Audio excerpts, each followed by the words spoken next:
Avalon Time is an American old-time radio comedy variety program that ran from 1938 to 1940 on NBC's Red Network.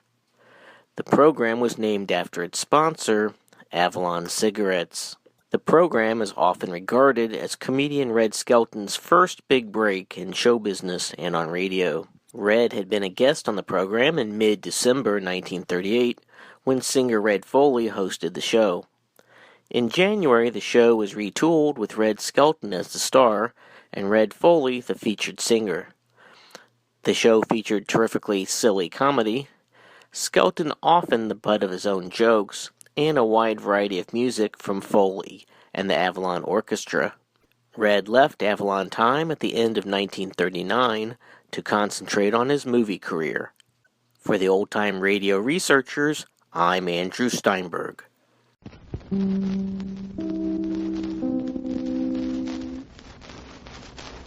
WEAF, New York.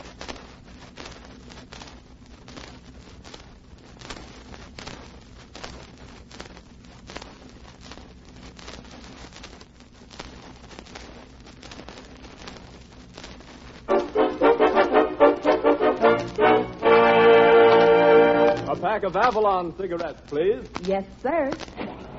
Oh, just a moment, sir. Don't forget your change. You'd never guess that Avalon's cost you less. So why not always travel along with Avalon?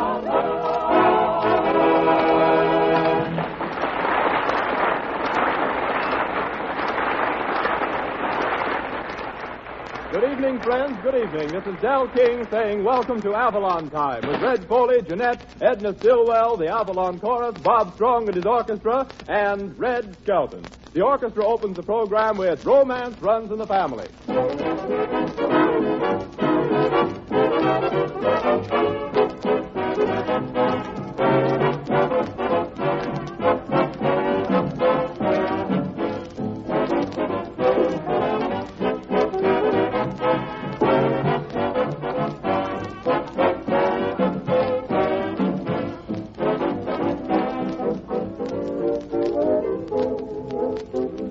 Friends, Avalon cigarettes give you a perfect combination of highest quality plus real money-saving economy. Two distinct advantages that put Avalons in a class by themselves.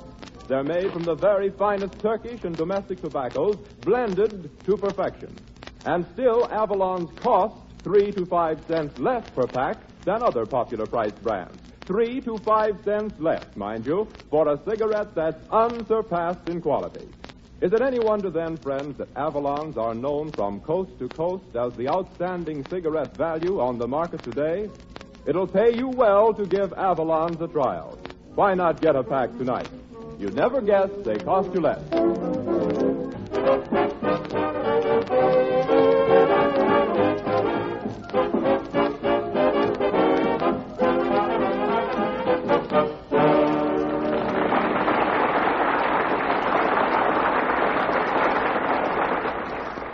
We bring you now our effervescent comedian and the only man who thinks he could be a great swimming instructor because in vaudeville he played all the dives in Tanktown. Red Skelton.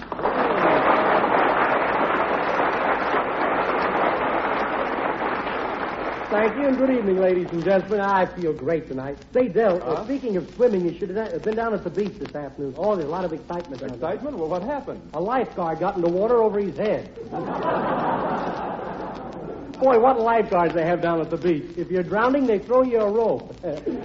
Both ends. There's a big crowd down at the beach today. In fact, it's the biggest crowd I've seen since my relatives went home. Don't get me. With so many people in the water, I dove in 3 times and didn't get wet once. Oh, but you should see those new bathing suits the girls are wearing this year. Miss Stillwell walked out in one of those new bathing suits and got a letter of protest from Minsky. Jeanette was there. She swore she had on a bathing suit and had Einstein along to prove it. Oh, you'd have to see the bathing suit to believe me. And believe me, you should see it. The bathing suit I wore was a sarong. You know what a sarong is? That's a pair of three-cornered pants that's going to Hollywood. I saw some girls coming, and I struck an athletic... That's out.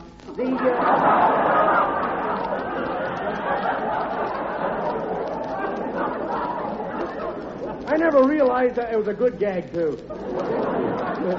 I never realized how puny I was until a shark swam up and took one look at me and says, I ain't that hungry, and swam away. No kidding, that shark felt so sorry for me. 5 minutes later, he came back with tears in his eyes and handed me a sardine sandwich. Oh, you meet a lot of nice people down on the beach. I met a married lady who was so fat, she took a dive into the water, and 3 foreign spies thought she was a battleship and took pictures of her. I almost didn't get that one out. But when she came out of the water, we sat down on a sand pile together, and I said, would your husband get sore if he caught us? She says, I don't think so. This is him we're sitting on. The only thing I don't like about... The only thing I don't like about the beach, you know, you have to be very careful of sunburns. I went to sleep, and when I woke up, I was so sunburned, they gave me an offer to work as master of ceremonies at a barbecue stand. Again, I was so well cooked, a mosquito came over and stuck his beak in me, and I went... Well, I think I've been out here taking nose dives long enough, so I'll wait out and let Red Foley dive in with on the sunny side of the Rockies. Come on in, fella, the water's fine.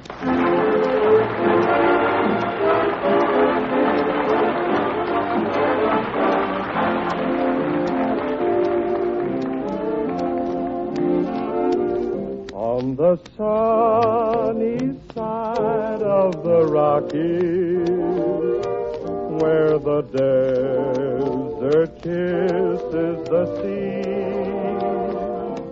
there I left my love near the Rockies when we said goodbye tenderly. Though mountains are high and we're far apart, in my dreams I'm with my sweetheart on the sunny side of the Rockies, where the desert kisses the sea.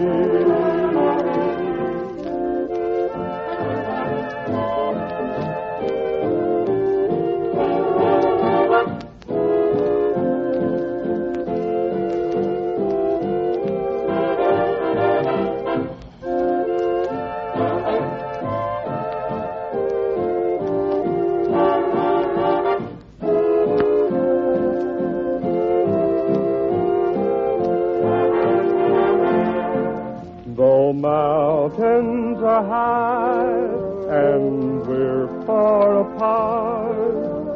In my dreams, I'm with my sweetheart on the sunny side of the Rockies, where the desert kisses the sea.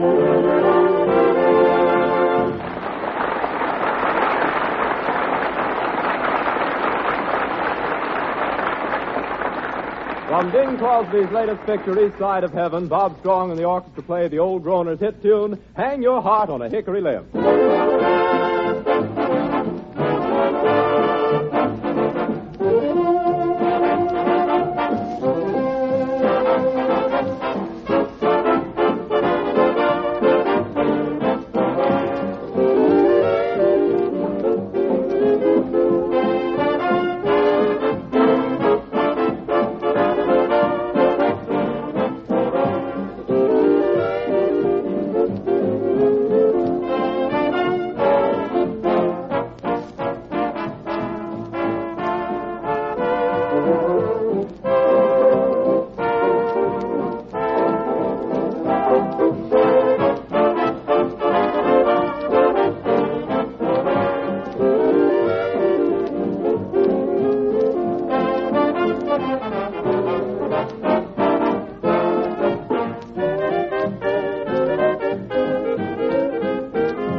really a swell number played by the band. You know, I wish I'd have been an orchestra leader, Del. Well, why, Red? You know, you're better off this way, because if you grow older, you can do character parts. Yeah. Now, after all, what can Bob do with that stick when he grows older? Well, he can always stick a nail in the end of it and pick up paper. Oh, Red, you ought to be proud of yourself, though. Why, you know, from coast to coast, people are learning to know and to love Red Skelton. They are? Uh-huh. Gee, maybe that's why hundreds of people are asking for my autograph. Huh? They don't want your autograph. They want to see if you can write. What did you say, Del? I didn't say anything. That was Roger, the new fiddle player in the band. Oh, it was, huh? Say, Roger, you can't be on this program. No? Why not? Well, from now on, nobody can be on this show unless they can pass an intelligence test. Oh, gee, Skelton. Just when we were getting used to you, too. Yeah.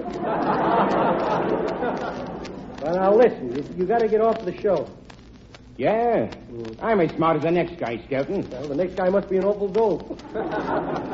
Hey, Red. Oh, what do you want? My sister thinks you're the greatest comic on the air. She does? Say, I'd like to meet her. I think we can arrange it. Yeah? Tuesday is visiting day. Yeah. I'll hit that guy in the nose. Oh, Red, listen, wait a minute. Calm down. Forget about him. By the way, listen, have you seen the new radio sets? The ones, you know, where you get the station by pushing buttons? Yeah, I saw one down at the White House when I was there at the President's Ball this spring. Well, how'd you like them? Oh, swell. I pressed one button, got Jack Benny. Yeah? Pressed another button, got Walter Winchell. Yeah? Pressed the third button. And what happened? Opened a new bridge at Louisville, Kentucky. Oh, Red. Hi, Bob Strong. A happy cadenza to you. Say, I'm throwing a party for the cast tonight. Could you loan me $3? I'm sorry, I'm a little deaf in that ear. Go around to the other one. I say, could you lend me $10? What? Could you lend me $10? You better go back to the $3 ear. No fooling, Bob. Will you let me have $10? I'm sorry I can't do it. And excuse me, I've got to talk to my boys. Oh, he can't do it. Why, that guy's got the first dollar he ever made. Why, do you mean that Bob is tight? Tight? He lives on soup and mashed potatoes to keep from wearing out the filling in his teeth. Why, I always thought Bob was generous. Oh, you did, huh? Yeah. Well, did you know that last week he moved next door to a church? Next to a church? Yeah. Well, how come? Well, you know, the month of June, a lot of weddings, and that guy's nuts about rice pudding. Oh, no kidding, Red. Come clean now. Are you really broke? Broke? Say, I can't even remember the color of money. Hello, Del. Hi, Edna. Hello, Red. Hi, Edna. What's going on out here? Red's broke. Hey, Del. Oh, gee. Why do you have to go tell her I was broke? Del, has he been telling you he was broke? That's right. Well, how could anything get out of his wallet? He keeps a police dog in there. I do not. Here's my wallet. Look, see if there's a police dog.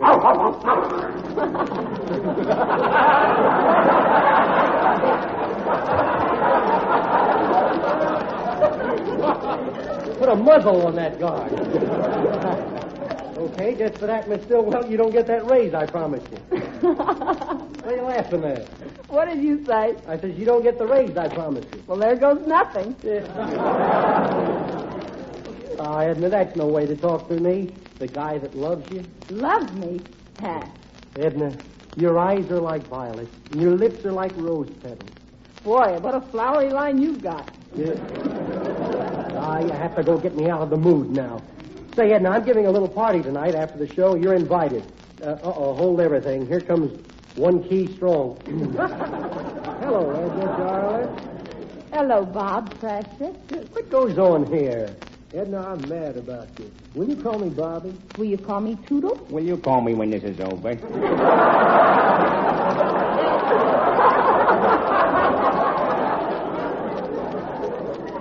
You never believe it. We get paid for this. Is that the telephone? Well, it's too early for jingle bells. Hello? Yes? Oh, you'd like to have the orchestra play My Old Kentucky Home? Well, hold the phone. Hey, Bob, play Hold Tight. Okay, here we go, boys. 1, 2.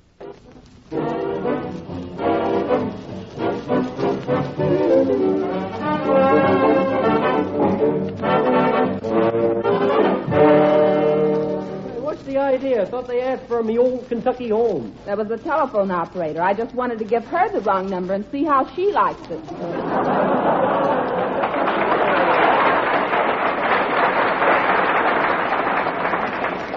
Hiya, boys. Hiya. Well, fool. Hello, Edna.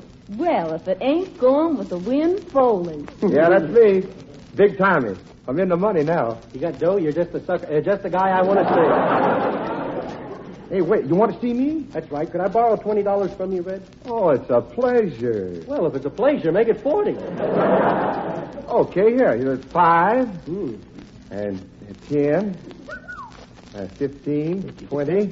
And 20 is 40. Here's $2. Yeah. Hey, I asked for 40. I know you did. You asked for 40, you'd take 20, and I knew you'd be tickled with 10, so I gave you 2. Well, I gotta go now. So long, boys. So long, pumpkins. So long, Redsy boy. Redsy boy. Redsy boy.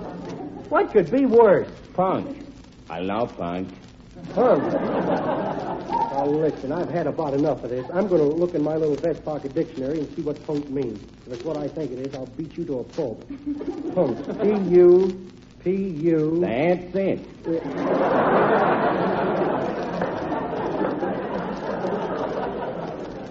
But now, look, folks, I got to run down to the bank and borrow some money. Must you go? Yes, because right after Jeanette sings Don't Worry About Me, I want all of you to meet me for a bite of supper. Now, don't get excited now. Of course, I have a little trouble with my banker getting money out of him, so if I'm a little late, don't worry about me. Sing it, Jeanette.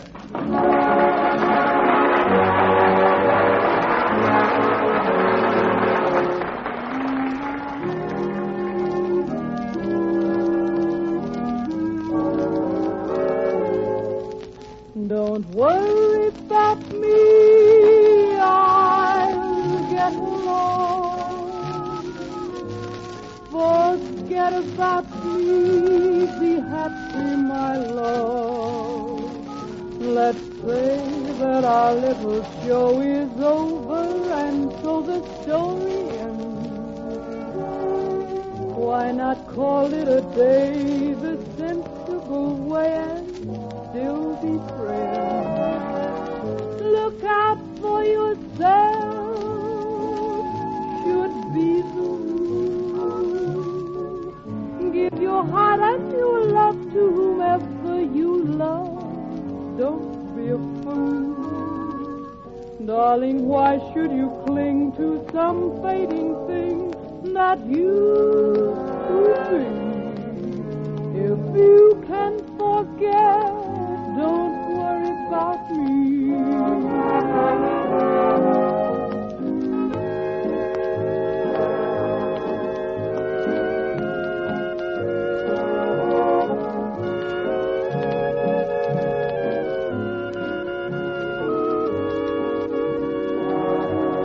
Darling, why should you cling to some fading thing that used to be? If you can forget, don't worry about me.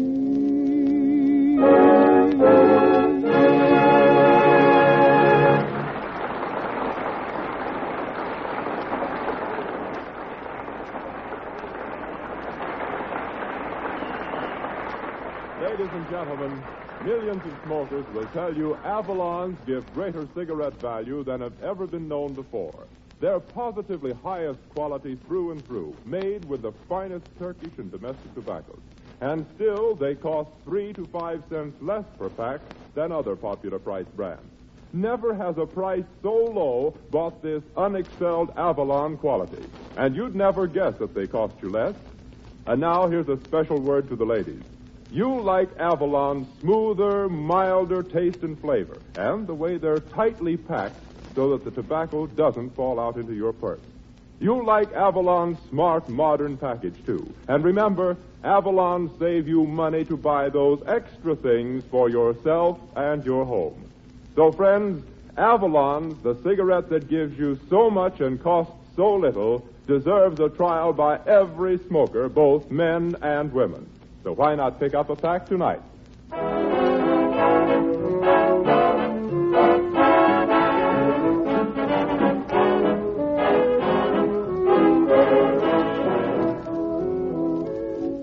Well, now as we join Red Skelton and the gang, they're walking down the street trying to find a restaurant. Did you go to the bank, Red? Yeah, I went. What happened? Well, I wanted to borrow $500. My banker wanted to loan me $2. So? I insisted on $500. He insisted on $2. I said $500. He says $2. Well, how did it end up? I took the $2. I was no mood to dicker. Here's a nice-looking place, Red. Yeah, it's not bad. What's that sign say? The Elbow. Ah, just a joint.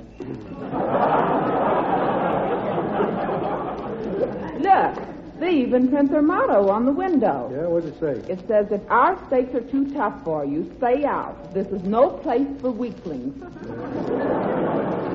Now, come on, let's go in. Take a stab at it. Oh, say, wait. Oh, here's a table big enough for us over here, Red. Yeah, come on, everybody sit down now. Make yourself at home. Where's the waiter? Hey, are you a waiter standing over there? Well, I ain't a penny gum machine. Hercules, what are you doing in this restaurant? What am I doing here? Why, I own the darn thing. Yes, sir, I do, down to the very last little old bean. Say, Herky, I'm throwing a party for the gang, but we got to have a lot of service now. Well, there's just me and my waitress, Daisy, but I can work twice as fast as any other waiter. You can? How come, Herky? Well, you see, I belong to 2 unions.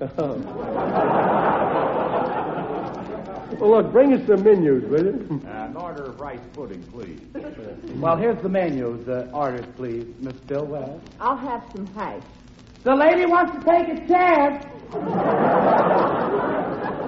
I'll have some hash, too. Yes, sir. Another sport. An order of rice pudding, please. Well, what do you have, Mr. Skelton? Let's see. I'm hungry enough to eat a house, porterhouse. Let's see. That's what I'll have. Make it a steak. Say, what kind of cake is that? Oh, that's stolen. Huh? Stolen. I don't care how you got it. What is it? That's coffee cake. Oh. And now you, Mr. Foley. Well, I'll have a dozen clams, some dill pickles, 5 soft-boiled eggs, and 6 steaks. Some Boston cream pie, a large cucumber, 3 scoops of ice cream, and a quart of coffee. What? No hors d'oeuvres? No. Well, okay. Would you mind signing this order, please? Sign it what for? Well, do you think I want the coroner to slap me in the can?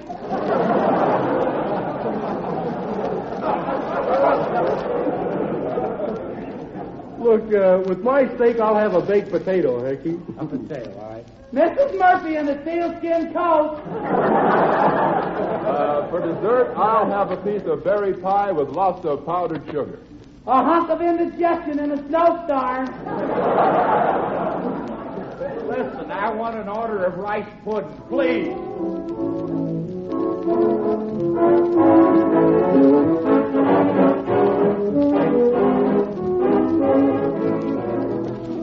I don't know. They should have cooked this steak in soap. I need something to rinse it down. Wash it down, rather. Say, Herky, come here. I ordered a steak well done. I even messed up my ad lib.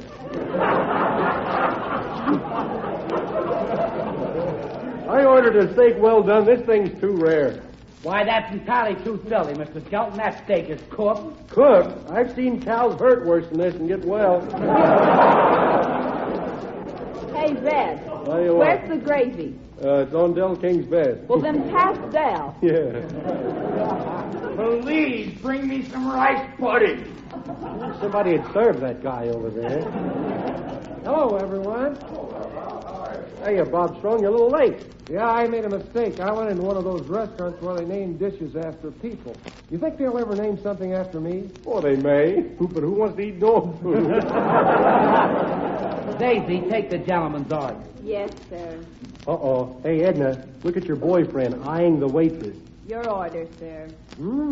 Say, girlie, it's a nice day, isn't it? Yes, it is, and so was yesterday, and my name's Daisy, and I know I'm a pretty girl, and I have blue eyes, and I've been here quite a while, and I like the place, and I don't think I'm too nice a girl to be working here. My wages are satisfactory, and I don't think there's a show or dance in town tonight, and if there was, I wouldn't go with you. I'm from the country, and I'm a respectable girl. My brother's a cook in the kitchen and played football in college and weighs 300 pounds. Last week, he nearly broke the neck of a fresh guy that tried to date me. Now, what do you have, chicken, steak, or fried liver?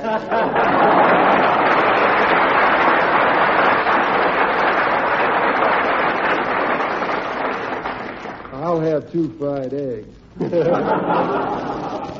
Listen, please, just one little order of rice pudding.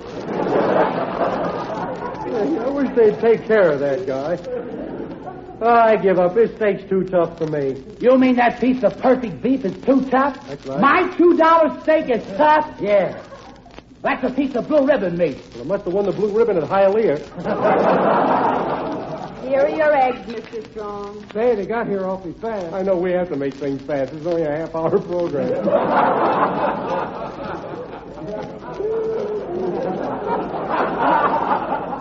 We get more fun out of this than the audience. Hey, girlie, this egg's terrible. Well, don't blame me. I only laid the table.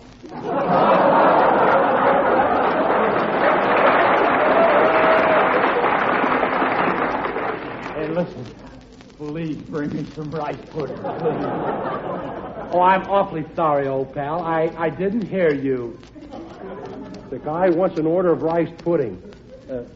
Order of rice. Did you say something important to me, Mr. Skelton? Look, for the last time, I told you to bring that guy some rice pudding and get it over with. Say, now, here, you look here. Are you trying to tell my customers what to eat?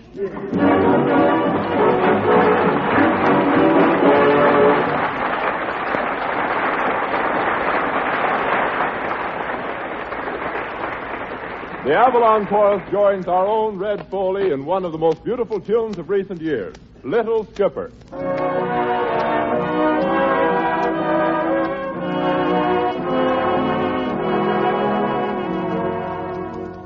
Ship ahoy, my little skipper.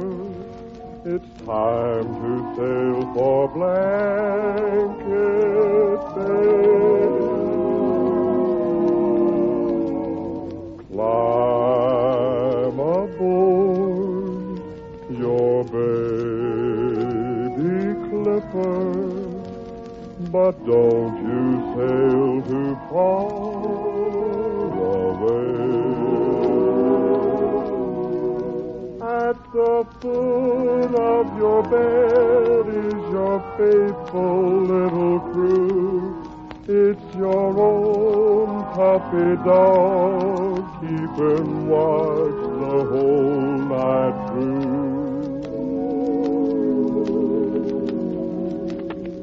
Sail away, my little skipper. Good night and pleasant dreams to you.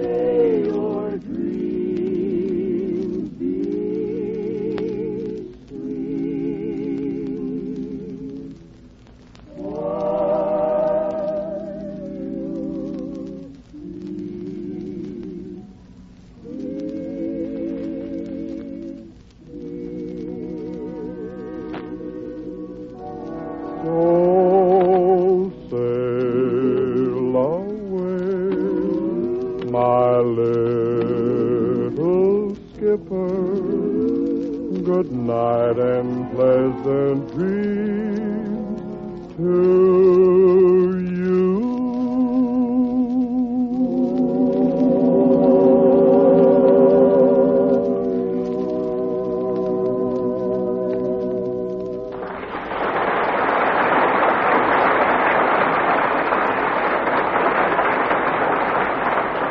Remember, friends, when you can get supreme quality in Avalons for less, why pay more? Next time, ask for Avalon. And don't forget your change. Yes, Avalon cigarettes, dear friends, cost several cents less than others. You too can save this difference like all of us Avalon brothers.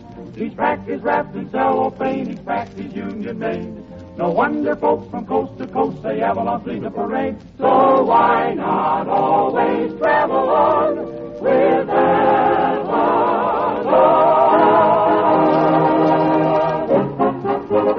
Yes, you'd never guess, but Avalons cost only 10 cents plus city or state tax.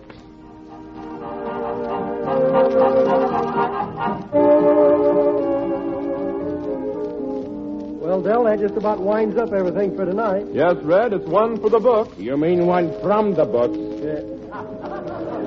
Now, listen, Rogers, don't you come back here next week. You go someplace else.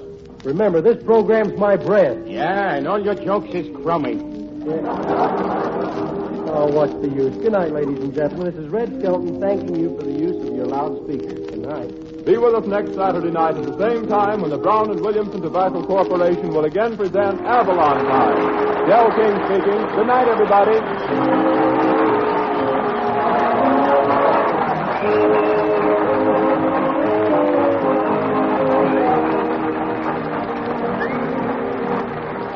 Heard on this program was Don't Worry About Me from World Fair Cotton Club Parade. Avalon Time was heard from the Chicago studios of the National Broadcasting Company.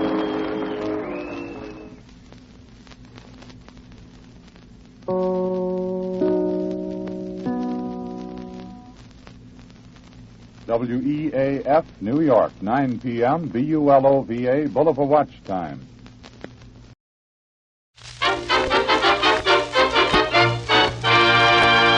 A package of Avalon cigarettes, please. Yes, sir. Oh, just a moment, sir. And don't forget your change. You never guessed, but Avalon's cost you less. So why not always travel on with Avalon? Good evening, friends. Good evening. This is Del King saying welcome to Avalon Time with greetings from Red Foley and his entire company. First tonight, we want you to meet a new member of the cast, one Red Skelton, who certainly needs no introduction. Listen, Del, I need plenty of introduction. Okay, Red, if that's the way you feel about it, ladies and gentlemen, Red Skelton.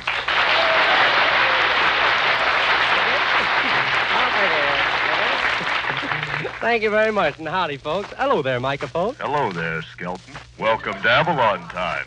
And move in a little closer. Say, what is this, a microphone or a microphony?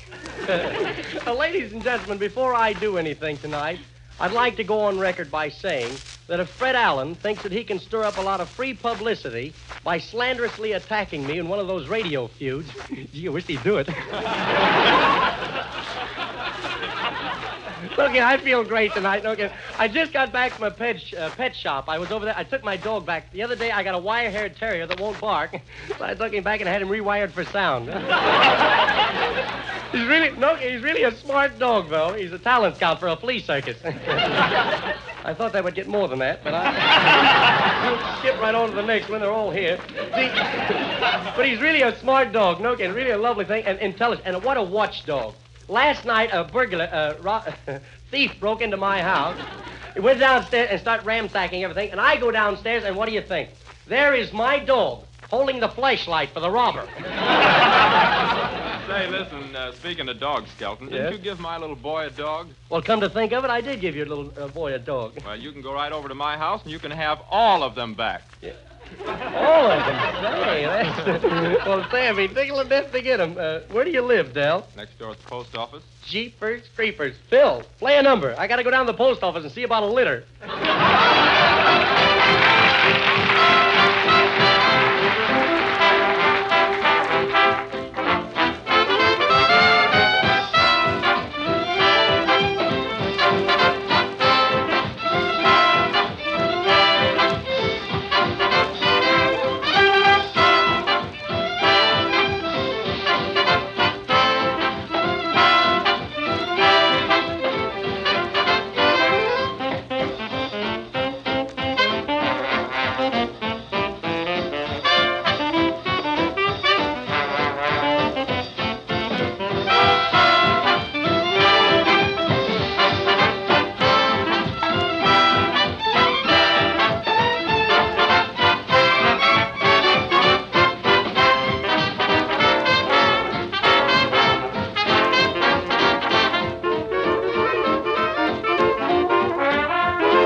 Here he is, folks, the singing star of Avalon Time, Red Foley.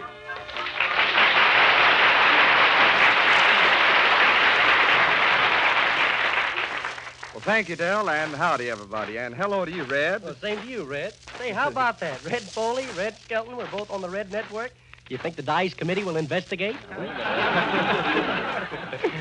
All kidding aside, Red, pardon me for interrupting there, but how about singing a nice Western song for my grandmother, huh? Oh, Red, why don't you sing one? Oh, I only sing in bathtubs, and I haven't sung for years. How about me singing in the saddle, huh? Well, singing in the saddle's all right if your horse's name Avalon. Well, we got that plug in. Yeah. Go ahead, Red.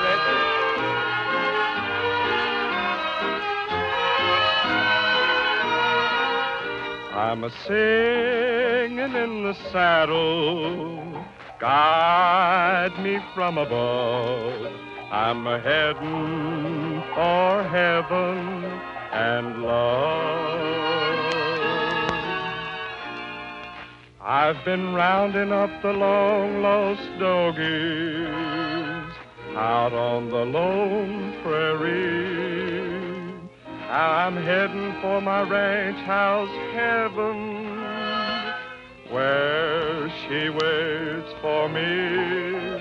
I'm a-singing in the saddle, singing all the way, for the roundup is over today.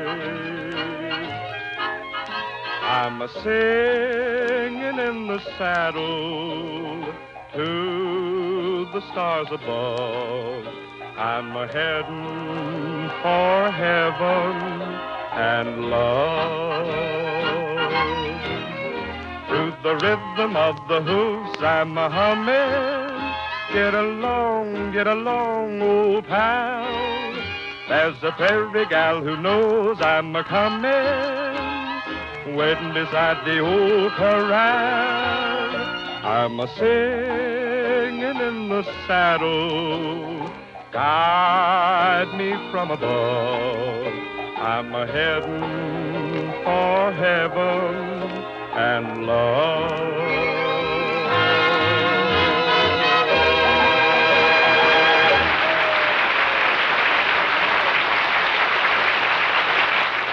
Well, thank you, friends, thank you. And now, Peter Grant, will you move in, please? Yes, sir, Red, you betcha. Ladies and gentlemen, tonight I'm going to let someone else tell you about Avalon cigarettes. John P. Youngblood of Niagara Falls, New York, smoked a popular priced brand of cigarette for years. After hearing about Avalons on one of our programs, he tried them. But here's the story, just as Mr. Youngblood wrote it to us. Well, I bought a pack of Avalons. I smoked one, and I could hardly believe it. Then I smoked that pack and bought another. I thought perhaps the first pack was deceiving me, but the second pack did the trick. I knew absolutely I had found a fine, mild smoke. I'm smoking Avalons from now on. Thank you, Mr. Youngblood. And friends, millions of people, yes, millions, are switching to Avalons because they are a superior quality cigarette, 100% union-made. And don't forget, Avalons cost 3 to 5 cents less than popular priced brands, but you'd never guess they cost you less. You couldn't want finer quality cigarettes, regardless of price, regardless of brand. In fact, Avalons give you superfine tobaccos and a truly superior blend at a real saving. So the next time, why not ask for Avalons and save the difference?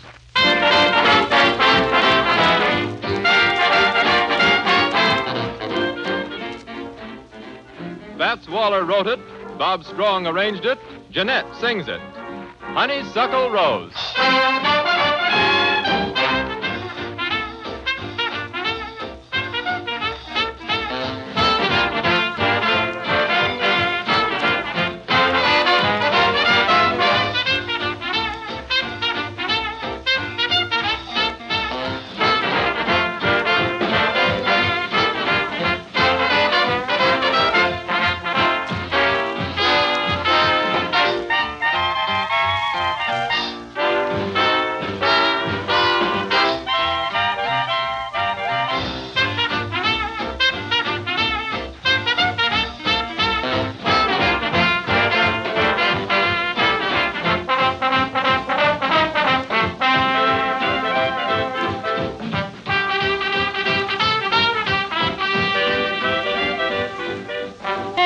honeybee filled with jealousy. When they see you out with me, say, I don't blame 'em, goodness, no.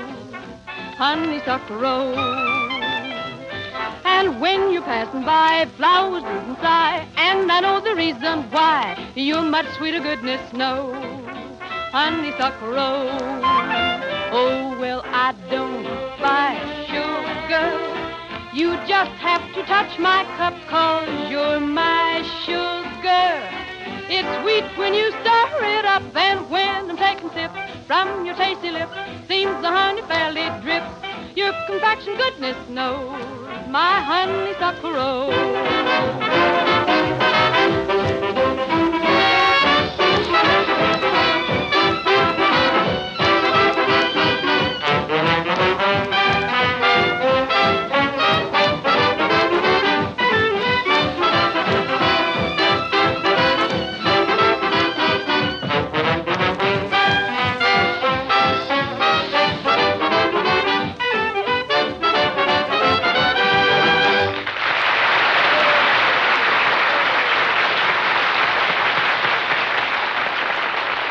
Nice, Jeanette. Mighty nice. That really was lovely, Jeanette. And next week, folks, Jeanette's going to sing the theme song of the new Frankenstein and Dracula picture entitled Two Creepy People. I like to punch the guy in the nose that told me that was funny. But speaking of creepy people and places, you should see the hotel that I checked into this afternoon. It's really a nice hotel. It's run by a Jewish fellow and an Irishman. They call it the St. Levy. Okay, can you picture this, though? A Jewish-Irish hotel with Mexican decorations. In fact, there's a Mexican in every room. La cucaracha. It's a nice place, though. They change sheets every day from one bed to the other. You should see the landlord, though. I never saw anybody so ugly in my life. Last night he looked in the mirror and then said bear traps all over the house. Look, he looks like a glass of stale beer, all body and no head. You know? And of all the crazy people, there's a fellow across the hall from me, no kidding. He raises chickens in his room. I don't mind that, but every time I open up my door, they come in and fight with my pigeons. It's really... You'll have to stop, lady. This is only a half-hour program. Well, I appreciate it. It's really a nice hotel. It's run by a Jewish fellow and an Irishman. They call it the St. Lee... I said that, didn't I? That's where I heard it. Ladies and gentlemen, you'll pardon me, but somebody just walked in with a cap and gown on. Looks like a fugitive from Yale. What's on your mind, Professor? There's always something on those guys' minds. I run a question and answer program in the next studio. Oh, you do? I just asked a contestant a question. You asked a question. Well, that's... I can't even answer it myself. Oh, well, maybe if you'd asked the question instead of asking the question, you... No, but maybe I could help you out, Professor. What is the question? What is an armature? An armature? Yes. That's a guy that sings on Major Bowles' program. Thank you so much. Do you drink? Yes, I do. Very bad habit.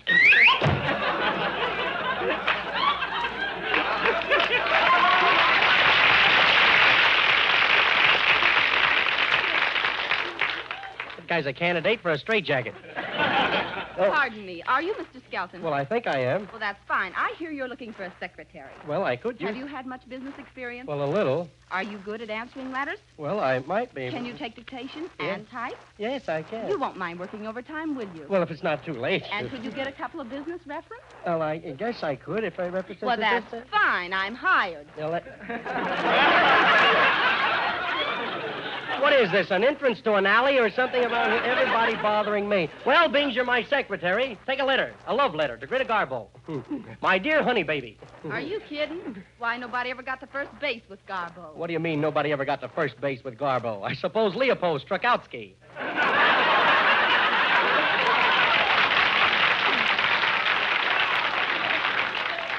Really, take a letter in shorthand. This is going to be a very short letter. My dear brother Christopher. How do you spell Christopher? Very poorly. My dear brother Christopher, I am sending you COD my old overcoat. To make the package lighter, I have removed all the buttons. P.S. You'll find the buttons on the inside pocket. Say, that typewriter's making an awful lot of noise. Well, something's got to click on this program. Yeah. Where shall I address this letter? Well, address it to Christopher's Cleaning Shop, Christopher Street, Christopher. Oh, your brother's a cleaner. Oh, and what a cleaner. Last week he removed 2 spots from my suit, a 10 spot and a 5 spot. Pardon me, ladies and gentlemen, the fugitive's back again. What is it this time, Professor? Really, I hate to bother you again, but... Well, that's all right. I am stumped. Again, huh? Well, what's the question this time, Professor? It's a question about baseball. Baseball, say? An old bat like you should be able to answer that one. No, I'm kidding, Professor. Maybe I can help you out. I'm an old baseball fan myself. What's the question?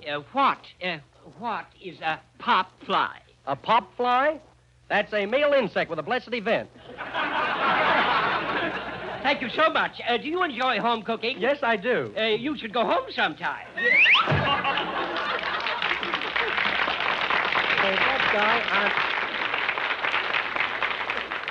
Say, that guy's got me bothered. It's so dumb. That reminds me of the secretary who once Now, thought that wait. shorthand... If you're going to start telling jokes about secretaries, I'm leaving. Well, how do you like that, Dell? If a stranger comes in, I give her a job, she can... That's as bad as the announcer. Now, wait who a got... minute. If you're going to tell jokes about announcers, I'm leaving, too. Well, my first program, and I never met so many touchy people in my life. I'll tell a story. Once upon a time, there were 2 goldfish.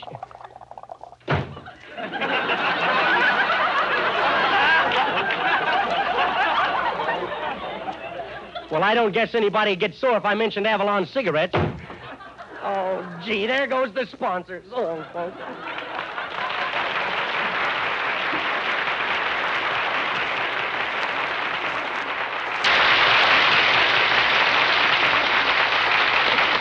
For peace on earth, here's a resolution every nation in the world could well afford to adopt. The neighbor boys sing, I ain't gwine to study war no more. Gwine to lay down my burden down by the riverside, down by the riverside, down by the riverside. Gwine to lay down my burden down by the riverside to study war no more. I ain't gonna study war no more. Ain't gonna study war no more. Ain't gonna study war no more. Ain't gonna study war no more. Ain't gonna study war no more. Ain't gonna study war no more. Want to lay down my sword and shield down by the riverside, down by the riverside, down by the riverside. Want to lay down my sword and shield down by the riverside to study war no more. I ain't gonna study war no more. Ain't gonna study war no more. Ain't gonna study war no more. Ain't gonna study war no more. Ain't gonna study war no more. Ain't gonna study war no. Study war no more. The sentiment of that beautiful spiritual is well taken. We're always glad to hear from you, and we're always glad to hear from you, Peter Grant. Take over, will you please? Well, Dell, you remember when the great American pastime was keeping up with the Joneses? When we paid a certain price for our automobile because the neighbors had one like it. And we paid the top price, mind you, for cigarettes because it was the accepted standard price. Well, we've come a long way since then. Today we buy for real value. Millions have found that they can get highest quality cigarettes for 3 to 5 cents less when they buy Avalons. Now, here's an everyday scene from a big city department store. The clerk at the tobacco counter is talking to the store buyer. Oh, Mr. Crawford, we need more Avalons. You better double our regular order. Order Avalons again? Why, say, they're selling faster every day. Yes, you bet they sure are. And you can understand why if you ever smoked one. Yeah? Sure, they're real quality cigarettes. And still, they cost several cents less. And he's absolutely right, friends. Avalons are quality cigarettes. Make no mistake about that. Yet they cost 3 to 5 cents less than popular-priced brands. Give them a trial. You'd never guess they cost you less. Next time, forget price habit. Give your thrifty judgment a chance. Ask for Avalon cigarettes. And don't forget your change.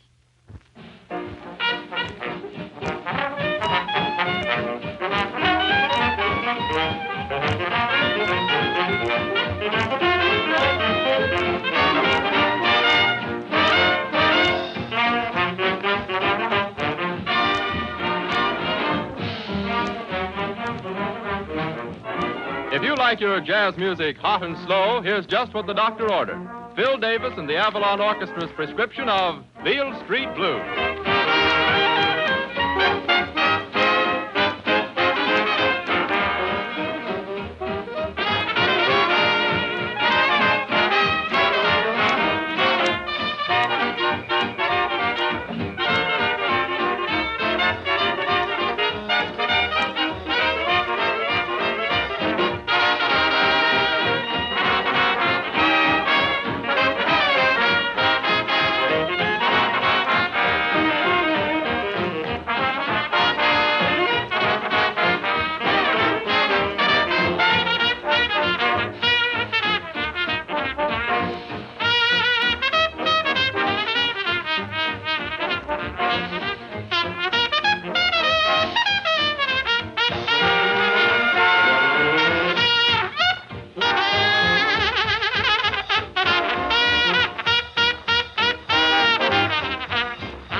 Well, Phil, I hereby appoint you my all-time musical doctor. Well, sir, that goes for me, too, Dell. That's fair enough, Fred. But remember, it takes all kinds of ingredients to spell variety. So what are you and the Avalon Chorus going to sing for us tonight?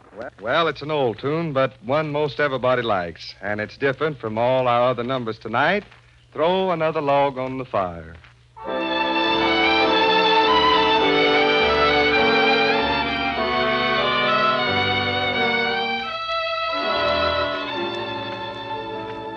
Throw another log on the fire. Keep my golden memories aglow. I don't see the face of my loved one when the logs are burning low. Throw another log on the fire. Bring back all the sweetest days I've known when our hearts were young in the springtime and her love was mine alone. Now there's nothing left but the embers. Springtime seems so long ago. Throw another log on the fire. keep my golden memories aglow. Throw another log on the fire. Keep my golden memories aglow. I don't see the face of my loved one when the logs are burning low. Throw another log on the fire. Bring back all the sweetest days I've known when our hearts were young in the springtime. Springtime seems so long ago. Now there's nothing left but the embers. Springtime seems so long ago. Throw another log on the fire. Keep my golden memories aglow.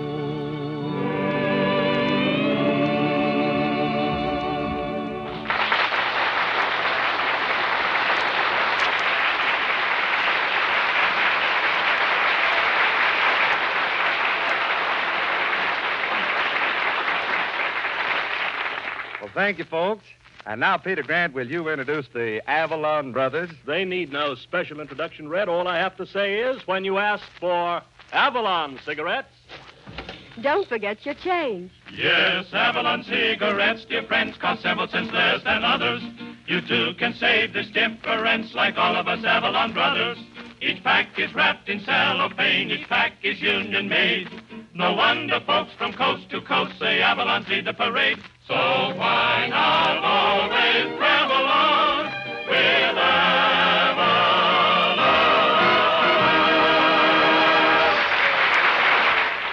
Yes, you'd never guess, but Avalon's cost only 10 cents, plus city or state tax.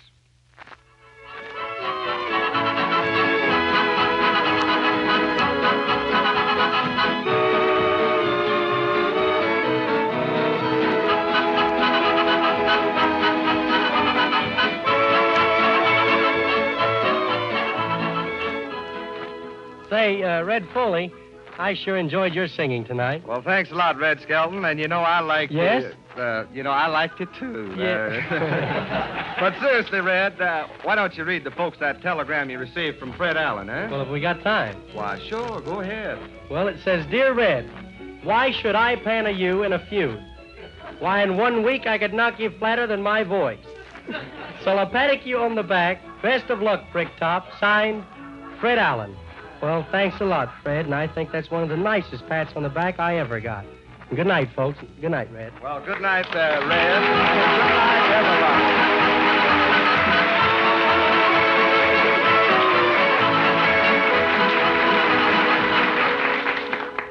Friends, we cordially invite you Saturday evening at this same time when the Brown and Williamson Tobacco Corporation will again present Avalon Time. This is Del King saying good night, everybody.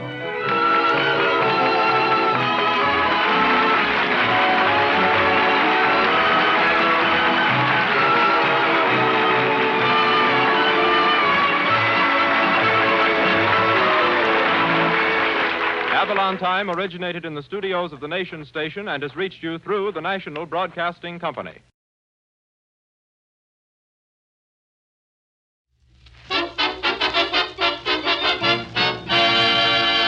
a package of Avalon cigarettes, please. Yes, sir. Oh, just a moment, sir. Don't forget your change. You never guessed, but Avalon's cost you less. So why not always travel on with Avalon? Good evening, friends. Good evening. This is Del King saying welcome to Avalon Time with greetings from Red Foley and the entire company. But first tonight, we bring you that fast comedian. By fast, we mean the sponsors haven't caught up with him yet. Red Skelton. Thank you very much, Del King. Thank Thank you, ladies and gentlemen. Good evening, everybody. Hello there, microphone. Hello there, Skelton. Yeah. My, but you got a nice reception tonight. Yeah, don't you wish you were a comedian? Yes, don't you? Yeah. Listen, I won't be bothered with you much longer. I understand the television's just around the corner. Ah, television, there's the thing. You drop a quarter in the slot and you get Jack Benny. Drop a half a dollar in the slot, you get Fred Allen. Drop a dollar in the slot, you get Red Skelton. 95 cents change. But I really feel great tonight, though. I've been out riding all afternoon in my new airplane. I got a Sally Rand plane, 2 fans, and it takes off anywhere. I don't know, everything... Pardon me. Oh, gee, now here I have to go mess up things. And a fellow looking me over tonight for a Major Bowles unit. But really, everything's aviation nowadays. Even time flies. I just heard that Grover Whalen flew out to the San Francisco World Fair opening today, and he put a big sign up over the gate that says, main entrance, 3,122 miles east. I don't know, they're much funnier on paper for some reason. Look, but that's the life of a pilot. Up every morning at 6, ice-cold shower, going up about 5,000 feet in the air and then back down to another ice-cold shower. Oh, boy, there's nothing like it.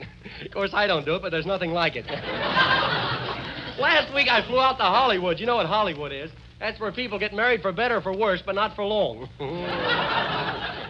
Well, now, all marriages are not like that out there. There's a friend of mine out in Hollywood got married, and I understand that he loves his wife so much, he's going to hold her over the second week.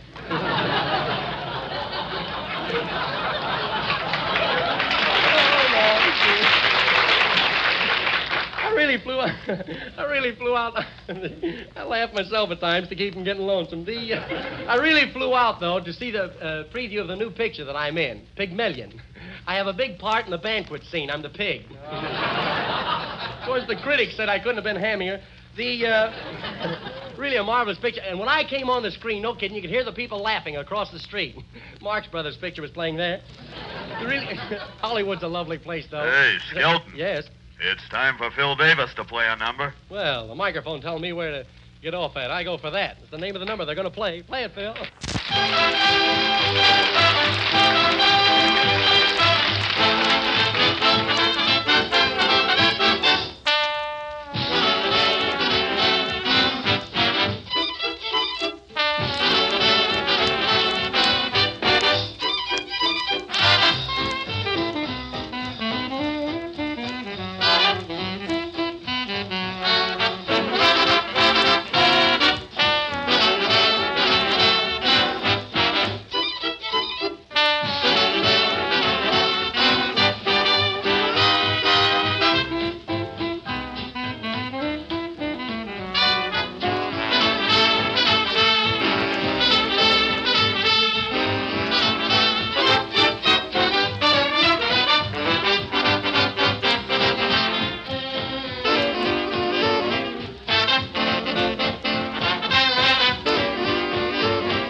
Ladies and gentlemen, consider this question for just a moment and see if it doesn't sound reasonable to you. Why pay more for your cigarettes when you can get finest quality in Avalons for 3 to 5 cents less than other popular priced brands? Now, isn't that a logical question? Not that you can't afford it, mind you, but why pay that extra money on every pack you smoke when it isn't necessary? When you can get the high quality you demand in Avalons for 3 to 5 cents less. And just one pack of Avalons will prove to you, without question, that they are a superior quality cigarette. They're 100% union-made from the world's finest Turkish and domestic tobaccos, smoothly blended to give you a mellow, mild, truly enjoyable smoke. That's why you'd never guess they cost you less. What more could you possibly demand in a cigarette? Superfine tobaccos, a superior blend at a real saving. It's no wonder millions upon millions of people are switching to Avalons. The next time, why don't you ask for Avalons and save the difference?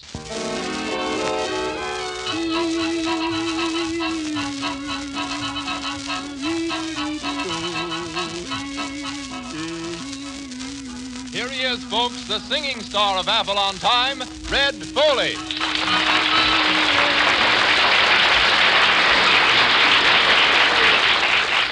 Well, howdy, Dell. Howdy, folks. And to be different, hello, Red Skelton. Well, hello there, Red Foley. How are you? Say, how about starting a how to get into your song department, huh? Boy, that suits me, son. Matter of fact, I'm kind of worried about how I'm going to get into this song tonight. Yeah, you know? well, what do you say we... Over on the next page. Oh, over there. Oh, my eyes are bad. I need glasses with beer in them. Don't worry. Don't worry, though. We'll get you into the song. What song are you going to sing tonight, Red? Well, I'm going to sing those funny old hills. You're into it. Sing it, boy. That's it.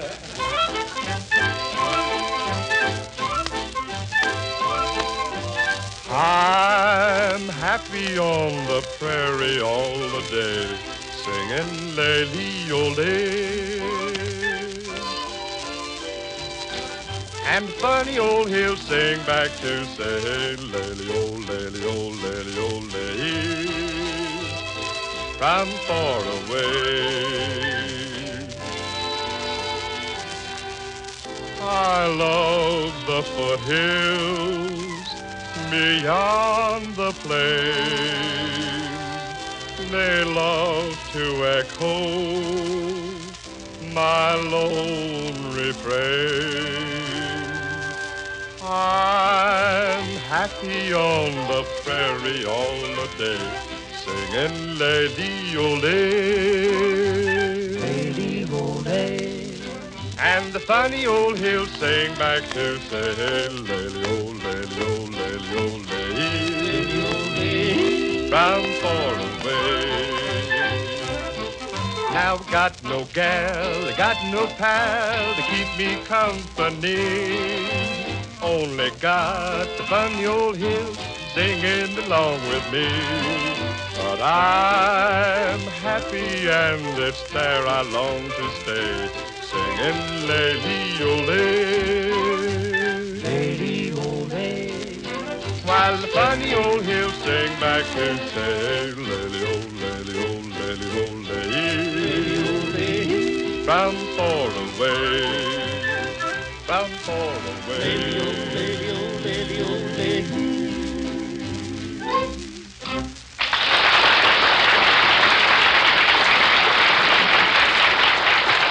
Ladies and gentlemen, there comes a time in the life of every woman when a man needs $10.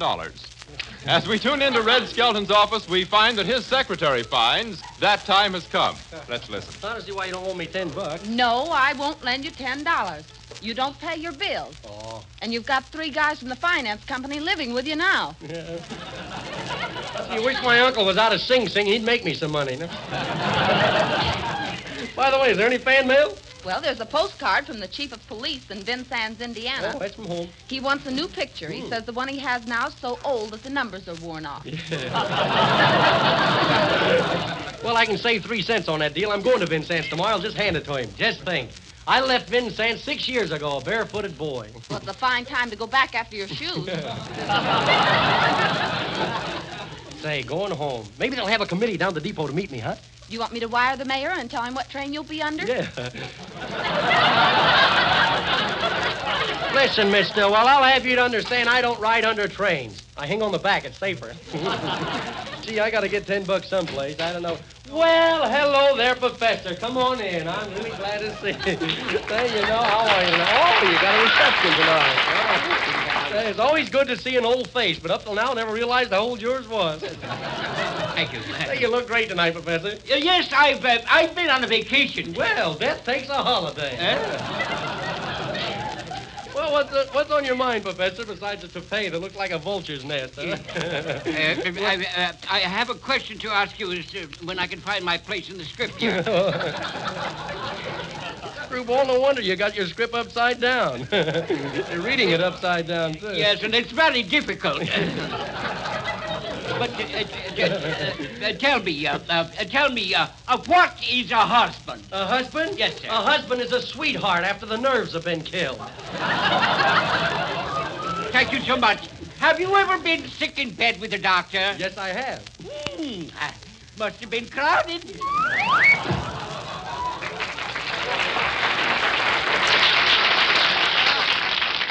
Oh, that professor, he's really a nice fellow. He was born in a fog that never lifted. Say, speaking of fogs, Miss Stillwell, do you think you could see your way clear to let me have that $10? Oh, sure. I'll lend you $10 if you can give me the right kind of security. Well, what kind of security do you want? A letter from the King of Siam and your right eye. Oh, well, if you don't want to loan me $10, that's up to you. Maybe the sponsor, Mr. Avalon, will loan me. That's nothing like calling. Number, please. Oh, operator. Hello, is that you, Mert? Thought you was on Fibber's program. Say, get me Mr. Avalon, the sponsor, and get the number quick like they do in the movies. Hello? Hello, Mr. Avalon, this is Red Skelton. No! Did you get your party? Yeah, I got my party, but I didn't get my $10. Gee, I wished I had my drums out of hock. I'd hock 'em. Say, that sounds like my mother out in the hall. Hey, what are you doing out there, Mom? Come on in. Oh, I couldn't tell which office was yours. Oh, gee, Mom, I want you to meet my secretary. Hello. Oh, I'm glad to know you. Richard talks about you all the time, Miss Screwball. Yeah, wait a minute.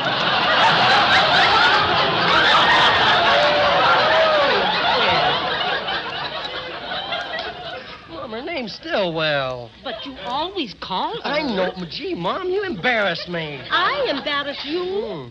Well, if you asking all those nice people for $10, why don't you borrow it from Uncle Fred? Fred's my brother, Miss Stillwell. He's a doctor, and he saved Richard's life once. Yeah, I was sick, and we sent for him, and he didn't come. Why, Richard, he sat up with your case for 3 days. Yeah, then he finished it all by himself. Now, young man, you're getting too smart. Don't think you're too big to be whipped. Oh, gee, Mom, you talk to me like I was a little boy. And what do you want with $10? Well, I didn't want to say anything, but I wanted it for dear old Dad. You see... Oh, for his dear old dad. Yeah. Oh, Richard. Well... Oh, Mr. Skelton, why didn't you say so? I'll lend you the $10. You will? Gee, that's fine. I hope it's not too late. Hello, give me Bryant, 7900, will you? Hello, this is Red Skelton. $10 to win on Pop.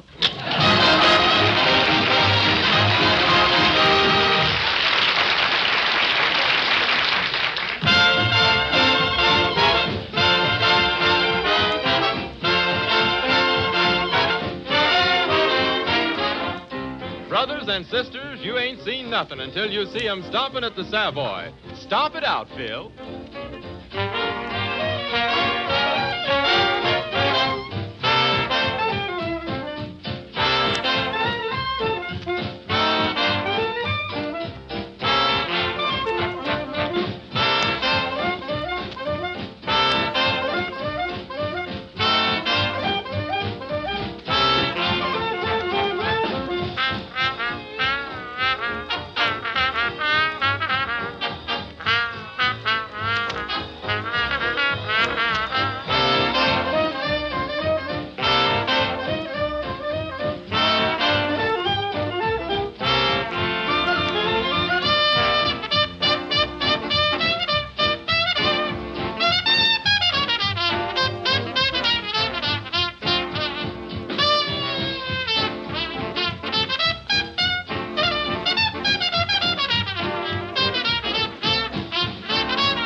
One of the nicest places to be, says Jeanette, is between a kiss and a sigh.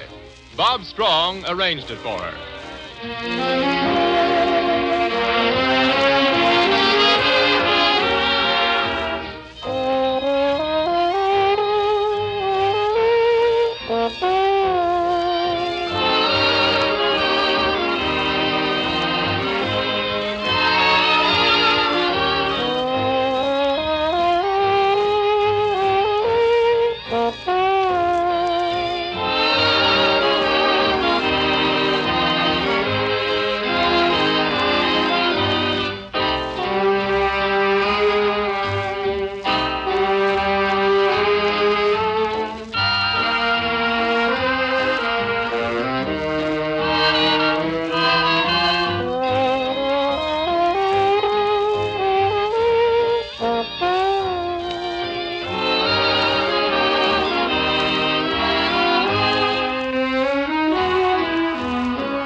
Love needs no debating, it's hello or goodbye.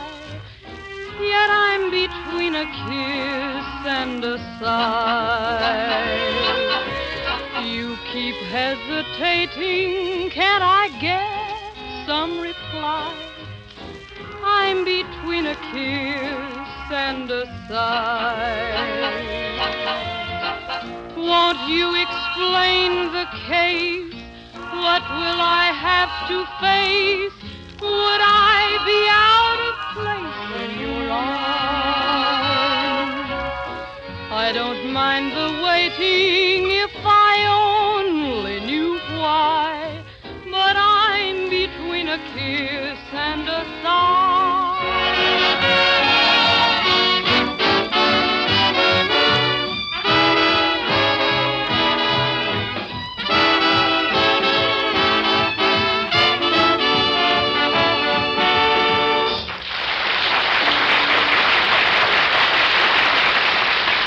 Ladies and gentlemen, when you're about to make a purchase and a friend says to you, Listen, I can get it for you much cheaper. Are you interested? friends, I'll guarantee you'll reply. Interested? Why, I should say so. That'll save me money. And you're absolutely right.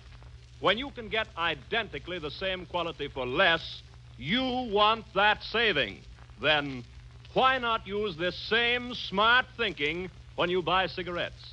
Smoke Avalons, the outstanding cigarette value on the market today. Avalons give you highest quality, yet they cost 3 to 5 cents less than other popular priced brands.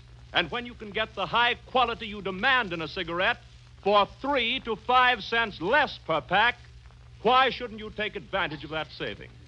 Friends, give Avalons a trial. They're 100% union made from the world's choicest Turkish and domestic tobaccos. You could want no finer quality cigarettes, regardless of price, regardless of brand. That's why you'd never guess they cost you less. The next time, forget price habit. Give your thrifty judgment a chance. Ask for Avalon cigarettes. And don't forget your change.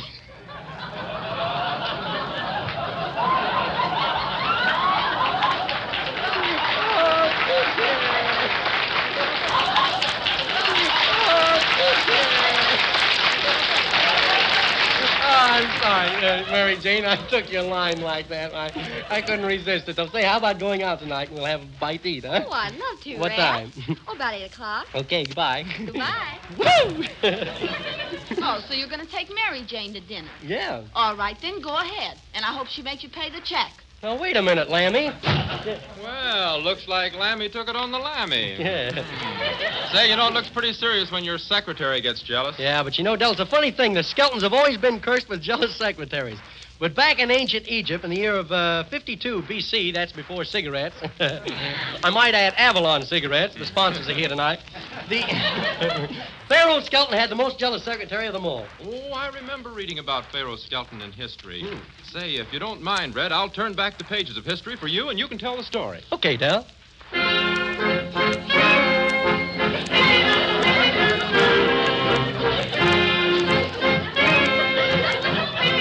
place, ancient Egypt. The time, 52 B.C. We see Pharaoh Skelton and his secretary approaching Cleopatra's palace. They're riding across the desert on a huge white elephant. Egypt must be heaven, 'cause my mummy come from there. The desert. Nothing but sand, sand, sand. I've never seen so much sand in all my life. Yeah, and you're just looking at the top of it. Oh, what a great spot for a spinach farm. Boy, this elephant sure is slow. He isn't a thoroughbred, is he? Shh, not so loud. Don't let the elephant hear you say that. He's just a mongrel, but he thinks he's sacred. Maybe I better talk to him. How you doing down there, Elf? You think you'll make it? Yeah, but my feet are killing me. Better get me some water. Okay, Elf. Hey, Salome Stillwell, pull into that oasis. Where? Over there, the first Nile to the right. Say, that attendant's fez looks familiar. Why, it's Pharaoh Foley. Hiya, Foley. Hiya, Skelton. How many gallons do you owe? I'll fill her up.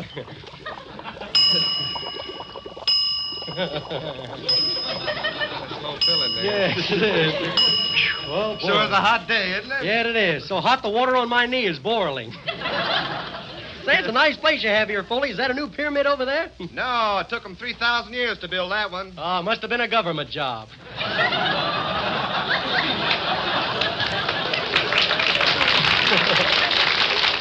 Say, what are those slaves doing over there in the hot sun? Why, they're building a Sphinx. You know, everybody thinks they're beautiful, but confidentially, it's Sphinx. Yeah, that's my line. What happened here? What is this? Oh. Well, I'll be seeing you, Pharaoh Foley. So long, Pharaoh Skelton. Say, that reminds me, Salome Stillwell, you better set that hourglass back an hour. We're having daylight slaving time here. I better set it back 2 hours. It's running fast. Somebody put quicksand in it. Oh, look, there's Cleopatra's palace, and there's Cleo sitting on her big balcony.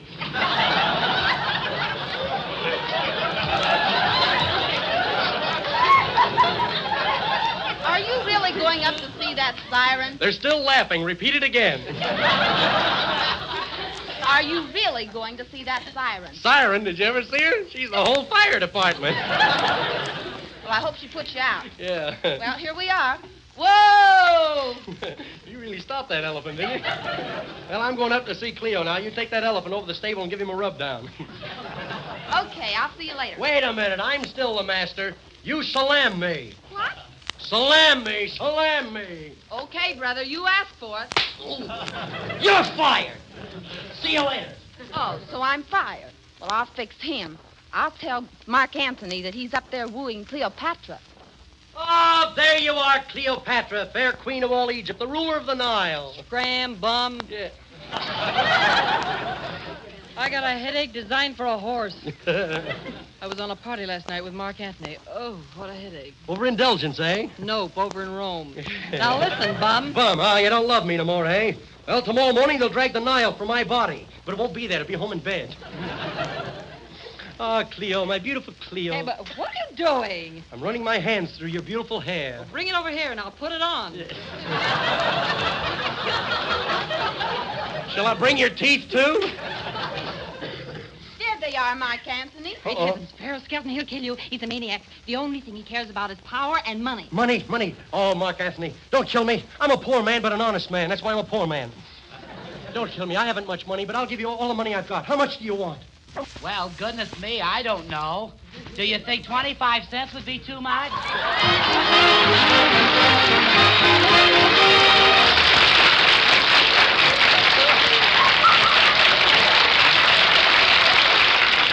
The best things in life are free. Well, almost free. Red Foley and the Avalon Chorus prove it with Penny Serenade.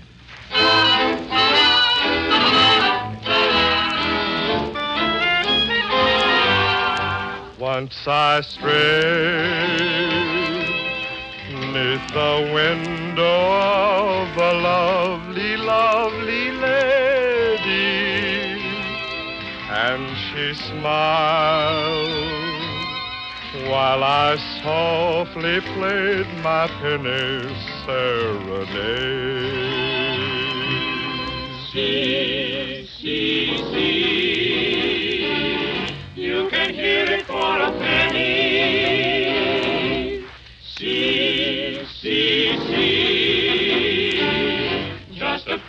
serenade. In her eyes shone the tender dawn of love and sweet surrender. As for me, in my heart I played a lover's serenade. See, see, see, hear my love song for a penny. See, see, see, just a penny serenade. In a dream so divine she was mine, no word had been spoken. When I woke from my dream she was gone, my poor heart was broken. Still I pray that wherever she may be, she will remember in her heart. She will always hear my penny serenade. See, see, see, you can hear it for a penny. Penny serenade. See, see, see, just a penny serenade. Just a penny serenade. Just a penny serenade.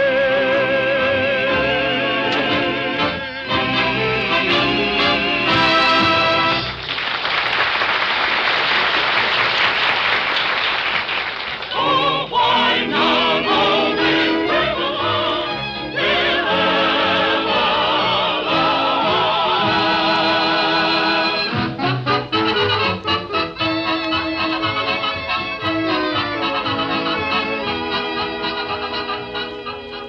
Be with us next Saturday evening at the same time when the Brown and Williamson Tobacco Corporation will again present Avalon Time. Funny Old Hills is from Paris Honeymoon, and I Go For That is from St. Louis Blues. Del King speaking. Good night, everybody.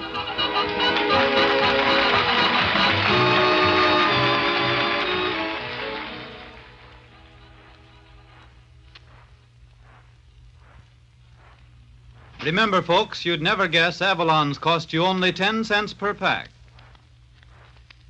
The National Broadcasting Company.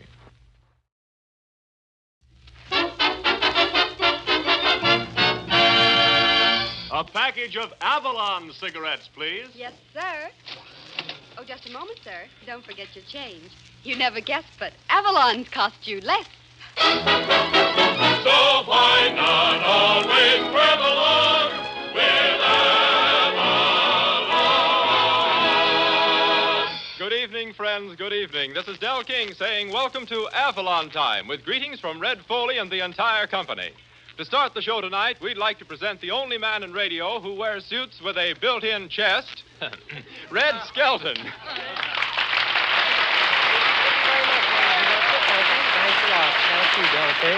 Thanks a lot. Hello, everybody. Hello there, microphone. Hello there, Skelton. Oh. You know, I heard him mention you 3 times in a song today. What song was that? Tramp, tramp, tramp, the boys are marching. Oh, I'm a tramp, huh? Maybe that's why all my friends, when I take a trip, wish me a bon voyage. Oh, by the way, I have a special news bulletin, ladies and gentlemen. New York City, New York. Grover Whalen suffers from a slight nervous breakdown. He's been working 2 years on a jigsaw puzzle, and he got it together. It was the San Francisco World's Fair. I was out at the San Francisco World Fair. Oh, I had a lot of fun out there. Only thing, it was cold. In fact, the weather was so cold, well, they were serving hot dogs with mustard-colored sweaters. Sally Rand walked up to one of her girls, and she says, listen, if you want to stay in this nude ranch, you'll have to take off those blue tights. The girl says, those are not blue tights. I'm cold. Boy, is that fairground big. No kidding. I walked around so much, when I got through, my socks looked like spats. Yeah, what happened to that gag? Hey, Listen, I've got a confession to make. What? Before the program went on the air tonight, I tipped the studio audience off on that gag. You thought it was so good, we thought we'd play a trick on you. Oh, well, for a minute I thought I'd have to get a new writer. But I had a lot of fun. We walked into the Hall of Science, and just as you walk... This one's safe, isn't it? You walk into the door at the Hall of Science, they have a scale there that talks. Del King got on it and says, you weigh 160 pounds. I got on it and says, you weigh 180 pounds. Bill Davis, our orchestra leader, got on it and says, one at a time, please.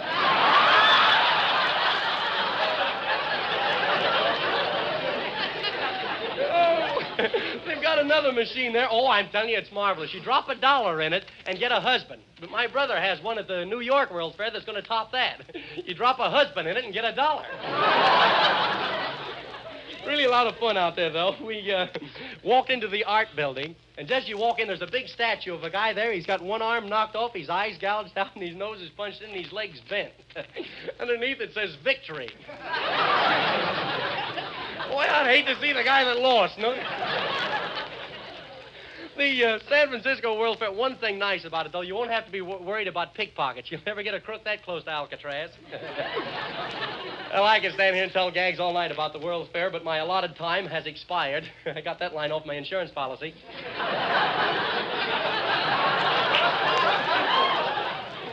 So Phil Davis and the boys will play Honolulu. Hit it, Phil. Hang on.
Ladies and gentlemen, you'll hear this from millions upon millions of people all over the country. When I can get finest quality in Avalon cigarettes and still save 3 to 5 cents on every pack, why pay more? Avalons give me more for my money. And friends, why don't you switch to Avalons and get more for your money? Get finest quality cigarettes for 3 to 5 cents less than other popular priced brands. Yes, 3 to 5 cents less. And you can be absolutely certain Avalons are highest quality. Make no mistake about that. They're 100% union-made from the world's finest Turkish and domestic tobaccos, blended with rare skill by experts to give you the utmost in true smoking pleasure. An extra smooth, pleasantly mild, delightfully enjoyable smoke. That's why you'd never guess they cost you less. In fact, you could want no finer quality cigarettes, regardless of price, regardless of brand. What more could you possibly demand? Superfine tobaccos, a truly superior blend at a real saving. With all this to gain, surely Avalons are worth a trial. The next time, ask for Avalons and save the difference.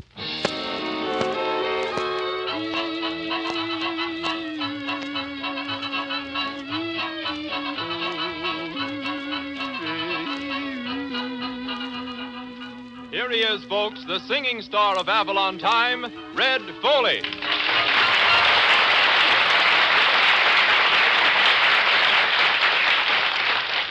Well, howdy, Dell. Howdy, folks, and howdy to you, Red Skelton. Hello there, Red Foley.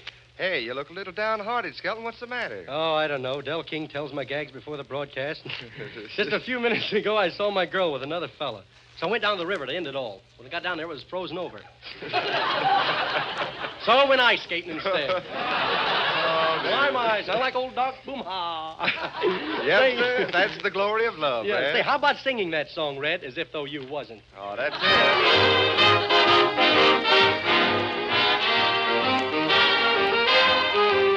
You got to give a little, take a little, and let your poor heart break a little.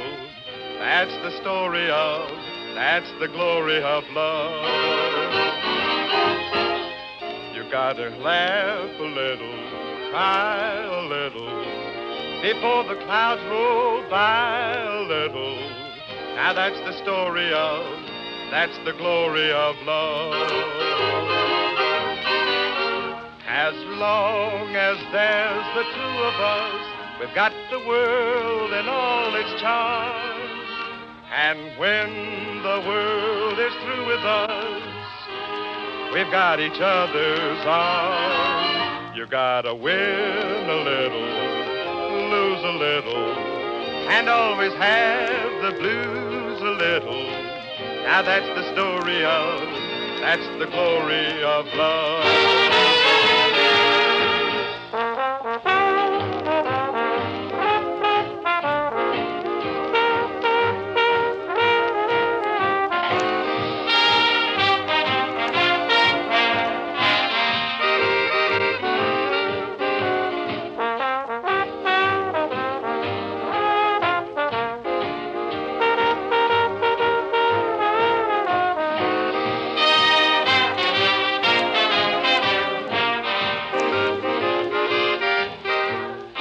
As long as there's the two of us, we've got the world and all its charms.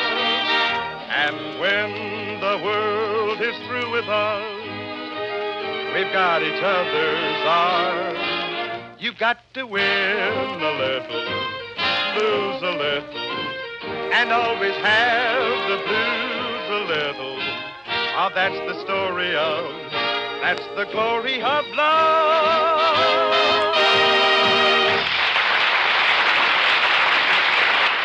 Ladies and gentlemen, a man who has just returned from a visit to his hometown is usually a happy man because of the many slaps on the back. We now take you to the office of Slap Happy Skelton. Let's listen.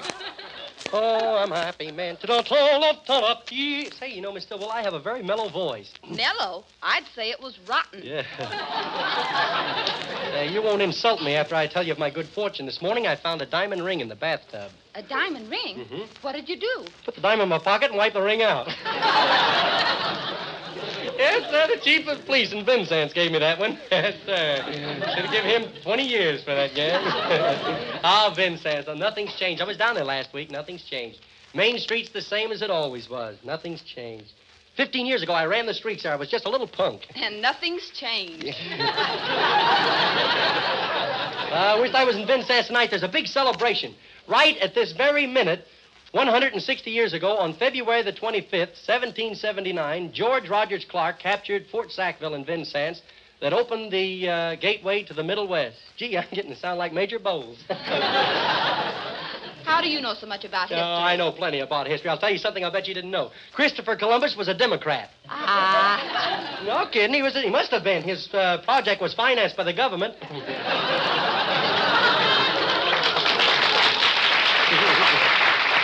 Oh, gee. Shoe shine, Mr. Skelton? Yeah, I think I will have a shine there, Aristophanes. What are you going to charge me, a nickel? A nickel? Mm-hmm. Ain't anybody shine those big shoes of yours for a nickel would whitewash a barn for a quarter. Well, I'd give you more, but you'd only take it out and buy a drink. Oh, no, not me. I takes it home and gives it to my mama. You do? Yeah, you see, we just had another blessed event in our family. Yeah, what is it, a boy or a girl? What else could it be? Yeah. Boy, she got you on that one. Yeah. Yes, I got to remember that. How did that go again? We haven't got time to go back. Oh, I sure like to tell that to my brothers and my sisters. How many are there in your family? Well, there's 19 of us. Yeah, the Stark visits our house quite frequently. Visits, huh? He lives there. Come on now, get started on these shoes here. Come on. Well, you see, usually on a job of this sort, I guess a retainer. A retainer. Well, here's a nickel. Go ahead.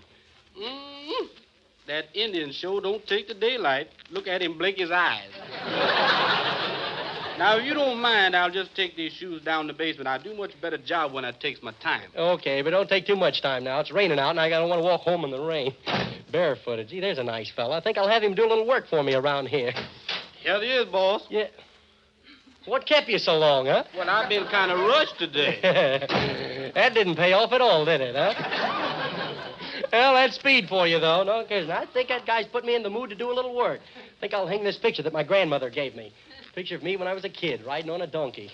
Hey, come here, Miss Stillwell. Take a look at this, will you? At what? Look, there's a picture of me when I was a kid. Oh, that's cute. But who's that on your back? Nothing but him. Well, come on in there, Professor. How are you, fella? Oh, my, don't get too close to me with those buck teeth. Boy, you could eat corn at 20 paces. No kidding. How are you tonight, Professor? How are you this evening, Mr. Skelton? Well, that line's not in there, but I think I can answer it if you read it again. Well, how are you this evening, Mr. Skelton? Well, don't worry about me. Let's get gruesome and talk about you. Oh, well. But you really look great tonight, Professor. You have the face of a saint. Oh, thank you. Yeah, Saint Bernard. No? Well, I suppose another question's got you stumped. No, just the answer. What is hash? Hash? That's a hamburger with a nervous breakdown. Thank you so much. Do you drink milk from contented cows? Yes, I do. But these are drinking from a bottle.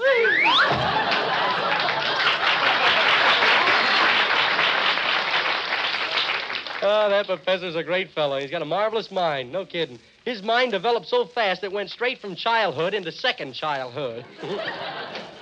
Shine your shoes, mister? Yeah, you were just in here. Oh, yeah, that's right. Doggone it, I just can't tell you white boys apart.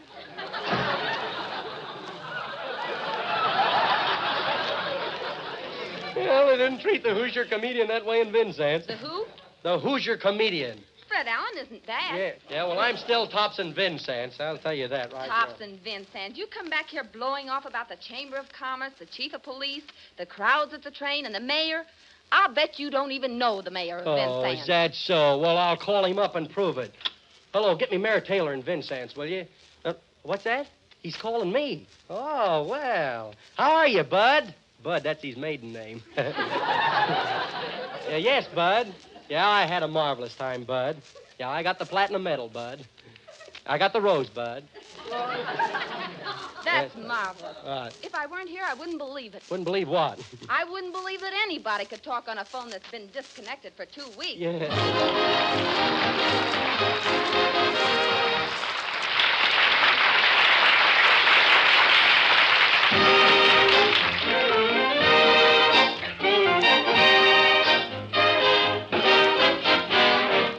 Bob Strong said he was wild about arranging it. Phil Davis said he was wild to play it. We hope you'll be wild about it, too. It's that everlasting favorite, I'm Just Wild About Harry.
Gentlemen, here's what happens to Jeanette after looking at you. Our guess is you'd feel the same way after looking at Jeanette.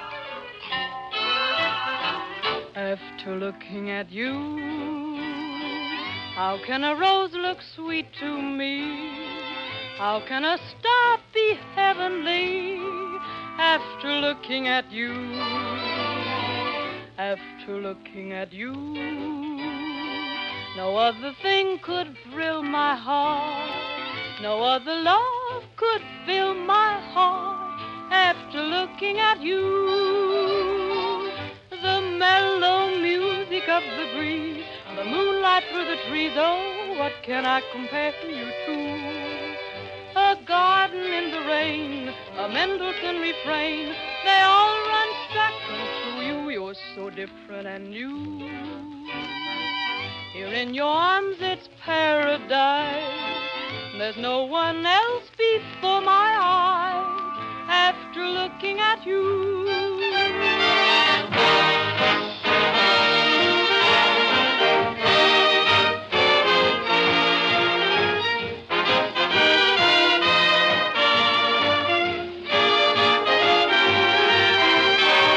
After looking at you.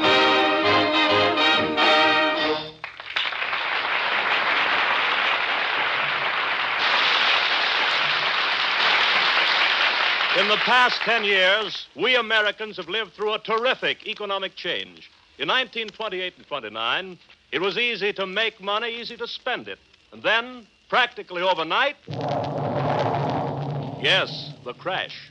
Money became scarce. Prices were lowered because we demanded more for our money. But oddly enough, the so-called standard price of cigarettes remained about the same. Then something happened. A new cigarette appeared, a price to fit the times.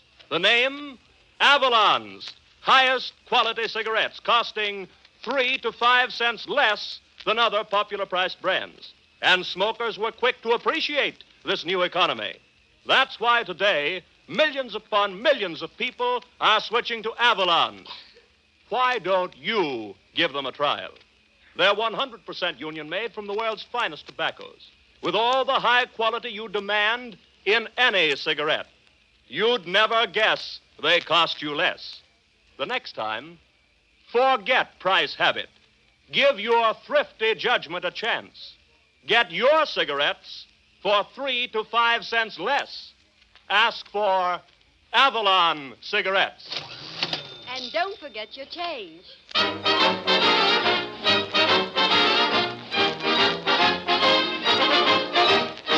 You know, Mr. Skelton, if I could have 3 wishes, first I think I'd wish for some pretty clothes. Oh, you would, huh? Then I'd wish for that 7 weeks back salary you owe me. Yeah. And then... You'd wish for 3 more wishes, yeah. That's right. Say, the way you wish around here, you should have been Aladdin Skelton secretary. That's the guy with the magic lamp. If you wanted anything, all you had to do was rub the lamp, make a wish, and there you were. Boy, would I like to meet him. Yeah, I can't dig him up just for that. Ah, that was in the good old Arabian days. Yeah, and those Arabian Nights weren't bad either. Well, Red, listen. Suppose I turn back the pages of history so you can tell the story of Aladdin, Skelton, and his magic lamp. Okay, Del. Okay, Red.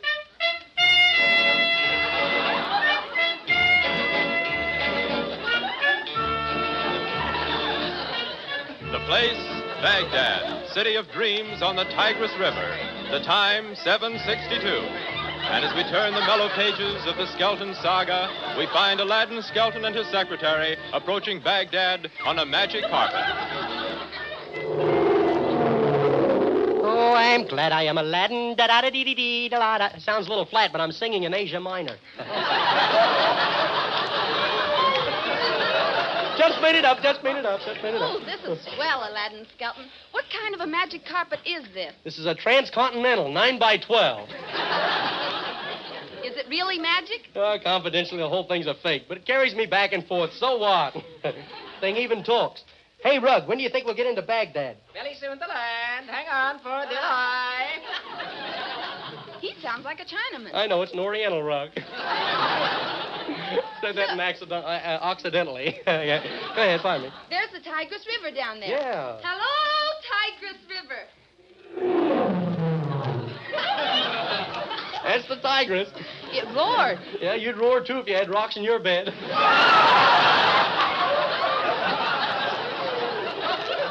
Well, hold on now. We're going down.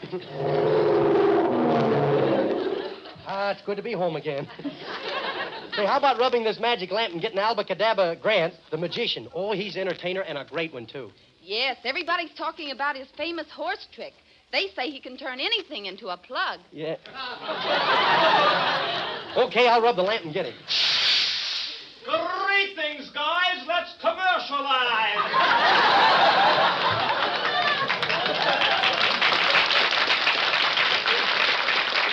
Oh, well, that's Kelowna Grant. Huh? This guy's from Turkey, so I better make him feel at home and talk to him in his native tongue. Gobble, gobble, gobble, gobble, gobble. Gobble, gobble, gobble, gobble, gobble, and Avalon cigarettes. Gobble, gobble, gobble, gobble, gobble. What in the world is he talking about? I don't know. That guy's 1,000 years ahead of everybody. He said something about the finest Turkish and domestic tobaccos are found in Avalon cigarettes. Well, rub the lamp and get rid of him. Okay. So long, guys. I'm about to vaporize. Well, let's see what's happening in the way of news. I'll rub the lamp and get a la Rinchel. Hello, Mr. and Mrs. Asia Minor, and all the rugs afloat. News from across the water. Splash! Alabama Foley and what 40 thieves are on their way to what city to steal what magic lamp from what dope who's sitting in front of me? Yeah. Uh-oh, that's news enough for me. Come on, hide that lamp. Where, in the icebox? Don't put it in there. That's the first place that crooked look. What's the matter? Are you afraid of him? Afraid? I'm not afraid. We skipped 5 gags. Let's go back. They're good ones.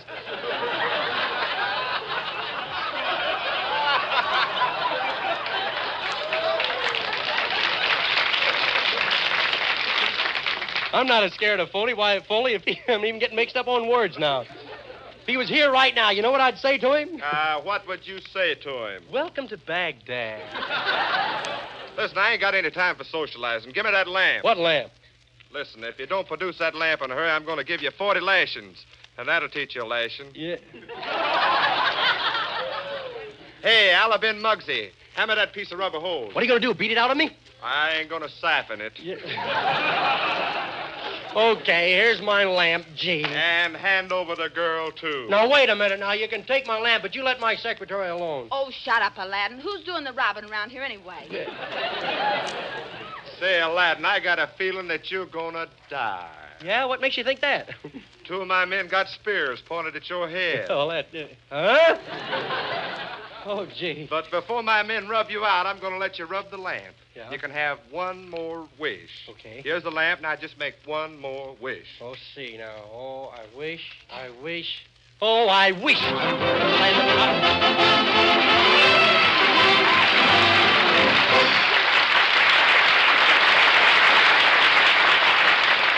Wandering over the face of the earth, writers of music capture melodies that escape less fortunate ears. Red Foley and the Avalon Chorus give us one of those beautiful melodies now, when Mother Nature sings her lullaby.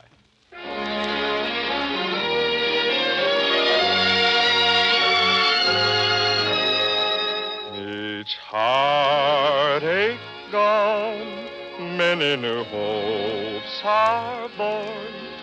When Mother Nature sings her lullaby.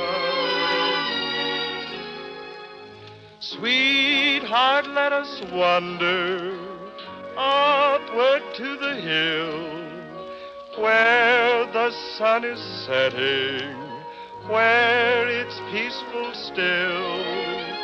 This day has been weary, this day has been long. It will be forgotten in Mother Nature's song. The stars come out, lighting a deep blue sky, when Mother Nature sings her lullaby. The moon bends low, kissing each rose good night, when Mother Nature sings her lullaby. Our cares and all our troubles will soon be put to flight The gentle breeze of evening will blow them through the night. Each heartache gone, many new hopes are born. When Mother Nature sings her lullaby.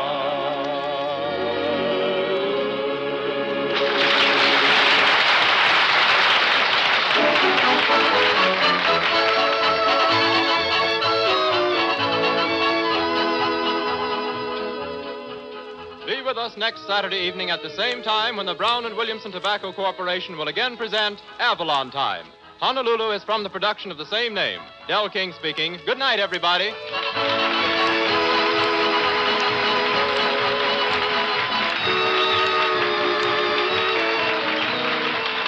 Avalon Time originated in the studios of the Nation Station and has reached you through the National Broadcasting Company. Power, the 100,000 handicap is scheduled to be run at Santa Anita Park, California. The program, which follows Avalon Time, sponsored by the Brown and Williamson Corporation, will be interrupted so that you may hear a description of the race by Clem McCarthy. We take you now to Cincinnati.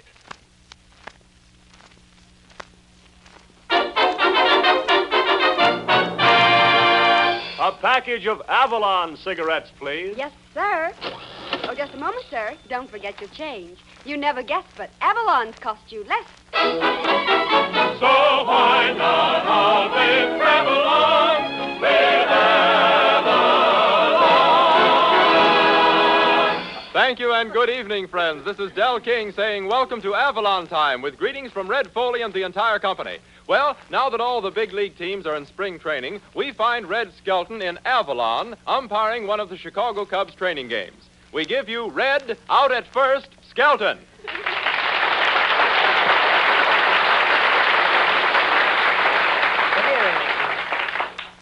Ball 4, you're out. What do you mean, ball 4, I'm out? Well, the bases are full, and I got no place to put you. Now, you see what you get for bowling me out? They're booing you now. Let him alone, folks. Don't boo him no more. He's all right. That guy's so dumb, he thinks a two-bagger is those things under Fred Allen's eyes.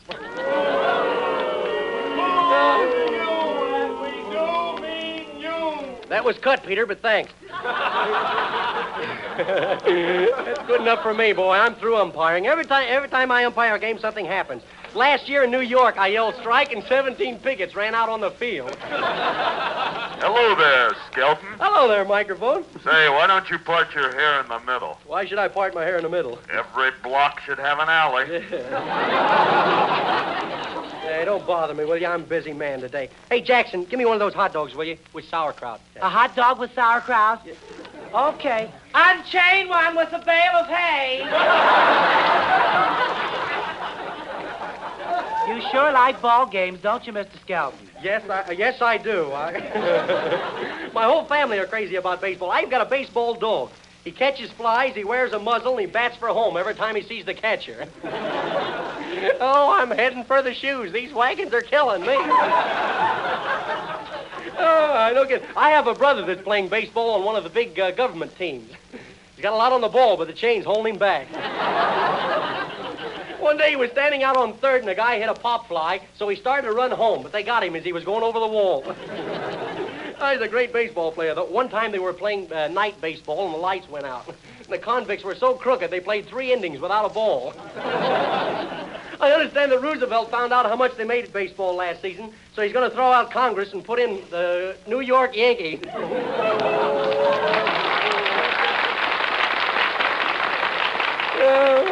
Here's your hot dog, Mr. Skelton. And I'll bet the poor thing thought I was Thomas Dewey the way I grilled it. Hey, this hot dog's got a feather in it. That's all right. It's probably a bird dog.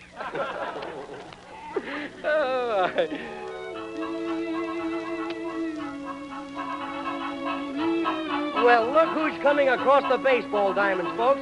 It's Red Foley, the singing star of Avalon Time.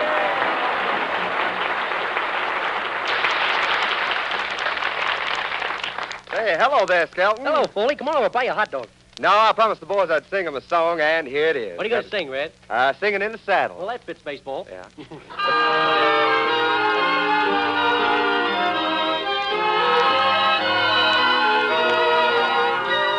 I'm singing in the saddle. Guide me from above. I'm a-heading for heaven and love. I've been rounding up the long lost dogies out on the lone prairie. Now I'm heading for my ranch house heaven, where she waits for me. I'm a-singing in the saddle, singing all the way, for the roundup is over today. I'm singing in the saddle to the stars above. I'm a-heading for heaven and love. To the rhythm of the hooves I'm a-humming. Get along, old pal. There's a prairie gal who knows I'm a-coming, waiting beside the old corral. I'm a-singing in the saddle. Guide me from above. I'm a-heading for heaven and love.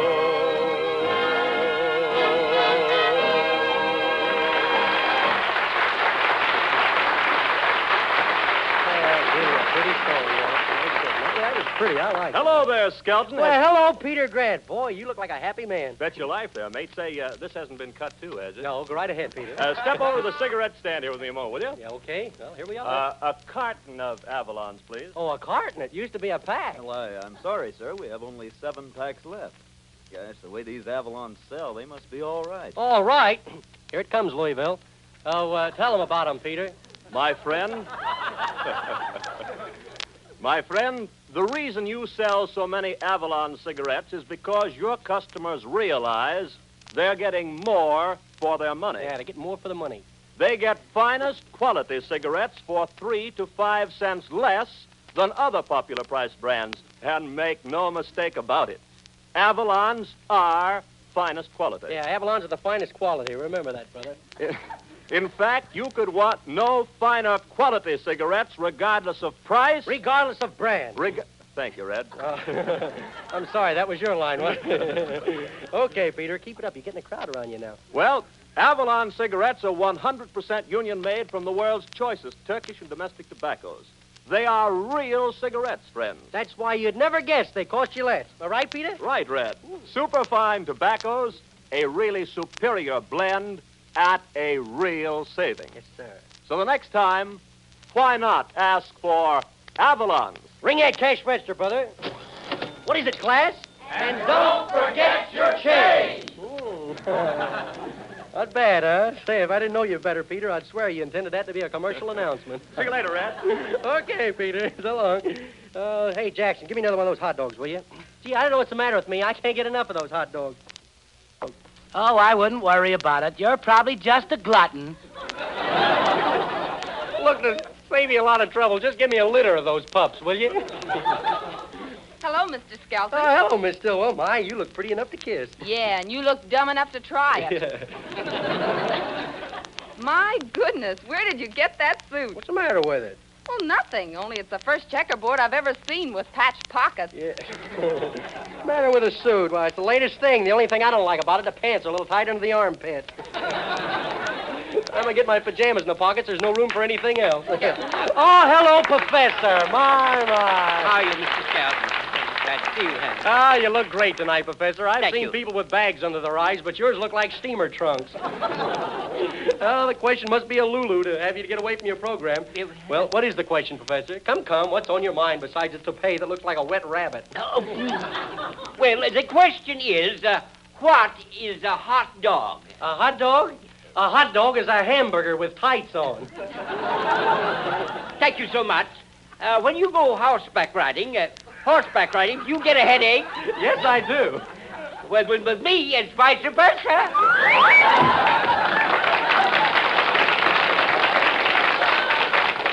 Oh, that professor's a great guy. The only thing he owes so much money.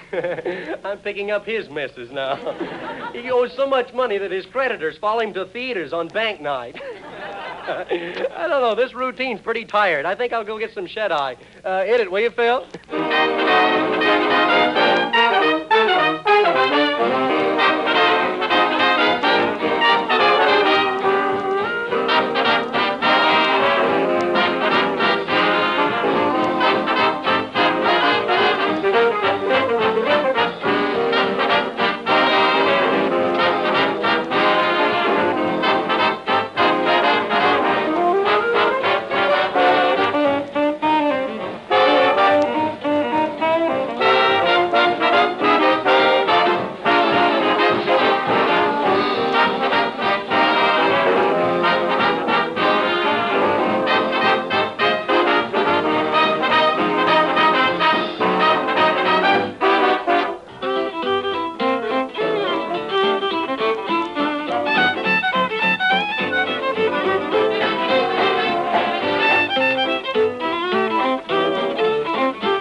Ladies and gentlemen, we wish to thank the Brown and Williamson Corporation, makers of Avalon cigarettes, for permitting us to interrupt Avalon time so that the National Broadcasting Company can bring you a description of the actual running of the Santa Anita Handicap at Santa Anita Park, California. You will now hear Clem McCarthy, direct from Santa Anita.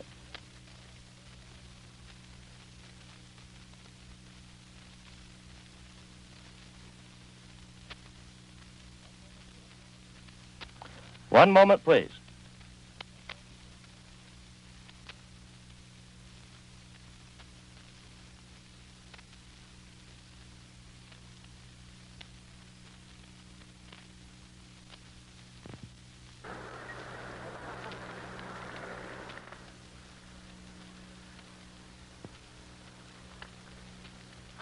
And we welcome to the network those Eastern listeners who have just joined us here at Santa Anita Park in California for the 5th running of the Santa Anita Handicap. The horses are right up there at the starting point, and so I'm going to give you the bare facts about this big race. As you know, it's a mile and a quarter, $100,000 added, and the winner will take down $91,100. Now, for your information, those of you who are interested in the various post positions, how they will line up, here they are from the inside position to the outside. 2 horses starting outside the gate, 14 stalls in the gate, and there being 16 horses running, then 2 of them must start on the outside. Here they are. On the inside, Quick Devil with Carl Bierman in his saddle, Thanksgiving with Jackie Westrope, Heel Fly with Harry Richards, Specified Charlie Corbett, in 5th position, Jacola with Moose Peters, just in from Florida, Main Man with Georgie Wolfe, Sorteado, the South American horse with Ralph Neves, Frexo with Freddie Miller, Gosum with Alan Gray, Which Sea with Basil James, Cravat with Bobby Robertson, War Minstrel with Nicky Wall, Today, Silvio Cucci, Melodist with Sammy Rennick, Congressman with Johnny Longden, and Kayak II, another South American horse, with Johnny Adams. Now then, in regard to the popularity of these horses with the crowd this afternoon, in just the way that they rate with these people who are trying to pick the winner, the most popular horse is the entry of Sorteado and Kayak, the 2 South American horses owned by Charles S. Howard, who also happens to be the owner of Seabiscuit. And next in popularity to them comes Cravat. Now, I would say that about 1 out of every 4 people here today like that South American entry of Kayak and Sorteado, and about 1 out of every 6 like Cravat. And after him, the next in popularity, very close up, is Specify, then Which C, then the entry of Today and Gosum. And then the others not so popular in the order of their popularity are Main Man and Quick Devil, Thanksgiving, Heel Fly, Jackola, War Minstrel and Melodist as an entry, Congressman, and the rank outsider is Frexo, the French horse, owned by Raoul Walsh. Now the horses are up there in their position, and they won't be long at the post, I'm pretty sure. Incidentally, this is a great sight to stand up here on this roof and look out across this parking space, easily the largest parking space of any race course in America, possibly in the world. It might even be the largest parking space for any great sports event. Today, at 12:15, I counted myself a block of 1,000 cars out here in the parking space, and then I got busy trying to multiply that, and I finally wound up with what I thought to be a little short of 20,000 cars at 12:15. Now, they were still pouring in at 2:30, and the capacity of the place is supposed to be 22,000 cars. It's jammed right to the gates, and over on the far side, the cars are out in other parking places that do not belong to the race course. The gross value of the race with 16 starters is $137,200. The winner will take down $91,100. The crowd last year was estimated at 63,000. I believe that's official. And I know that this crowd today is very close to 70,000. It cost $100 for each of these horses and all the others of the 107 that were entered back in December to get into the race, $100. Then yesterday morning, when the horses were named to start, it cost them $250 for that privilege. 2 of them withdrew, and that left 16 that paid an additional $750 to start. The association adds $100,000 to the race and gives the winning trainer $10,000, which brings the whole grand total up to $137,200. And now we're going to talk about those horses stepping into the gate. On the inside there is Quick Devil, and next to him is Thanksgiving, and there's Heel Fly. There comes Quick Devil into his position. Thanksgiving is not yet in his. Heel Fly is acting all right. He's going to have that hood over him, I think. Yes, he has the bandage over his eyes. That's the only way he'll walk into a stall gate. Specify has not yet made up his mind to go in. Way on the outside, Kayak in the outside position is acting okay. Congressman is next to him. Melodist out there in the outside stall. Specify is way out there behind. War Minstrel just jumped through the gate. All the others are up. There, Heel Fly. He dived out. He thought he anticipated a start and jumped right out of the gate. Eddie Thomas is standing there with one foot on the rail. Heel Fly just tipped off his rider, Harry Richards. But Harry's all right. He's going to get right back in the saddle. Just needs a little help there. Boys giving him a leg up now. Heel Fly wheeled very fast and caught Harry napping. You know, these modern jockeys ride with their stirrups so short. It's remarkable sometimes that a horse doesn't jump right out from under them. They get very little grip with their heels. However, they are the jockeys. They have to do the riding, so they should know how, and whatever style suits them best. And after all, the jockey that can get down here, it doesn't make any difference what his style is. He must be a good race rider. Harry Richards is waiting now. They're giving him a leg up. He'll be back in Heel Fly's saddle in just a second. Kayak is standing all right in his position. And there is Jackola is all right. She just walked into her stall. Main Man is acting very good. Frexo is quiet. Melodist is now cutting up a little on the outside. Kayak is behaving beautifully. Specify doesn't want to go into his stall yet. Waiting patiently on Specify. He has got the, Specify has got the 4th position there. Yes, sir, he's right next to Heel Fly, in between Heel Fly and Jackola. And Thanksgiving has just walked into his stall and tried to walk out, but his jockey stopped him in time. They're all in there now, everybody except Heel Fly and Specify. They might break any instant. No, Heel Fly doesn't want any part of it yet. He's waiting for Specify to go in his stall. All the other horses are acting like ladies and gentlemen. Yes, there's one lady in here, Jackola. She didn't do so well in her initial start here recently, but oftentimes a horse needs a race, and with that race under his belt will run much better. Look out, look out, look out, look out now, look out. They're all straight, but are they ready?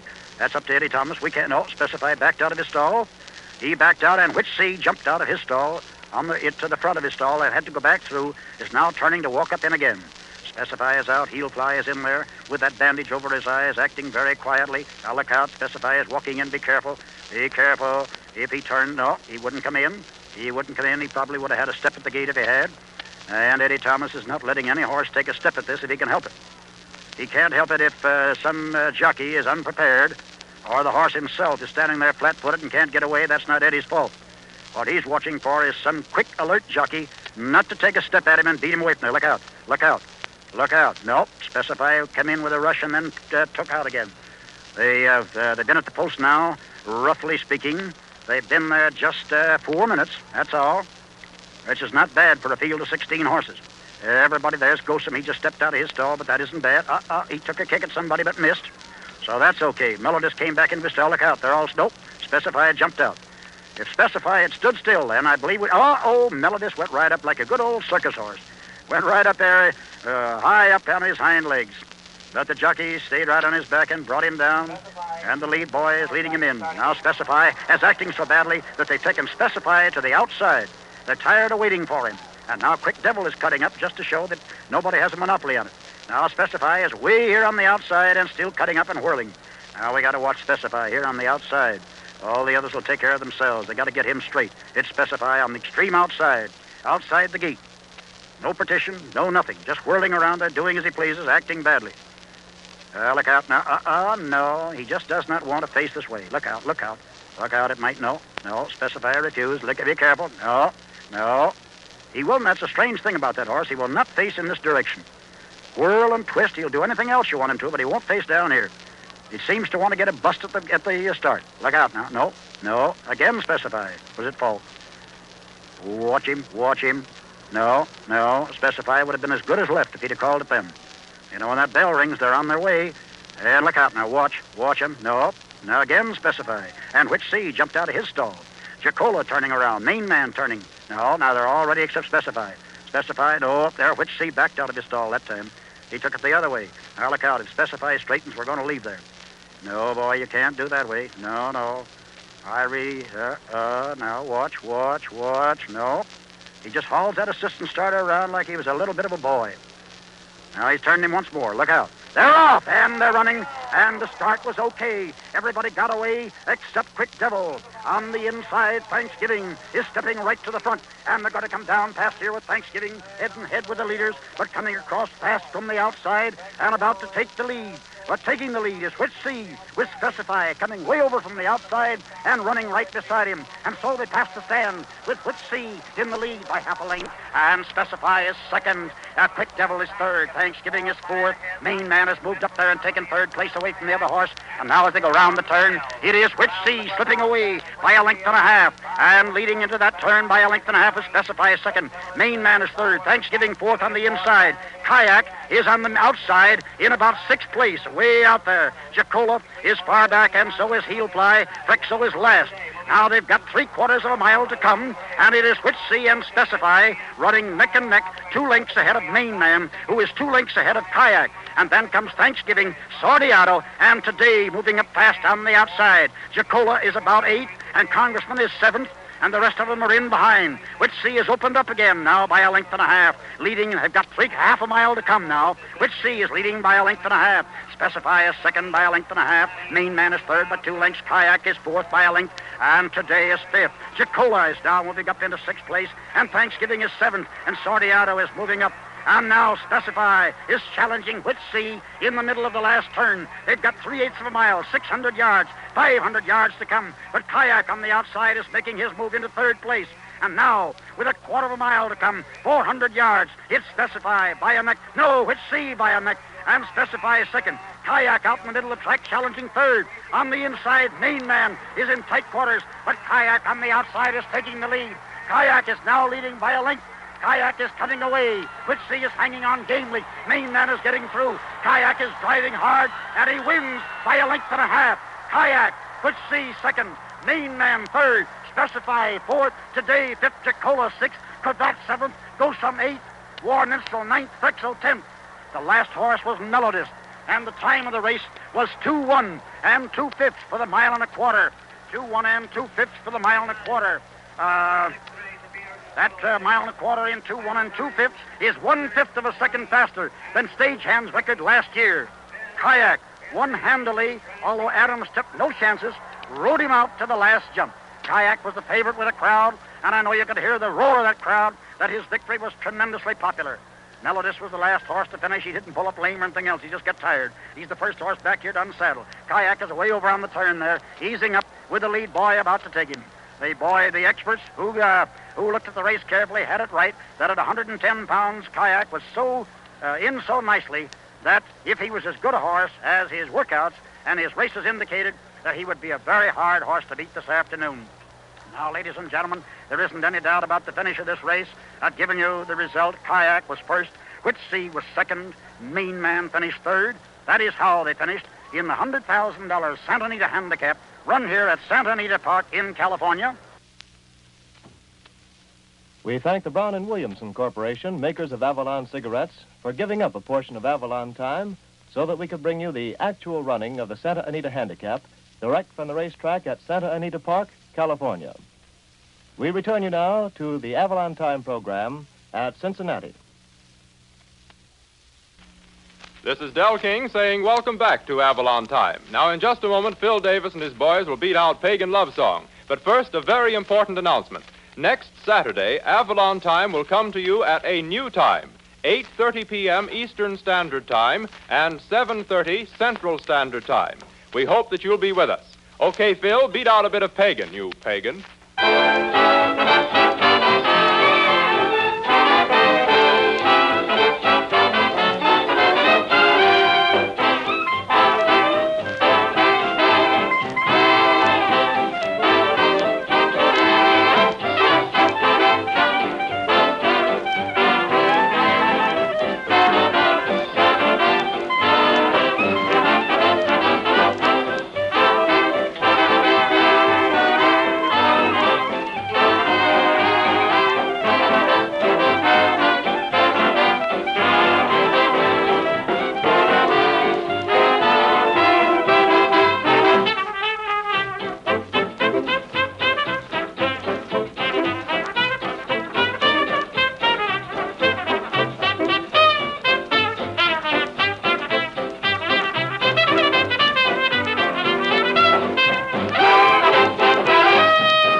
Ladies and gentlemen, the other day I actually saw this scene take place.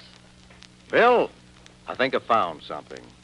Here, try one of these cigarettes. What kind are they? Avalons. See what you think of them. It's light. Say, that's a smooth cigarette. Nice mild smoke, too. Yep, it's all right. You know, they cost several cents less than that popular price brand you smoke. Really? Why, I can hardly believe it. Yes, friends, you'd never guess they cost you less, because Avalons are positively highest quality cigarettes, 100% union made from the world's finest Turkish and domestic tobaccos. Yet these superior cigarettes cost 3 to 5 cents less per package than any other popular priced brands. When you can get Avalon's outstanding quality at this exceptional economy, why pay more? The next time, forget price habit. Give your thrifty judgment a chance.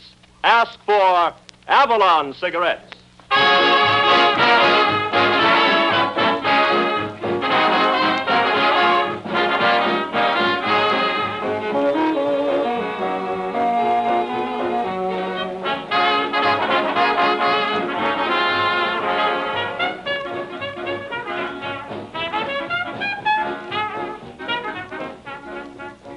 Well, friends, that's about all the time we have now. But remember, when you ask for Avalon cigarettes, don't forget your change. Yes, Avalon cigarettes, dear friends, cost several cents less than others.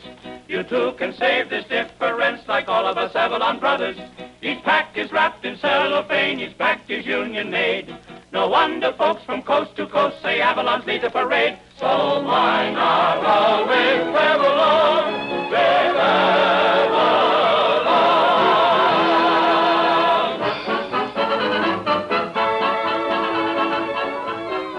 Friends, your attention, please. Remember, next Saturday evening, the Brown and Williamson Tobacco Corporation will present Avalon Time at a new time, 8:30 p.m. Eastern Standard Time, 7:30 p.m. Central Standard Time. Del King speaking. Good night, everybody.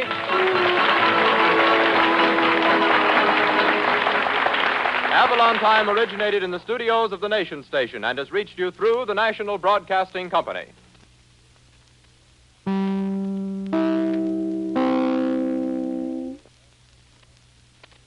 WEAF, New York.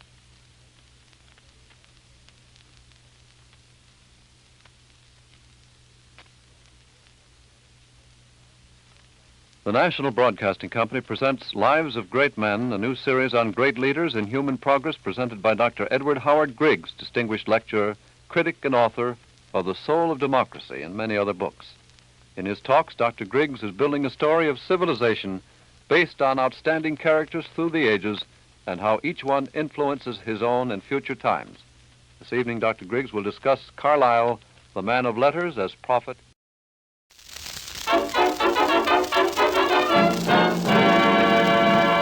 a pack of Avalon cigarettes, please. Yes, sir. Oh, just a moment, sir. Don't forget your change. You never guessed, but Avalon's cost you less. So why not always travel on with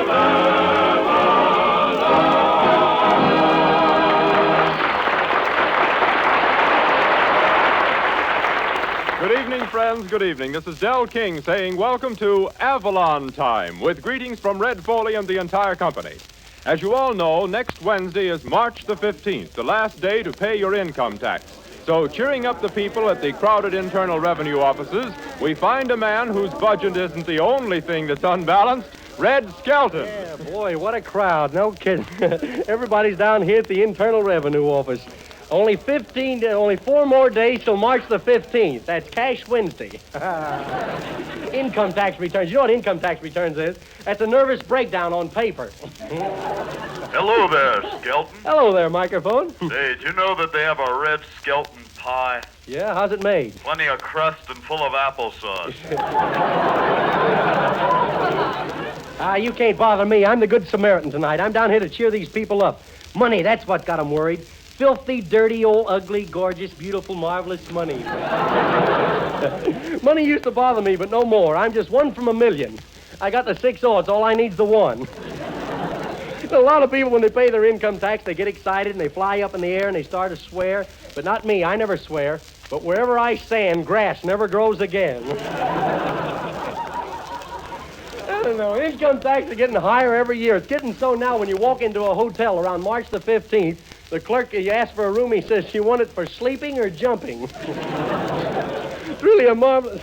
Oh, hello, Mr. Skelton. Oh, hello, Doctor. Hey, Doc, did you pay your income tax yet? Yes, and I'm so mad I could operate.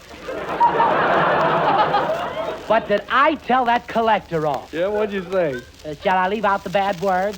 You better, yeah. Oh, there, my lips are sealed. Well, I'll see you later, Mr. Skelton. I have to rush over to the hospital. We've got a sale on operations, and we're awfully busy over there. Oh, that doctor's a marvelous fellow. He's got a grand sense of humor, too. He keeps his patients in stitches. I'd like to heard what he told those tax collectors, though. Can those tax collectors really mean business this year? When they mark your returns paid, in the back of the word paid, they stamp a question mark and a picture of Alcatraz. You know what Alcatraz is? That Sing Sing with the World's Fair. I better start figuring out my own returns here. Let's see. That's $495. Hello, Skelton. Hello. Well, Phil Davis, our musical blimp. Say, did you hear what happened to me? No, what happened, Phil? Well, that tax collector took one look at me and said, Chubby, you got to pay our corporation tax.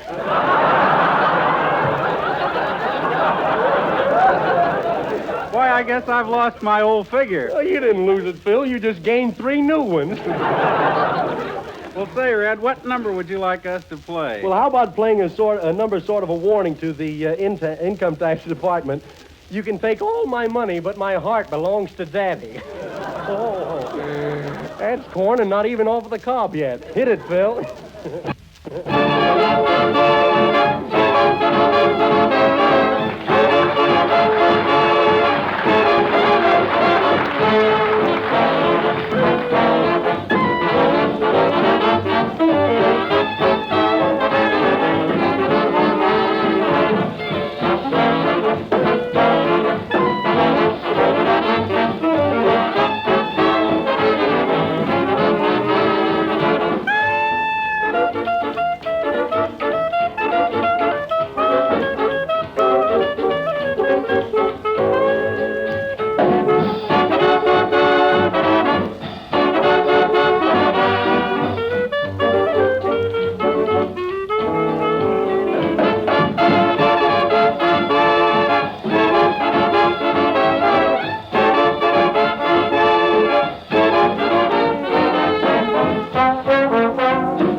Best band on the air, no kidding, boy. Hello, Skelton. Oh, hello, Peter Grant. Hey, what's the matter with you? All right, I'm downhearted. What's the matter? Sponsor told me I didn't have to make any more commercial announcements on Avalon cigarettes. Oh, you're kidding. Yeah, you see, the millions upon millions of people who have switched to Avalons are spreading the word around that Avalons really are the outstanding cigarette value on the market today. Yeah? They're saying to all their friends, why pay more for cigarettes when you can get highest quality in Avalons for 3 to 5 cents less than other popular priced brands? Well, everybody knows that. Yeah, but can you imagine that, Red? That was one of my favorite lines. Yeah? Yeah. Oh, well, gee, buck up. Maybe the sponsor will let you mention something about the tobacco that goes in Avalon. No, we won't. Sponsor No? said that any smoker that tried Avalons just once will immediately appreciate that smooth, mild blend of fine Turkish and domestic tobaccos. Yeah. Red, I can't even mention that Avalons are 100% union made. Oh, you're kidding. Gee, Red, remember when I used to say, the next time ask for Avalon cigarettes? Yeah, those were the days. Boy, I could almost hear that cash register then, Red. And remember how Mary Jane would say, Don't forget your change. it's too much for me, Red. I'll be seeing you, Pop.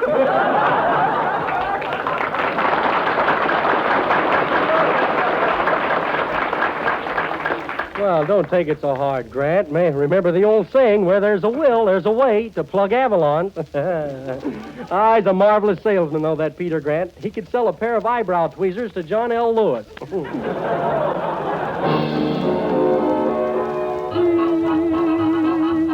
Uh-oh, that's Red Foley. Let him through there, will you, folks? What do you say? That's a friend of mine, the singing star of Avalon time, Red Foley. Hiya, Foley. Hiya, Skelton. Pardon me, neighbor. I didn't mean to step on your foot there. Pardon.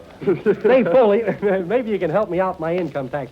I'm allowed 10% off, but I'm going to take 20. Do you think it's all right? Why, sure. Take that 20 and the government will give you 5 more off. What for? Good behavior. Yeah. Hey, how about singing a song, Red? Okay, I'll sing Rainbow Valley. Sing it, Red. Con mucho gusto. Meaning with much feeling.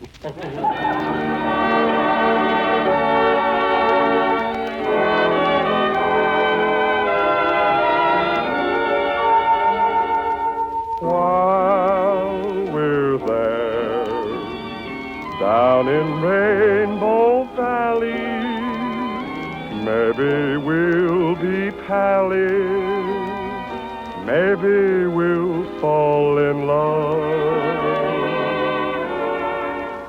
There's stormy weather in your eyes, and it's cloudy above. Let's get together, you and I, where there's sunshine and love. Skies are fair down in Rainbow Valley, where sweet Sue and Sally linger with Jim and Joe.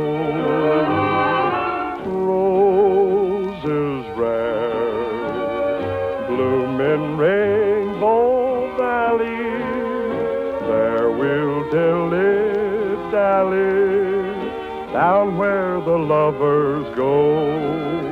It's only a shallow, so peaceful and still.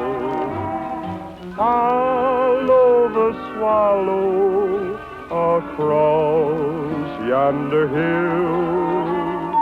While we're there, down in Rainbow Valley, maybe we'll be pally, maybe we'll fall in love.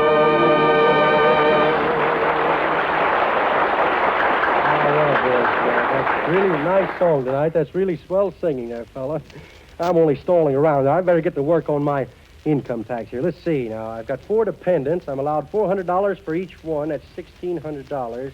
I think I'll add one more to that, and I'll put the one right in front of the 4. That makes 14 dependents. Read all about it here. Man goes to penitentiary for cheating on income taxes. Maybe I better make that 4 dependents again. Hello, fellow evader. Oh, Miss Stillwell. What do you mean, evader? Why don't you give me the benefit of the doubt? What doubt? Yeah. Say, why There's don't a laugh you get there a at new... rehearsal. Why don't you get a new suit? Boy, is that thing shiny. Here, wrong? hold still. I want to see how I look in your pants. Yeah. I'd get a new suit if I could find a way to save some money on these taxes. Yeah? Mm-hmm. My brother figured out a way to beat the income taxes. Yeah, how'd he work it out? On a rock pile. Yeah. You ought to be ashamed of yourself trying to cheat the government. Yeah. And you're standing right under the picture of George Washington, the man who never told a lie. Yeah, he's also the man who never had to pay income taxes. I'll tell you how you can save some money. How? Get married. Are you kidding? Don't be silly. You couldn't keep a wife in the government on the money I make. Here, you're my secretary. You figure this thing out for me. Oh, hello, Professor. Gee, I'm glad to see you. Ah, you look great tonight. You're the first scarecrow I ever saw with false teeth. Oh, your toupee looks simply ravishing. Yes. It has a lovely part right in the middle. Thank you. I picked it up at my dear old father's toupee by mistake. Oh, then your part belongs to Daddy, eh? Oh, what questions got you stumped this week, Professor? Well, what is an income tax? Income tax? Yes. That's a politician's idea of capital punishment. Thank you so much. Do you like Irish stews? Yes, I do. Lovely fellows, aren't they?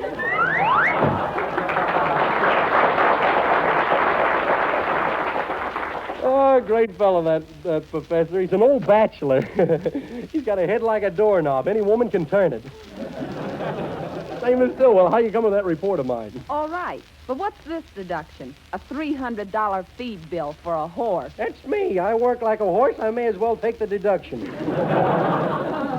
Mr. Skelton, I believe.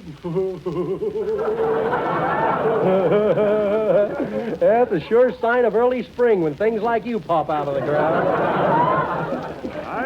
I represent the law firm of Saggy, and Droop. You're too far gone to be saggy. You must be the Droop.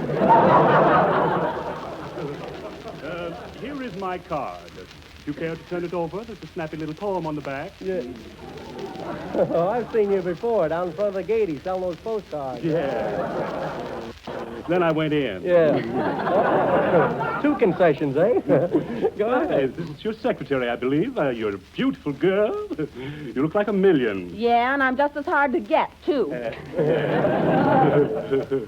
Mr. Skelton, I only have a minute to spare. I'm due over at the courthouse where I have a $10 case and 2 small ones.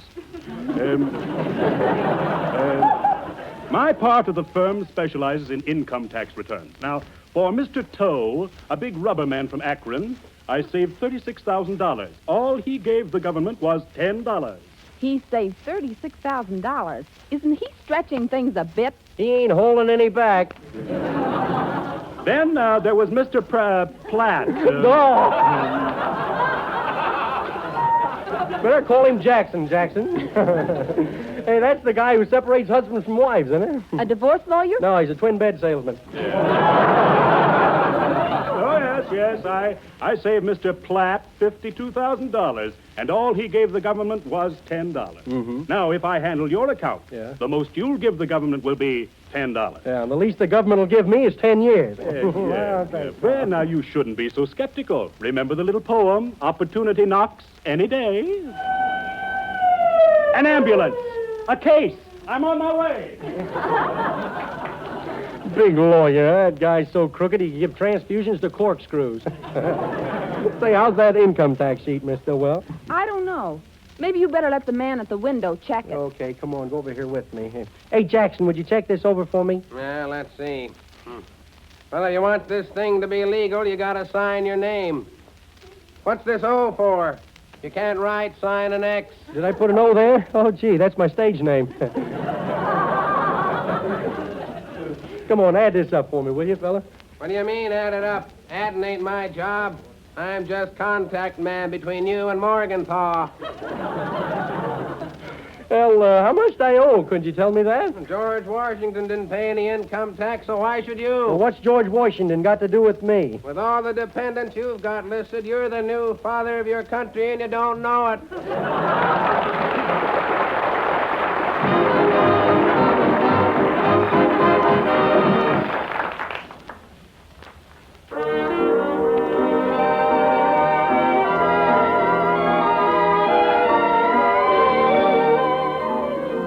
Jeanette sings the song everyone is asking for, Deep Purple. When the deep purple falls over sleepy garden walls, and the stars begin to flicker in the sky, through the mist of a memory, you wander back to me, breathing my name with a sigh. In the still of the night, once again I hold you tight. Though you're gone, your love lives on.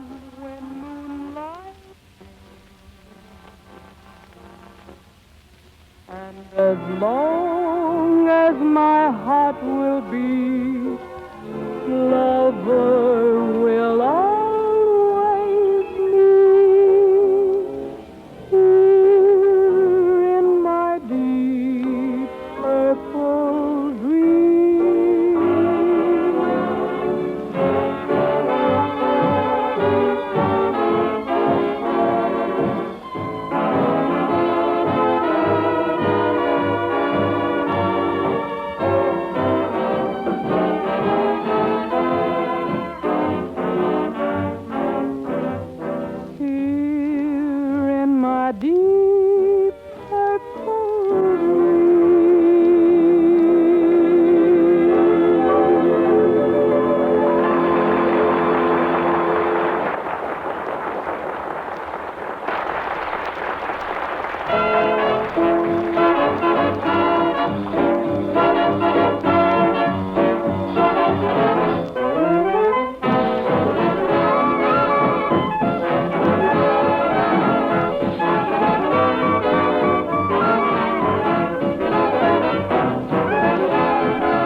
tunes of long ago is still the order of the day. Here's Bob Strong's swingaroo arrangement of a 20-year-old favorite, Alice's Holiday.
Ladies and gentlemen, if a package of Avalon cigarettes could talk, it would say something like this. Boy, do I make friends easily.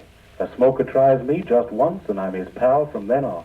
Yes, sir, I've got that personality that wins friends and influences people. Yes, folks, that winning personality of Avalon's is making friends with millions upon millions of smokers from coast to coast. And it's no wonder. Avalon's give you more for your money, give you finest quality cigarettes for 3 to 5 cents less than other popular priced brands. And friends, make no mistake about it, Avalon's are highest quality. 100% union made from the finest Turkish and domestic tobaccos the world affords, with all the high quality you demand in any cigarette. You'd never guess they cost you less. The next time you need cigarettes, forget price habit. Give your thrifty judgment a chance. Ask for Avalon cigarettes.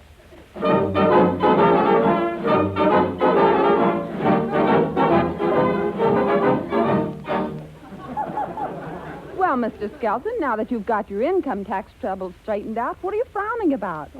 Oh, you've got so many wrinkles in your forehead, it looks like a 7-layer cake. Well, I think if the head got in there, it'd have got a big laugh. It's all right. I'm worried. All of us Skeltons start worrying around March the 15th. With this generation, it was income taxes. But it all started with Julius Caesar Skelton. On March the 15th in 44 B.C., he died with what was known as a well-known death in those days. He was assassinated. Say, Red, I know all about Julius Caesar Skelton, and, me being an old historian like I am, shall I do the honors and set the scene? Okay, Deb. Okay, Red.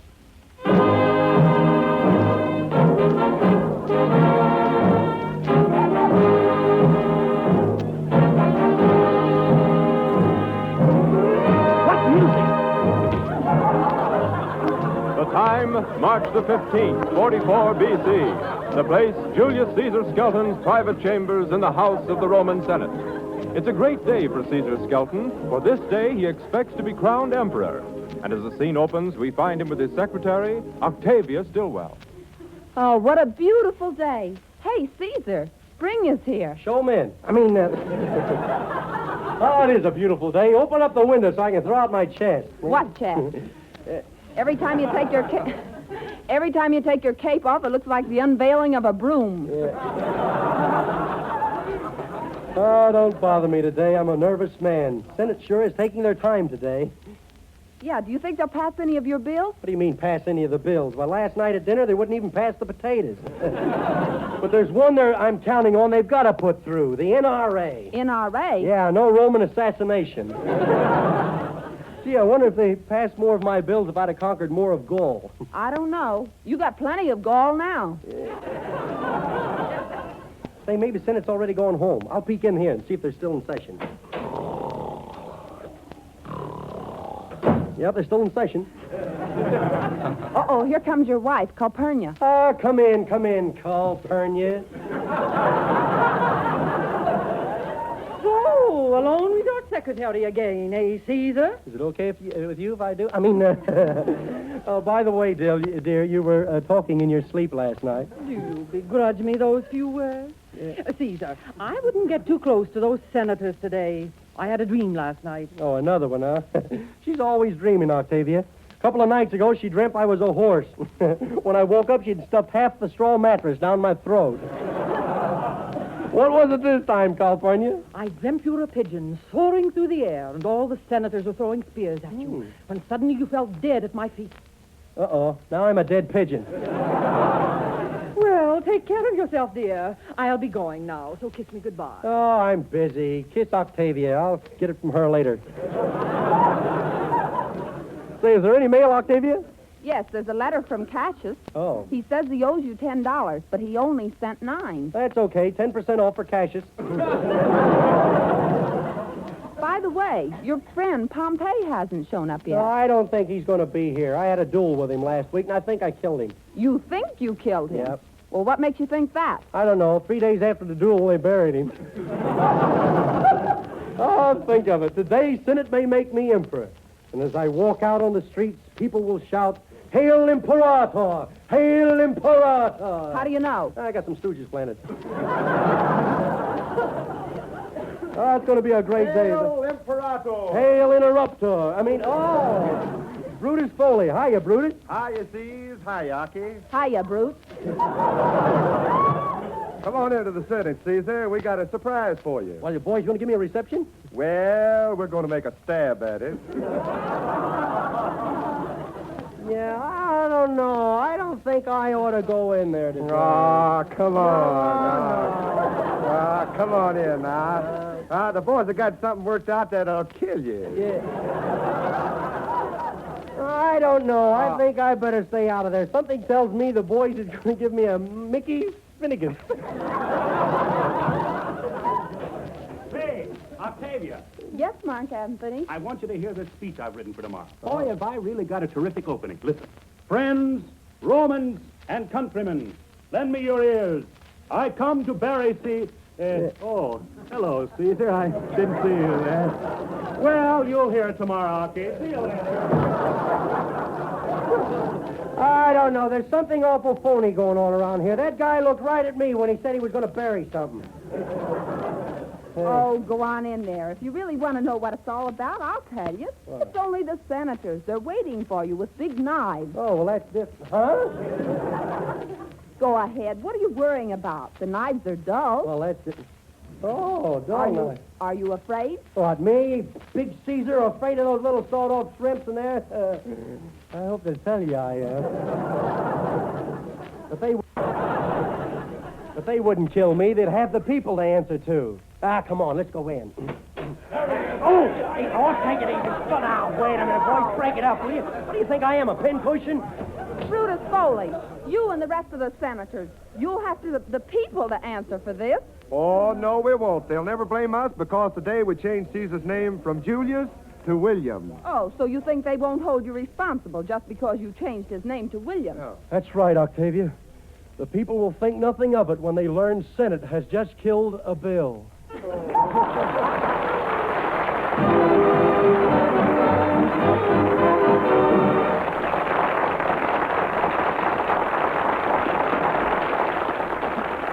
Here's a beautiful new melody inspired by the magic beauty of red skies in the night. Red Foley and the Avalon Chorus sing it for us.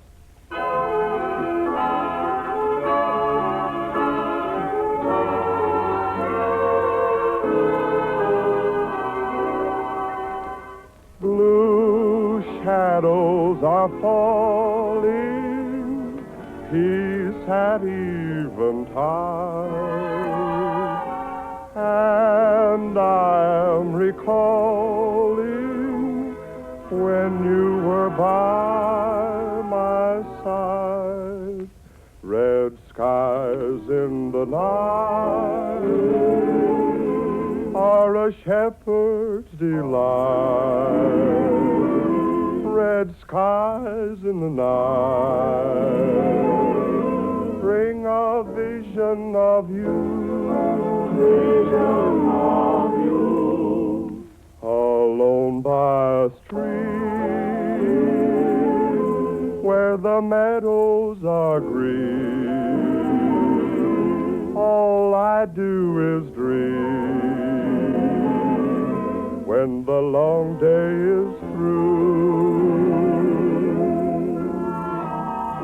While your sheep are straying, you'll keep calling her name, and my heart keeps saying, sweetheart, come back again. A shepherd's in love, yet I'm lonely and blue. Red skies in the night bring a vision of you. Bring a vision of you.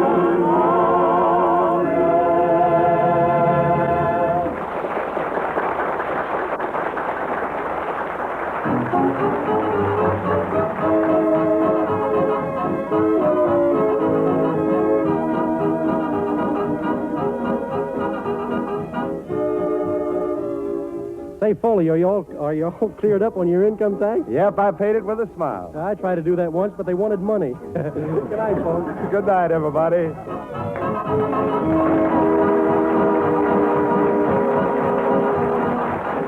with us next Saturday evening at the same time when the Brown and Williamson Tobacco Corporation will again present Avalon Time. My Heart Belongs to Daddy is from Leave It to Me. Del King speaking. Good night, everybody.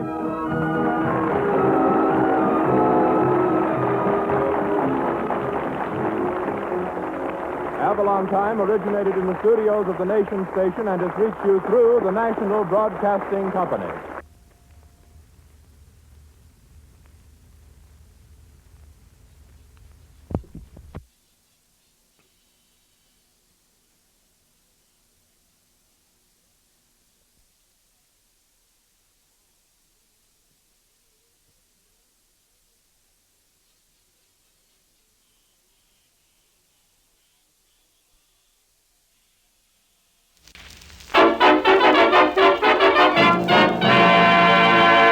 A pack of Avalon cigarettes, please. Yes, sir. Oh, just a moment, sir. Don't forget your change. You never guessed, but Avalon's cost you less. So why not always Avalon? Live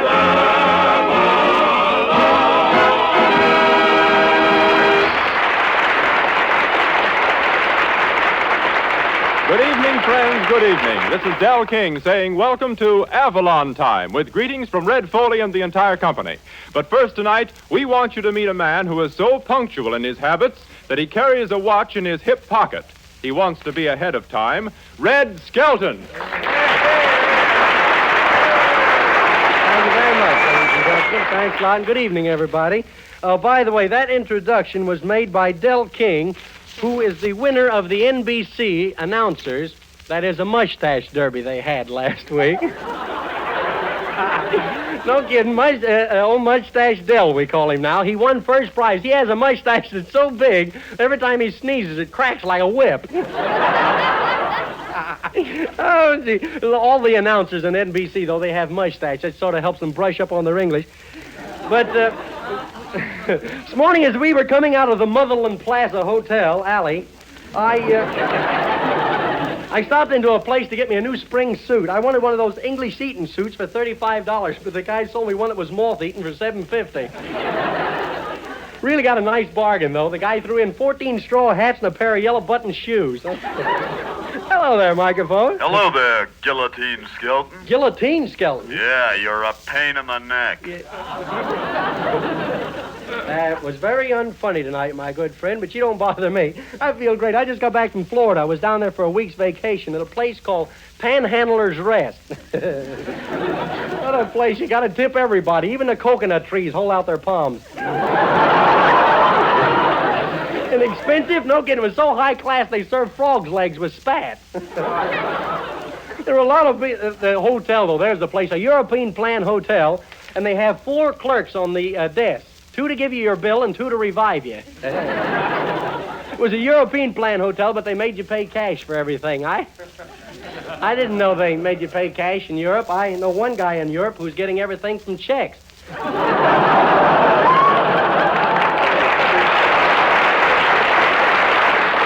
had a lot of fun down there, though. I went swimming. There's a lot of people on the beach. I love to swim. I use the politician stroke, the underhand method. There were 2 old-time Republicans standing on the beach, and one of them said, "Say, if Dewey runs for president, you think he'll use the same slogan he used at Manila Bay? Remember the Maine?" The Democrat standing by says, "I don't think so. The Democrats been using that one for the last 3 years, only they enlarged on it. Remember the Maine and Vermont." Oh, they put a little life in the show. Phil Davis and the boys going to play a number. What are you going to play, Phil? Well, it's going to be Begin the Begin. Red. Begin.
Helps out a little there, too. That was Phil Davis, ladies and gentlemen, playing the beginning, hello there, Peter Grant. How are you? Hello, Skelton. How are you? Yeah, you sure look happy tonight. Boy, I am happy, Red. I was walking through the park today, and it was beautiful. Yeah? Everything reminded me of Avalon cigarettes. Yeah.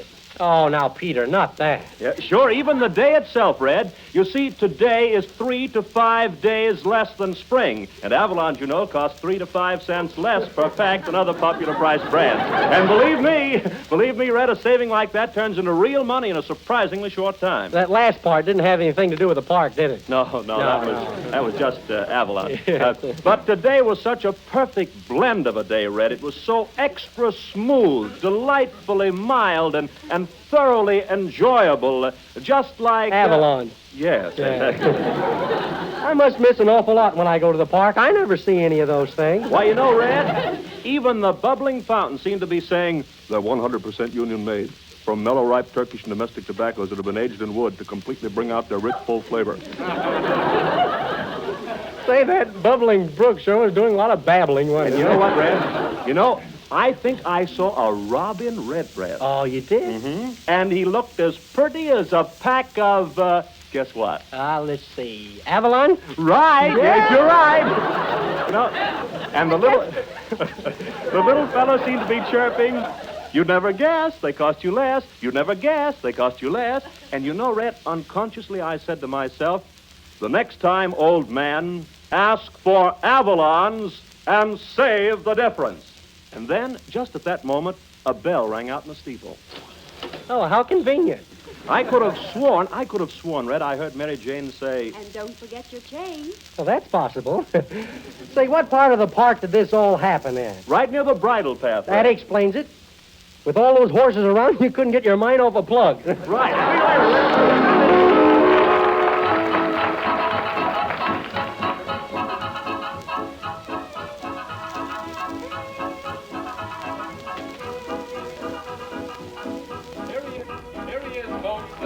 Star of Avalon Time, Red Foley.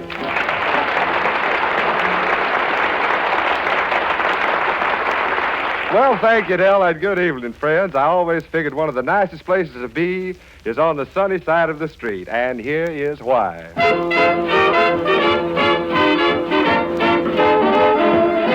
Grab your coat, get your hat, leave your worry on the doorstep. Just direct your feet to the sunny side of the street. Can't you hear a pitter-pat? And that happy tune is your step. Life can be so sweet on the sunny side of the street. I used to walk in the shade with those blues on parade, but I'm not afraid. This rover crossed over. If I never have a cent, I'll be rich as Rockefeller. Gold dust at my feet on the sunny side of the street.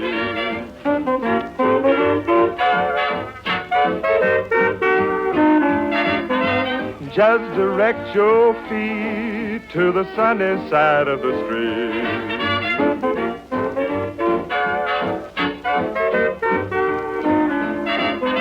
Life can be so sweet on the sunny side of the street. I used to walk in the shade with those blues on parade, but I'm not afraid. This rover crossed over. If I never have a cent, I'll be rich as Rockefeller. Oh, gold dust at my feet on the sunny side of the street.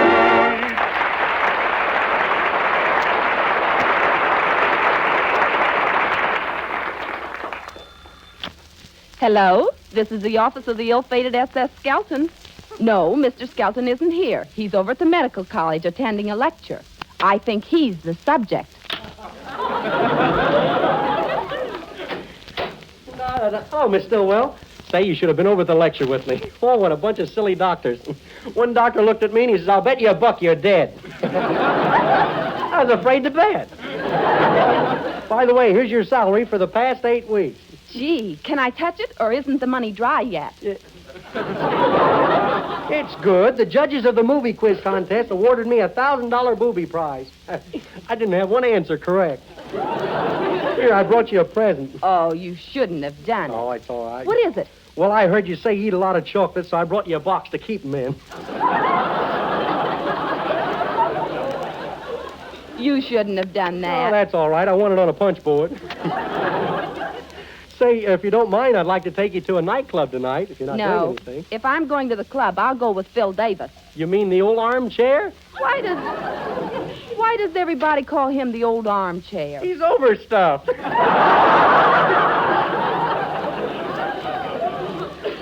Well, he might be overstuffed, but at least he doesn't make me split the check. Yeah. Well, I'm going out tonight, and I think I'll go formal. You better call up my butler and tell him to lay out a complete change of socks. Your butler? Yeah. What do you need with a butler? Well, I need somebody. I'm getting too big for my mother to dress me. Why don't you open up a bank account with the rest of that $1,000? What $1,000? I only got $600 left. I made a payment on my automobile. Just think, 2 more payments and I can drive it in the daytime. All right, the payment was $2. Yeah. Now, what did you do with the other $400? Well, if you really must know, Nosy, I made a few wise investments. Uh-oh. What do you mean, uh-oh? You won't believe this, but for $200, I bought controlling interest in the Chicago River. That's great. How about me getting in touch with Grover Whalen? Maybe you can buy the main gate at the World's Fair and charge admission. What are you trying to do, kid me? What, do I look dumb or something?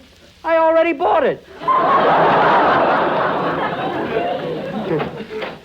Oh, hello, Mr. Skelton. Well, Ethelbert, how are you? Just fine, thank you. The landlord sent me up to collect the rent. I know I'm not going to get it, but I've done my duty. Well, you're going to get your rent this week. Here's $50. Oh, good heavens, the old clown has money. My, we're living in a days of miracles. Yes, we This are. week you're paying the rent, and last week Brooklyn won a ball game.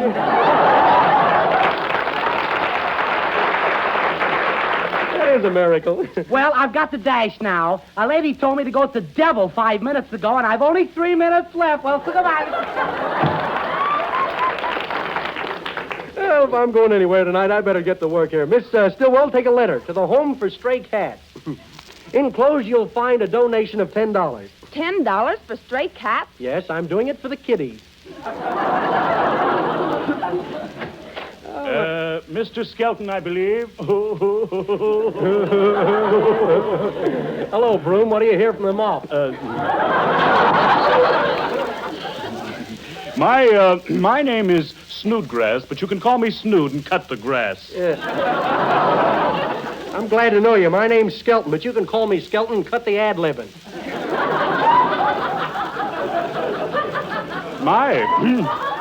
That was a good one. Is this lovely lady your secretary? Mm-hmm. You know, there's something familiar about you. Yeah, it's you. Yeah. I represent the Fly-By-Night Bird Company. Dealers in rare birds. You stick around here, you'll get plenty of rare birds. Now, if you lend me your pencil, I'll show you how we can make a lot of money. Okay, here's Now, the pencil. we buy birds for $1 and we sell birds for $100. Yeah. Not much of a profit, but we'll be satisfied with our 1%. Well, that sounds very interesting. You know, I'm crazy about birds. I bought a parrot once. It turned out to be a crow with gangrene. Say, I'd like to go in business with you. This is a suicide pack if I ever heard one. Yeah. Don't pay any attention to her. She's punch drunk. I am not. I never touch the stuff. Yeah. Yes, Mr. Skelton, we can make a lot of money in this bird business. Yes, we should make a lot of money in bird business if we watch the overhead. Here's $200 cash. Will you take me in for that? You're took. Thank you. I'll be on my way. Mr. Skelton, are you going to let him get away with that? He Right. takes your pencil, Yeah. shows you nothing, and you give him $200. Yeah. Don't you realize the man is stealing from you? Yeah, how about that? Hey, come back here, you. Just a minute. What do I look like, a sap or something? What are you coming in here trying to pull those fast tricks on me? Now, you give me back my pencil.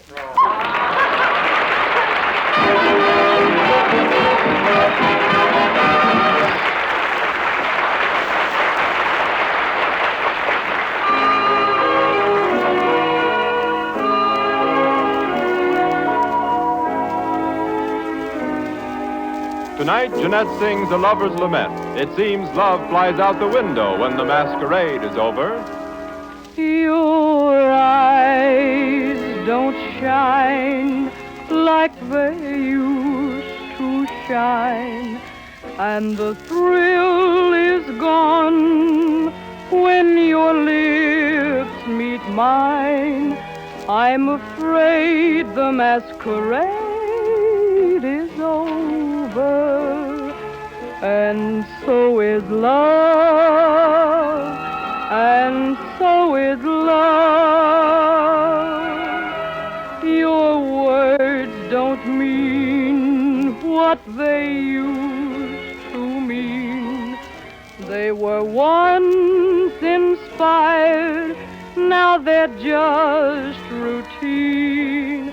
I'm afraid the masquerade is over, and so is love, and so is love. I guess I'll have to play Pagliacci and get myself a clown's disguise and learn to laugh like Pagliacci with tears in my eyes. You look the same, you're a lot the same, but my heart says no, no, you're not the same. I'm afraid the masquerade is over, and so is love, and so is love.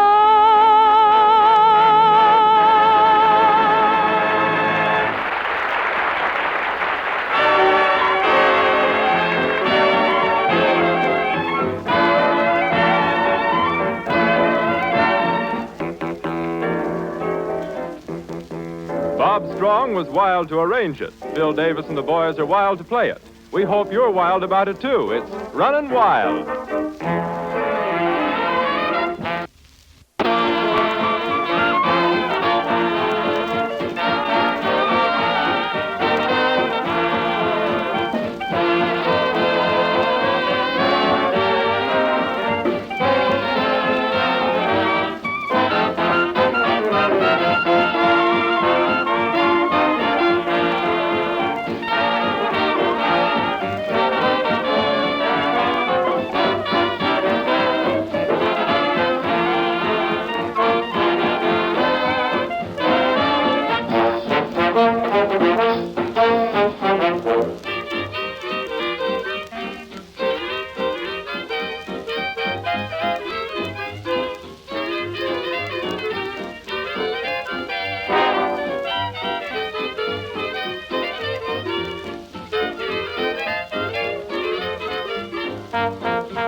Friends, you never pass up a bargain, do you? I mean a real bargain where you get identically the same merchandise for less. We all want as much for our money as possible, and for this reason, we believe there was a definite need for a quality cigarette that sold for less. A quality cigarette, mind you, not simply a low-priced cigarette, but a cigarette that would more than satisfy the demand of you smokers of popular-priced brands. Avalons are truly the answer. Highest quality cigarettes costing 3 to 5 cents less per pack. 3 to 5 cents less. But you'd never guess they cost you less. They're 100% union-made from the finest Turkish and domestic tobaccos the world affords. You could want no finer cigarettes, regardless of price, regardless of brand. Friends, you owe it to yourself to give Avalons a trial because you are the one who has so much to gain. Millions upon millions of other smokers are switching to Avalons and are getting more for their money. Why not get more for your money? The next time, ask for Avalons and save the difference. Say,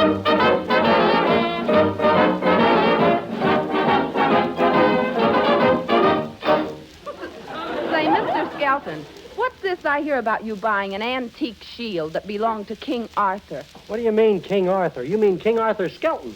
Uh-oh. Here it comes, folks. I'll bet King Arthur was one of your ancestors. Well, if you don't believe me, ask the old historian, Del King. Historian.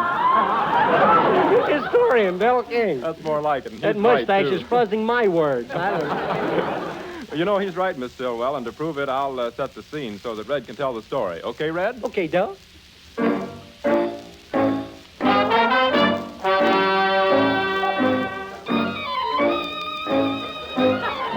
What music? The time, the year 452. The place, King Arthur Skelton's palace in Old Britain. As the scene opens, we find King Arthur Skelton, dressed in his armored suit, pacing the floor, talking to his secretary, Lady Stillwell.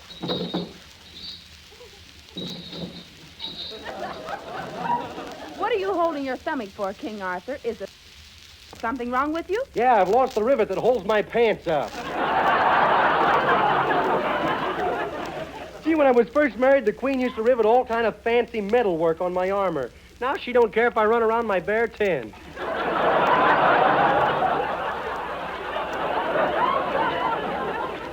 How is the Queen? Oh, I don't know. I don't ever see her anymore. She won't even cook me any victuals to warm my innards.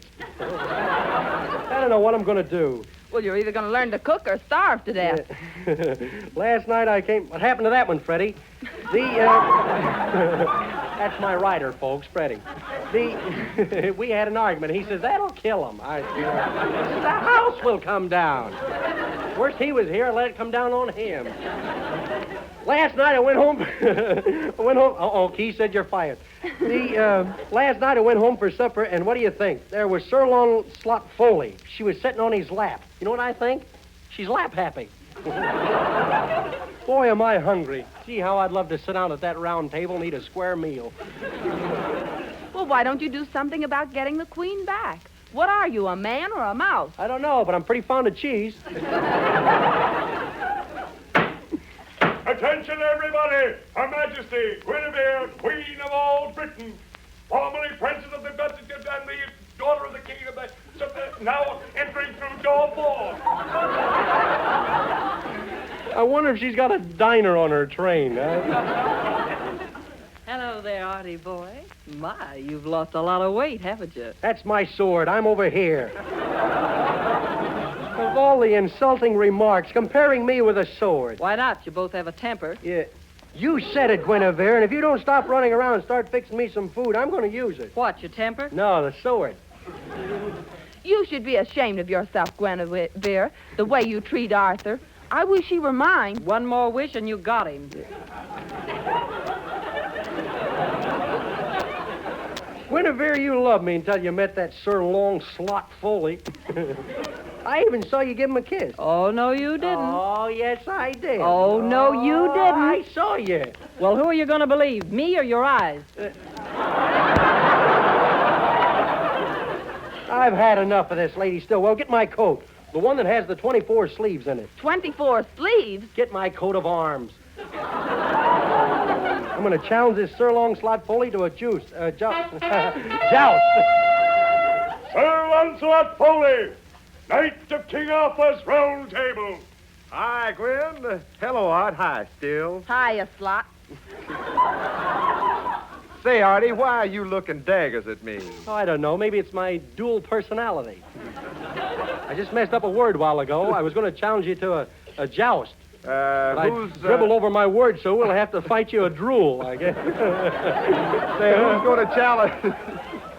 Who's going to challenge who to a joust? I'm challenging you. Okay, I joust. Wanted to make sure. Why, you miserable knight, you don't know it, but your day's come. Say, pardon me while I fling my gauntlet in your face. Ooh, hey, the next time, take your fist out of that glove. That settles it. Now, get yourself a spear. We'll settle this tournament fashion. Okay, you red-headed dope, and when I get through with you, you'll look like an apple on a stick. Yeah? Well, we'll settle this outside the castle walls. Grab yourself a horse. Don't take the one in the middle. He's holding the rest of them up. Come on, get up there, boy. Come on. Get up there. There they go. Here he comes. Whoa! Did you kill him, Arthur? Huh? Did you kill him? No, I couldn't get my spear through him. Boy, that's the toughest night I ever had.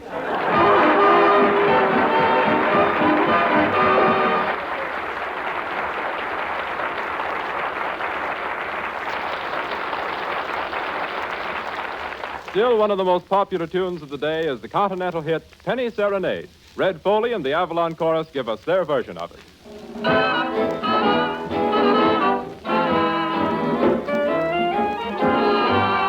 Once I strayed neath the window of a lovely, lovely lady, and she smiled while I softly played my penny serenade. See, see, see, you can hear it for a penny. See, see, see, just a penny serenade.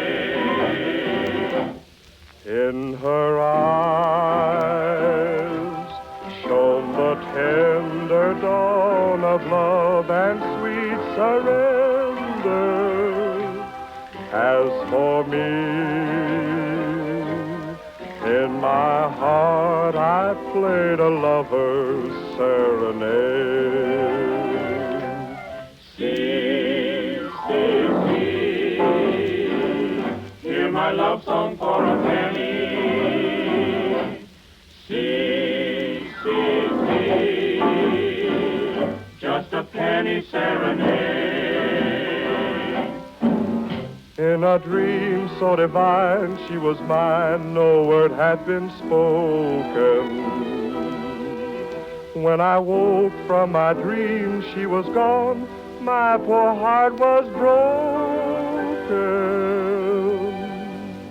Still I pray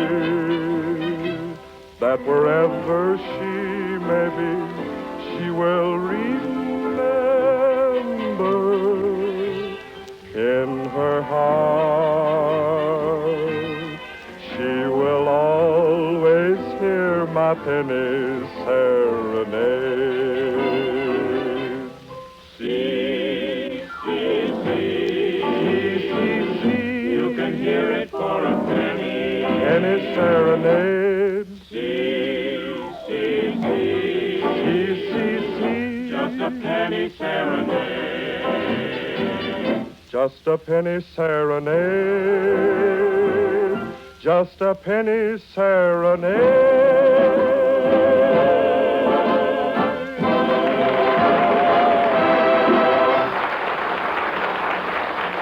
Remember, friends, when you ask for Avalon cigarettes, don't forget your change. Yes, Avalon cigarettes, dear friends, cost several cents less than others. You too can save this difference like all of us Avalon brothers. Each pack is wrapped in cellophane, each pack is union made. No wonder folks from coast to coast say Avalon's lead the parade. So why not always travel on with Avalon?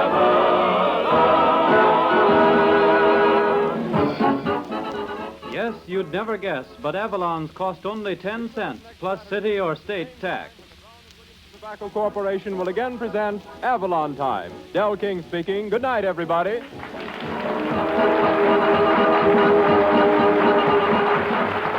Avalon Time originated in the studios of the Nation Station and has reached you through the National Broadcasting Company.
A pack of Avalon cigarettes, please. Yes, sir. Oh, just a moment, sir. Don't forget your change. You never guessed, but Avalon's cost you less. So why not always travel on with Avalon?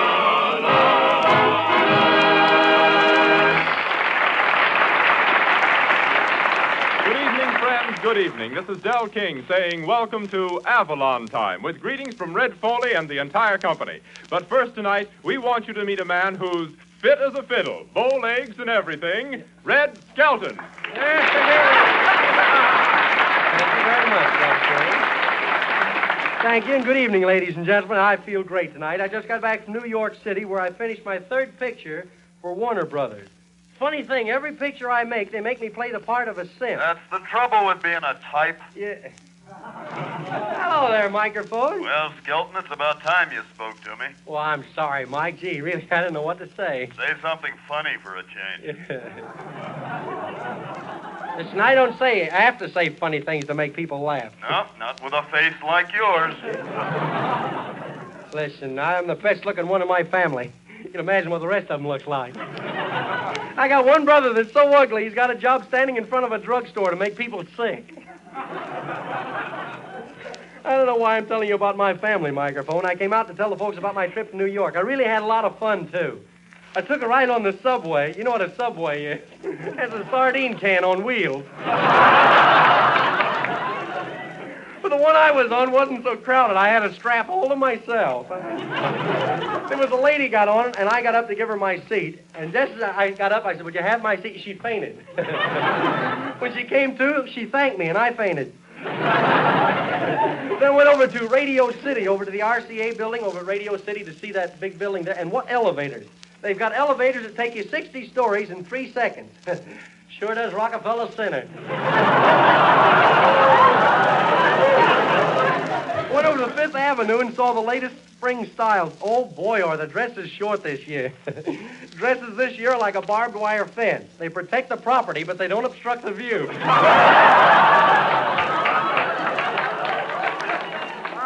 I went down to the railroad station. I walked up to the information desk, and I said, "Have you got a fast train out of here for Cincinnati?" He says, "No, but we got a fast train out of here for Washington, D.C."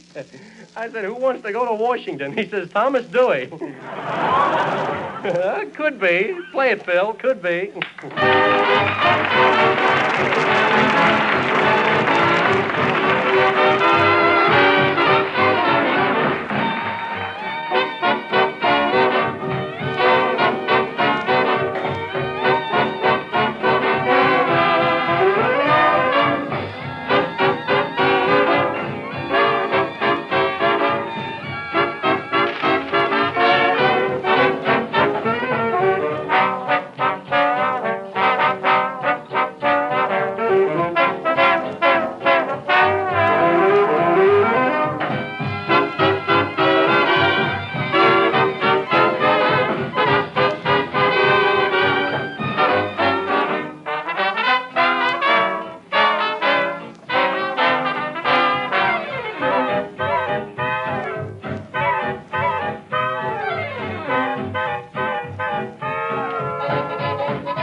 flowers that bloom in the spring.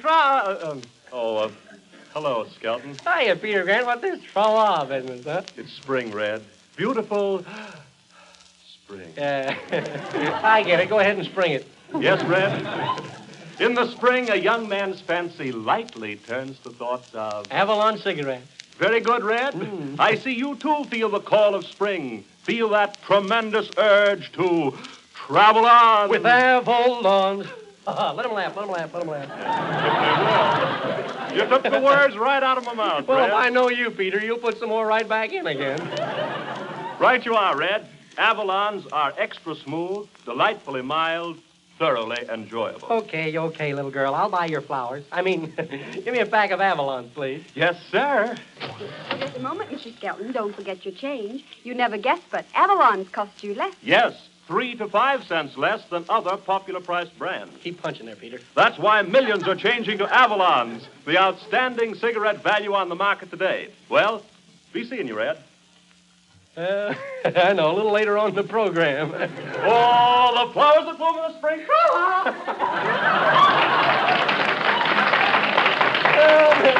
Old Peter Grant, an old fall guy with spring in his heart, huh?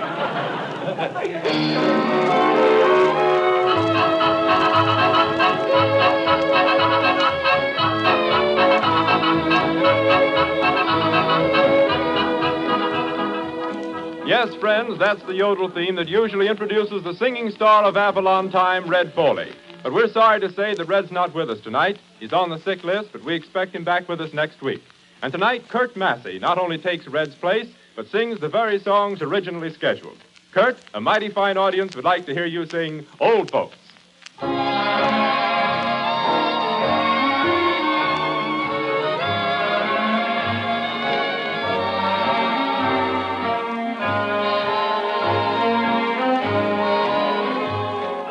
Everyone knows him as old folks. Like the seasons he'll come and he'll go. Just as free as a bird and as good as his word. That's why everybody loves him so. Always leaving his spoon in his coffee.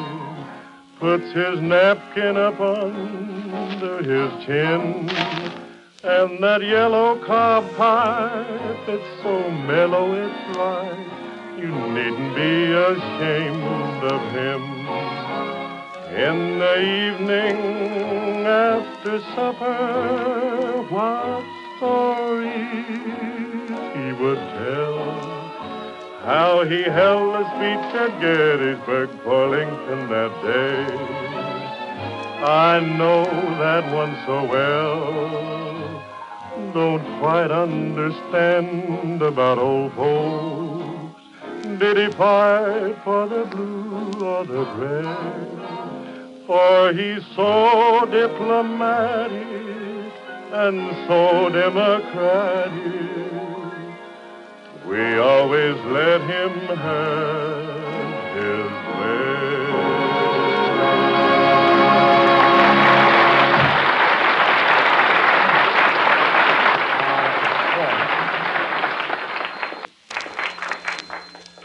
Hello, this is the Skelton Mail Escort Service. If a man answers, we hang up. You want a fourth for bridge? I know just the dummy. I'll send Mr. Skelton right over. Listen, I may be dumb, but I don't chase water wagons 3 blocks to tell a man his wagon was leaking. Oh, Miss Stillwell, how did the mail escort market open today? Tall, dark, and handsome, preferred. What common? Short, slow, and sloppy. Yeah. How about that? Me running a one-man mail escort service all by myself. And to think my friends used to call me Stinky. Oh, what's on the books for tonight? Let's see. I have calls from 5 different ladies. 5? I don't think we can handle it. Well, hire more escorts. You can't run a mail escort service and take all the dates yourself. Oh, no? Well, you don't hear any of the women complaining, do you? Or do you? I'll take this. Hello, this is the wrong number. Hiya, folkses. Hiya, Del. What happened there? Oh, the mustache is here again. Say, what's this mail escort service business? Sounds kind of tricky. No, it's not. Women call up and usually want a date in a hurry, and we usually send me. Well, Red, you might put me down on the list. I don't know. I'm kind of afraid of that mustache, Del. Oh, now, wait a minute. I don't see why. There's something romantic about a mustache. Yeah? Just think of the good old days when America was fuller brush men.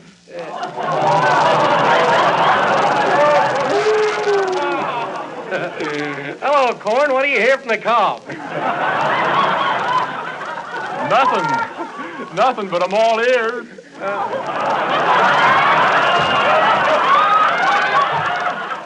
Oh, shucks. That ain't in here either.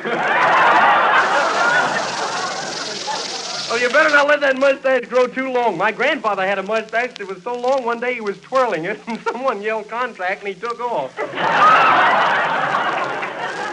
Okay, but listen, it's indecent for men to go around with their upper lips in the nude. Yeah. Well, I'll see you later, Red. Okay, Del. You know, Del King's good looking. Maybe we should give his mustache a try. I don't know. A mustache is pretty ticklish business. Oh, hello, Mr. Skelton. Oh, hello. How are you, Hercules? There's nothing today, Hercules. Call around later. Well, my goodness, did I do something wrong the last time out? If anybody's got any complaining to do, it's me. That girl just danced me to smithereens. Why, when I got home, I was so tired I had to wash the dishes in bed. Oh, aren't you the one? Well, if there's no dates, I'll be seeing you. I feel just like Mahatma Gandhi. Just another day wasted away.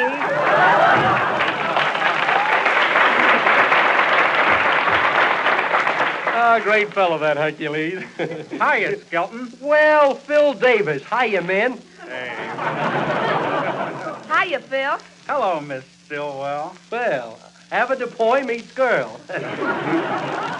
Say, Skelton, I'd prefer it if you would refer to me as a stylish stout. Anyway, I'm starting to reduce. You are, Phil? Yeah. And believe me, it's time to reduce when a fella's girl says the three's a crowd.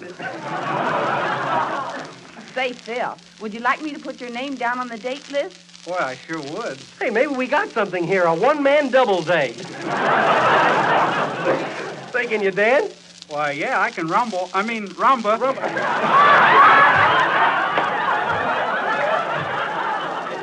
I bet you're a whiz at the tango, too. Well, I'll keep you in mind, Phil. Okay, skinny pants.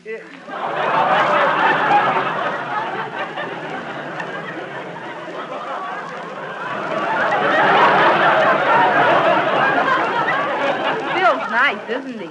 Yeah, he's a swell fellow. A good musician, too. Did you hear his new song, I Surround You, Dear? Hello? This is a Skelton Mail Escort Service. What? You want something well-groomed in tails. Do you want Red Skelton or a horse? Oh, that's a good one. What'd you say? A horse. A horse. I don't get it. Maybe you're right, Miss Stillwell. Maybe we should get some other men. What kind do you prefer? The conceited or the other kind? What other kind? Mr. Skelton, I believe. Ho, ho, ho, ho. Careful with that dirty laugh, fellow. We have a mixed crowd here. I'm out to have some fun. I am Ex-Admiral Burlap. Ex-Admiral Burlap? Yes. Yes. What'd they do, sack you? Yes. Are you really an admiral? Yes, indeed. Here's a picture of me in action. But you're standing in back of everybody. Yeah, he's probably a rear admiral. Oh, look at that funny-looking hat you're wearing. Oh, right, yes. But look at those medals on my chest. Yeah, what'd you get those medals for? For wearing that hat. I got most of those medals for helping Dewey take Manila. Yeah, what'd you do when Dewey took Manila? I took strawberries. Now, I'd like for you to supply me with an escort. Huh? Some a killer Adilla who can put me hip. Quick, the flit. We got a jitterbug in here. Now, your secretary. She's a cute little number. Yeah. You think you could like a guy like me? Sure, if he wasn't too much like you.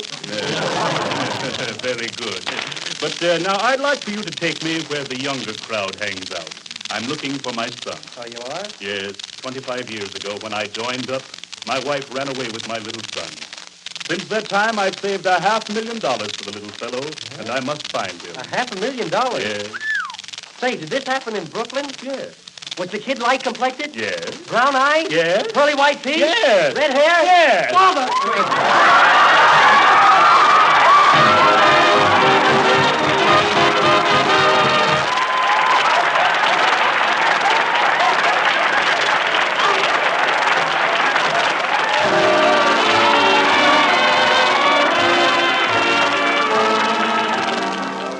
Jeanette is here to echo love's latest declaration. When it's spring, heaven can wait.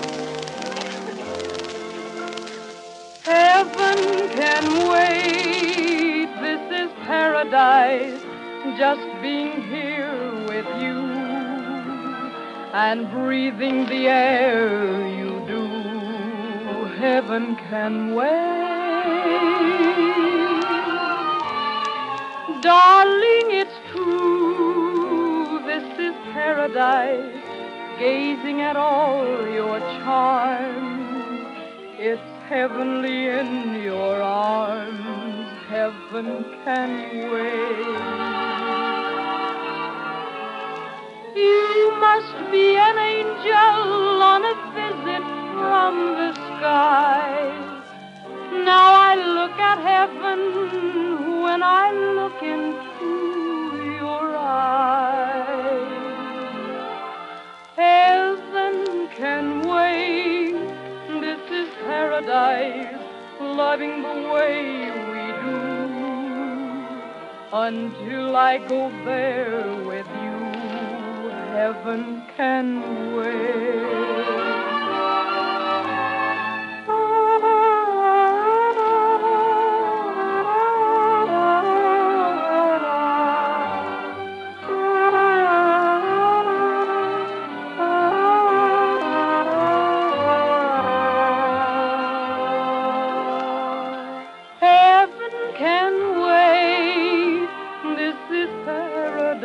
Loving the way we do. Until I go there with you, heaven can wait.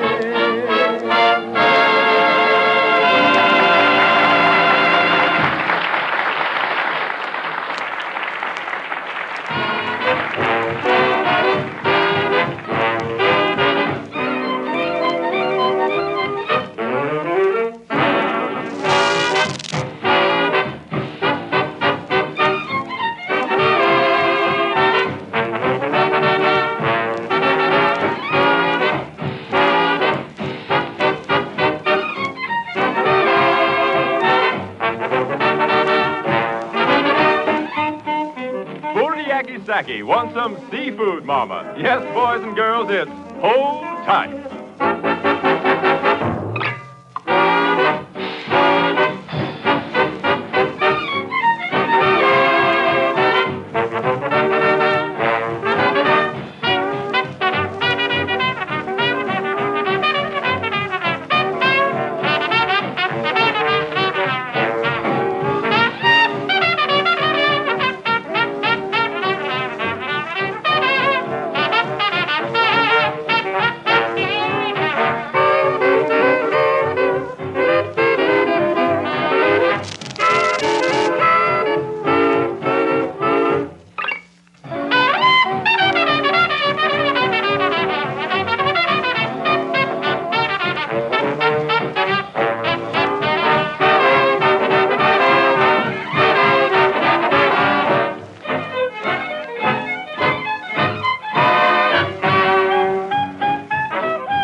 By the way, friends, Hold Tight was introduced on Avalon Time by the Andrews sisters. All right, Peter Grant. Ladies and gentlemen, I've been telling you for many weeks now that Avalon cigarettes are the outstanding cigarette value on the market. Yes, I've been saying it, and millions of you people have been proving it for me every day by your repeated purchases. Millions of smokers buy Avalons in preference to all other brands because they've found Avalons give them more for their money. Why don't you switch to Avalons and get more for your money? Get finest quality cigarettes for 3 to 5 cents less than other popular priced brands. You positively have everything to gain, make no mistake about that, because Avalons are highest quality. In fact, you could want no finer quality cigarettes, regardless of price, regardless of brand. They're 100% union-made from the very finest Turkish and domestic tobaccos obtainable and give you a thoroughly enjoyable, smooth, mild smoke. That's why you'd never guess they cost you less. What more could you possibly demand in a cigarette? Superior quality tobaccos, a superfine blend at a real saving. The next time, ask for Avalon and save the difference.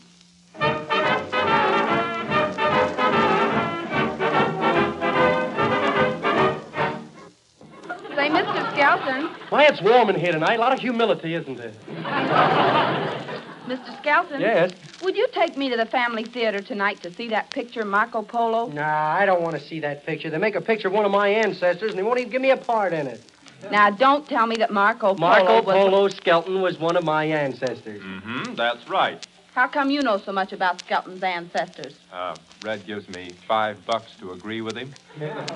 So, again, I'll set the scene so Red can tell the story. Okay, Del. Okay, Red. Where'd they get that music?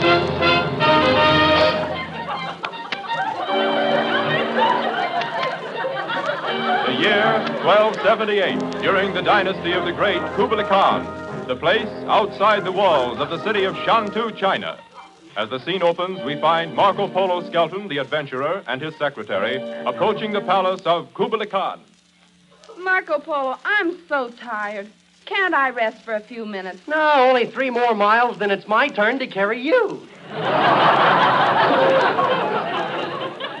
Well, I'm not going to carry you any farther. Hey, what's the idea of dropping me? I didn't drop you. I threw you. Yeah? It was strictly accidental. Yeah. Oh, yeah? Well, you're fired. You go back to Venice. Oh, no, you can't fire me. Your father sent me along to see that you don't fall in love with one of those pretty little Chinese girls. Oh, yeah? Well, can I help it if the girls vamp me? Yeah? Well, I've heard you give them the old oil, too. Yeah. So what? A little oil for the vamps of China. How about the one you were so crazy about last week? You mean little Yum Yum? Oh, I gave her up. Are you sure? Yep, I left her sitting on her pagoda. Well, here's Kublai Khan's palace. Beep! Ring that doorbell. Beep! Gee, I hope they're home. Beep! What's this peep business? Oh, it's something I had for lunch. Beep! Well, what was it? I had some bird nest soup and forgot to take the birds out. Beep! Greetings to the great Kublai Khan. Marco Polo Skelton, I believe.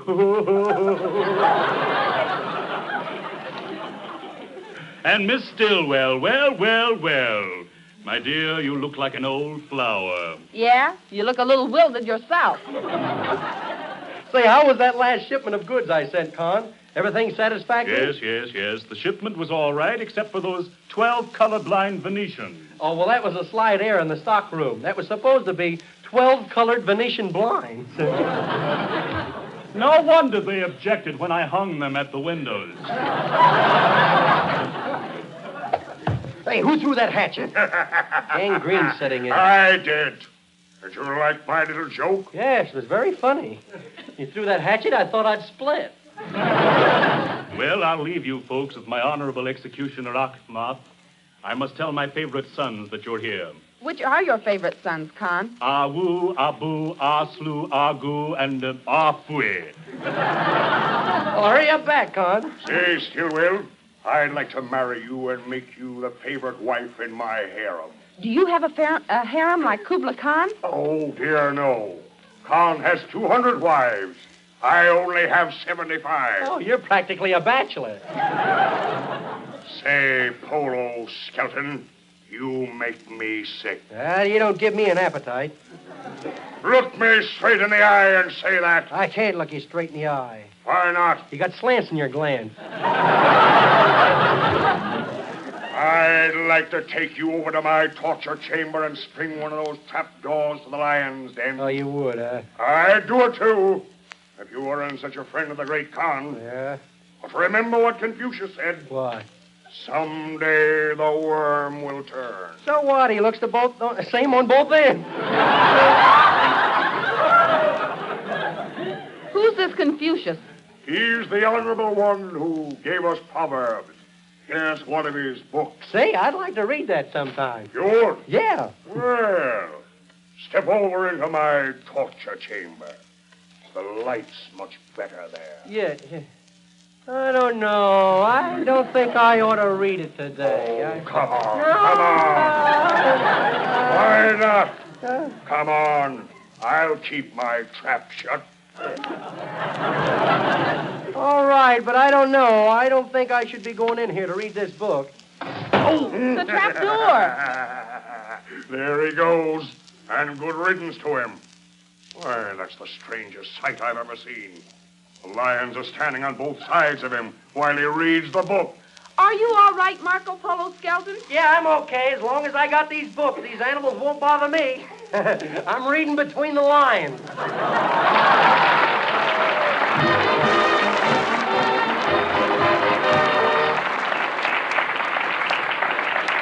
When the composer is Billy Hill, when the singers are Kurt Massey and the Avalon Chorus, the result is a musical treat. It's The Chapel in the Moonlight.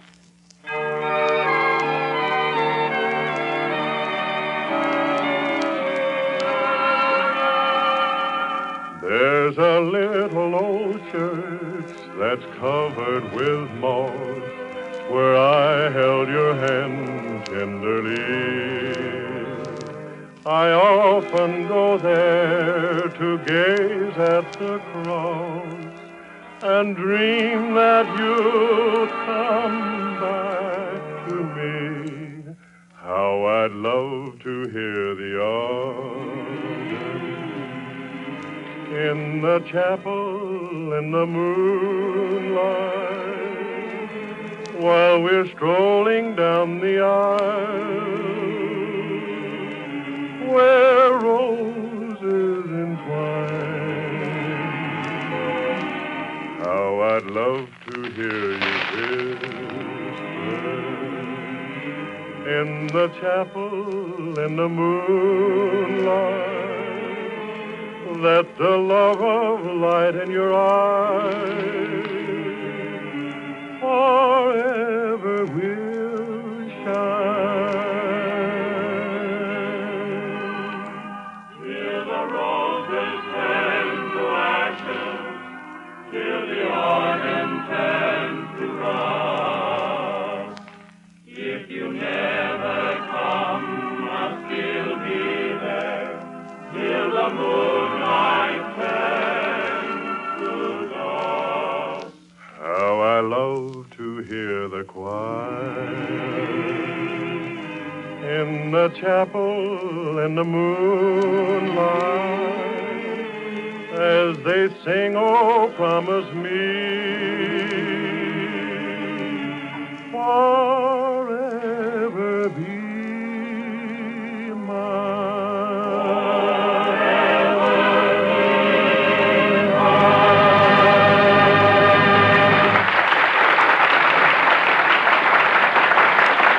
Remember, friends, when you ask for Avalon cigarettes, Don't forget your change. Yes, Avalon cigarettes, dear friends, cost several cents less than others. You too can save this difference like all of us Avalon brothers. Each pack is wrapped in cellophane, each pack is union made. No wonder folks from coast to coast say Avalon see the parade. So why not always travel on with Avalon?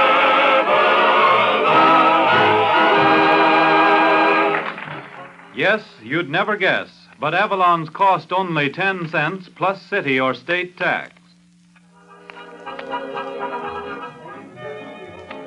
Program, and I hope that my little quibs have brought a grin to your face. And if you'd like to bring a smile to your face this week, try an Avalon. This is Red Skelton saying good night for Red Foley. Be with us next Saturday evening at the same time when the Brown and Williamson Tobacco Corporation will again present Avalon Time. Del King speaking. Good night, everybody.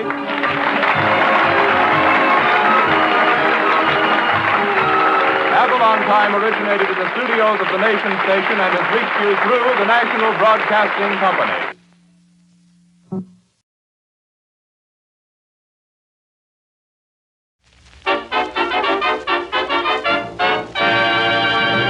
A pack of Avalon cigarettes, please. Yes, sir. Oh, just a moment, sir. Don't forget your change. You never guess, but Avalon's cost you less. So why not always travel on with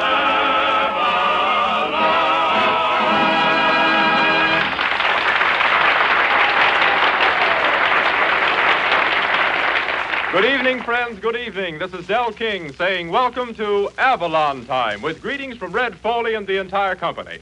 But first tonight, we want you to meet the only man in radio who thinks a boycott is a little boy's bed, Red Skelton.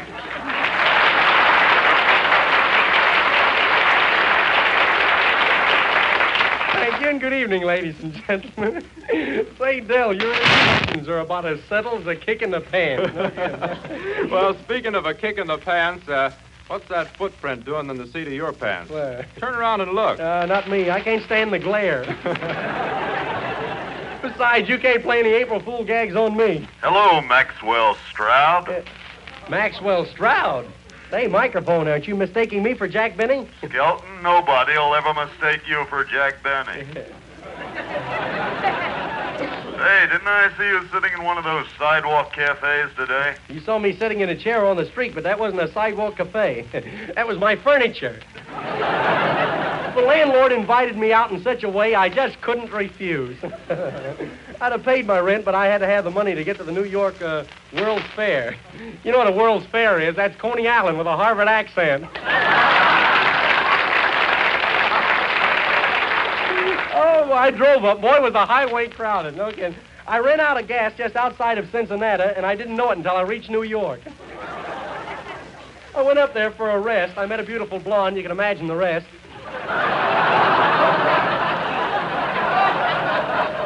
I stopped at a hotel close to the fairgrounds. A lot of performers stayed. I had to share my room with a trained seal. It kept me awake all night. Every time he applauded, I got up and took a bow. There's a midget lived right next door to me. He's going to be in Billy Rose's water carnival, and he rehearsed all night long. The seal would throw pennies in a goldfish bowl, and the midget would dive in after them.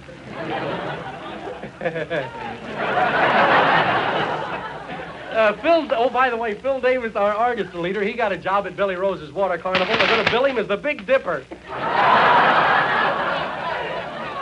The next day I went over to the World's Fair. I carried a harpoon along with me. Somebody told me it was going to be a whaling exposition.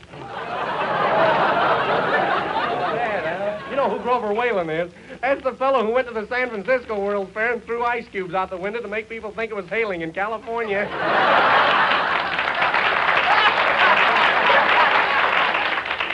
But the fair's really going to be beautiful, though. A lot of the buildings aren't finished yet.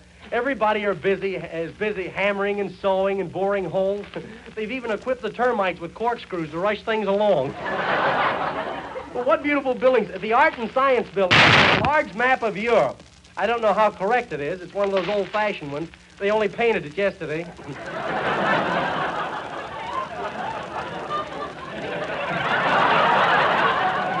They're a lot better at rehearsal. Oh, they have a giant roller coaster. I'm telling you that it's marvelous. It's full of those breathtaking loops and sharp turns and steep climbs and dizzy dips. I spent the whole afternoon getting used to it. Gee, I'm glad it wasn't moving. They've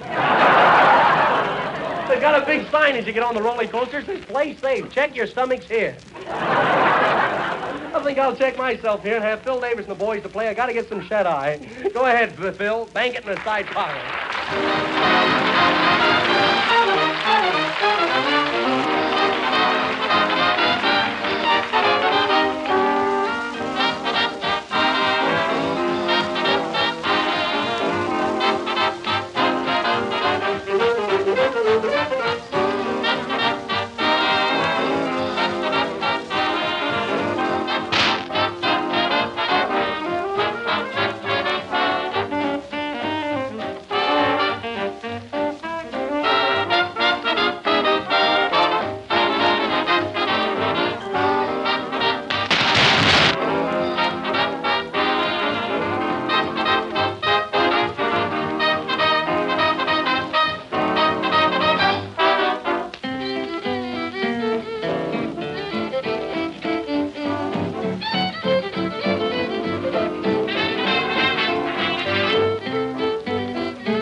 Hello there, Skelton. Hiya, Peter Grant. Hiya, fellas. Yeah. Hiya. Hey, can I speak to you a minute privately, Red? Sure. What's the matter? Say, you look kind of shy and embarrassed. It's about my girl, Red. Ah, Pete. Yeah. I wrote her some poetry. Want to hear it? Well, sure, Pete. If you're in the Kipling mood, go ahead and kipple. Her name's Madeline, Red. Here it goes. Oh. Your eyes are bright like the stars above. I adore you, my very own Madeline. Each time that we meet, I fall deeper in love. Pardon me while I light an Avalon. Say, that last line was a stroke of sheer genius. Yeah, I'm kind of proud of it myself, Red. Second verse. For Avalon cigarettes are real value. No end. And they're so smooth, so mild, and so fine. And you'd never guess that they cost you less. Oh, darling, will you be mine?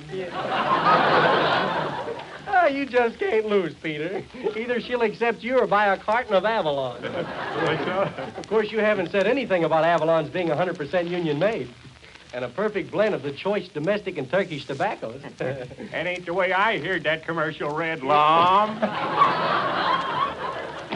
And you haven't said a thing about them being 3 to 5 cents less than per pack than other popular price brands. You don't have to say that. Everybody knows it. Sure, but she'll probably overlook it anyway. I hope so, Red. I guess something sort of come over me, Red. But here's the last verse. Yeah. So together, we three, Avalons, you and me, will travel life's highway, my Madeline.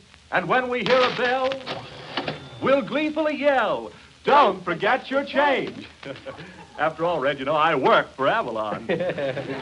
Say, Pete, are you quite sure your girl will appreciate this poetry as much as we do? She should, Red. She's the sponsor. You tricky little Dickens, you. Boy, if you had a pair of hairy ears, I'd swear you were a fox. All right for you, Red Skelton. So long.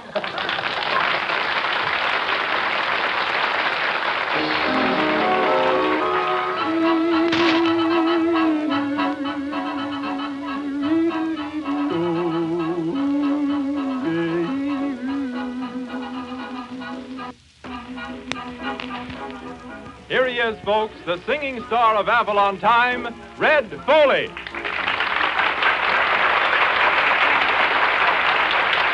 Thank you, Del, and howdy, folks. I guess all I got to tell you about my first song tonight is its title, and I'm sure most of you know, On the Sunny Side of the Rockies. I hope I do.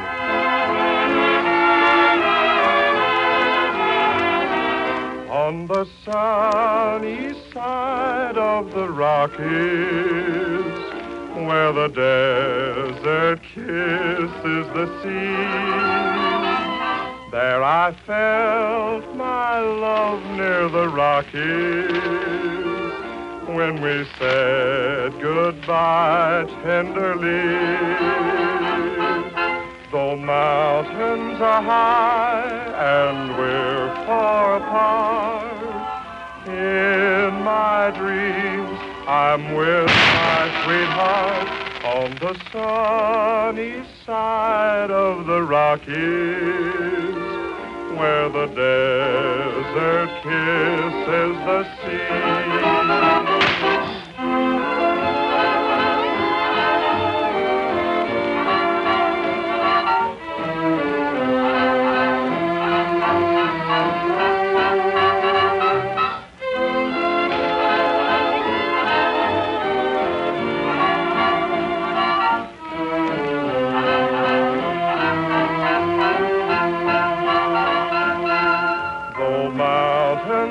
High and we're far apart. In my dreams I'm with my sweetheart on the sunny side of the Rockies, where the desert kisses the sea.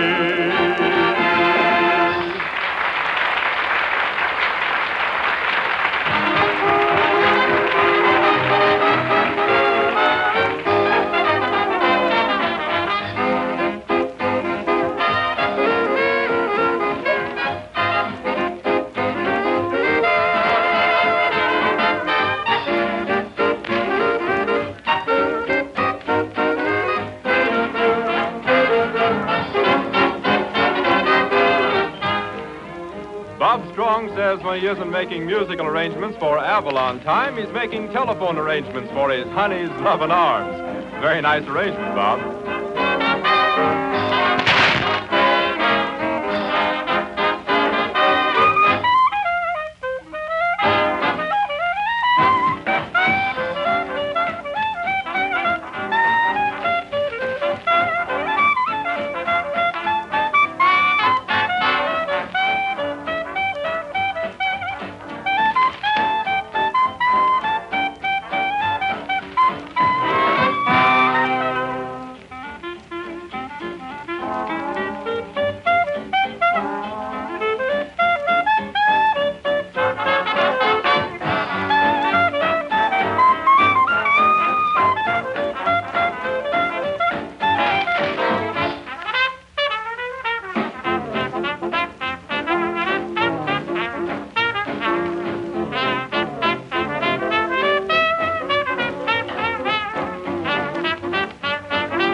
Well, that's real music there, Phil. Okay, I thought maybe you'd trick me up tonight, being it's the whole April Fool's Day.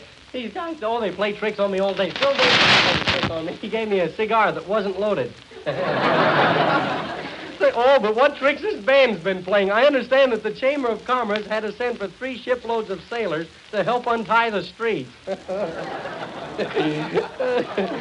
Keep ahead of these guys. I've sure been a busy man. You were right the first time, Mr. Skelton. Oh, hello, Miss Stillwell. Say, I was over at your house today, but you wouldn't answer the door. Well, maybe I wasn't home. You were home. I saw your shirt hanging on a clothesline. Say, you know what today is? Sure. Happy birthday. Yeah. It's not my birthday. It's April Fool's Day. Well, what's the difference? Listen, I'm going out and get in the spirit of the thing. Let's do something foolish. How about paying me my salary? I won't do anything that foolish. Besides, I paid you yesterday. Yeah, I know. And the check just came back, marked NSB. You mean NSF, not sufficient funds? I mean NSB, no such bank. That's funny. I made a deposit with a banker at a roulette table. Say, come on, let's play some tricks on people, huh? Oh, no. Ah, come on. You've been saying no all day. Yeah? And it's a good thing I didn't meet Errol Flynn. Well, everybody's been playing tricks on me. I'm going to play a trick on somebody else. This morning when I got out of bed, I started unwrapping a big package. Well, what's wrong with that? I was in it. Oh, yeah, I've been pretty careful, though. Del King thought I fell for one of his tricks. He had a loose red string hanging out of his coat. Did you pull it? I pulled string for about 20 minutes. Shh, here he comes now. Hello, Red. Hello, Miss Stillwell. Hiya, Del. How's tricks? Okay, I guess.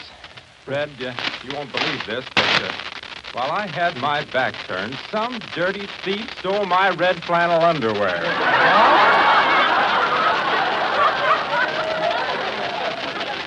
All of it? Everything but the zipper.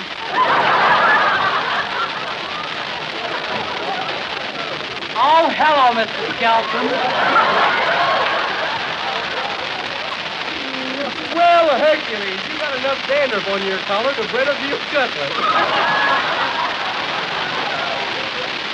What's the matter with you? You look mad enough to snap your fingers. What'd somebody do, play a April Fool's trick on you? Well, in a way, they did. I saw a hat laying in the gutter, and I kicked it. And what do you think was in it? What? My uncle. What was the matter with him? Oh, nothing. He's just lazy. Every night he comes home dead lazy. And not only that, I was insulted on the streetcar. What happened? Did the conductor slap your transfer instead of punching it? Oh, heavens, no. He kept glaring at me as if though I hadn't paid my fare. And I kept glaring right back as if though I had. very smart move, Hercules. Well, I came down to see if you could use me on the program tonight. Not tonight, Hercules. Oh, well, then, I'll be on my way. You see, I have to dash home and rent out a few things.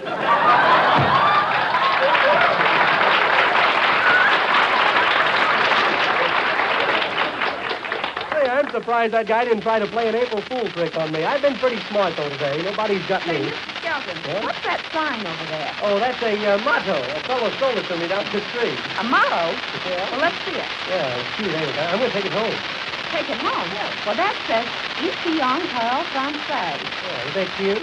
Yeah, but that means French is spoken here. It does.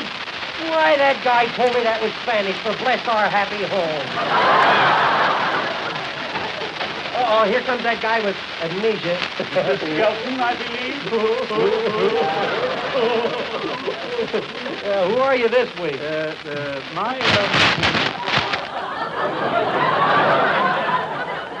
My name is Stein. Stein, huh? You look like an old mug to me. And this is your secretary, I believe. My, you're beautiful. Where did you get those eyes? They came with the body. Mr. Skelton, Yeah? I'm afraid you've lost your sponsor. Ah, go on. Yes, I'm afraid so. Ah, you're afraid. I lost my You kidding? No. Well? Mr. Skelton, he was on a ship that foundered off the Hawaiian Islands. Oh, you're kidding. No. Uh-oh, if that ship sinks, we're sunk. Quick, send out an SOS. It's not your place to send out an SOS. Don't you know what SOS means? Sure, save our sponsor. Fool, send out an SOS or we'll all be on WPA. Wait a minute. You better check on that. Call the newspaper office. Okay, give me the telephone. Hello, operator. Give me a newspaper. This is a telephone exchange, not a newsstand. Yeah. I want the newspaper office. Get me the Express. Sorry, the expresses aren't running. I'll get you a local. Yeah. Never mind. Give me the Weekly Rad. Your audience will give you that, Mr. Skelton. Say, what do you think I am, a sap? I'll give you information. Well, connect me with a newspaper office, any newspaper. I'll give you the Daily Double. Yeah, okay. City desk, Daily Double. Have you any news of a ship that's in distress off of Hawaii? Off where? Hawaii. Even I wouldn't try to make a gag out of that. Listen, I'm trying to find out about a ship that's lost. Why don't you take care of your trinkets? Oh, it ain't my ship. It's a steamship that's lost. It's foundered. I'll give you the Lost and Foundered department. Yeah. Classified areas. Look, I'm trying to locate a ship. It's lost. 60 cents a line for one insertion. Oh. Listen, lady, I've got high blood pressure. I'll connect you with the circulation department. Look, Circulation department. listen, a boat that's off of Honolulu. I've been trying to... Honolulu? Honolulu, Lulu. Lulu ain't here. She got married and went out of circulation. Look, our sponsor's on a boat that's going to sink. Gonna what? Sink. Your program? No, the boat. Well, confidentially, so do you. Goodbye. Not there. Too soon. Hey, wait, the guy hung up. Now what are we going to do? Mr. Skelton, I just happened to think. Well, this is no time to start bragging. But I just recalled that it wasn't your sponsor, it wasn't a steamship. It was a sailboat, and it wasn't off the Hawaiian Islands, it was off Long Island. And it wasn't floundering, they were fishing for flounder. Oh, yeah? Oh, I see. A little April Fool gag, eh? Yeah. Oh, very good, very good. Well, Miss Stillwell, cancel that SOS and hang an SRO sign on that guy. SRO, that means standing room only. Yeah, and I'm going to knock you down and step all over you right now.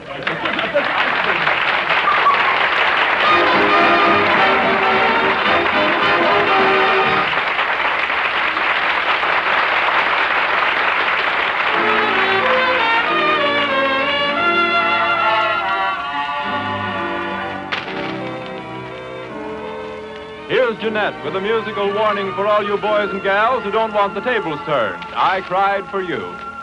I cried for you. Now it's your turn to cry over me. Every road has a turning. That's one thing you're learning. I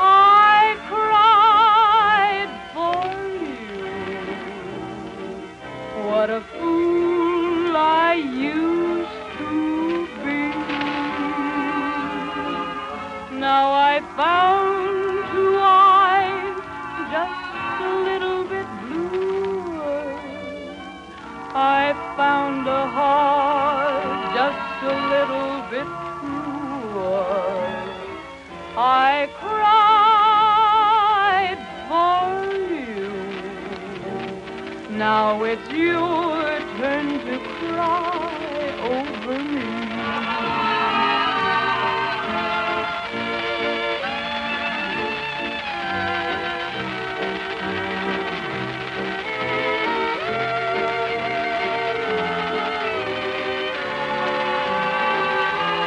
Now I've found two eyes just a little bit bluer.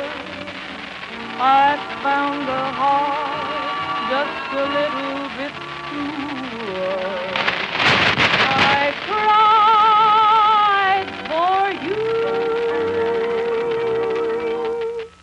Now it's your turn to cry over me.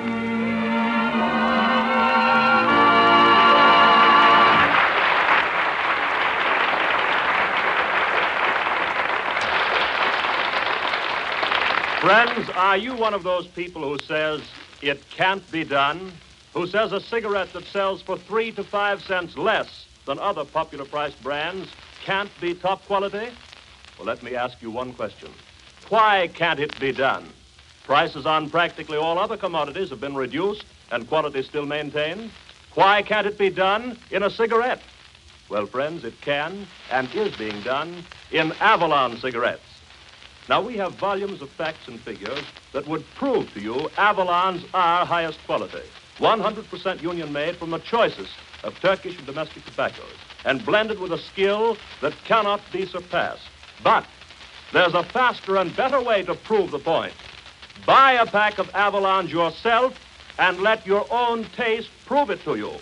With the very first cigarette, you'll know beyond all doubt that Avalons positively do give you top quality for 3 to 5 cents less than other popular priced brands. Friends, why not try Avalons tonight? You'd never guess they cost you less. Nicely done, Peter Grant. And now here's a melody that will carry you back to memory lane. Red Foley and the Avalon Chorus sing, "Carry Me Back to Old Virginia."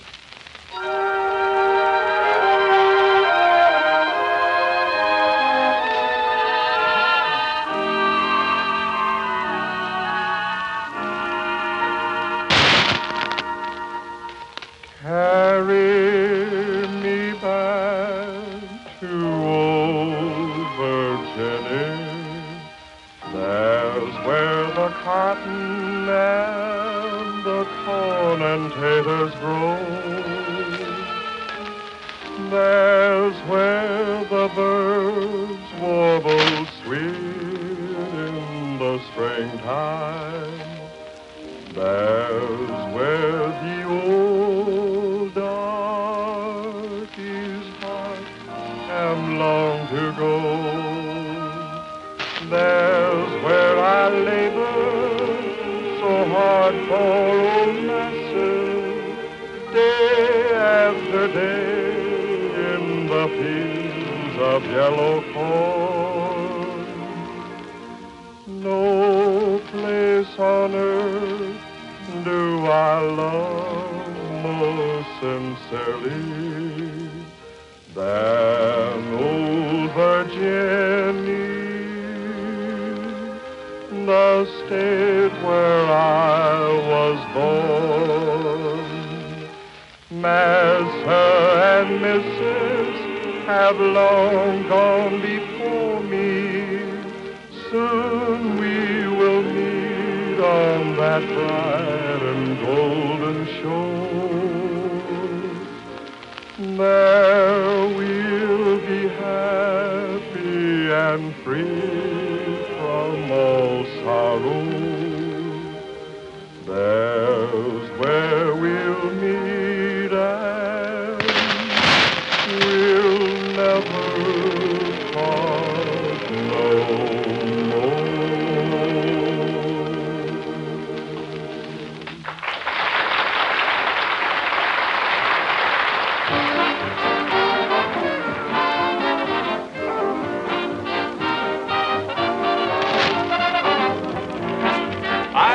got rhythm.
Remember, friends, when you ask for Avalon cigarettes, don't forget your change. Yes, Avalon cigarettes, dear friends, cost several cents less than others. You too can save this difference like all of us Avalon brothers. Each pack is wrapped in cellophane, each pack is union made. No wonder folks from coast to coast say Avalon see the parade. So why not always travel on with Avalon?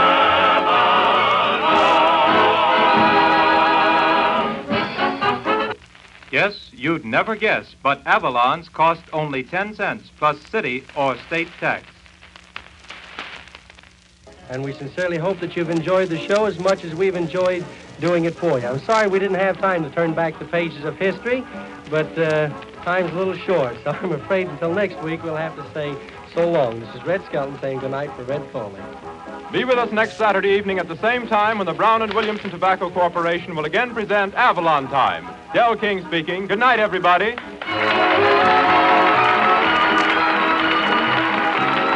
Avalon Time originated in the studios of the Nation Station and has reached you through the National Broadcasting Company.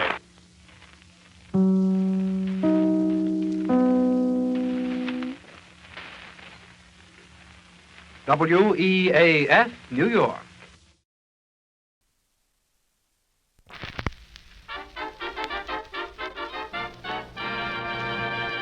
a pack of Avalon cigarettes, please. Yes, sir. Oh, just a moment, sir. Don't forget your change. You never guess, but Avalon's cost you less. So why not always travel on with Avalon? Good evening, friends. Good evening. This is Del King saying welcome to Avalon Time with greetings from Red Foley and the entire company. But first tonight, it's my pleasure to bring you an honest comedian, if there ever was one, and I doubt it, Red Skelton.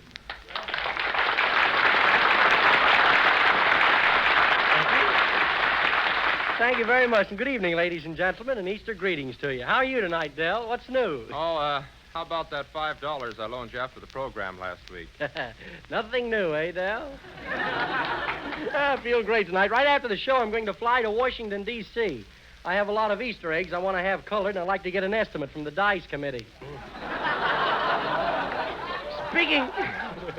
Speaking of Easter eggs, I have a Paul Parrot at home who's asleep this afternoon. I walked over and put a big chocolate egg in his cage, and when he woke up, he looked at the egg and he says, "It's alive!" Hello, Skelton. Oh, hello, microphone. Hey, where'd you get that suit? Oh, it's a William Robertson Rockefeller. I didn't think it looked like a one-man job. Say, what's that bulge in the back? That's the tailor. He's still working on it. Where's he in a hurry? Because my back's killing me. I've been scrubbing and cleaning all day. Boy, you should see my knees. You can always tell when it's time for spring cleaning around our house. Mother starts by throwing out the Christmas tree. I didn't realize how dirty our house was until one of the neighbor's dogs came in and tried to bury a bone in our living room.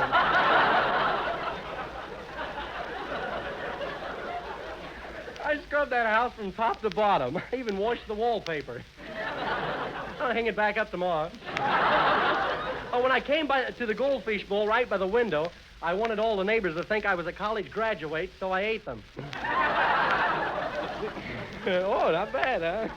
I had a bet on that when they said it wouldn't get anything. See, I was cleaning out the... You know, when you clean house, you usually run across a lot of stuff that's been missing for a long time. I pulled down the window shade, and I found a pair of pants I've been pressing for 3 years. I was going through one of my old suits, and what do you think I found? My wife's brother. Boy, there's a lazy character for you, But, you know, lazy people are usually taken care of. He stood in one spot so long that a tree grew up and dropped an apple in his pocket. I made a little mistake while I was cleaning, though. I got the floor polish mixed up with a hair restore. Now, every time the maid brushes the floor, she has to part it in the middle. Oh, what a maid. She's not very efficient. I said to her, "I can write my name in the dust on the piano." She says, "You can?" Education's a marvelous thing, isn't it? She's been with us for 3 years, and she just found out there was a second floor to our apartment. She thought the stairway was for the old man to fall down every Saturday night. She's all right as maids go, and as maids go, she went. Okay, when I got through cleaning the house, there was so much dirt in my vacuum cleaner, Walter Winchell made me an offer for it.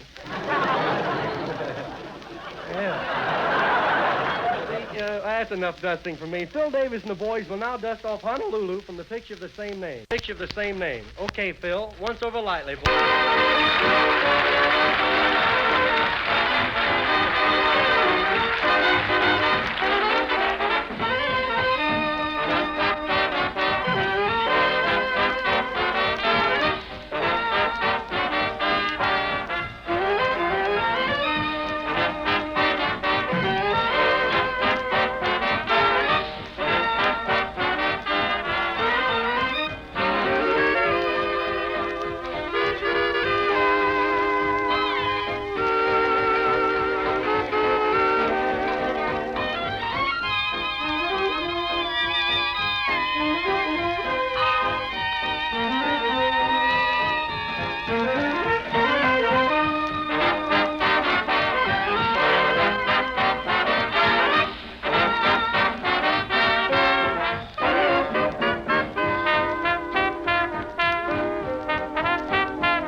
Really got him. Hello there. Hello there, Skelton. Hiya, Peter Grant. Hey, funny thing, Red. You know, last night I had a long conversation with an Avalon cigarette. Oh, that's my... Yeah.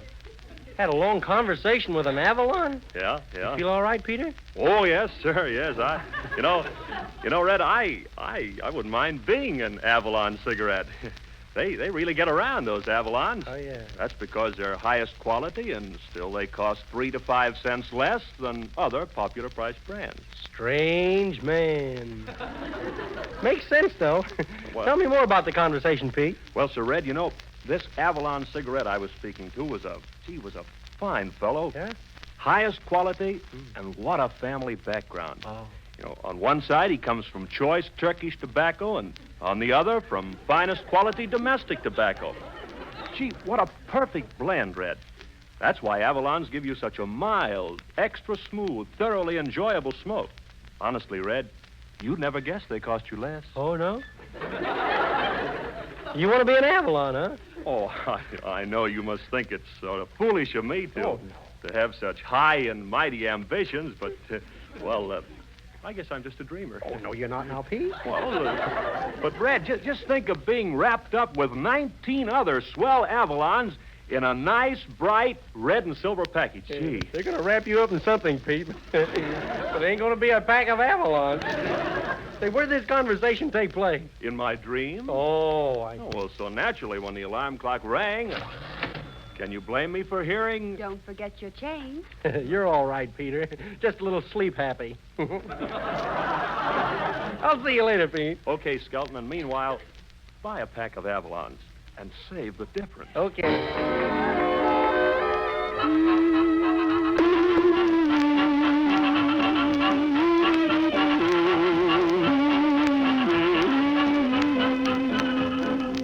Here's the other Red on our program, friends, the boy who likes to sing the songs you request and the songs he thinks you'll like. Red Foley.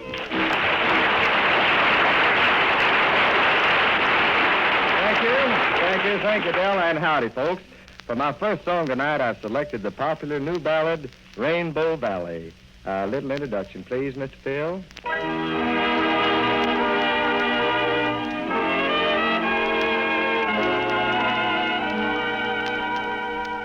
While we're there, down in Rainbow Valley, maybe we'll be pally, maybe we'll fall in love. There's stormy weather in your eyes, and it's cloudy above. Let's get together, you and I, where there's sunshine and love. Skies are fair down in Rainbow Valley, where sweet Sue and Sally linger with Jim and Joe. Roses red bloom in Rainbow Valley. There we'll dilly-dally down where the lovers go. It's only a hollow so peaceful and still. Follow the swallows across yonder hill.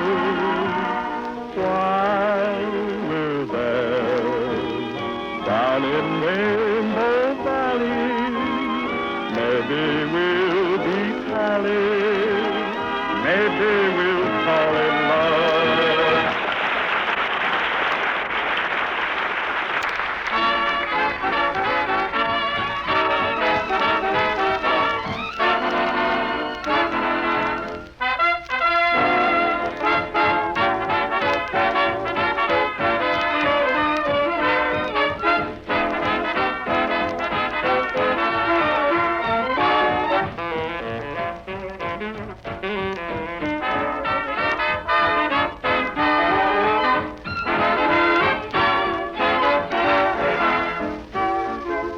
think you'd care to be there right now, friends, but we do think you'll care for Bob Strong's arrangement of it in a little Spanish town.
And now, folks, instead of giving you the usual business, we bring you something stupendous, something colossal, in an anemic sort of way.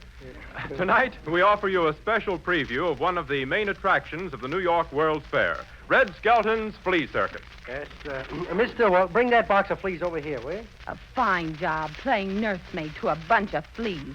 Well, you should talk. Last night you were out dancing with a jitterbug. Well, at least he didn't try to make a free lunch out of me. Yeah. Well, now, just because you don't like them, now, handle them easy. They're awful temperamental. I forgot to feed them this morning. Did they get mad? Mad? They hopped all over me. Now, careful taking the lid off there. Hiya, Joy. Hiya, Phil. There, say, isn't they cute? They're not cute to me. Oh, you like them in time. There's something about a flea that gets under your skin. They won't get under my skin. I've got flea powder in my compact. You wouldn't dare. Say, how are you going to get to New York anyhow? I don't know. I've been over to the bank all day trying to borrow some money on my collateral. How'd you come out? On my collateral. Gee, I wish you'd play ball with me and lend me some money. I've played ball with you so much they were after me today to join the big league. Come in. I can't open the door. That's Hercules. Open the door for him. Well, what is this? Oh, I've had a terrible time, Mr. Skelton. Hey, get that animated ball of yarn out of here, will you? Quiet, Sneaky, quiet. Sneaky? Oh, yes, you see, I call him Sneaky because he's got a sheepish look about him.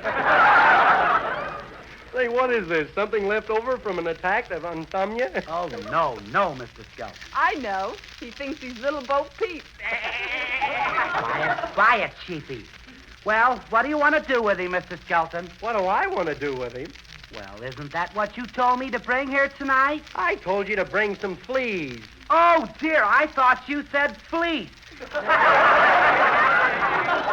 No, fleas. I'm going to have the flea circus at the World's Fair. Yes, sir. All I need is a little dough to get there on. Could you lend me some, Herky? Lend you any money, Mr. Skelton? Why, I'm so broke the man in the pawn shop hangs me in the window every night. But I wish you'd take me along as your trainer. Are you a trainer? Am I? You just give me a whip and a revolver and open that flea cage. How long will it take you to get ready, Herky? Well, all I have to do is button my coat and my trunks are packed.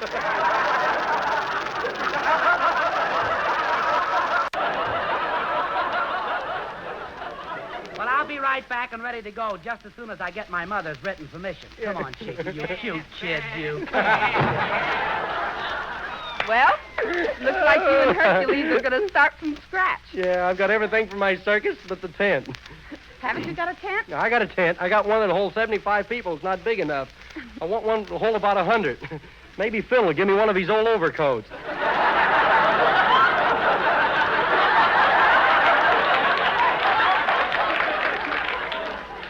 Oh, gee, I don't know what I'm worrying about money, though.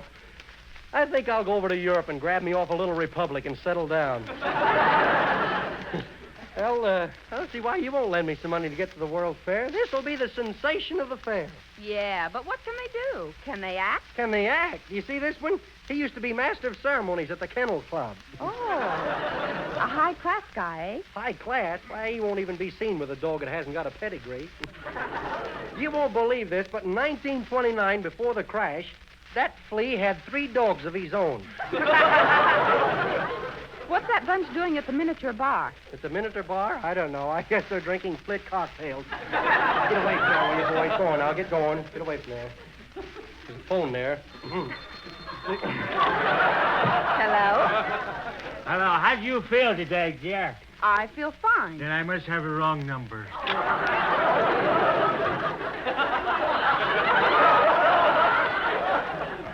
Hey, who was that? Oh, some goon trying to break the monotony. I'll bet it was that policeman boyfriend of yours. Have you seen him? Yeah, I saw. Last night I gave him a hug. Oh, taking the law in your own hands, eh? Uh-oh, let's go. Here comes Laughing Gas. Well. Fibber McGee, I believe. Yes.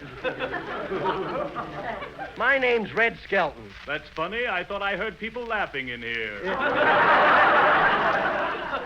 I think I'll put this guy back in the trunk. Don't be silly. If you had a trunk, you'd take an ad in Radio Guide. Only for the trade, I guess. Well, who do you think you are this week? I have a proposition to offer you, Mr. Skelton. Yeah? I happen to be a flea circus impresario myself. Oh. Now, maybe we could combine both shows. Here are some photographs of my cast. Oh, yeah? This is my leading lady, Queen Float. Mm. She's the high diver. High diver? She any good? Oh, yes, she knows all the dives.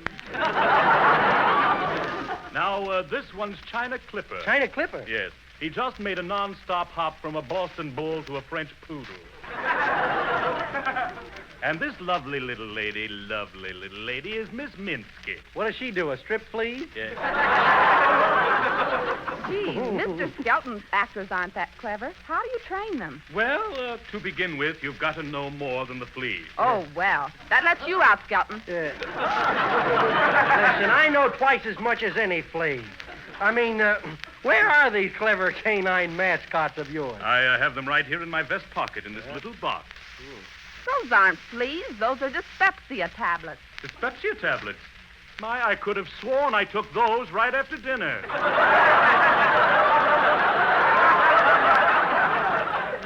Say, I don't believe you ever had a flea circus. What'd you come in here for? Eh? Well, I have an Easter telegram for you. Oh, how do you know it's an Easter telegram? It was laid at the door by a bunny. Good night, Mr. Who's the telegram from, Mr. Skelton? I don't know. Wait a minute. I'll open it and find out. Oh, it's from Grover Whalen.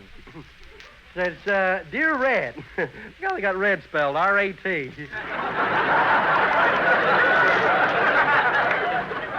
Dear Red, the only spot I have open for your flea circus is located right next to the dog show. Oh, that's swell. Well, I can't accept that. Why not? Why, I'll wake up some morning and realize that my show has gone to the dog.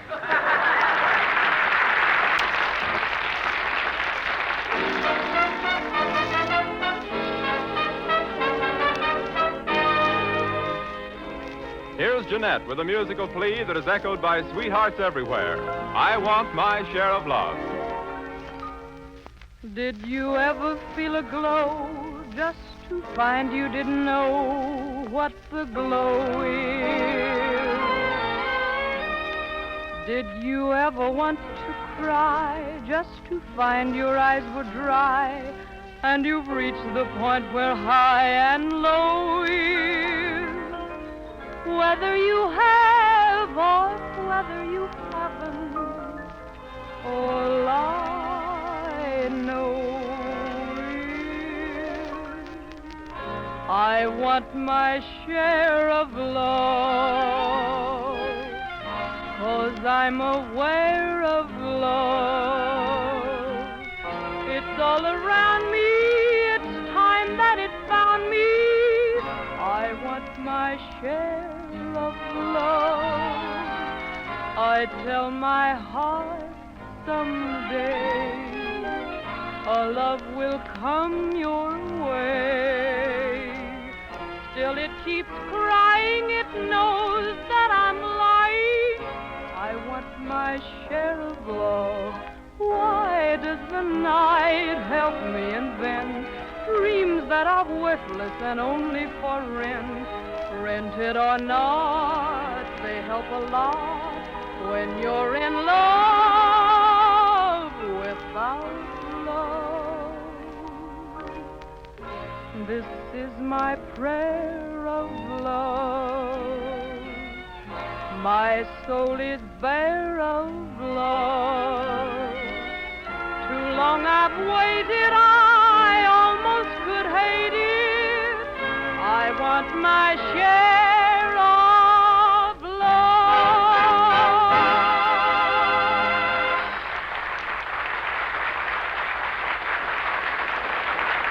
Friends, I hear many of you people say, I don't have to buy a cigarette that costs 3 to 5 cents less. I can afford to buy a higher-priced cigarette. Well, folks, that's fine. But why should you? After all, it's quality you're buying, not price. Yes, you want true smoking satisfaction. You want the finest blend of Turkish and domestic tobaccos that the world affords, a union-made cigarette. In fact, you want everything in your cigarettes that makes for the utmost in smoking pleasure. But when you can get all this in Avalons and still save 3 to 5 cents on every pack, it certainly shows good judgment to take advantage of it. And friends, that saving of 3 to 5 cents on every pack really means something. Remember, it's not the big things that throw the budget out of balance. It's the pennies you spend needlessly every day. Those pennies saved on every pack of cigarettes will amount to many, many dollars at the end of the year. Friends, why not follow the millions of value-wise cigarette smokers who have switched to Avalon cigarettes? Try a pack tonight. That's mighty good advice, Peter, and I'm sure many of our Avalon Time friends will be glad to follow it. Now, I'd like to make a musical recommendation. Lend us your ears, folks, while Red Foley and the Avalon Chorus sing Nick Kenny's latest hit, Little Skipper.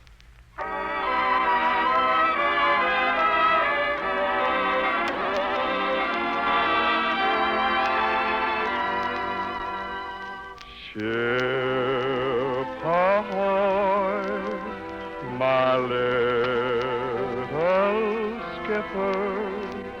It's time to sail for Blanket Bay.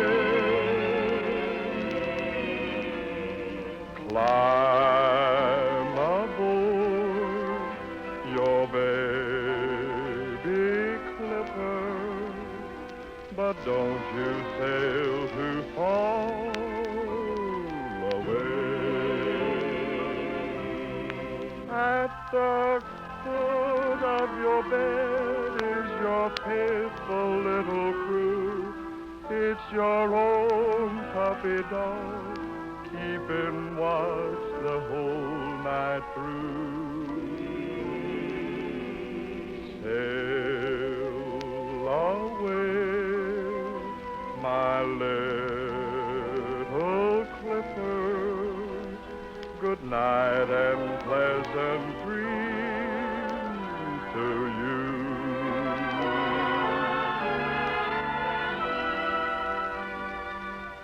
Sleep, sleep, sleep, little boy, oh, sleep. May your dreams be sweet. Why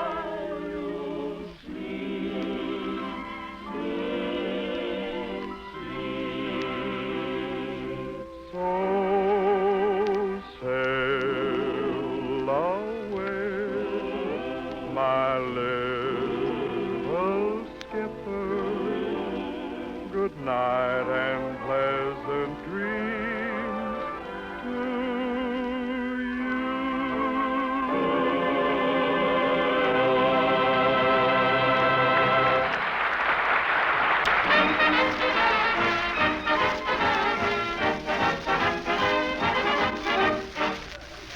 Well, ladies and gentlemen, with your permission, I'd like to present a 1-minute sneak preview from one of the scenes of my latest Warner Brother picture. Okay, Dell. Okay, Red. The play's somewhere on Highway 41. Red Skelton's car is stalled in front of a Dr. R.E. Lewis's private sanatorium. Skelton gets out of the car, walks up to the door of the sanatorium, and knocks. Gee, I better not try to act funny around here. These people will take me for a loon.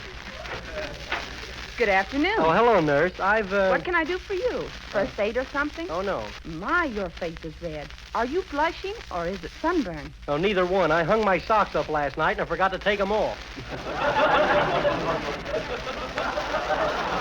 Are you the nurse in charge? Oh, no. The nurse in charge isn't here. Oh. But I'm the nurse in charge while she's off. Yeah. Can I help you? Can I help you, sir? Well, I'd like to use the phone. You see, my car just had a breakdown, and... Mental or nervous? And, Well, no, I think it's suffering with gas pains around the carburetor.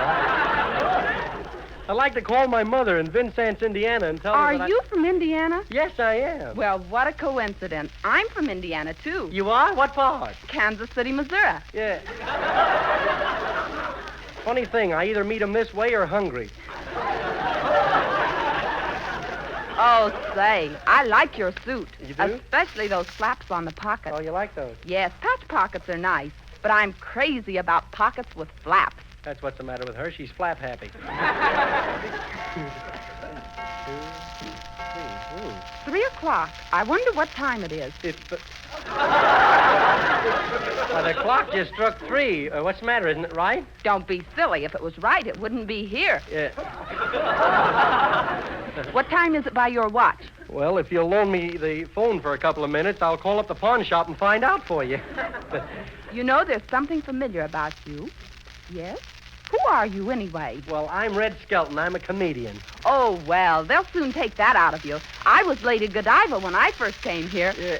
You've just heard a sneak preview from Red Skelton's new Warner Brothers picture. Will he make the phone call? Will he marry the girl? Will the picture be released? Who cares? Play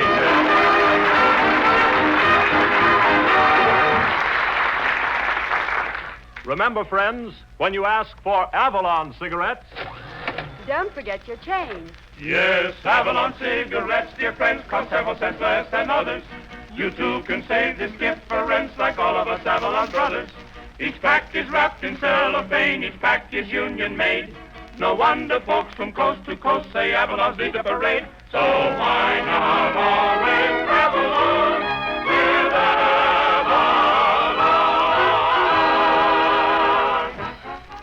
Yes, you'd never guess, but Avalon's cost only 10 cents, plus city or state tax. Be back with us again next Saturday night, same time. Good night, everybody.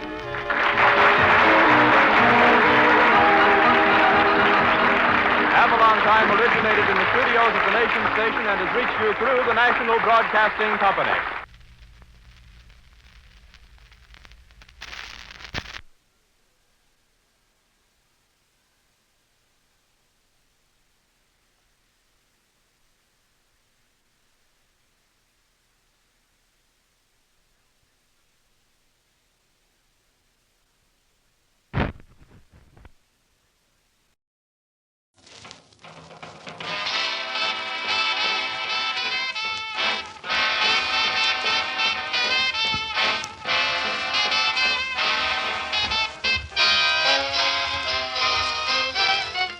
Yes, once again, it's What's Yours in Music, our Saturday night and early Sunday morning all-request, all-dance show coming to you from WCPO and through the courtesy of Felsenbrough Beer and Old Hickory Ale. And just in case there was any doubt as to what that introductory melody was, it's one that you've been calling for and requesting during the past hour when, through the courtesy of the brewers of Felsenbrough Beer and Old Hickory Ale, we have left the air to present a special community chess broadcast. But now we carry on with our all-request show, and we get back to Gene Krupa and that bolero at the Savoy. Here it is.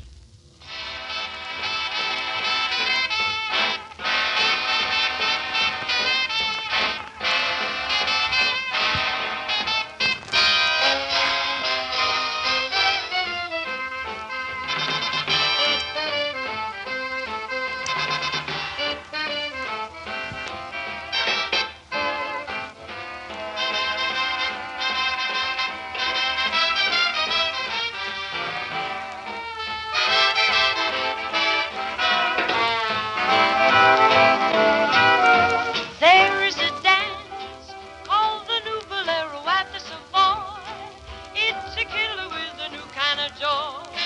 It's taking the time. Night after night, while the Yankees wonder what it's about, all the jitterbugs are beating it out and swinging on down. My, oh how that band can play. You'll see those dancers sway to tom, tom rhythm. Take it from me that the new bolero at the Savoy is a killer with a new kind of joy. It's taking the time.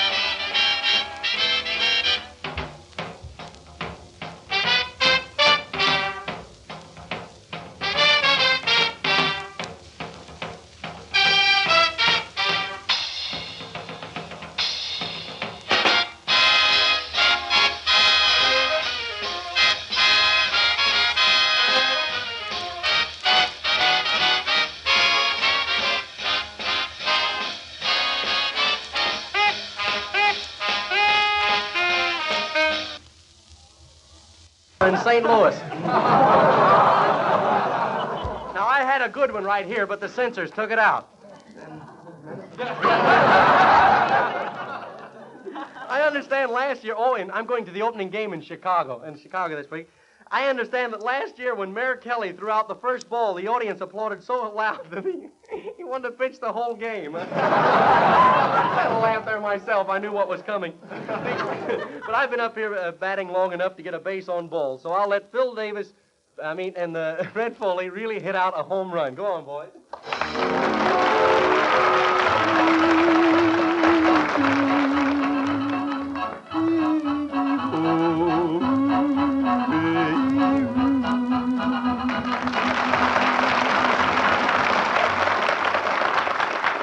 Well, thanks a lot, folks, and howdy. For my first song tonight, I'm going to sing one that I think most everybody likes. Mr. Phil, a little introduction, please, to Mexicali Rose.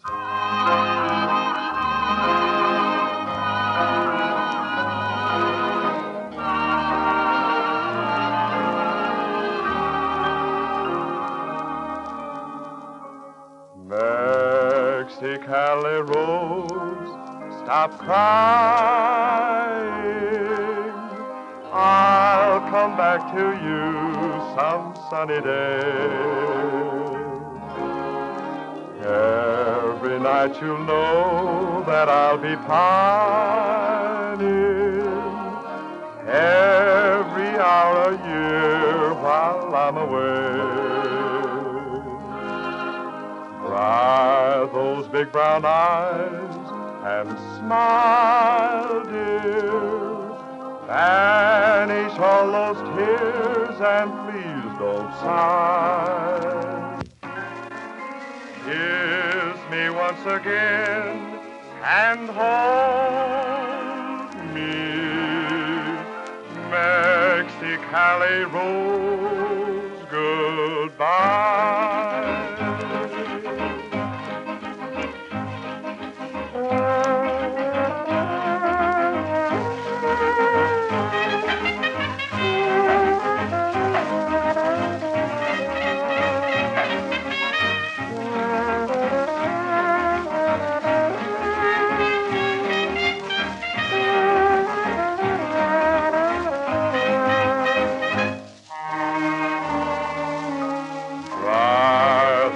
Brown eyes and smile, dear.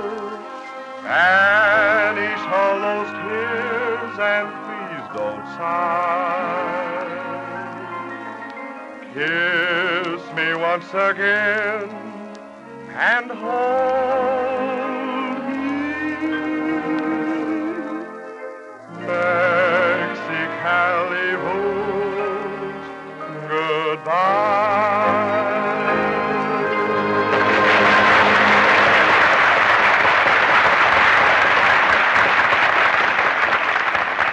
You know, friends, we're living in the age of accomplishment. Things that were once considered seemingly impossible are being accomplished every day.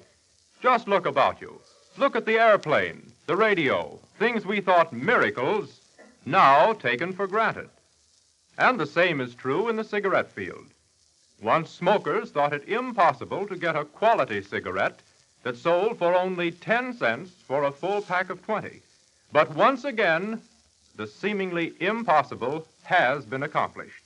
This time in Avalon cigarettes.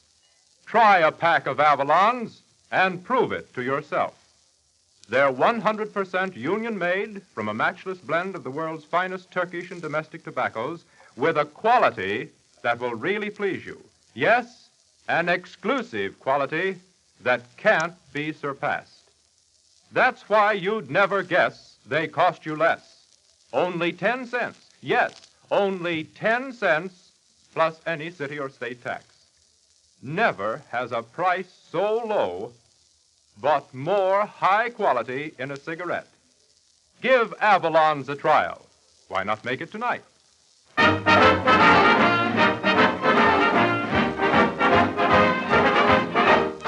And now, ladies and gentlemen, we're going to take you out on a deserted highway where Red Skelton has just opened a hot dog stand.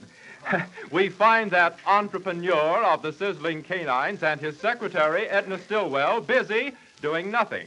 To make sure that he doesn't pay any attention to us, we'll disguise ourselves as his creditors. Throw another dog on the fire. Sort of getting my pitch there, that whistle.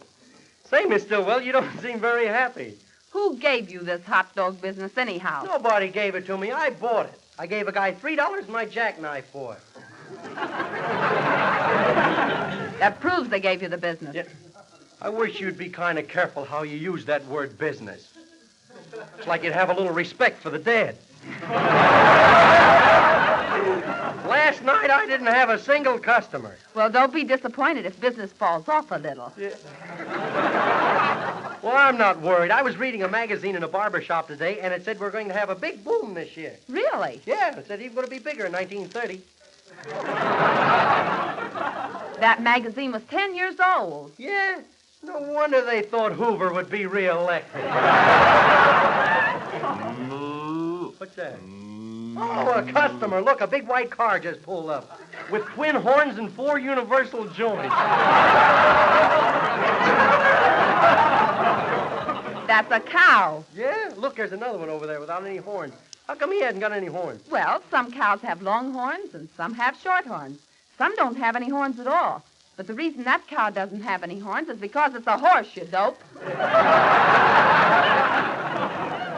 Say, the woods is full of them. Look, there's another cow. Oh, hiya, Phil Davis. Hello, Red. How are you? What are you doing in the woods, Phil?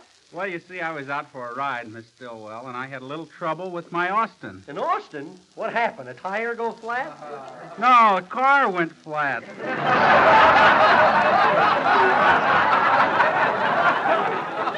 Want something to eat, Phil? Not me. I've got a soldier stomach. Everything I eat goes to the front.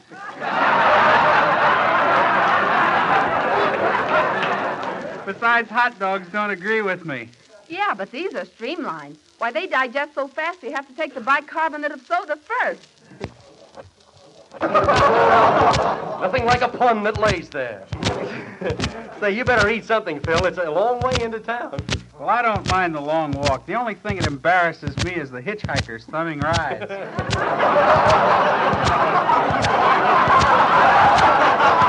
Well, I'll see you later, skinny pants. Yeah. Skinny pants? Hello, Phil. Guy calling me skinny pants. You know, I could really branch out in business, though, if I was Phil Davis. How's that? Look, ain't he got a corporation in the back of him? Run for your life. The dam's busted. Boy, I'm cold. Chilled to the bone. Chilled to the bone? Yeah. Well, put your hat on. Yeah. That's a fine way to talk to the man who'd face death for you. You'd face death for me. Sure. How come you didn't do anything when that snake jumped at me yesterday? He wasn't dead, was he? But I really fight for you, though. Look at the muscle in my arm. Muscle? Yeah. Looks like macaroni with veins. What's that coming down? Look who's coming up the road on a donkey. Yeah, how about that? Hello, Mr. Skelton. Well, Hercules, where'd you get that thing? Thing? Why, he's the Missouri Polo pony. Gee, he's kind of cute. Get off and let me on there. Gee, I've always wanted to ride a donkey. Well, why don't you get on to yourself?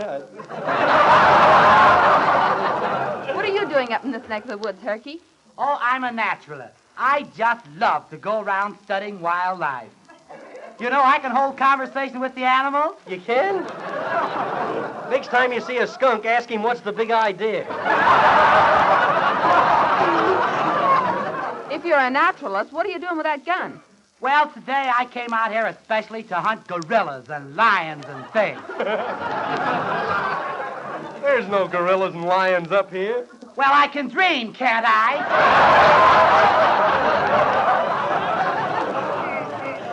How come you aren't wearing any shoes, Herky? Well, you see, when I go out in the woods, I never wear shoes. No? Walking through the grass just tickles me to death.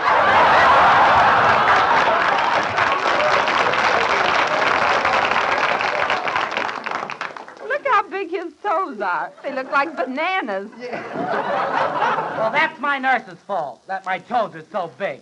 She played This Little Piggy Went to Market till I was 10 years old. My, those hot dogs smell good.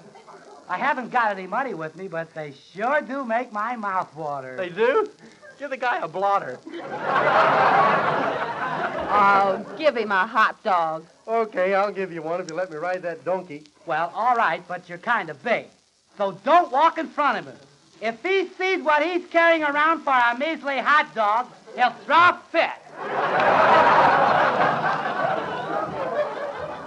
Well, I must be going now, Mr. Skelton. It looks like rain, and I left some things on the line. I must...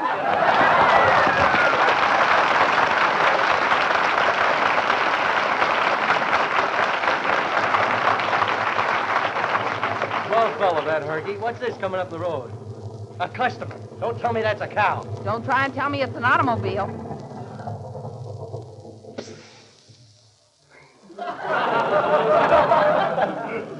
Mr. Skelton, I believe. You got a very funny laugh, fella. It's sort of like an idiot. Say, you're just the guy I've been looking for, too. And this is your secretary, I believe. Haven't I seen your face before? Well, I usually carry it around with me. Listen, fella, I got a bone to pick with you. Do these hot dogs have pedigrees? Oh, certainly. They're all registered at the Kennel Club. Yes. Hey, don't you hear me talking to you? Yes, don't you see me ignoring you? Hey, come here, Miss Stillwell. That's the guy that sold me this place. Look, we'll make him think business is real good and he'll buy it back, huh? Okay. Okay. Well, sir, we really are doing business here. No kidding. We really are. Say, Miss Stillwell, you better order about 50 more pounds of hot dogs. That sounds like a lot of baloney. That settles it, brother. When you sold me this place, you took me. But, Mr. Skelton, I have something to tell you. You ain't telling me nothing. I want my...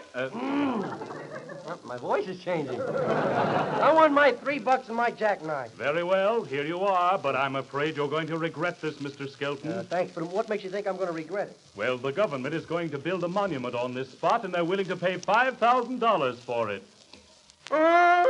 You give me back my property, you flame jumper, you...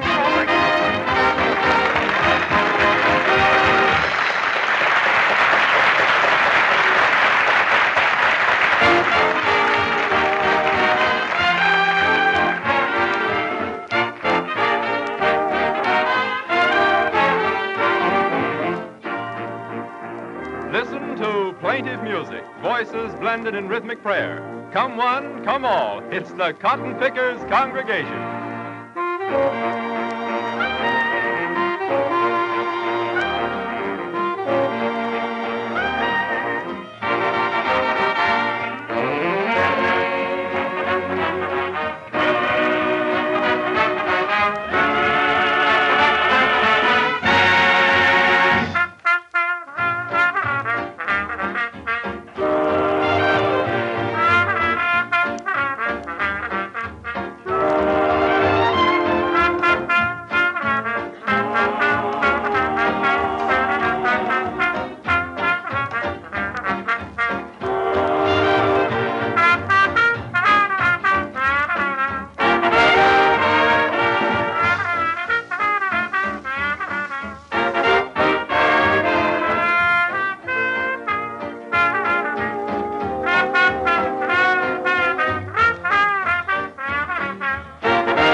like surprises, I mean those pleasant surprises, well, the first time you try Avalon... Hey, wait a minute, Del. How come you're telling the folks about Avalons tonight? Say, I'm glad you asked me, Red. I forgot to mention that Peter Grant can't be here tonight, so Well, how come he didn't ask me to make it? Well, he thinks I know more about Avalons than you do, Red. Oh, he does, Uh-huh. does he? Okay, I'll see how much you know about Avalons. Okay. How much less do Avalons cost than other popular price brands? Only 10 cents per pack plus any city or state tax. I'll get you one. I'll get you on this one. Why are Avalon superior quality cigarettes? Well, because they're, I got you. Now, come on. Avalon cigarettes are superior quality because they're 100% union-made from the world's choicest Turkish and domestic tobaccos. And they're... Blended together, Junior, to give you... To give you a delightfully mild, thoroughly enjoyable, extra smooth smoke. And you'd never guess they cost you less. Next time, ask for Avalons. And don't forget your change. There now, you satisfied, Skelton? All right, I know when I'm licked. But I had you puffing. Yeah. You sure did. Puffing on an Avalon. Yeah. Say, Del, you're a little tired. You better go over and rest your tired head on a pile of commercial announcements. All right, Red. I'll see you later. Good old Del. If you're listening, Mr. Avalon, that's a mighty fine boy you got there. And now, friends, Red Foley in the Avalon Chorus is going to sing one of the sweetest melodies ever written. Throw another log on the fire.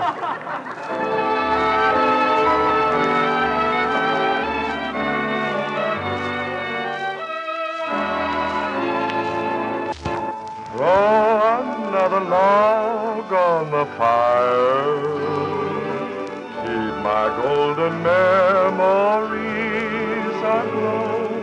I don't see the face of my loved one when the logs are burning low.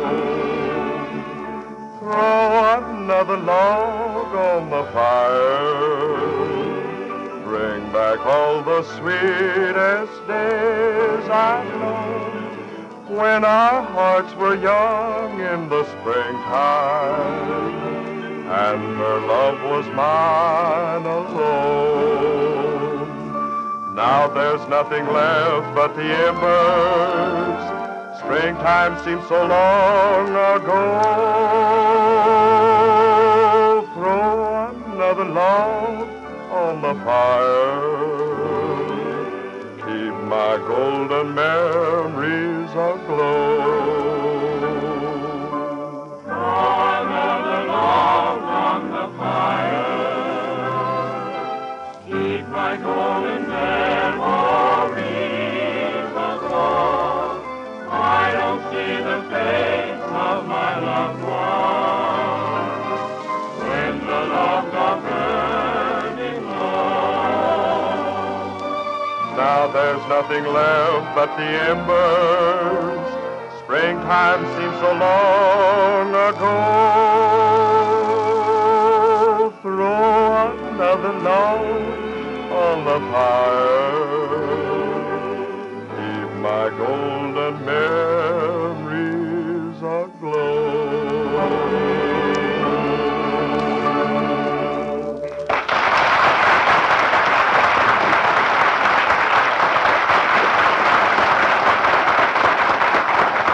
Friends, we've received so many requests, especially from you high school students, to bring back our historical dramas, those stirring stories of Red Skelton's ancestors, you know. Well, Red says he's happy about the whole thing, and if you can take it, he can give it. So tonight we turn back the pages of history to show you how a Skelton discovered America. Well, Mr. Skelton, I, for one, don't believe that stuff about your ancestors discovering America. Oh, no, you ask Del King. Sure, I know all about Christopher Columbus, Skelton. Hey, Del, not Columbus. Leif Erikson, Skelton. Oh, gee whiz, I'm sorry. Yes, I know all about Leif Erikson Skelton, the Viking who discovered America. Shall I set the scene? Okay, Del. Okay, Red. Okay, Phil.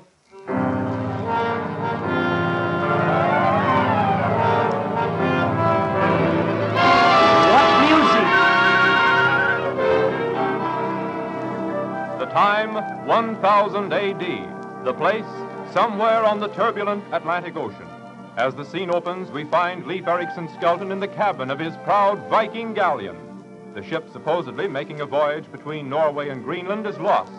we find Leaf frantically poring over his map. With him is his secretary, Greta Stillwell. Where are we, Leif Erikson? Well, the way I got it figured out, looking at my nautical map and judging by the position of the North Star, we're somewhere in the middle of the Sahara Desert.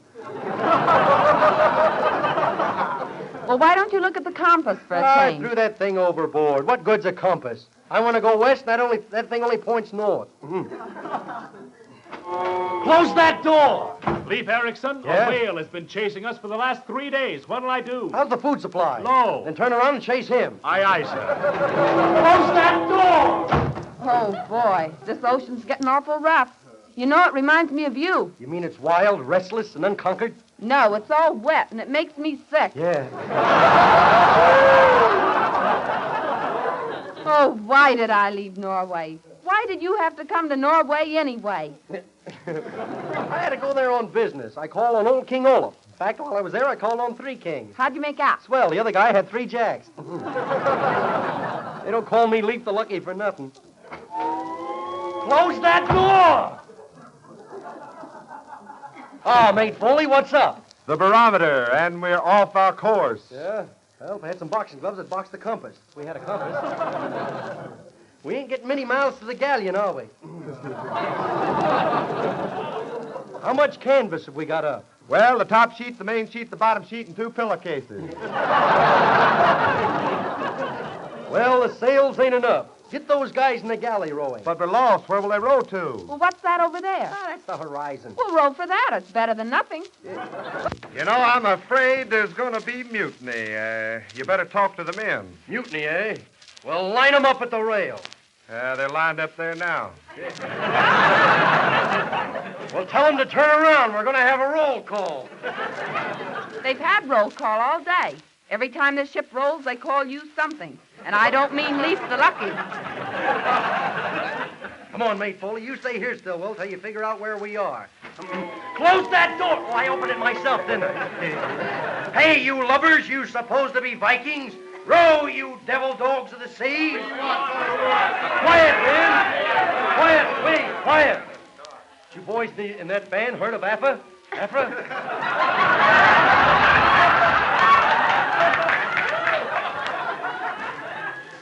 Only the cast reads these lines. You want food, eh? Okay. We're almost up to that whale. Hand me that harpoon. I'm going to lean over the rail and get him now. Hold me tight. Don't let me go now. Hold tight. Hold tight. Footy-yakasaki hasn't seen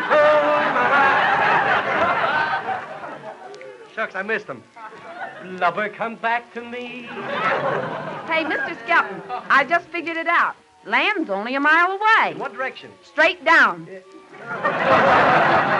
Well, that settles it. I'm taking over here. That's mutiny, ain't it? Yeah, that's mutiny. Well, we cleared that up in a hurry. And we're making you walk the plank. You wouldn't dare. That usually got a laugh. What happened? I'll put you in irons, all of you. Do you hear me? I'll iron you. In fact, I'll wash and iron you. Land ahoy! Land ahoy! I hoyed you the first time.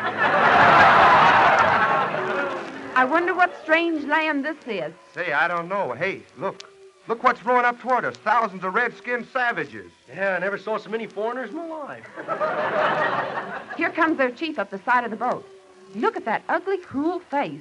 What a horrible-looking savage. Shh. He's going to speak. Now, you fellas turn right around and scat out of here.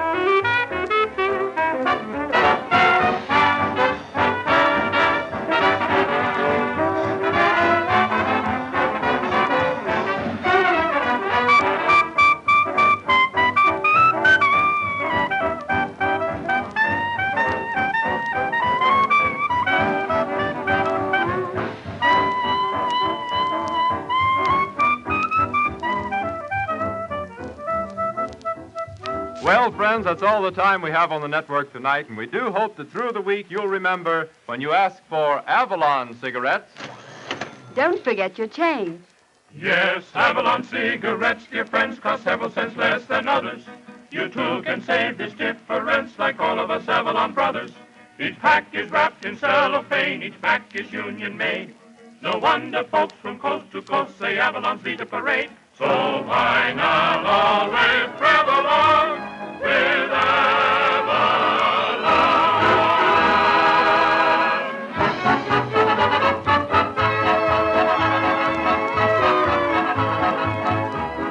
We hope you've enjoyed tonight's show, friends, and we cordially invite you to be with us next Saturday evening at the same time when the Brown and Williamson Tobacco Corporation will again present Avalon Time. Del King speaking. Good night, everybody.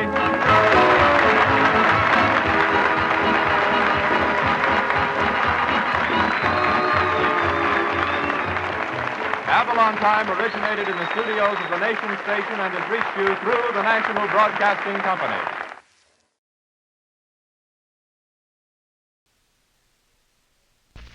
WEAF, New York.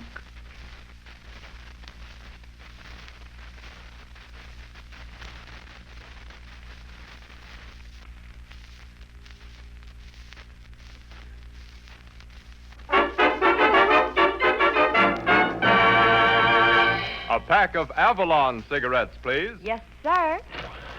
Oh, just a moment, sir. Don't forget your change. You never guessed, but Avalon's cost you less. So why not always travel on with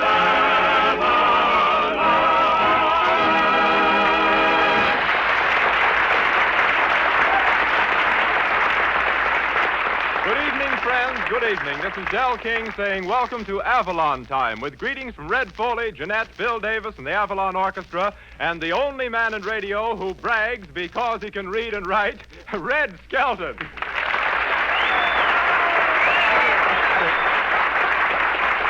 Thank you very much. Thanks a lot. Good evening, ladies and gentlemen. Skelton, did you go to the Lewis and Roper fight? No, I didn't go. I don't think I missed much either. I was talking to Roper, and he said he's sorry he went. I kind of feel sorry for Lewis, though. He don't get a fight much anymore, but at least he gets around. I used to be a fighter. Hey, Skelton, you never fought in your life. Say, microphone, you're making so much noise I can't hear what I'm saying. You ain't missing anything. I feel great tonight. I've been out playing golf all day. I shot a 73. Boy, that's the toughest hole I ever played.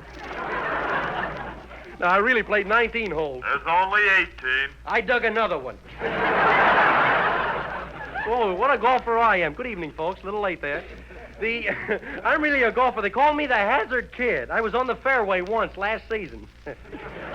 I was in one bunker so long that a guy came around and handed me a paycheck. He thought I was working there.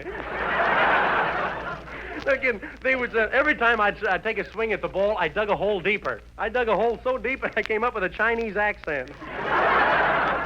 On the third hole, my ball went right into a spinach patch. It took me 8 strokes to get out of the roughage. On the 10th hole, I thought I saw a snake, and I picked up a stick to hit it, and I fainted. What I hit was a stick, and what I picked up was a snake.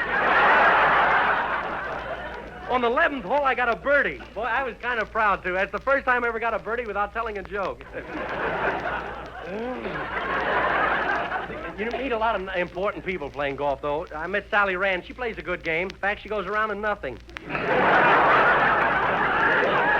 But, you know, there's nothing like getting up every morning at 6 o'clock and going out and playing 18 holes of golf and come back in and take an ice-cold shower. Of course, I don't do it. I only read what's here on the paper. Well, I've been up here teeing off long enough, so I'll step aside and let Red Foley play through with a cowboy and the lady. Hit it down the fairway, fella. You got a lot of nice people waiting to caddy for you.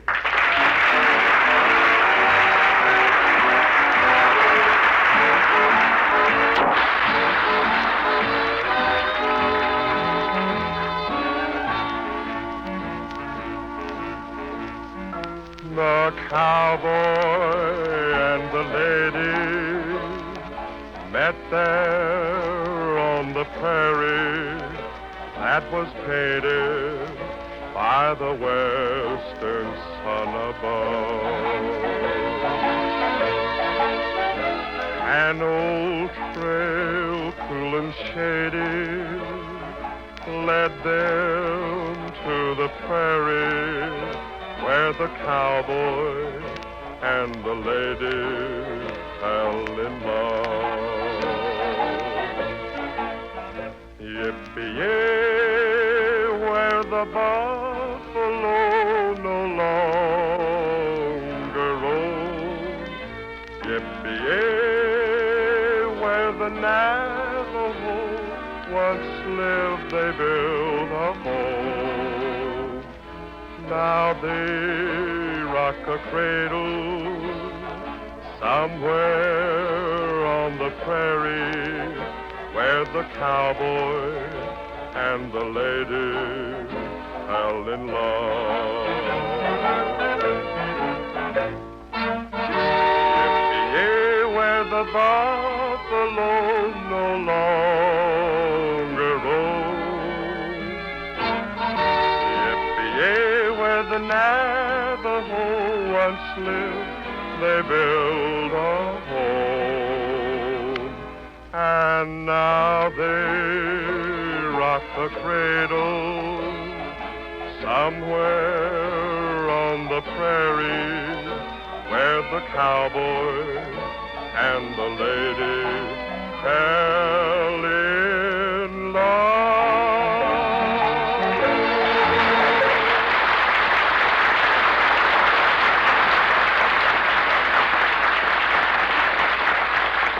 Ladies and gentlemen, here's a statement that means a great deal to any smoker. Yes, it's practically the same as putting money into your pocket. Avalon cigarettes, highest quality cigarettes, cost you 3 to 5 cents less per pack than other popular price brands. Think what that means, friends. It means you can have all the high quality you demand in your cigarettes and still save 3 to 5 cents on every pack. And make no mistake about it, that systematic saving of several cents on every pack of cigarettes you smoke means many, many dollars saved a year. Now, please get this point. You can pay more, but you can't get finer quality cigarettes than Avalon's. They're 100% union-made from the world's choicest Turkish and domestic tobaccos and blended with a skill that cannot be surpassed. You'd never guess they cost you less. You have everything to gain. So give Avalon's a trial tonight.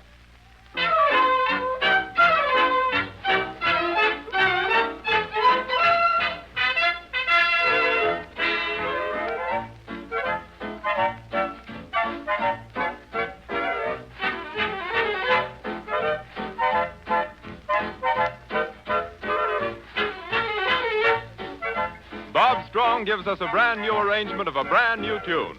Sing a Song of Sunbeams from Bing Crosby's latest picture, East Side of Heaven.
Red Skelton has walked out on us, and as you all know, this is Open House Week in radio, so tonight, Red has invited the whole gang over to his house for a little party. Now, maybe if we hurry, we can catch up with him. Yeah, he and Miss Stillwell are right in front of the house now. Well, here we are. Boy, this is the kind of a house I've always dreamed about.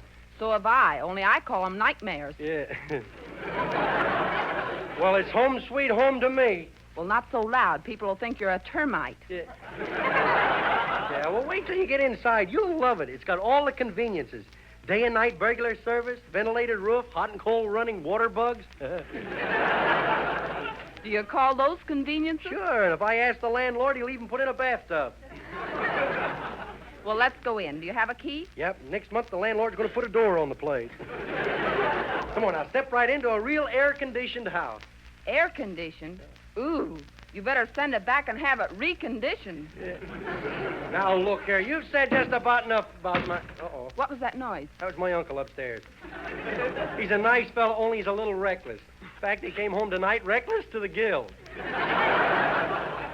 He'll be roaming all over the house later. Gee, I wish that gang would hurry up and come with those presents. Oh, Presents? Well, Did you tell them this was your birthday? well, not exactly. I didn't say it was my birthday. I said, I hear a screwball celebrating 2-day birthday this week, and can I help it if they get to me? Well, gee, oh, look, here comes the whole crowd together. Hiya, Phil Davis. Hiya, skinny pants. Say, what kind of a tough neighborhood is this? I stepped into a drugstore to get weighed, and a scale chased me 3 blocks. Yeah, don't let it worry you, Phil. Let me have your coat. Say, it's a nice-looking coat you got here. Yeah, it's all wool. And a yard wide. Well, here's a present I brought for you, skinny pants. Gee, Phil, you shouldn't have done it. Oh, no, you shouldn't have done it and got your head knocked off. Say, I think I'll roam around the house, skinny pants, and see if I can find some groceries. Okay, Phil, if you find any, let me know, will you? Boy, everybody eats like things are free. Mr. Skelton, I believe. The landlord. You're just the guy I've been looking for. How did you find the house, Mr. Skelton? Well, I ride an hour on the bus, walk 3 miles, push aside a few weeds, and there it is. But you have no complaints. I shouldn't wonder. Yeah, listen, I got plenty to complain about. The first thing's that breakfast nook. Why, that thing's so small, I gotta use condensed milk in my coffee. Oh, that's nothing at all. The last tenant swallowed an olive in that breakfast nook, and they had to operate to get him out. Then another thing, that roof leaks like a sieve. It does? Yeah. Then I'll have to charge you $3 extra for a shower bath. Yeah. You wouldn't dare. Another thing, that cellar's half full of water. That'll be $5 extra for a swimming pool. And you better quit. You're complaining yourself right into bankruptcy. Oh, this is your pretty little secretary, I believe. My, but you're beautiful. Where did you get such big, rosy cheeks? My father used to be a glass blower. Well, I must be going now. I must be going. I want to sell a friend of mine a beach umbrella. I love to put over a shady deal. Yeah. That guy's silly. Say, hiya there, Skelton. Hiya, Foley. Say, Skelton, here's a present for you. A nice pair of pajamas. Oh, gee, thanks a lot, Foley. Say, by the way, do you have a charge account at Stacy's department store? Why, no, I haven't. Well, you have now.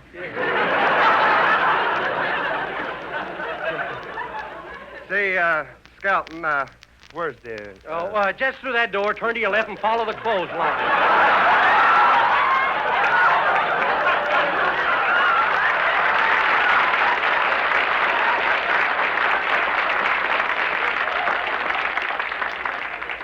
Oh, hello there, Mr. Skelton.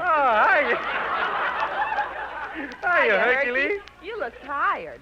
Kind of loose and limp. Oh, I took a bath tonight, and I can't do a thing with me. Oh, here's your present, Mr. Skelton. I don't know whether you'll like it or not, but I brought you a picture of me. Oh, Herky, that's swell. A picture of you sure is a nice present. What else you bring? Good heavens. My. Why, isn't the old clown mercenary? Say, how do you like my house, Herky? Well, I'm telling you in words simply fail me, so I'll use letters. P.U. Now, listen, Herky. You may not know this, but one night George Washington slept here. He must have been slugged. And what's that hanging over the fireplace? That's my uncle. Well, I guess this is the linen closet. Yeah, but we keep the linen in the coal bin. In the coal bin? Yeah. Well, where do you keep the coal? Well, we keep the coal in the china closet, and we keep the china in the bread box.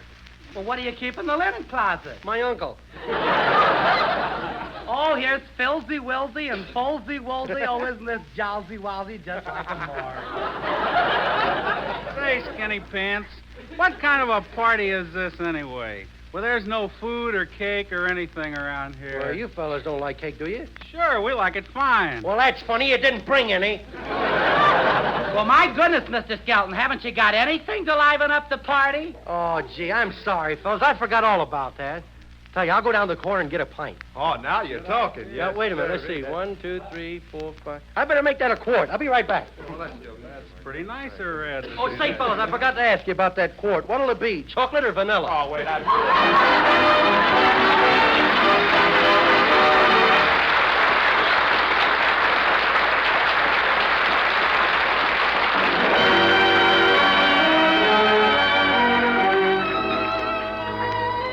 Jeanette sings the plaintive lover's lament, Be Still, My Heart. Be still, my heart. I can tell who's knocking at my door. Love has come to say that we must part. Be still, my heart. Just read those eyes, trembling lips that don't know where to start. Even though you know they're telling lies, be still, my heart. He hears the rumbling of a drum. It bids him come and he must go. He's leaving me and leaving you for someone new. And though we'll miss him so, we'll never let him know. Don't cry, my heart. Even though our love has gone away, he'll be coming back to us someday. Be still, my heart.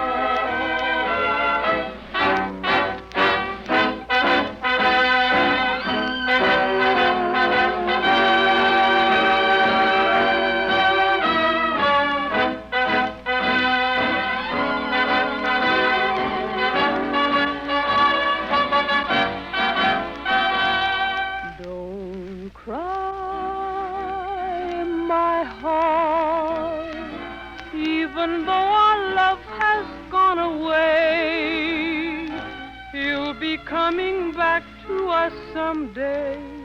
Be still, my heart.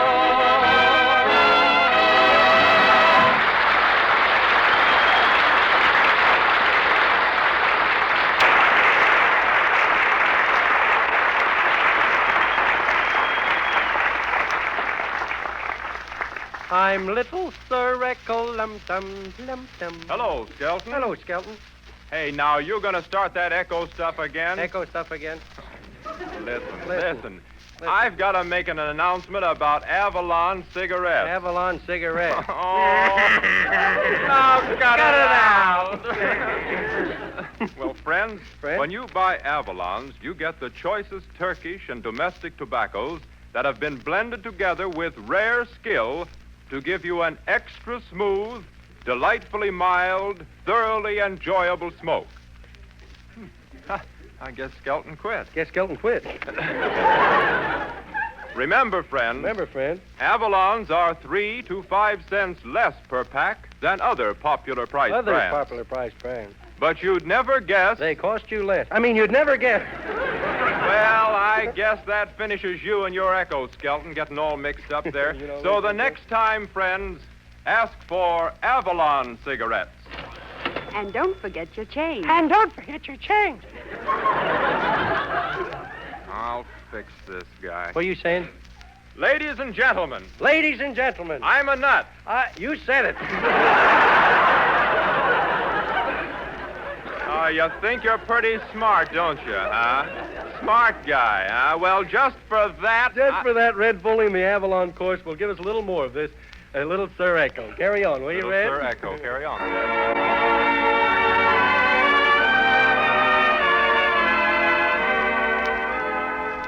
Little Sir Echo, how do you do? Hello. Hello. Little Sir Echo, I'm very blue. Hello. Hello.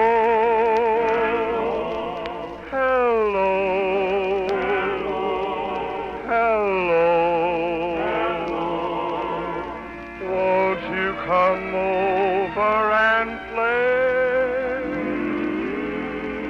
You're a nice little fellow, I know by your voice, but you're always so far away.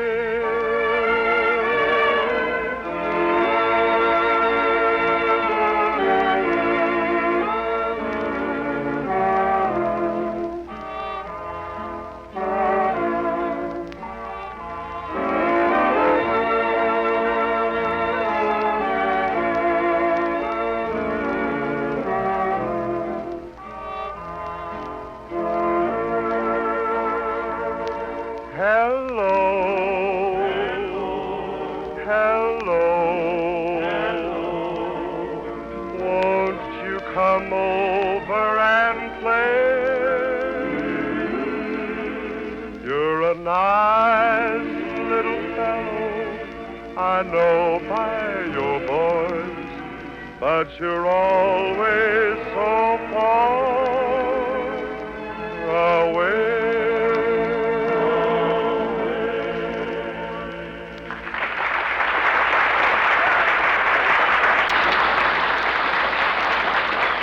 And now, for that Gaga saga, a story of one of Red Skelton's ancestors, Robin Hood Skelton.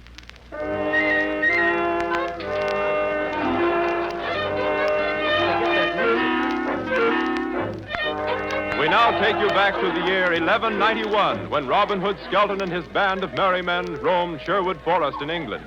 As we look in on a sylvan glade, we find Robin blowing his horn. All right, little boy Blue. Put that thing down before it explodes in your face. Verily, I need this horn to call my men, verily. Well, they don't need one for what they're calling you. Yeah. Listen, where are we at? It's a fine thing. If a guy can't practice on a horn out in the woods, where am I going to go? You're asking me, a lady. Yeah. Okay, who am I supposed to rob today? Dame Stillwell? Nobody. One of your spies just came in. He says the sheriff of Nottingham is out looking for you again. Wonder what a guy gets for a job like that. Oh, being sheriff, he's probably doing it for Nottingham. Well, I wish that guy'd let me alone. All I ask is a chance to make a dishonest dollar. I don't think he'll ever spot me in the woods with my new Lincoln green suit. Hey, how do you like this green suit? Well, with those legs, all you need is a few warts and you'll look like a frog. Yeah. Now, let's get down to business. What'll I do with that bag of gold you stole from the Earl of... Cloves. Hey, let's keep punching here. We're doing all right. The laughs are coming good. The people, what'll I do with the money? You better give it to the orphans, the widows, and last year's sweepstake winners. And what about that letter you sent to Sir Crumpot? Oh, you mean that night letter? Yeah. You know, you told him you'd send, if he didn't send 5,000 pounds in gold, you were going to steal his wife? Yeah. Did he send it? No, but he says he's interested in your proposition. That's good. Oh. What ho, Robin Hood? What ho, Little John? The sheriff of Nottingham is now entering Sherwood Forest with 190 men. Egads. And I've only got 35 men. What's the matter? You afraid he's going to lick you? No, but he's got me outnumbered so bad that I'm afraid some of his men will get away. Chop chop down some of the trees. That'll hold them back. That's no good. As fast as we chop them down, they chop them up. Yeah.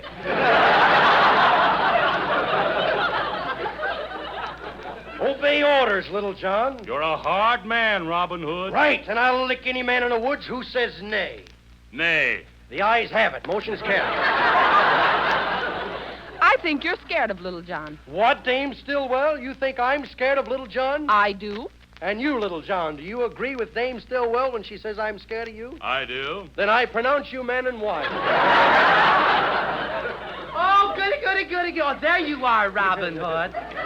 Goodness me, I've been looking all over for you. Well, if it ain't Alan a drool. And I certainly hope you've got a needle and thread I can borrow. Why? I want to take a tuck in Friar Tuck. Hey, wait a minute. Let me at that young whippersnapper. Let me at him. Friar Tuck! Oh, for goodness sake, Robin Hood, save me. Now, wait a minute, Friar Tuck. Take it easy. What's this all about? Well, good heavens, I just wanted him to help me find my arrow. Yeah, where was your arrow? Stuck in my back.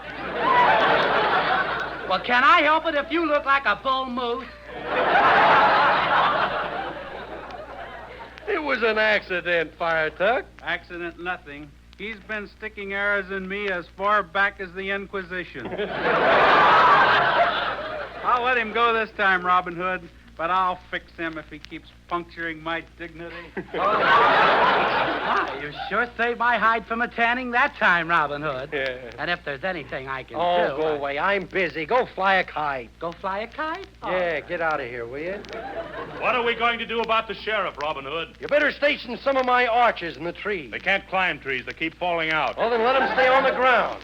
I can't have the people to say that Robin Hood has falling archers. Hand me my horn, Dame Stillwell, so I can call me merry men. Hail, my trusty yeomen. Yes, yes.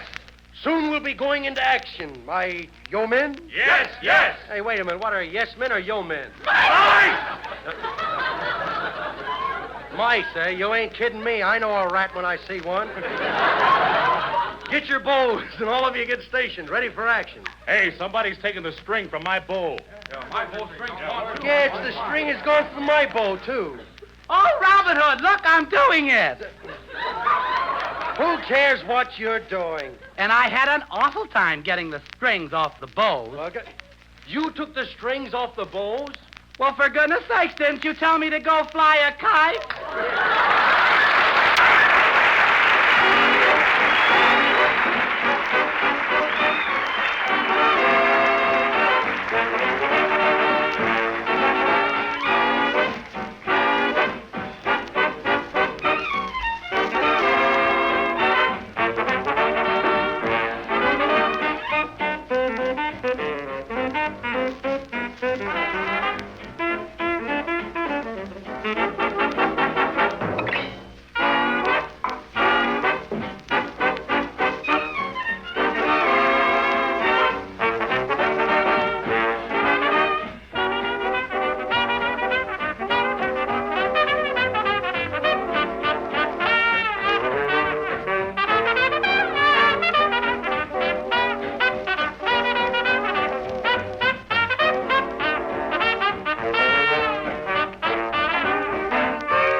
You know, friends, we had a lot of fun tonight. We'd like to stay on for another half hour, but our time on this network is up. So all we want you to do is remember this. When you ask for Avalon cigarettes, Don't forget your change. Yes, Avalon cigarettes, dear friends, cost several cents less than others. You too can save this difference like all of us Avalon brothers. Each pack is wrapped in cellophane, each pack is union made. No wonder folks from coast to coast say Avalon's lead the parade. So why not always travel on with Avalon?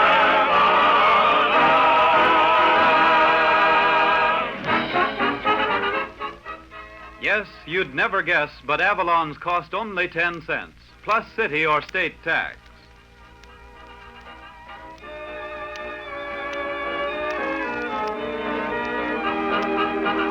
Ladies and gentlemen, we'd like to thank you for listening to Avalon Time.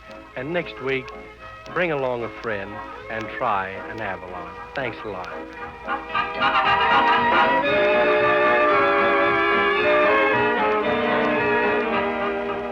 we hope you've enjoyed tonight's show, and we cordially invite you to be with us next Saturday evening at the same time when the Brown & Williamson Tobacco Corporation will again present Avalon Time. Del King speaking. Good night, everybody.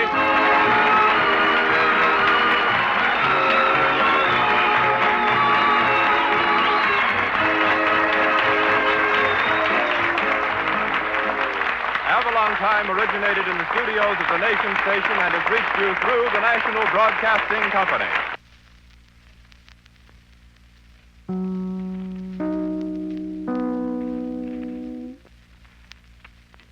WEAF, New York, 9 p.m., BULOVA, Boulevard Watch Time.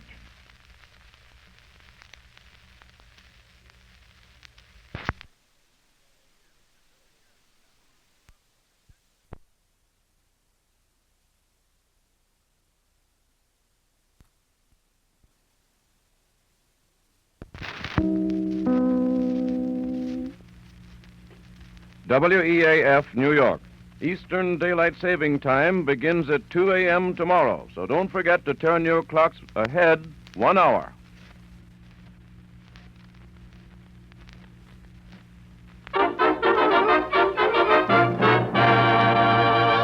A pack of Avalon cigarettes, please. Yes, sir. Oh, just a moment, sir. Don't forget your change. You never guessed, but Avalon's cost you less. So why not always travel on with Avalon?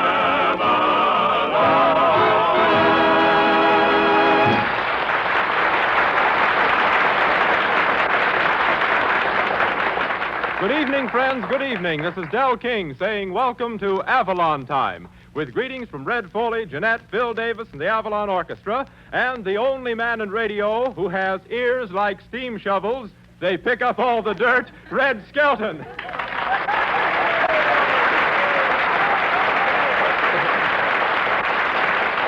Thank you very much, and good evening, ladies and gentlemen.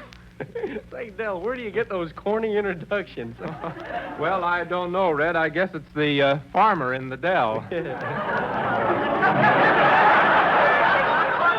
That's Del King, folks. He's a little tired. Last night he put his mustache up in 10 curlers and didn't sleep a wink. Boy, what a mustache. Hey, Skelton. Yeah? Careful you don't get arrested wearing that suit. Hiya, microphone. What do you mean? Do you think I'll get arrested wearing this suit? Well, you're dressed to kill. You like it, huh? Yeah, it fits your personality. Plain and simple. Oh, microphone. Say, have you been crying or did you wash your face? I've been swimming. Boy, was that water cold. But it didn't bother me. I went right in. I never did find out who pushed me. But whoever it was, they did a good job. I did a swan dive. It was so graceful that 2 seagulls asked me for my autograph. I stayed in the water for about 20 minutes, and I come out sooner, but there was some girls on the beach, and I had to run in my bathing suit stocking.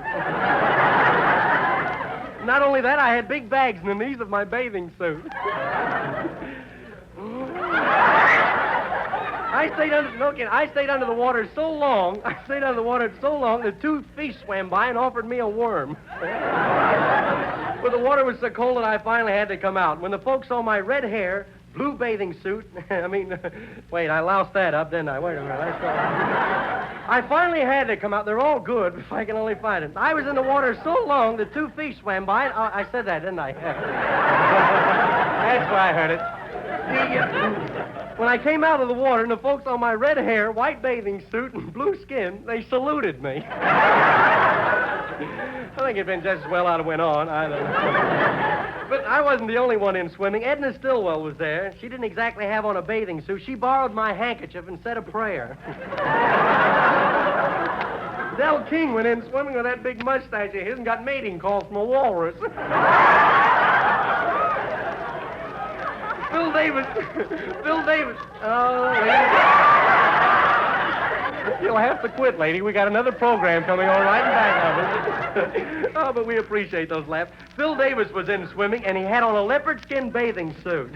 He looked like the Queen Mary in a sarong. He did a high dive in the water and got a nasty letter from the flood control committee. I love to lay around out on the beach and get that sunshine. In fact, I was so brown that 3 people came up and congratulated me on winning the Roper fight. Well, I think I've been out here splashing around long enough, so I'll wait out and let Red Foley dive in with We've Come a Long Way Together. Go on in, fella. The water's fine.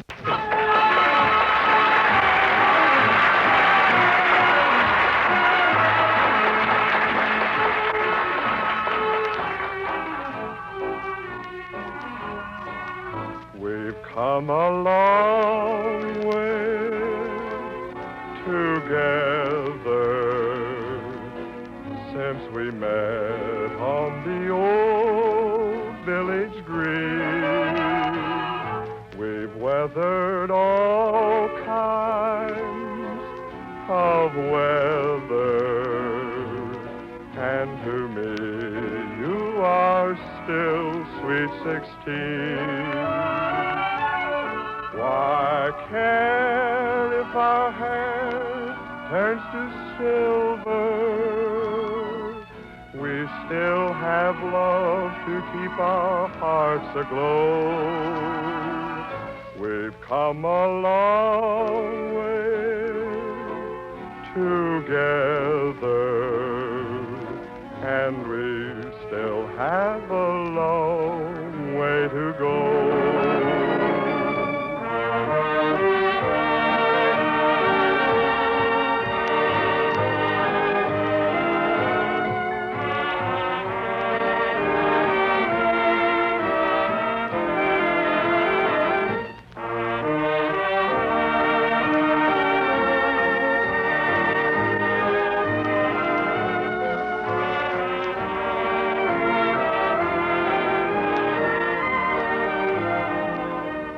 Why care if our hair turns to silver?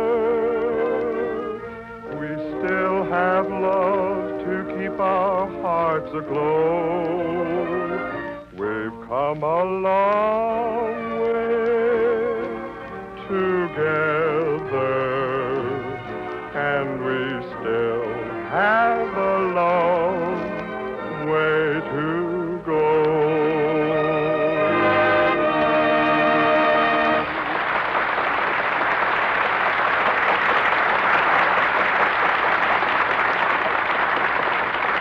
Ladies and gentlemen, if you saw a $5 bill lying in the street, you wouldn't just pass it up, would you? No, sirree, you'd grab it up in a hurry. Well, friends, that's only a small part of the money you can save by switching to Avalon's, the quality cigarette that costs 3 to 5 cents less than other popular priced brands.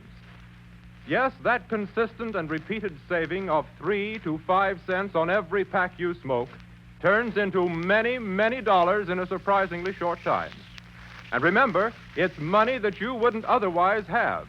Extra money to buy things you need and want. And now about the quality of Avalon cigarettes. We'll match them against any of the popular price brands on the market today, because Avalons have an exclusive quality that can't be surpassed. They're 100% union-made from a mild, mellow blend of choice Turkish and domestic tobaccos. As fine a quality tobacco as ever went into a cigarette. That's why you'd never guess they cost you less. Never has a price so low, but more high quality in a cigarette. Give Avalon's a trial tonight.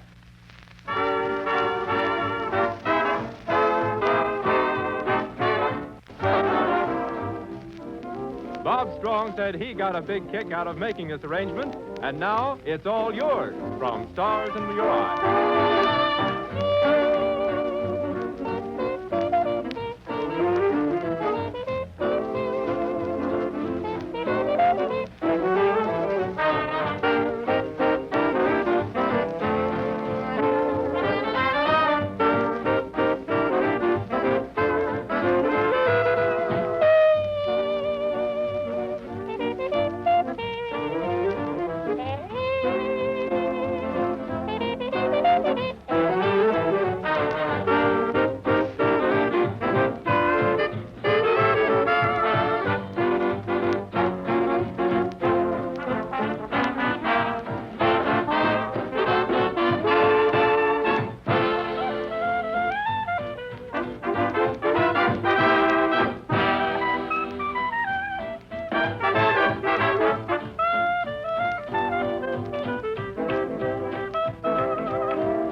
Friends, we forgot to mention that Red Skelton is also the only man in radio who doubles as night watchman and janitor for a bank.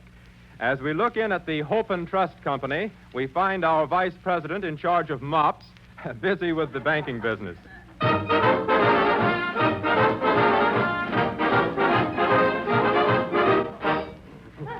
Hello there. That you, J.B.? This is Skelton at the Hope and Trust Company.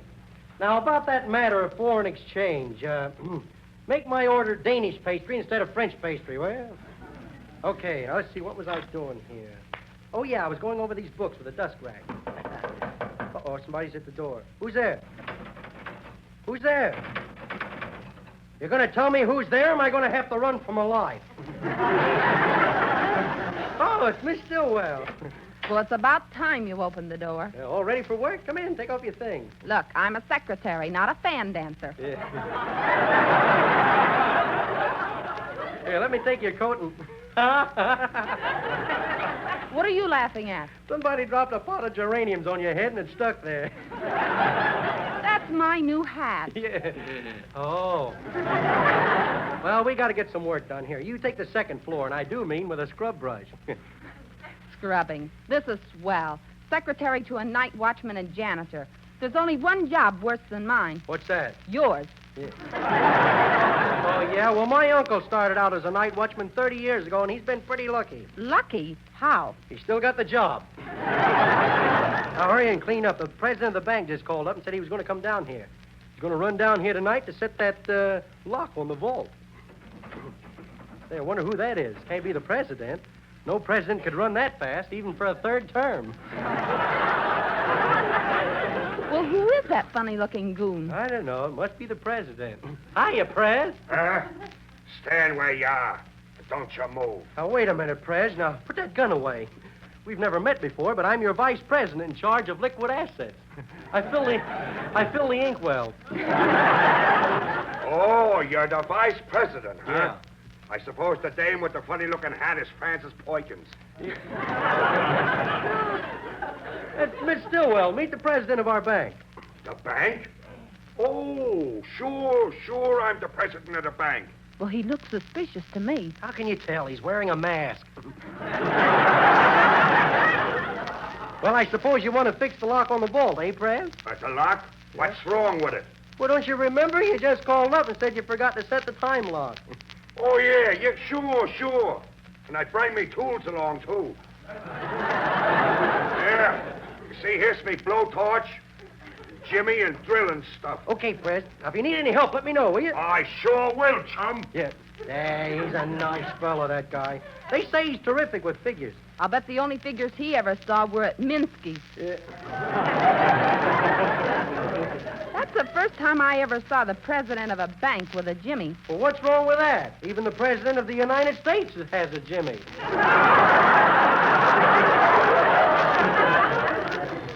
Wait, I'll answer that phone now. Hello. Listen, I want to come down and deposit my cow. Yeah. You want to deposit a cow? Yeah, I want to get the milk certified.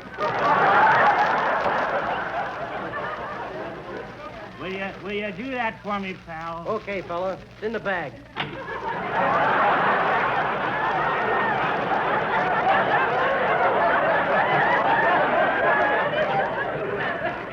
Look, is that a policeman trying to get in here? I don't know. Hey, is that a policeman trying to get in?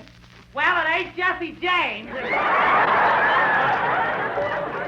Hercules, a policeman. Come on in.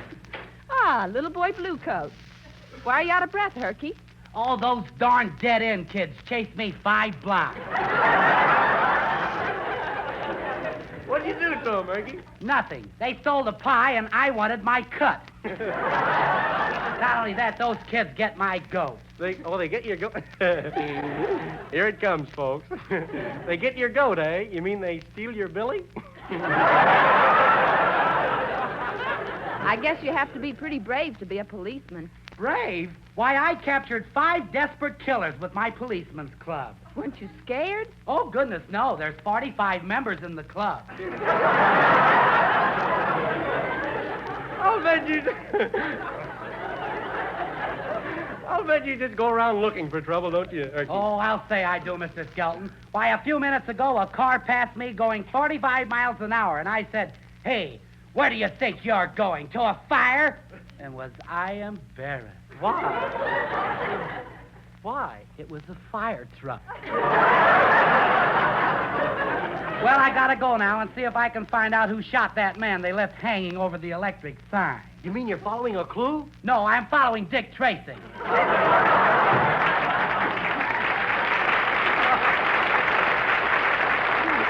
Hey, Herky, you forgot your gun.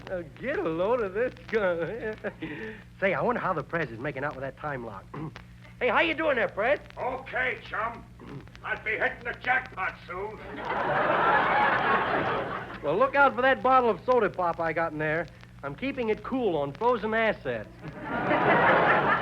Well, put that gun down. You'll scare him to death. Okay, you having trouble, Prez? Oh, I can't seem to get the door this wall open. Well, I can open it. I wrote the combination down on a piece of paper. Say, chum, that's swell.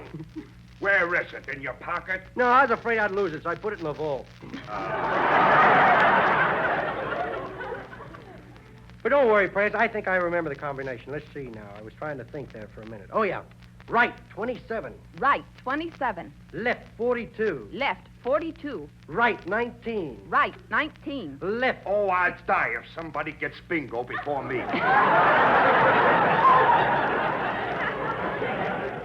What a dopey president that guy is. Mr. Skelton, I believe. Well,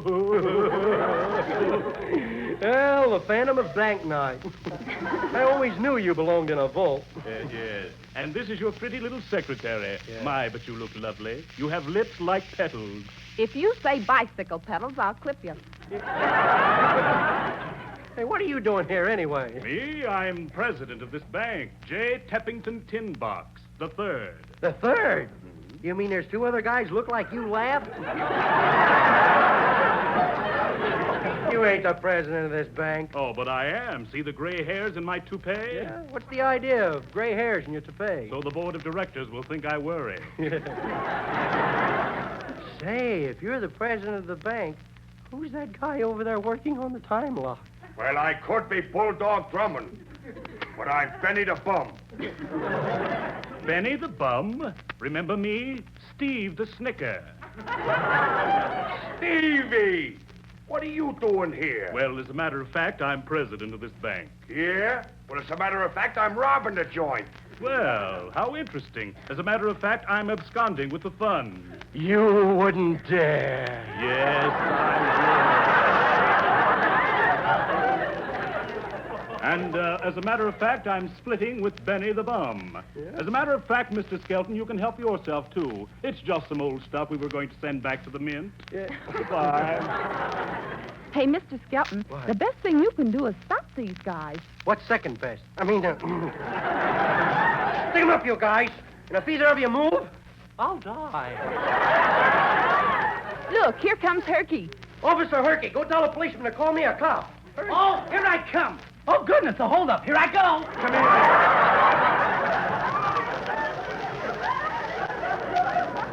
Put the handcuffs on him, Herky. Don't stand there shaking like me. There you are, you two rascals. Oh, Mr. Skelton, thank heavens that's over. Yeah. You know what you held them up with? Yeah. A water pistol. I know it was a water gun. The reason I was so scared is because it wasn't loaded.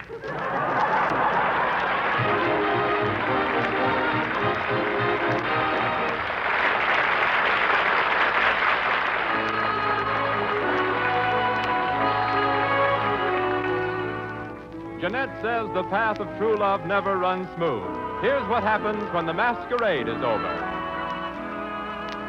Your eyes don't shine like they used to shine, and the thrill is gone when your lips meet mine. I'm afraid the masquerade is over, and so is love, and so is love. Your words don't mean what they used to mean.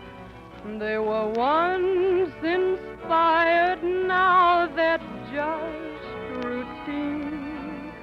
I'm afraid the masquerade is over, and so is love, and so is love. I guess I'll have to play Pagliacci and get myself a clown's disguise and learn to laugh like Pagliacci with tears in my eyes. You look the same, you're a lot the same, but my heart says no, no, you're not the same.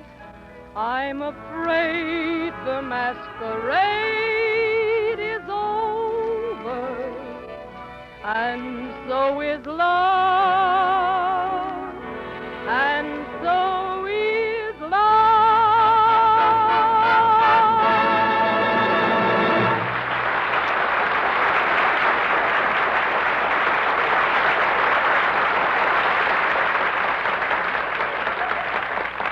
That was Mom. Hello there, Skelton. Yeah, who are you? Oh, don't be silly. I'm Del King. I never heard of you. Listen here, don't give me that stuff. I'm Del King, and this is the spot where I tell about Avalons. Avalon? Avalons, the quality cigarettes that cost 3 to 5 cents less than other popular price brands. I don't remember your name, but your phrase is familiar. Listen, you must have a case of amnesia. You're nuts. I never touched the stuff. You have amnesia, the forgetting sickness. Yeah? Now try and remember now. What? Here is where I say, friends, when you buy Avalons, you get a cigarette 100% union made. Oh, yeah. Blended from the world's finest Turkish and domestic tobaccos. Yeah. To give you an extra smooth, delightfully mild, thoroughly enjoyable smoke. Oh, sure. Now, do you remember? Remember what? Avalons. They're 3 to 5 cents less than other popular price brands, but you'd never guess. They cost you less? I knew that would get you. That shows that you're recovering. From what? Your forgetting sickness, your amnesia. Who's got magnesia? Amnesia. Oh, I can't be bothered. Now, remember, friends, the next time, ask for Avalon cigarettes. And don't forget your change. Okay, what'd I buy? Oh, wait a minute, my money. Somebody's taking my dough. Where's my money? Come back here. Where am I at? Oh, hiya, Dell. Let's make a commercial. Oh, some other time. Hey, Dell, come on back here. Mr. Avalon, he's only kidding. Hey, Dell, Mr. Avalon wants you. Come here. I'm not interested. Hey, you better come. Somebody stop him there. Come on, Dell. You got to make an announcement about Avalon cigarettes. Dell, I got an option coming up,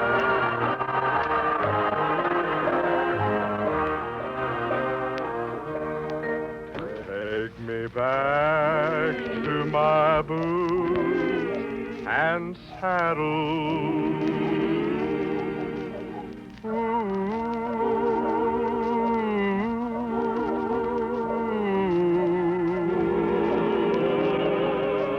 Let me see that general store. Let me ride that range once more. Give me my boots and saddle. Let me ramble along the prairie.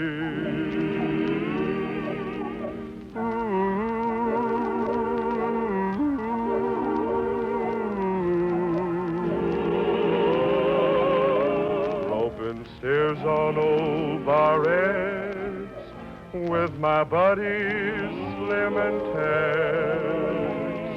Give me my boots and saddle. Got a hankering to be with a banjo on my knee, strumming a pretty western tune. There's a gal in Cherokee, and she's waiting there for me, waiting beneath the Texas moon. So take me back to my boots and saddle.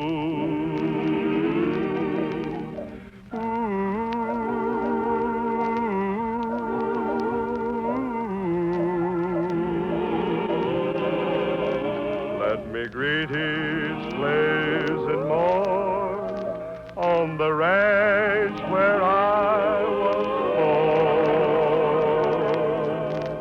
Give me my boots and saddle.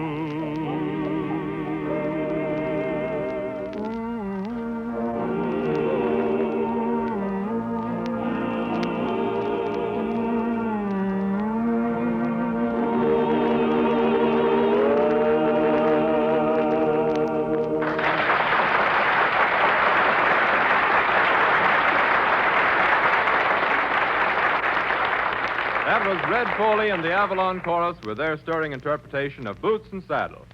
Say, Skelton, have you got a saga for this week? Yes, sir, boy. We got a pip. Napoleon Bonaparte, Skelton. Oh, swell. What's it all about? Well, the time's April the 18th, 1815, and the place is Waterloo. Now, Napoleon Skelton is lying on the battlefield, and he's very sick. You know, he's just lost a big battle.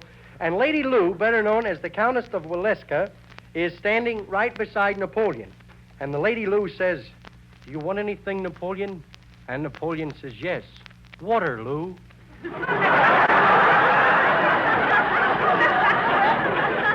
Bad, huh? Oh, let's save it for next week. Yeah, what do we do this week? Well, that's where I come in. I've written a little sketch. Yeah, a sketch. Yes, it's a cross between a skit and a sketch, so I call it a sketch. Oh, for a minute I thought there was something wrong with your English. You'll like my sketch. Now, the scheme takes place... The scheme? Yes, the scheme takes place in the Ozarks. You know, in a sketch you have schemes. Now, the scheme is in the Ozarks Mountains. Mountains. I like mountains better than mountains, don't you? Oh, yeah, sure, yeah. Mountains make a much better scheme for a sketch. Don't you think so, Del? Oh, Slur, I blink so. You can't do a play that hasn't been rehearsed. Well, the listeners have never heard a play that hasn't been rehearsed, so we'll let them know how they sound before they are rehearsed. Okay. So here's your part. Okay, you set the scene, will you, Del? All right, Red. Now, what are we going to use for music? I'll fix it. Okay, Phil, play some mountain music and an octave faster than that last number you played. This ain't gonna help my Crosley any.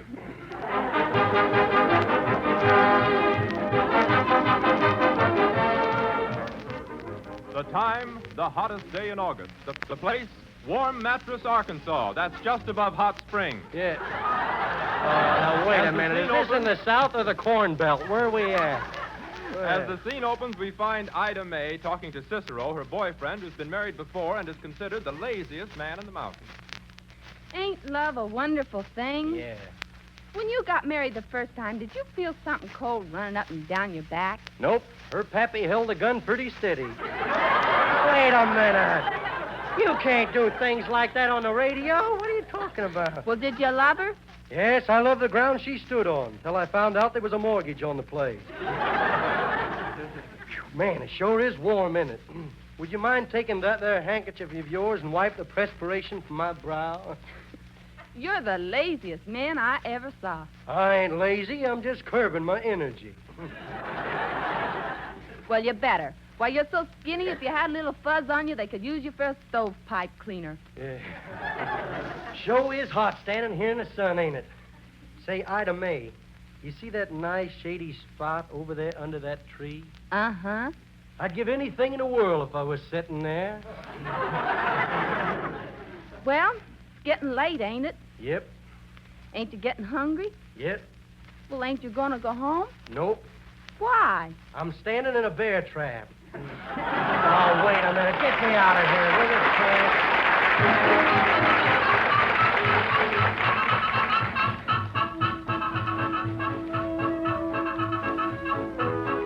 Well, friends, remember the next time when you ask for Avalon cigarettes, Don't forget your change.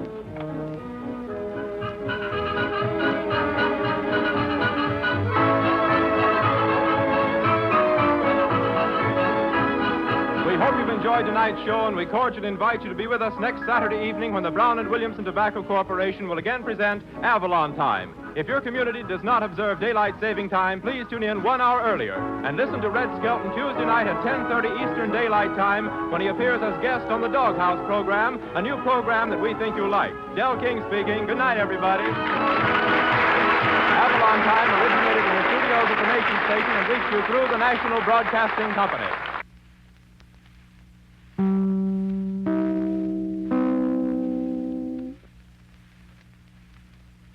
WEAF, New York, 9 p.m., BULOVA, Boulevard Watch Time.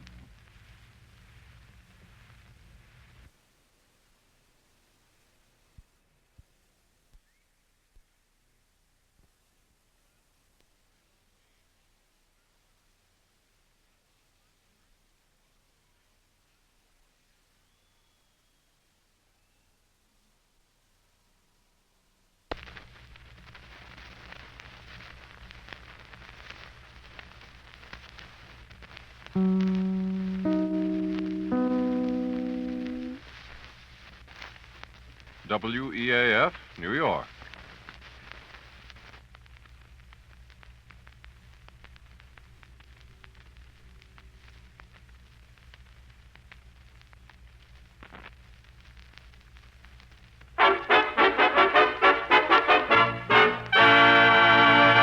A pack of Avalon cigarettes, please. Yes, sir. Oh, just a moment, sir. Don't forget your change. You'd never guess, but Avalon's cost you less. So why not always travel on with Avalon?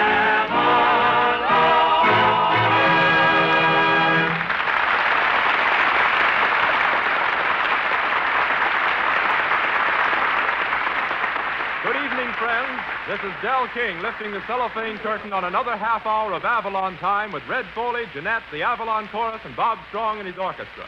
And the only man in radio with patch pockets and pants to match, Red Skelton.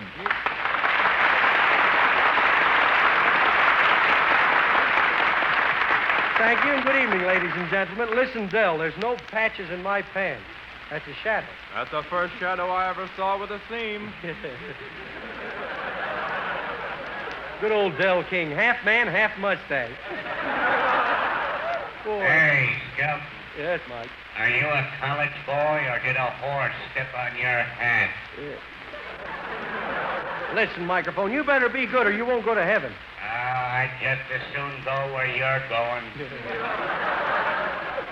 How do you know that's where I'm going? You own the place. Yeah. What makes you think I own the place? At rehearsal, I heard the sponsor giving it to you. You don't bother me, microphone. I just got back from Louisville where I paid a visit at the Kentucky Derby. What I mean paid. But I really had a lot of fun down there. You should have seen me. I wore a high silk hat, white spats, a frock tail coat, and for a novelty, I wore shoes. I was with Mr. Avalon, our sponsor. He'd tell a joke and I'd laugh, and I'd tell a joke. And he'd tell a joke and I'd laugh, and I'd tell a joke. The sponsor really liked me, though. He really did. He invited me over to his private box and let me run errands all afternoon. I love horses, though. I have a horse called Dictator. He thinks he's a thoroughbred, but he's a big jackass. See, this horse of mine is really a lovely horse to ride, but he's so skinny. I ride him 3 miles, and I'm knock-kneed for 3 weeks. But down at the race this year, they had some lovely horses, and do I pick them? I pick horses' names out of a hat. Plug hat. I picked one winner out of the whole race. That horse was so long, he came in first, second, and third. But the next race, I lost the money that I won. I had a hunch that horse would lose. When the horse I picked jumped over the fence, borrowed my newspaper, and started reading the one ads to the jockey. That horse was so old that after the race, a milk wagon chased him for 3 blocks. But the next race, I really picked a Lulu. That horse was slow. I should have known that horse was slow the minute the jockey came out dressed in a nightgown. And what a bad loser that horse was. No, after the race, he walked over to the winner and he says, "Hey, you, we'll settle this out in the alley."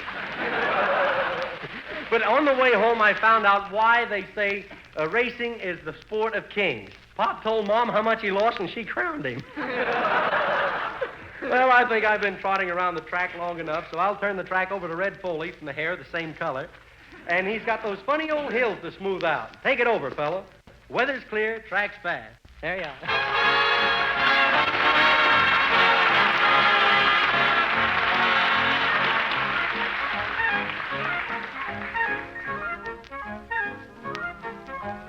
I'm happy on the prairie all the day, singing lay-lee-o-lay.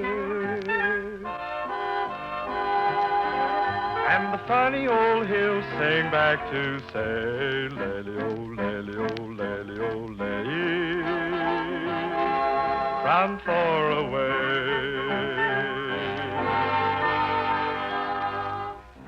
I love the foothills beyond the plain. They love to echo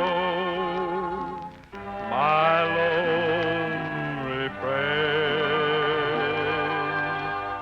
I'm happy on the prairie all the day, singing lay-lee-o-lay.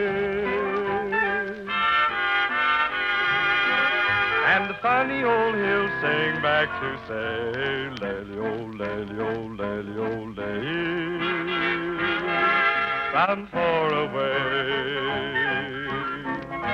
I got no gal, I got no pal to keep me company. Only got the funny old hills singing along with me. But I'm happy, and it's there I long to stay, singing lay-lee-o-lay.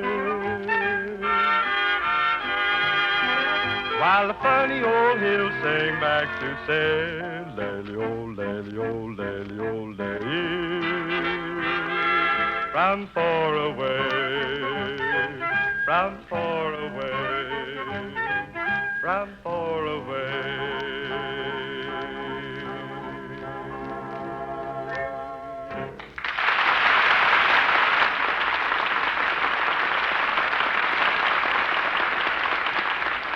swell there, Red Foley. And now for a point in economy, Del King for Avalon. Ladies and gentlemen, when you make a purchase and find out later you could have bought the same identical quality for less money, well, you feel that you've been taken advantage of, don't you? Well, friends, don't let this happen to you on your cigarette purchases. When you can get highest quality in Avalon cigarettes for 3 to 5 cents less per pack than other popular price brands, why pay more? Why don't you give yourself the benefit of that saving?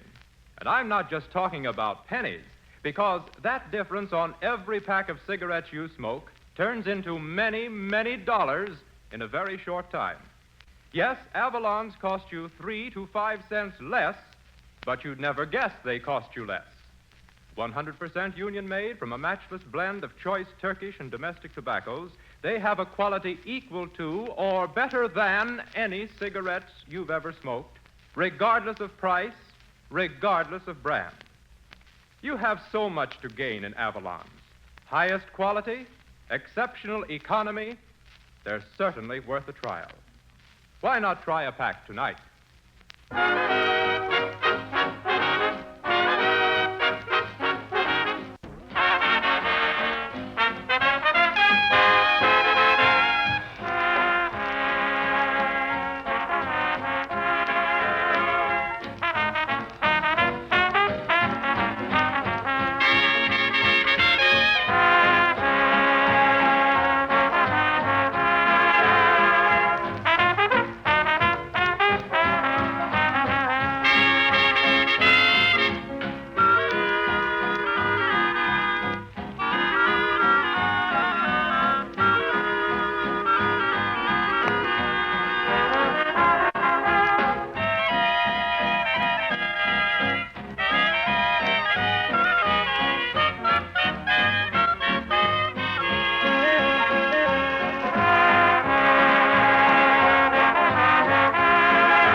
Strong, the boys playing, and the angels sing.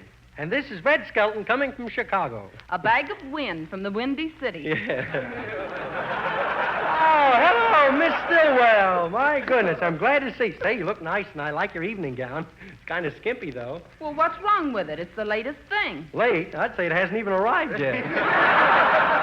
I think Edna's gown looks pretty nice from what I can see. And you can see plenty. Well, listen to the Cinderella Man talking. Cinderella Man? Does he have to be back someplace by 12 o'clock? No, but that full dress suit does. Uh-huh. I thought that was a rented suit. It is not. The man's let me wear it for nothing. All I have to do is press a button every 2 minutes, and the shirt front lights up and says, Ginsburg's Credit Store. Well, the pants are awful droopy. Why don't you buy a belt? Why should I support my pants? They never did anything for me. That's the phone. I'll take it. Hello? Hello, is this the Ripley program? No, it's not the Ripley program. Why? Well, I got something that's sensational. 2 rats are fighting in my room. You got what? You got, Did you hear me? Yeah, I heard you, but I lost my place in the script.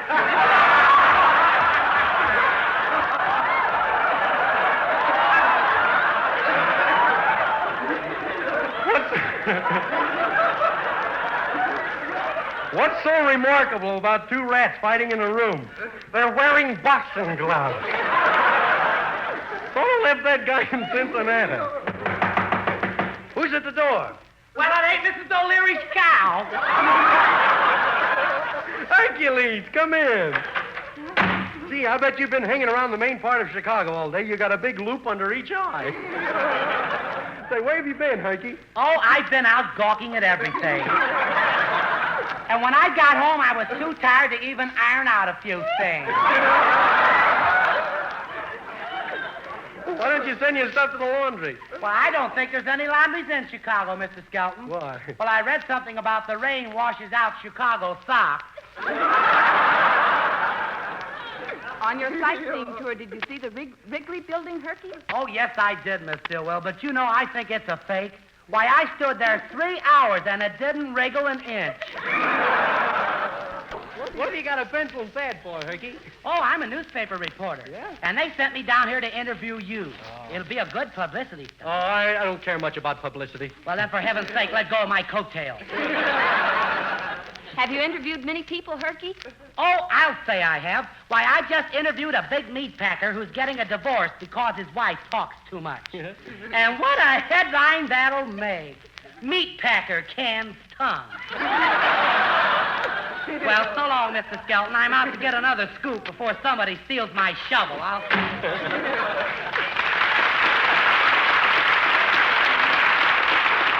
Good old Herky. What a newspaper man. He probably thinks the free press is valet service on the house. Hi there, Skelton. Oh, hiya there, Red Foley. Say, how do you find Chicago? Oh, that's easy. I just get off the train where the sign says vote for Kelly.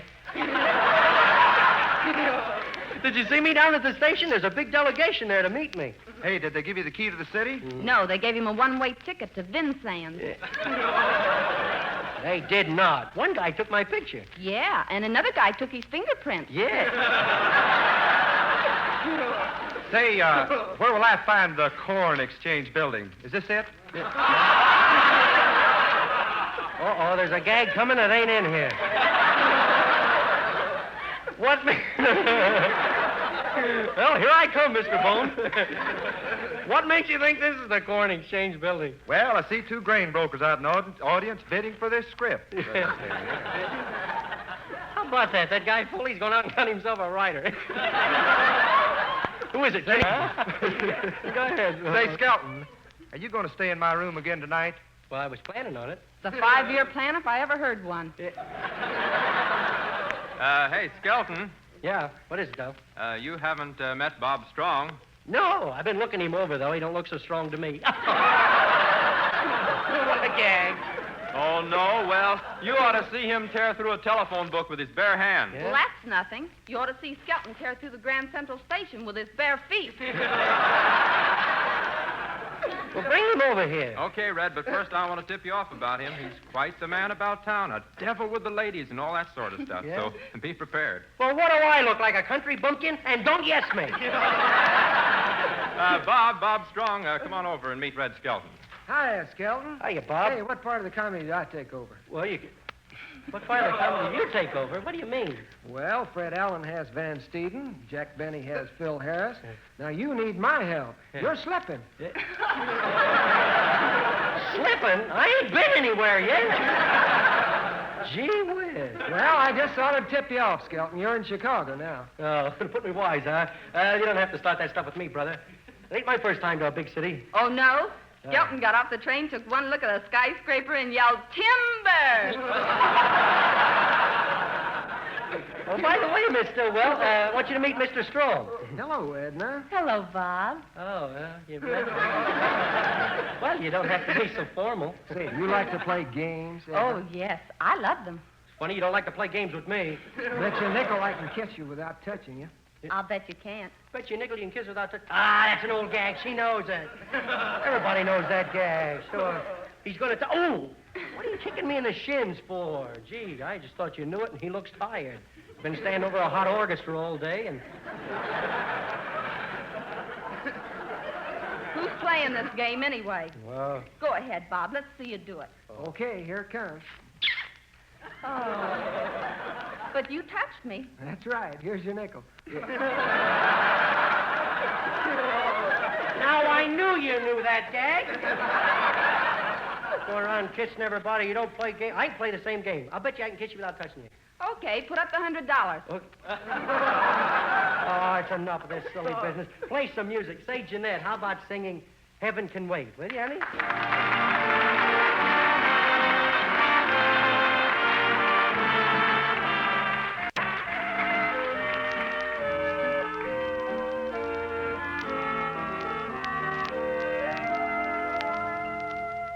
Heaven can wait, this is paradise, just being here with you and breathing the air you do. Heaven can wait. Darling, it's true, this is paradise, gazing at all your charms. It's heavenly in your arms. Heaven can wait. You must be an angel on a visit from the sky. Now I look at heaven when I look into your eyes. Heaven can wait. This is paradise, loving the way we do. Until I go there with you, heaven can wait. You must be an angel on a visit from the sky. Now I look at heaven when I look into your eyes. Heaven can wait. This is paradise, loving the way we do. Until I go there with you, heaven can wait.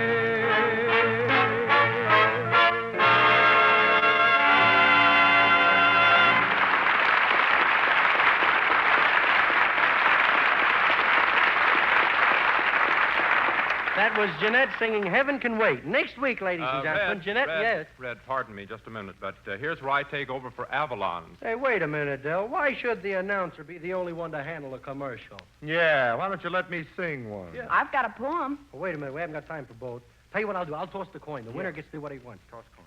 Oh, wait a minute, Red. I noticed you're tossing a cent. You know, Avalon's cost 3 to 5 cents less than other popular price brands. Stop horning in, Dale. You'll get a read an announcement. Here, now, wait a minute. There you are, mister. Well, you win. It's home. Go ahead. Okay, here goes. Oh, Avalon cigarettes sure are peachy. I like Avalons and Donna Michi.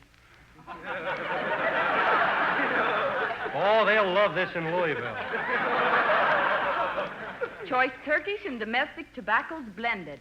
I'll bet you think this poem is ended. Yeah, I bet I know it has. Take over, Del. Oh, no. Wait a minute. I'm not through. A smoke so smooth, so mild, and so fine. Oh, Avalons, Avalons, you are divine. And 3 to 5 cents less. Oh, yes. You'd never guess they cost you less. So why don't all of us, next time left, ask for Avalon cigarettes? Boy, you made that last one rhyme the hard way, didn't you? And don't forget your change. That was very good. Say, you know what? We should always have a rhyme on this program because rhyme rhymes with Avalon. Yeah. Yeah. Like, your hair is tawny, and are you corny? Yeah. Now, if you two don't stop, I'll call me a cop. Oh, shucks, you got me doing it. Wait, well, we can't keep this up by all that's holy. I think I'll call upon Red Foley. Wait, look, get us out of here, will you, Foley? We're high as a kite. What are you going to say? Red skies in the night. Yeah, sing it, boy.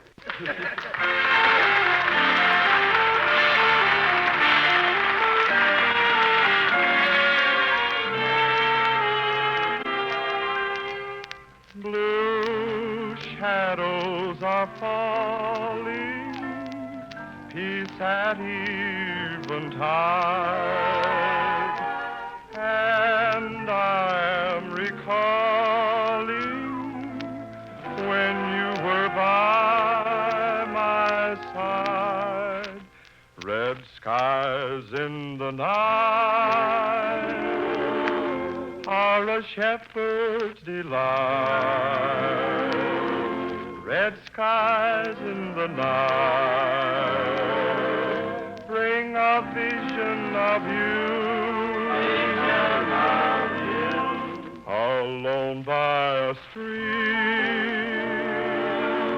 where the meadows are green, all I do is dream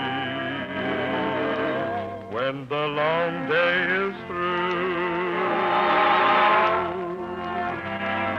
While your sheep are straying, you keep calling her name. And my heart keeps saying, I'll come back again. Oh, shepherds in love, yet I'm lonely and blue. Red skies in the night bring a vision of you. Bring a vision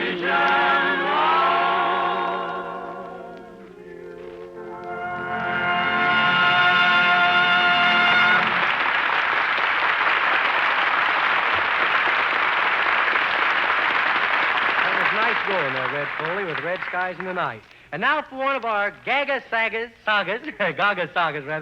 one of Skelton's ancestors, Napoleon Bonaparte Skelton. Say, Del, you set the scene for Napoleon, will you, while I round up the cast? Okay, Red. Okay. Bob Strode, go ahead. What's music? It was in the spring of 1814 that Napoleon was exiled to the island of Elba. After 10 long months, he returned to France, where once again he marched at the head of his triumphant legions. As the scene opens, we find Napoleon Skelton and his wife, the Empress Josephine. The time, the fateful day of June the 18th, 1815. The place, Waterloo. Napoleon, you're driving me insane. You haven't spoken for an hour. Why do you keep standing there with your hand in your pocket? Your coat. Sometimes it helps me relax. Sometimes it helps me to think. But this time I've lost a button off my shorts.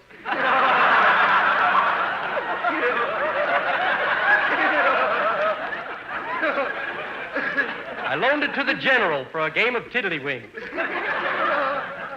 The Countess of Valeska to see Napoleon. Say, that accent. You must be from South France. Uh-oh. Josephine, there's something I must tell you. The Countess is in love with me. Why? Well, maybe it's, I don't know. Maybe it's because I'm a big man. Big? Well, you're so short, the seat of your pants leaves footprints. Josephine, you forget my rank. I could never forget your rank. Sacre bleu. Well, what'll I tell the Countess, Nappy? Nappy? Listen, you call me Nappy again and Nappy slappy till happy. Show the Countess up. Just bring her in. I'll show her up. Sacre bleu.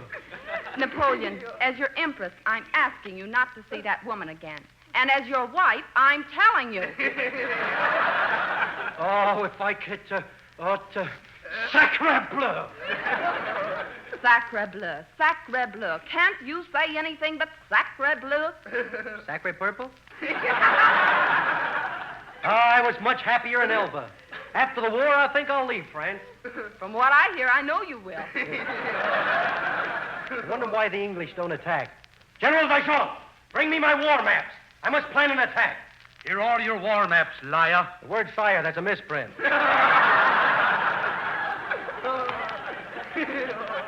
Now we'll attack from the right, and we'll open fire in the center. We can't fail. That's the way Caesar won his battle. Copycat? I am not. Napoleon, have you any plan to combat the fact that the English don't fire till they see the whites of the enemy's eyes? Well, let me see. I got it. Have our men to fight blindfolded. Ah, you are truly a genius, Napoleon. Oh, no. La belle France. Oh. La belle France. Please. La belle France. What? Maybe I am slipping. I thought I'd get full of bells.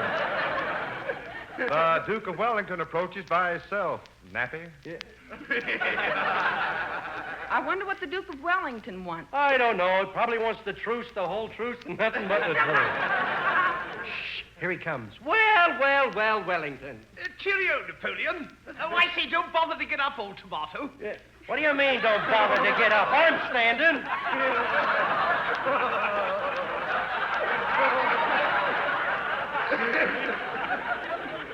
Don't be misled just because I'm short. Precious things come in small packages. Yeah, so does poison. Yeah. I say, as commander of the British forces, old boy, I'm asking you to chuck it all. Give it up, you know. Go back to your knitting. What? Will you have some tea, Monsieur Le Duc? Oh, thank you. Will you have tea with lemon? Oh, I'll drink with anybody. Yeah. Now about this forthcoming battle, old bean. You know, it's an impossible task. Run, go, and all that. There's no chance for you. Got you cornered. What? Wait, you asking me or telling me? What kind of talk is that, anyhow? Here's the tea and crumpets. Want me for anything else, Nappy? Back to the last. You called me nappy the last time. Grab that guy. Stand him up against the wall. Let him alone, Napoleon. He meant no harm. I know what I'm doing to this rat. Ready, aim, you're fired. Why, the little chap's a veritable beast, what? Oh, now, look here, Napoleon. Suppose we pull a coup d'etat. Yeah, you wouldn't dare.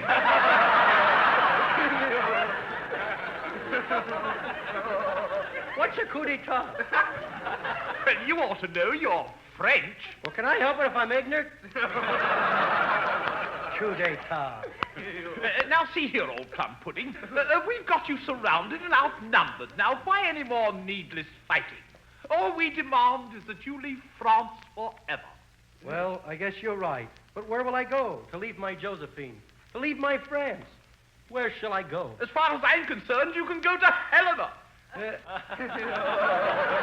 I'll see you in Elba first.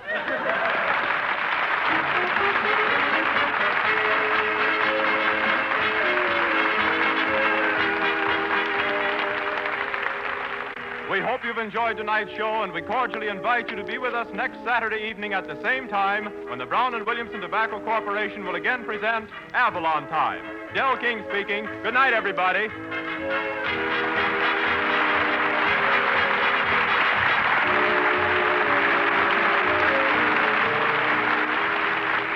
Avalon Time comes to you from our Chicago studios. This is the National Broadcasting Company.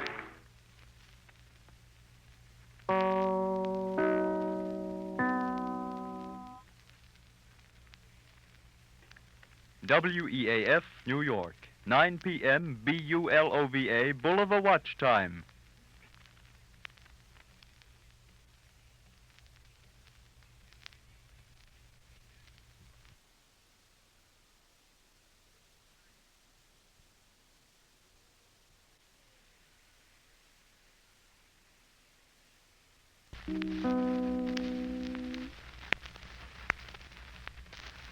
WEAF, New York.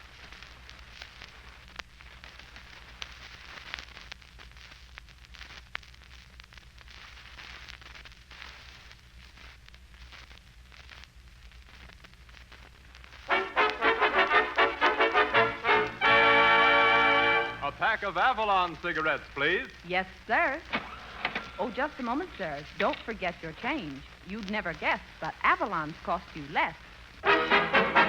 So why not always travel on with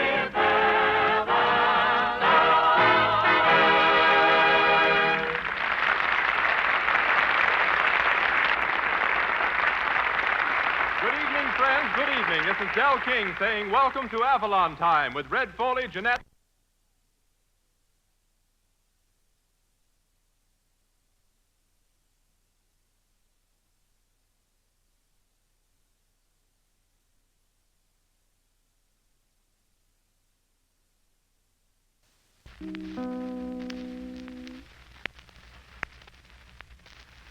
WEAF, New York.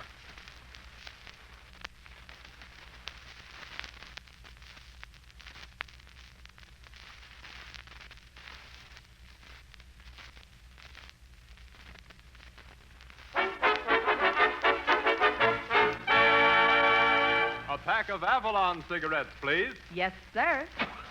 Oh, just a moment, sir. Don't forget your change. You'd never guess, but Avalon's cost you less. So why not always travel on with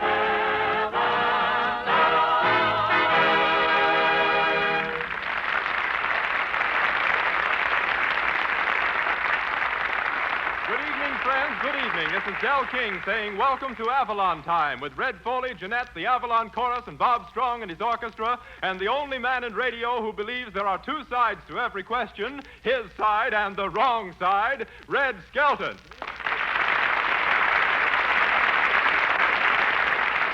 Thank you very much, and good evening, ladies and gentlemen. That announcement was made by Del King. He's a peach of an announcer, too. Thank you. You can tell he's a peach by that fuzz on his upper lip. Say, those are nice-looking shoes you have on, Skelton. Oh, do you like them? They're Uh-huh. genuine cowhide. Oh. In fact, they're so genuine I have to milk them twice a day. But they're comfortable, though. Yeah, that suit must be genuine cowhide, too. It's kind of baggy at the knees. Yeah. How are you tonight, microphone? Hello, Skelton. I heard you say last week there should be a rhyme for Avalon Time. So I wrote a poem for you. Oh, you did? Would you like to hear it? Yeah, I'd like to hear. You're just a clown, no soul, they say. I know how that makes you feel. But really, Skelton, you must have a soul. One comes with every heel. You don't bother me, microphone. I'm thinking of all the fun I'm going to have tomorrow in my car. Going out and do a little Sunday driving. You know what Sunday driving is? That's carbon monoxide with detours. Well, but what a place Chicago is to drive in. You stick out your hand to make a left turn and a taxi cab runs up your sleeve. I have a nice car. It's all mine, too. All I owe the guy that sold it to me is a grudge. That car is so old, when I took it down to the license bureau, I had to get it upper and lower plate. I drove it up an alley the other day, and one garbage can turned to the other garbage can and says, "Psst, there's that thing I was telling you about." Last Sunday, I parked it near a bunch of limousines, and when I came back, it was panhandling parts. I have a lot of fun in my car, though. It's a nice one, too. It has real knee action. Every time you hit a bump, your knees hit your chin. And Sunday driving is a little different nowadays. Back in the gay 90s, when something whizzed by you, it was a horse feeling his oats. Nowadays, when something whizzes by you, it's some jackass feeling his ride.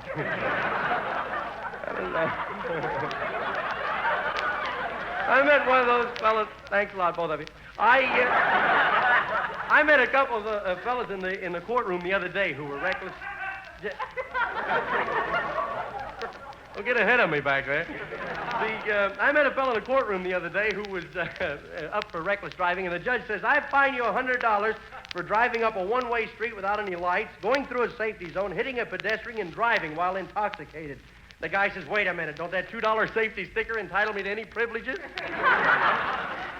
Well, I've been out here stripping gears long enough, so I'll park and let Red Foley dedicate a song to my car entitled, "We've Come a Long Way Together." Take the wheel, Foley. You got a lot of friends out there waiting to give you the right-of-way.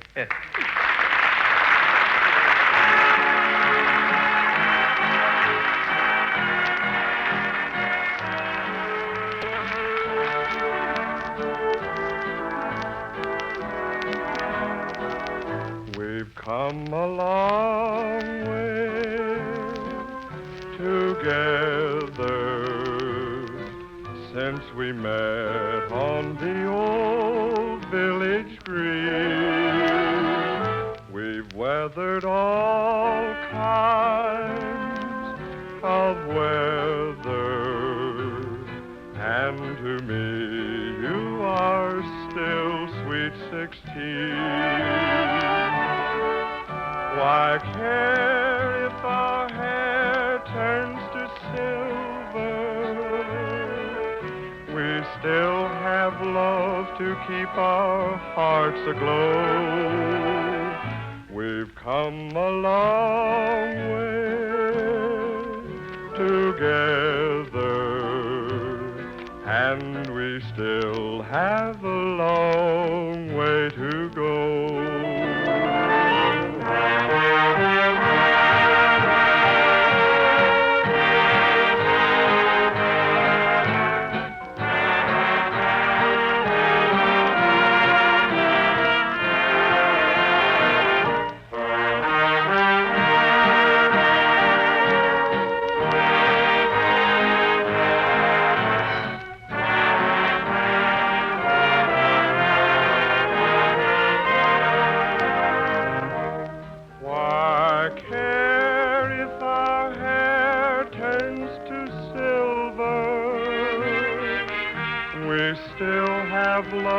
To keep our hearts aglow. We've come a long way together, and we still have a long way to go.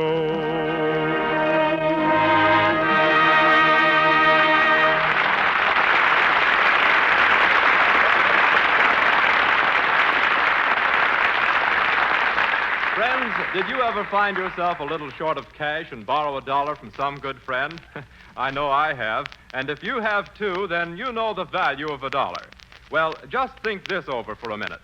You can save many, many dollars every year by switching to Avalon's, the quality cigarette that costs 3 to 5 cents less than other popular price brands. Yes, that repeated and consistent saving of 3 to 5 cents on every pack of cigarettes you smoke turns into real money in a surprisingly short time. Now, friends, you have everything to gain in Avalon's. For in addition to this big saving, you still get a superior quality cigarette. Avalon's are 100% union-made from an unsurpassed blend of the finest Turkish and domestic tobaccos. You'd never guess they cost you less.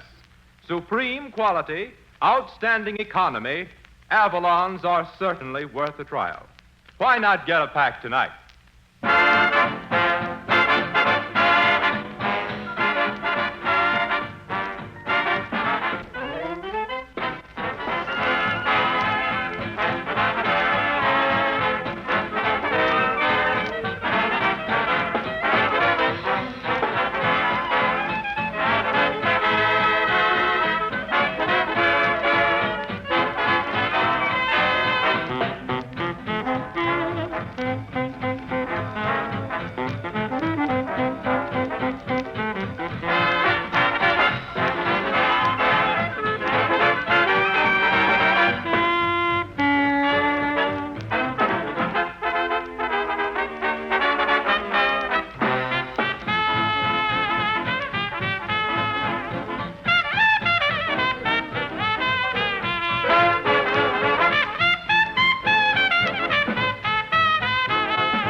That was Bob Strong and the boys playing Alice Holiday. Boy, what a band. They played Three Little Fishies so realistic that 2 college boys came in wearing napkins. What a band. What a band. Well, I'm glad you like the band, Skinny. Yeah. What do you mean, skinny? Why, your face is so thin, it's only got one side to it. Yeah. Where are you going? Oh, while I was playing, I just happened to remember something. Wasn't the tune by any chance, was it? No, I haven't had my 5 minutes off for a smoke. Well, I'll be seeing you later, Skinny. Yeah. Skinny. That guy may be a maestro to some people, but he's a ratstro to me. Say, Del, I'm trying to start a vacation service bureau, so you follow Bob Strong and tell me what he smokes, will you? Well, I don't want to be an informer, Red. Well, then get off of that stool, pigeon. Go shadow him, will you? Well, now listen, suppose he doesn't smoke Avalon. Yeah. He wouldn't dare. Go on now, get going. See what he's Okay, Skinny Pants. Yeah. Why does everybody call me skinny? I ain't so thin. Then how come I can see daylight through your ears? Yeah. Oh, Miss Stillwell. Say, let's get down to business. I'm starting a Skelton Vacation and Travel Bureau. And if anybody calls up, it's for me. Why don't you get an office? My office is in my hat. Oh, in a vacant loft. Yeah. Say, you look nice tonight. You know, I like you. Yes, but would you like me if I were old and ugly? Well, don't I? I mean, telephone, you better take that. Hello, this is Skelton Vacation Service. We cook your tours. Yes. Just a moment, please. A lady wants to know if you can arrange an overnight airplane trip to California. Nah, tell her no. This is no fly-by-night concern. Hang up on her there, will you? It's kind of... Hiya there, Skelton. Hiya, Red Foley. Say, how you feeling? Oh, feeling full of pep and raring to go. On a vacation. I can fix that for you, boy. I've started a vacation service here, and I'll send you on a vacation that'll fill you so full of vitality, you'll be all worn out from carrying it around.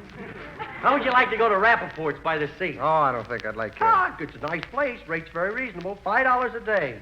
$1.50 if you argue. What do you say? Oh, I kind of got a hankering to see the Great Divide. Okay, Miss Stillwell, see what time the next boat leaves for the Great Divide. You dope. The Great Divide is in the United States, between the Pacific coast and the Great Plains. Oh, it is? I thought the Great Divide was in Europe, between 2 dictators. Who's there? Well, it ain't Barnacle Bill the Sailor. Hercules! Hey, you're having a lot of fun here in Chicago, Herky. Have you met anybody you know? Oh, goodness, no. I haven't met anybody that even looks like anybody I know. How are you, Miss Stillwell, after those sandwiches we had last night? Yeah. What sandwiches? Oh, we drove out in the country to get some of those Sally Rand sandwiches. Rand? Oh, you know, chicken with very little dressing. Say, Herky, how about me helping you decide where to spend your vacation? Oh, no, Mr. Skelton. I always go to Lake Quit Your Belly Aching. And if you like wildlife, you ought to go there. It made a regular caveman out of me. You look kind of anemic to me. Well, you see, I didn't come out of the cave very often. But I certainly had a lot of fun up there pitching horseshoes, although it is kind of strenuous. Yeah, strenuous? Pitching those little shoes? Little shoes? Oh, you mean you're supposed to remove the horses? Well, I've got to go now. I left some beans on the stove, and if I don't hurry, they might burn my beans. So I'll see.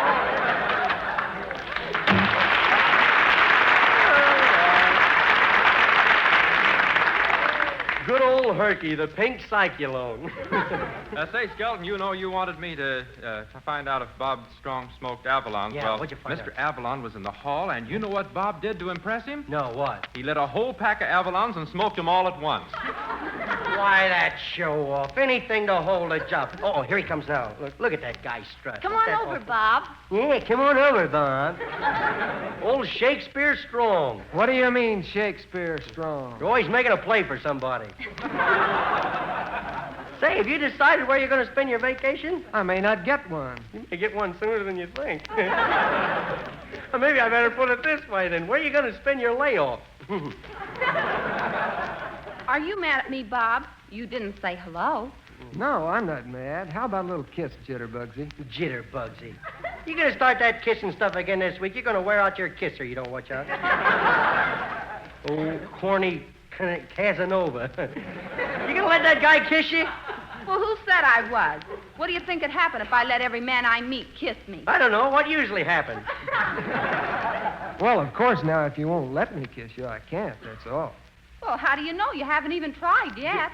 Oh, you gonna let that guy kiss you? Look, Bob, now, about the vacation. Now, I can let you have an A tour for $10, or for $5, I can let you have a B tour, or you can take the C tour for $2.50. Well, look here. Here's 50 cents. You take a detour. Now, I'll fix you. Jeanette's going to go to town with Don't Worry About Me from the Cotton Club Review, and you'll have to accompany her. Start traveling, brother. Start traveling.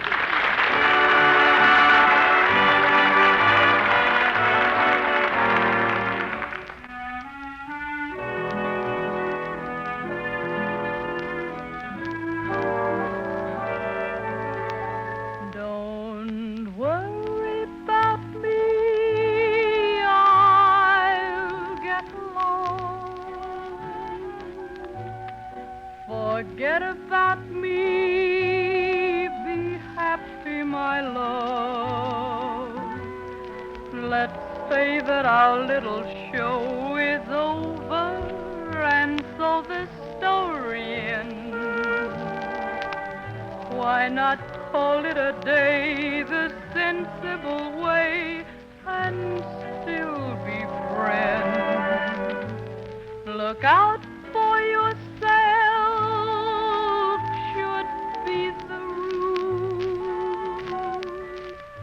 Give your heart and your love to whomever you love. Don't be a fool. Darling, why should you cling to some fading thing that used to be? If you can forget, don't worry about me.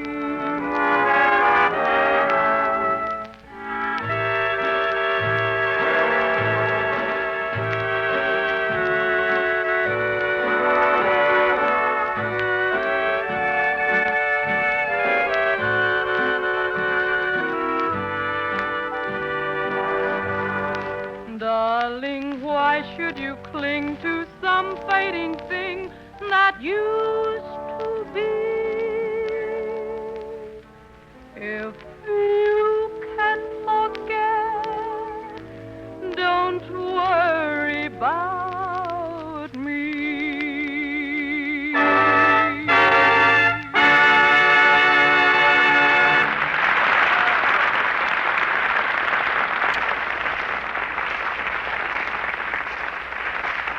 And now, friends, a few serious words about Avalon. Down in a meddy in a itty bitty pool. Say, Skelton, it's the commercial. I have to say here that Avalon... With wee little feety and a mummy feety poo. Hey, Red, cut it out. Cut it out. What'll Mr. Avalon say? Fim said a mummy feety fim if you ten. Listen, Skelton. This is no time for ooh to dead funny. So they fim and they fim all over the dam. Isn't wet, I gotta do a commercial. Go ahead and do the tomato. But who is deading me? Oh, I can't weed straight. Listen, from hearing that song so much on the radio lately, I can't seem to think straight either. Down in the meadow in a itty bitty field. Cut it out, Wed, now. Cut it out. Now, listen. When who buy Avalon, who get the choicest Turkish and domestic tobaccos that have been blended together with where kill. Oh, I can't go on. Oh, go on, Del, go on. Jet there gives you an accurate, mild, delightfully mild malt. Who didn't? Wed, who didn't put in Furley and Doyleable. Well, then go ahead and tell him about it yourself, then. Down in the meadow in a itty bitty pool. Stop it, Red, stop it. Who has dumped me in an awful spot. Don't get that story, Del. Just say, remember, friends, Avalon cost you 3 to 5 cents less than other popular price brands. Ootin'-dootin'-dootin'-dootin'-dootin'-doo. Friends, who'd never guess but Avalon's tossed too wet. So remember, the next time who ask for cigarettes, say... They fem and they fem all over the dam. No. Ask for Avalon cigarettes. And don't forget your change. Take it, Ed Foley, and ting what you done a ting. Oh, sit still. It's all that baby talk. Folks with the Avalon course, I'm going to sing Tilva on the Tage. Go ahead and play it, Bob Twong, will you?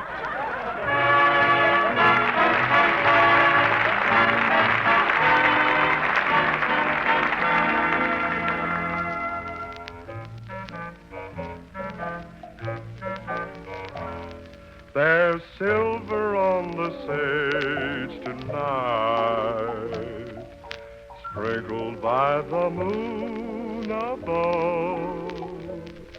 So lie down, dogies, and let me dream of the one gal I love. There's silver on the sage tonight.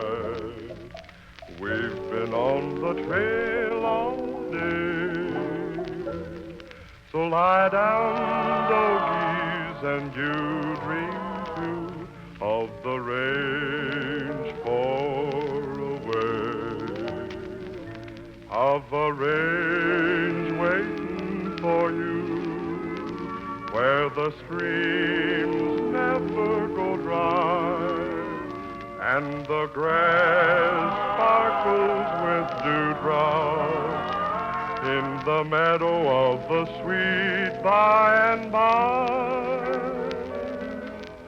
There's silver on the sage tonight, sprinkled by the moon above. So lie down, dogies, and let me dream of the one I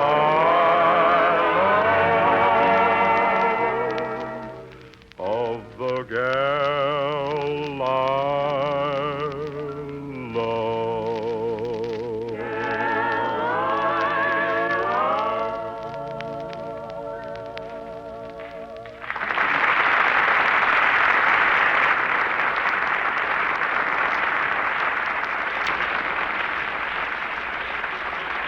That was nice going there, Red Foley, with silver on the sage.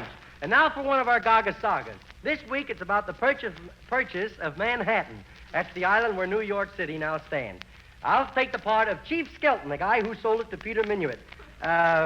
You set the scene, will you, Del, while I get my feathers on? Okay, Red. Okay, Bob.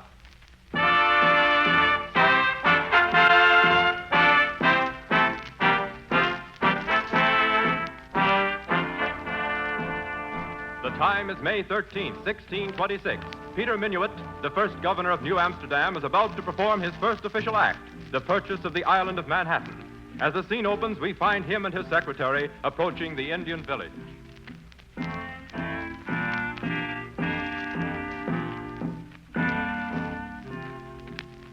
Well, I hope the Indians will be friendly. Oh, they'll be friendly. Don't look so scared. Who's scared? Well, you are, or else you're overacting the part of a pale face. Sissy. But why should I worry? The last time I was here, the big chief liked me so much, he took out an option on my scalp. And this time he might lift the option.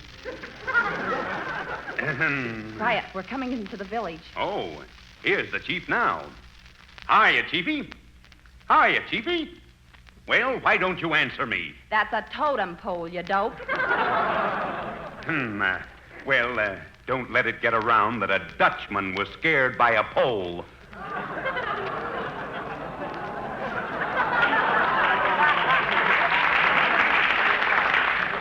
Shh, here's a real Indian. Oh, hiya, Redskin. I want to see the big chief. You want to see Big Chief walking bare?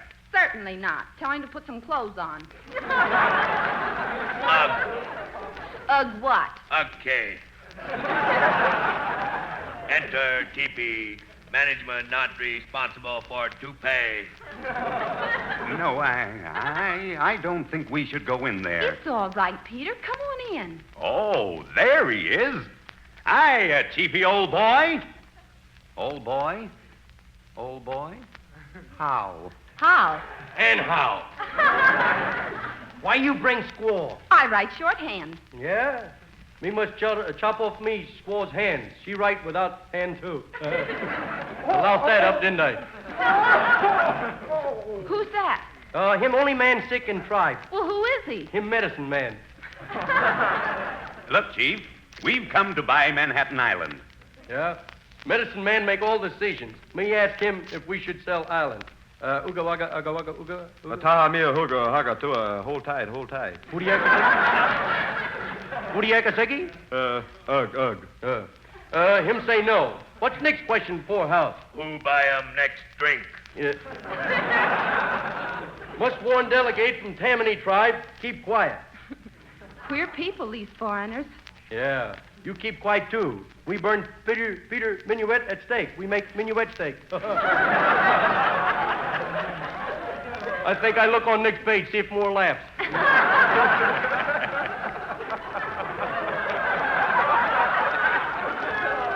Indian plant corn, Indian eat corn. Indian talk corn. Yeah.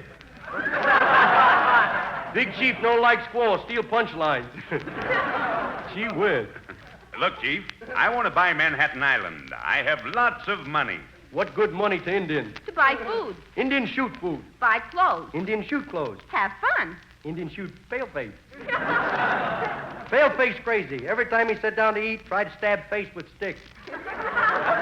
That's a fork, you dope. Yeah. White squaw like British Empire. Sun never set on tongue. Tawaga woga huga. Tawaga. Look, the medicine man's talking with his eyes closed. Yeah, him in solo conference. Uga tahiga guga wuga. But fast. Are you kidding? Very strange. Medicine man have dreams. Says, sell Manhattan Island quick. You still want to buy? Quick, right away, huh? Yes, but all I have with me is a bunch of junk, no money. Empty pockets will do. Okay. Here's some beads and trinkets and marbles and stuff. Altogether, it's probably worth some $24. Some imagination. Yeah. Me take junk, you take island. Okay, wrap it up. And you sign right here. Me no can ride. That's all right. He can't read. Thanks a lot, Chiefy. Me think Chief holds short end of stick. Hey, wake up, medicine man. Me kick your head in. Uga woga. Yeah, medicine man speak. Me translate. Uga wa huga mug. Wugga ga muga huga hu. Medicine man say have dream of Manhattan Island. Many moons from now. He see 1939. He see trouble for Indians if we stay here. Headline from paper. He see Yankees maul Indians. He also see Dewey. Make it hot for Tammany tribe. Wugga mahuga. Oh, no. Also, Dice Committee, after red. Okay, please. Big Chief happy sell Manhattan. You take island, me take ferry boat, Hoboken, 2 minutes. So long. Yoo-hoo!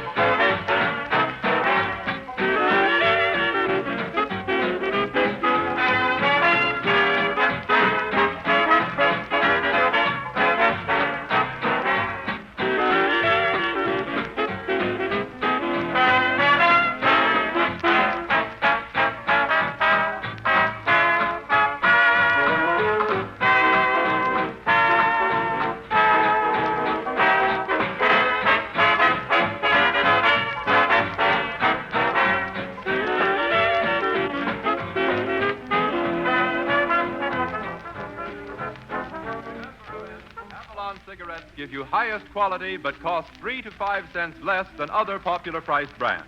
And when you can get supreme quality in Avalons for less, why pay more? So the next time, ask for Avalon. And don't forget your change. Yes, Avalon cigarettes, dear friends, cost several cents less than others.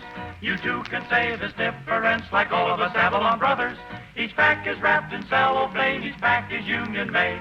No wonder folks from coast to coast say Avalon's lead the parade. So why not always travel on with Avalon?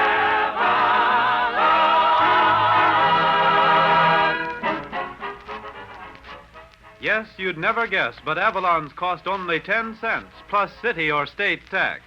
Ladies and gentlemen, Avalon Time is made possible through your loyalty to Avalon cigarettes. and we'd like to thank you for keeping Avalon on the air. And we hope that you'll tune us in again next week. Good night, and greetings to all the mothers. The Brown and Williamson Tobacco Corporation presents Avalon Time each Saturday at this same time. Del King speaking. So long, everybody.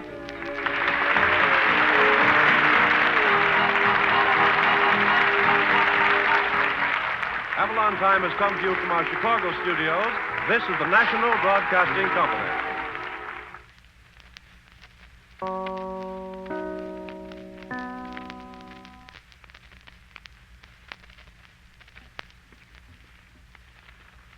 WEAF, New York, 9 p.m. BULOVA Boulevard Watch Time.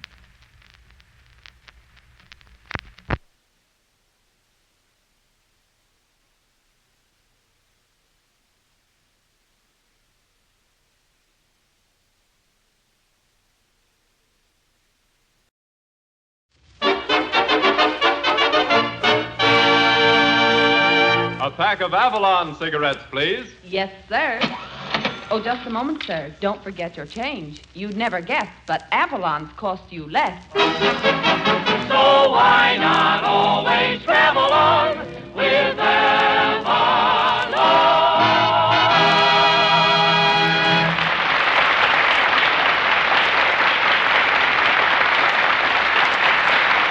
Good evening, friends. Good evening. This is Del King saying welcome to Avalon Time with Red Foley, Jeanette, Edna Stillwell, the Avalon Chorus, Bob Strong and his orchestra, and the only man in radio who gives pep talks to chickens on how to lay bigger and better eggs, Red Skelton.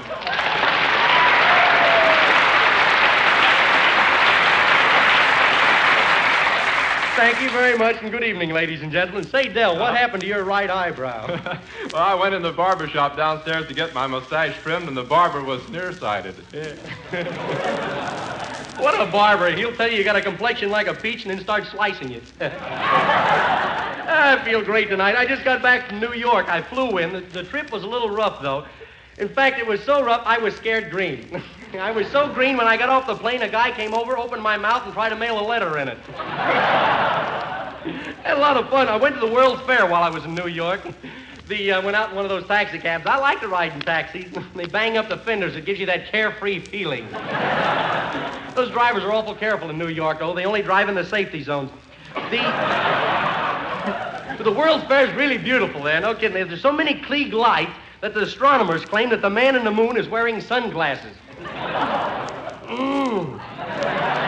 The first thing when you reach the fairground is the Trilon and Perisphere. You know that big spike in the ball? Looks like Slim Somerville and Kate Smith standing together on a snowflake. Grover Whalen sits on top of the Perisphere half the time. He wants the people to think he's got a lot on the ball.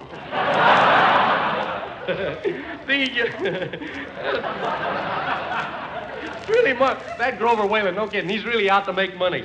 I was wearing a blue plaid sport coat, green pants, an orange beret, and I went to sleep in the waiting room, and when I woke up, Grover Whalen was charging a dime to see me.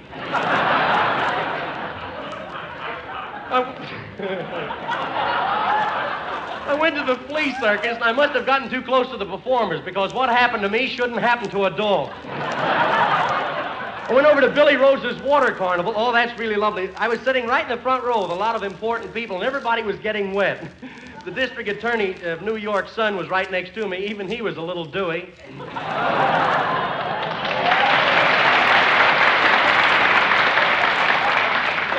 Had a lot of fun, though, really. Everybody in New York has that World's Fair hospitality. When I got off of the plane, 7 hotel managers ran up and offered to carry my wallet. Well, I think I've been out here long enough, so I'll step aside and let Red Foley start swinging down the old orchard lane. Swing it, fellas, it's all yours.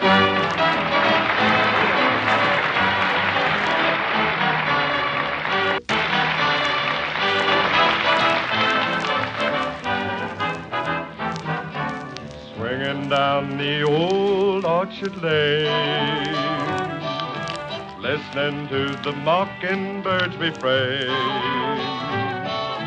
strolling sort of lazy with thoughts that seem so hazy. Between my toes a daisy kissed by the softest rain. Honeysuckle sweet fill the air. spreading real contentment everywhere. A heart as light as moonbeams, a mind that's filled with dreams, swinging down the old orchard lane. I've traveled all around the world, I've known a million thrills. I've known the hidden beauties of the valleys and the hills. The seven wonders of the world filled me with ecstasy. Of all the thrills I most enjoyed, this was the thrill for me.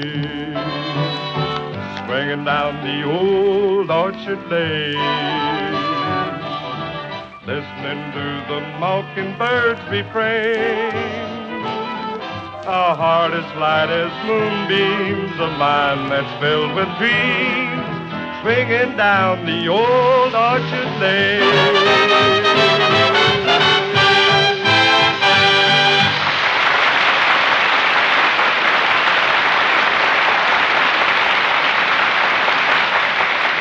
Friends, do you know why certain people or certain products stand apart ahead of all the others? Because they have a certain extra something the others can't match. Now, in the cigarette field, Avalons have a perfect combination that puts them at the top. Highest quality, exceptional economy. Now, let's take first the quality. Avalons are blended to perfection with the world's finest Turkish and domestic tobaccos.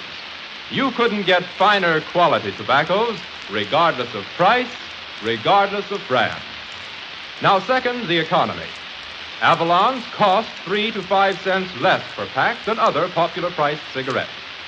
Now, that repeated saving will net you many extra dollars every year. So just remember these two important Avalon advantages. Superior quality, outstanding economy. Try a pack tonight. You'd never guess they cost you less.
Bob Strong and the boys playing And the Angels Sing. Yeah, that's the way it sounds when the angels sing. Heaven can wait.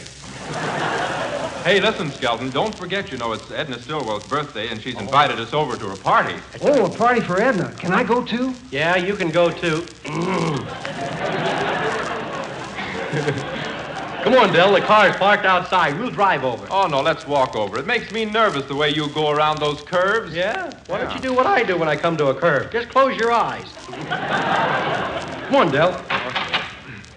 Oh, there's my car. Is that the car? Yeah. It's all the furniture in the back seat. I carry that with me in case I get a flat I can move in.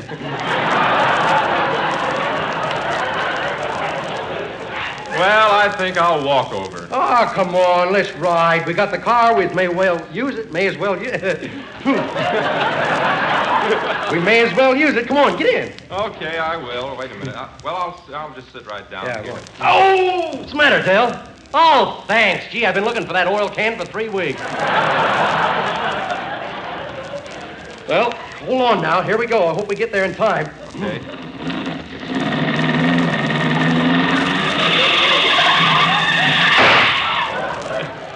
Oh, here we are. Boy, that's the quickest I ever crossed the street. Yeah.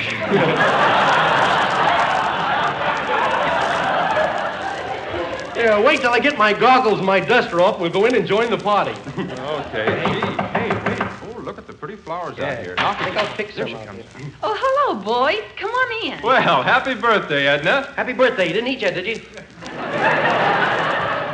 No, but we started to play games. Yeah? You should have been here a few minutes ago. What happened? My aunt was bobbing for apples. Somebody slapped her on the back and she swallowed the tub. Oh, I almost forgot, Edna. Here's a little present for you. It's a pair of the latest style stockings with pockets in the tops. Oh, thanks, Dal. But I'm sure going to look funny standing around with my hands in my pockets. Here, I brought you a little present, too, Edna. Oh, it's a lovely ring. Oh, it's nothing. Oh, it's beautiful. Oh. So what's that hole in the middle? Huh? What's the hole for? You can have a stone put in there if you want to.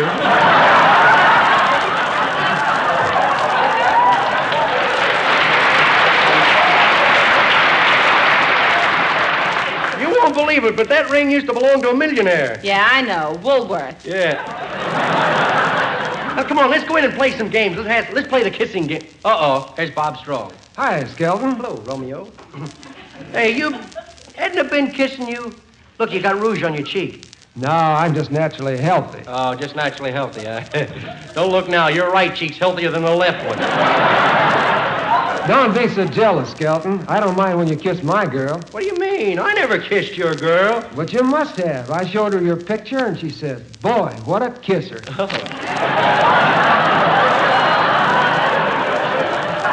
Yeah, well, I don't know what Edna sees in you. Well, for one thing, he's a wonderful musician. Well, so what? Didn't I used to play an organ? Yeah, too bad your monkey died. Yeah.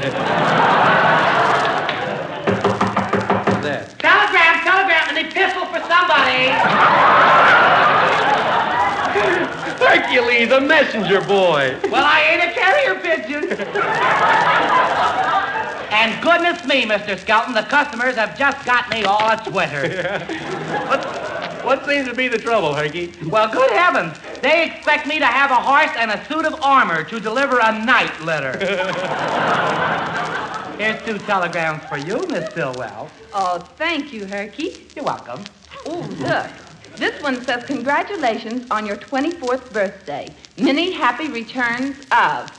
Signed, Red Skelton. Yeah, my 10 words ran out. Well, thanks anyway. Oh. Imagine you sending me a telegram. Yes, and imagine him sending it collect, the old thing. Would you like to stick around, Herky? Well, what are you going to do? Well, we're getting ready to play kissing games. Oh, good heavens, no. I was at a party last night, and I haven't been kissed so much since I was just one of those teeny old babies.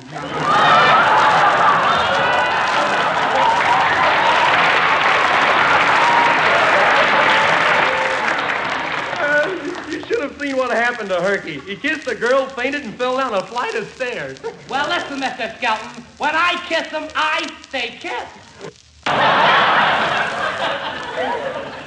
My goodness. Did I wake up this morning with a terrible headache? Well, no wonder, Herky. You kept mixing your drinks. Root beer right on top of sarsaparilla. Oh, no, he didn't. Yes, I did.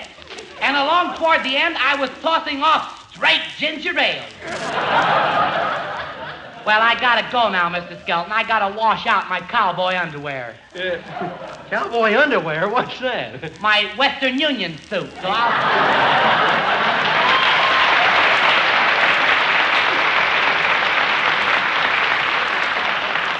Say, Edna, you forgot to read your other telegram. I'll open it. Oh, look, it's from Kansas City, Missouri. Why, that's my hometown. Yeah, remember that hot shop you used to live over? Yeah, and you used to live under it? Yeah. Yeah. Remember how you used to come over to my house and whistle for the dog? And you used to come running out? Yeah, wish everybody had stopped picking on me. Skelton, everybody's plaything. That's what I am. Here, I'll read the telegram. It says, congratulations on your birthday and my best wishes for your continued success in radio. It is always gratifying to know that another Missouri girl has made good, and it's signed Bryce B. Smith, Mayor of Kansas City, Missouri.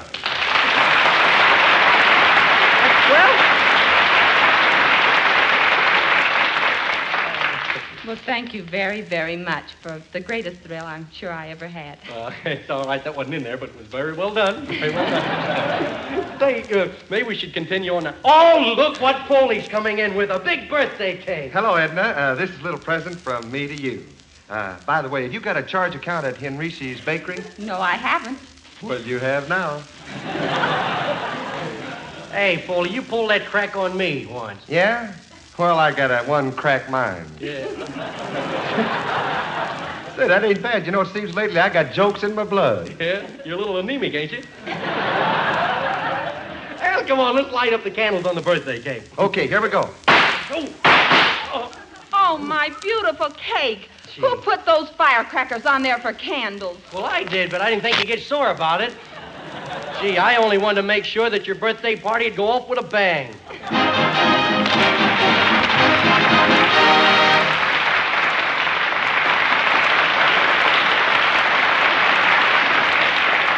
This year, songwriters are making brand new hits by rewriting songs of long ago. Here's Jeanette with the very latest, a revised version of Park Avenue Fantasy with a glamorous new title, Stairway to the Stars. Jeanette?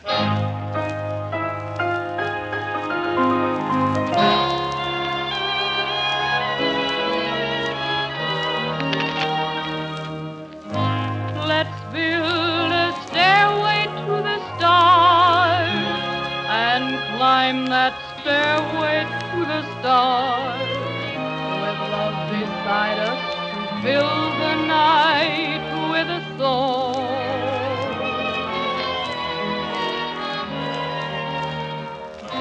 We'll hear the sound of violin out yonder where the blue begins.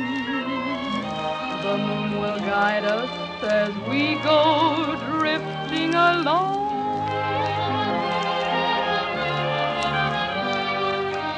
Can't we sail away on a lazy daisy petal over the rim of the hill? Can't we sail away on a little dream and settle high on the crest of a thrill?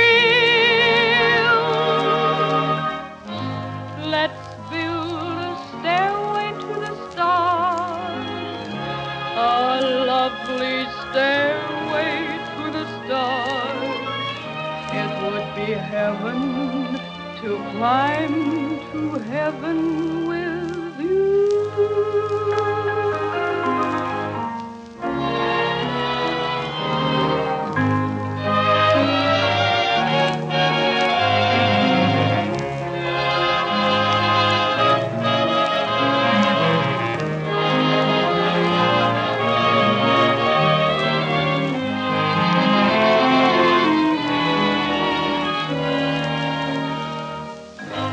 Let's build a stairway to the stars.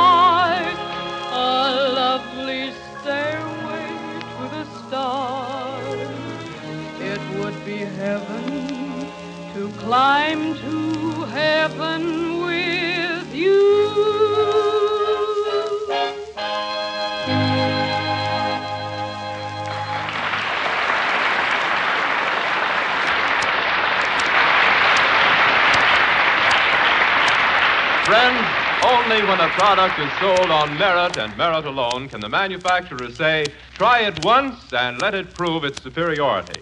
Well, that's a funny thing because that's exactly what we say about Avalon cigarettes. Give them just one trial, and they'll prove that the perfect Avalon blend of Turkish and domestic tobaccos is unsurpassed in quality. And still, Avalons cost 3 to 5 cents less per pack than other popular priced brands. Now, is it any wonder they're known throughout the entire nation as the outstanding cigarette value on the market today? Highest quality at a worthwhile saving. Avalons certainly deserve a trial. Why not pick up a pack tonight?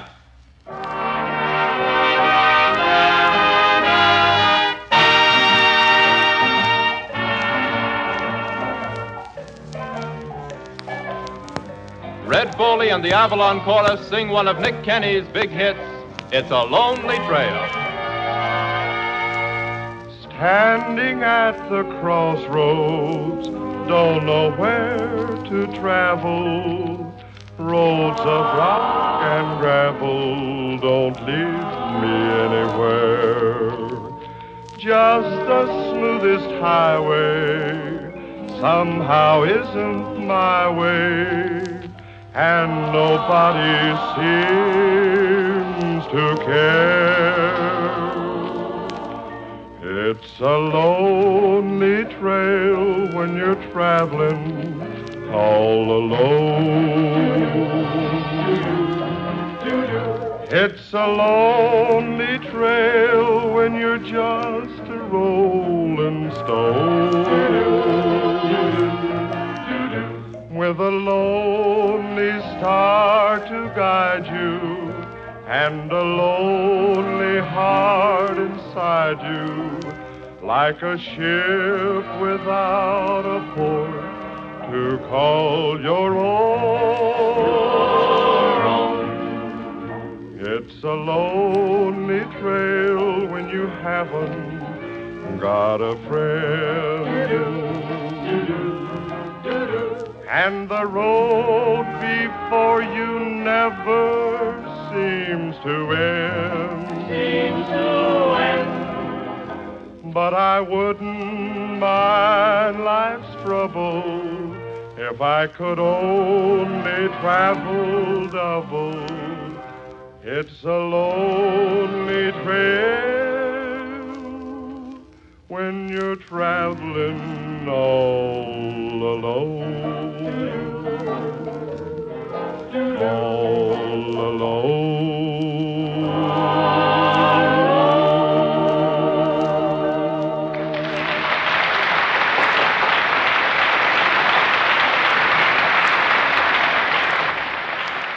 Ah, that was swell, Red Foley. Very good. And now for one of our Gaga sagas. Tonight, I'm going to play the part of my much-married ancestor, King Henry VIII Skelton.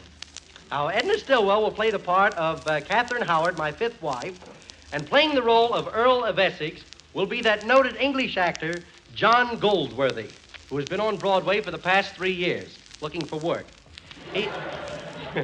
Now, we've imported Mr. Goldsworthy for this part. Set the scene, will you, Dell? Okay, Red.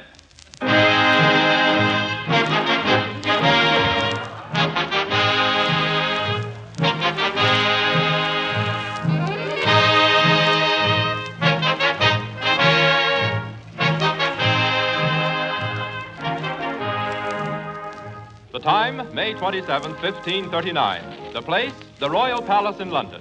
As the scene opens, we find King Henry and his wife, Catherine Howard, in the banquet hall, awaiting the return of the Earl of Essex from the Scottish War. The Earl is late, and the King is hungry. Food! Bring me food, do you hear me? Where are you scullery knaves? Bring me food! What do you wish, sire? Can I have a piece of bread and butter? Bring me a leg of lamb, a peck of potatoes, a half a dozen heads of cabbage, 2 loaves of bread, a bag of pudding, and a gallon of wine. Yes, sire. Anything else? Now then, you can bring my dinner.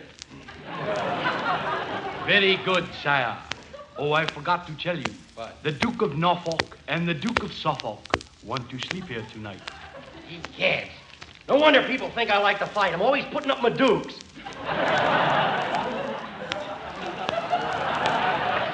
Now fetch me. Not there. Fetch me some victuals to warm my innards. I'm a growing boy and I need a lot of food. You stopped growing long ago, all but your stomach. Yeah. Catherine Howard, the size of my stomach is my business. Business? Yeah. That's a corporation. You said it. But it's good to see you again, Henry. Yeah? Tell me, Kate, while I was in France, were you true to me? Well, let's see. What day did you leave? You're just like my other 4 wives. It's the Earl of Essex' fault that you're here. He advised me to marry Anne of Cleves. Now, if I hadn't have married her, I'd have never divorced her. Now, if I hadn't have divorced her, I'd have never married you. The Earl shall pay for this with his head. Well, I'll be hanged. You said it. I never wanted the Essex to fight against Scotland anyway. I'm half Scotch myself. Yeah, half Scotch and half soda. Yeah. One more of those corny remarks, and you'll meet my executioner. I've met him, and he's a pain in the neck. And if you think for one moment that I'm Now, control yourself. Don't fly off the handle and lose your head. Hear ye, announcing the Earl of Essex, Privy Chancellor, Master of the Jewels, Clerk of the Hanaper, Chancellor of the Exchequer, Secretary to the King, Master of the Rolls, and Collector of the Revenue. No wonder there's so many people out of work. That guy's got all the jobs. How now, Essex? Hey, cheerio, old plum pudding. Yeah. It's nice to see you again after a whole year, my little piece of celery. Oh. It's good to be back. Yeah. What? Oh, I say hot bird, cold bottle, warm fire, familiar faces. What? Oh, I say, where's Anne of Cleves? Annie doesn't live here anymore. She's one of my ex-wives.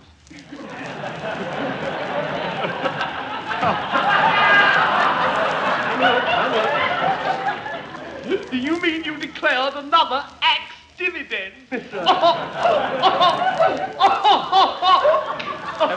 Did you ever try bicarbonate? Oh, I say, old tomato, what do you use for a marriage license? A commutation ticket? It may interest you to know that this year I'm getting me a brand new Essex. You mean you're changing your Earl? Yeah. I say, by Jove, you mean you're going to give me a quick haircut the hard way? That's right. You, Anne of Cleves, and Catherine here. A threesome? Yeah. Oh, I say, old boy, do try and dig up a fourth, won't you? Not that I really mind going, you know. Oh, I'll carry on. Chin up, white tie for dinner, spell it out for the team, and all that sort of rot. Well, really, Henry, I've been true to you. Oh, yeah? Then how come I saw you kissing the Duke of Norfolk last night? Well, I can't imagine, unless you were peeking through the window. Oh, I say, Henry, don't you think you've put enough wives away? You know, 4 of them. No, only 3. I had nothing to do with Lady Jane Seymour's booting the pail. Huh? Kicking the bucket to you. Something suspicious about Lady Jane. She died a natural death. But my next wife will do as I say. Oh, I see. You mean you're going to marry again? That's right. I'm going to marry Lady Catherine Parr. She'll be my 6th and last wife. History may say I didn't know what the score was when it came to marriage, but it will say I finished with Parr.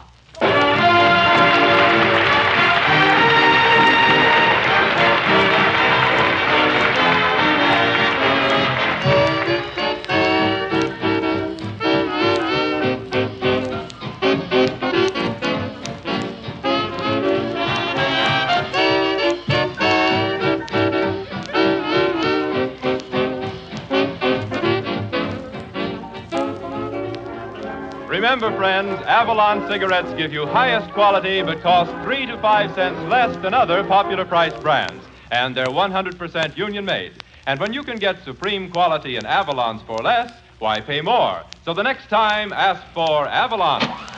And don't forget your change. Yes, Avalon cigarettes, dear friends, cost several cents less than others. You too can save this difference like all of us Avalon brothers. Each pack is wrapped in cellophane, each pack is union made. No wonder folks from coast to coast say Avalon's lead the parade. So why not always travel on with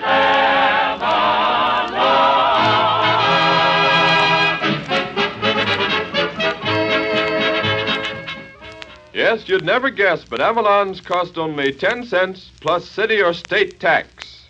Hope that you like tonight's show, friends, and we cordially invite you to be with us next Saturday evening at the same time when the Brown and Williamson Tobacco Corporation will again present Avalon Time. Del King speaking. Good night, everybody.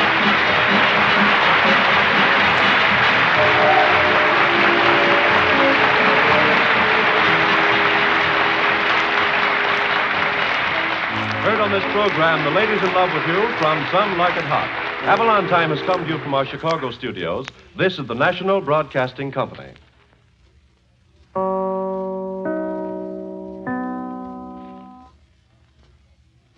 WEAF, New York, 9 p.m., BULOVA, Boulevard Watch Time.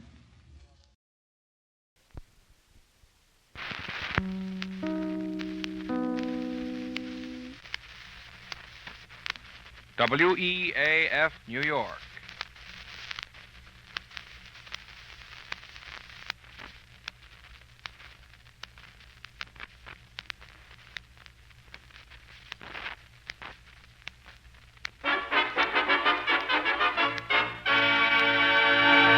A pack of Avalon cigarettes, please. Yes, sir. Oh, just a moment, sir. Don't forget your change. You'd never guess, but Avalon's cost you less. So why not always travel on with Avalon?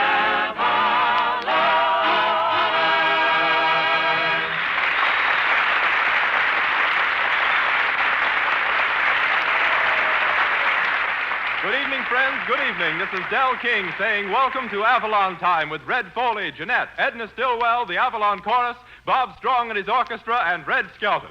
The orchestra opens the program with Step Up and Shake My Hand.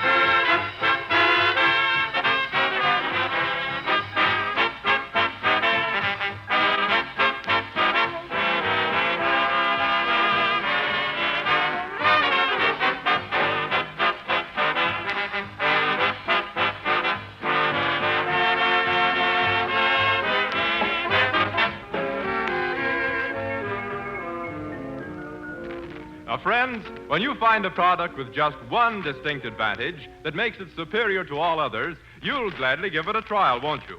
Well, Avalon cigarettes have two all-important advantages. Highest quality, exceptional economy. Points of marked superiority that have made them the outstanding cigarette buy of today. Now, Avalons are union-made from an unsurpassed blend of the world's finest Turkish and domestic tobaccos. Millions of smokers say you couldn't get finer quality cigarettes regardless of price, regardless of brand. That's why you'd never guess that Avalons cost you less, 3 to 5 cents less per pack than other popular price brands. Highest quality cigarettes at a worthwhile saving. Avalon certainly deserve a trial. Why not get a pack tonight?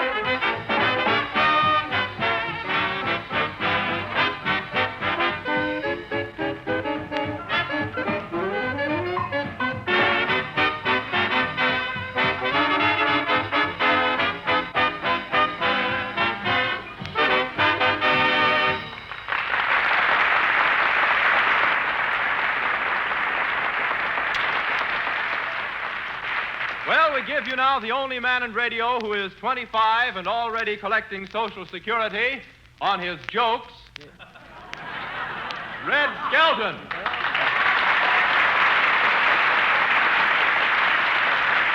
Thank you very much, and good evening, ladies and gentlemen. Say, Del, you've heard the story of Daniel in the Lion's Den. Yes, I have. Well, last Thursday I went to New York and saw Nova in the Bear's Den. Oh, what a fight. The first round, Bear looked like he was born with gloves on. The 11th round, it looked like he was going to die the same way. I wanted Edna Stillwell, my secretary, to go to the fight with me, but she was so modest she refused, just because the newspaper headline said, "Tonight, Nova will fight Bear."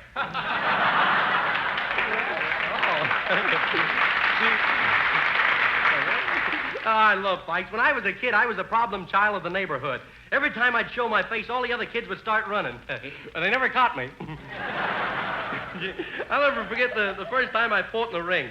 I walked to the center of the ring and I took off my robe to show my chest, and I got a mash note from a washboard.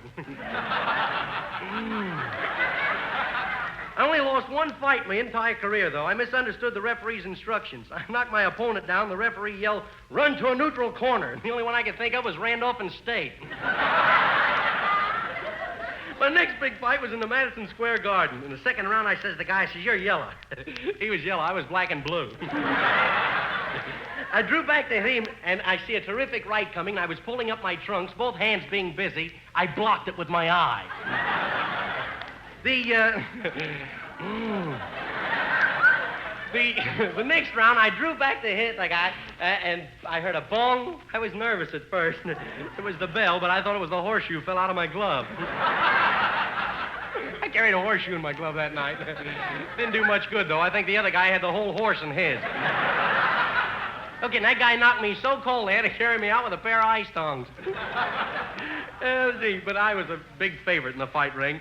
Every time I'd step to the ring, the people would start yelling, screaming, and stomping their feet, but not once did they ever get their money back. Well, I think I've been out here punching long enough, so I'll step out of the ring and let Red Foley come in with Building a Sailboat of Dreams. Hit it, fella.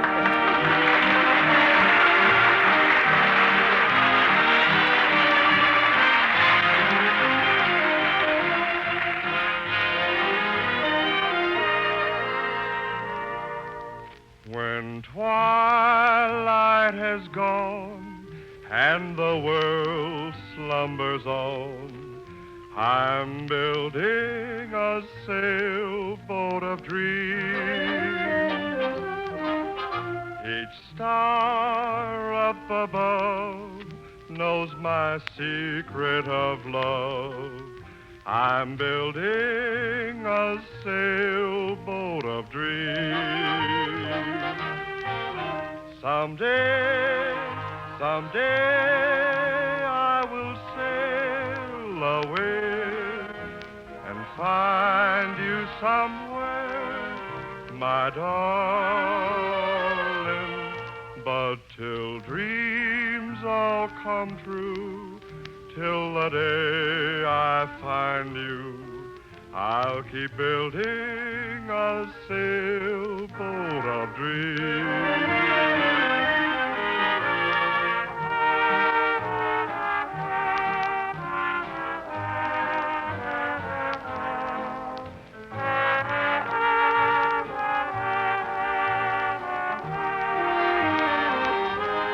But till dreams all come true, till the day I find you, I'll keep building a sailboat of dreams.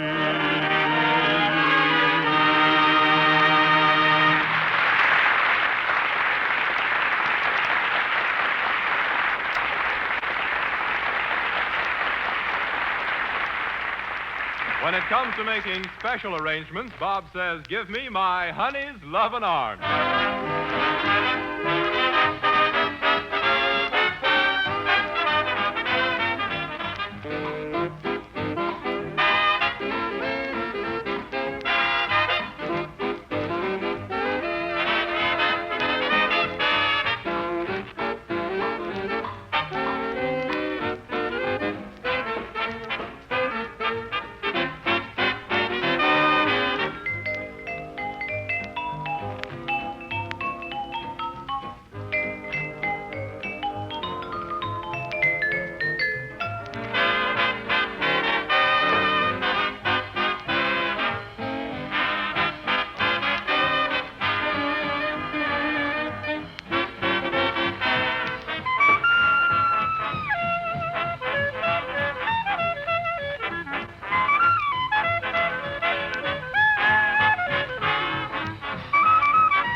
without shoes on.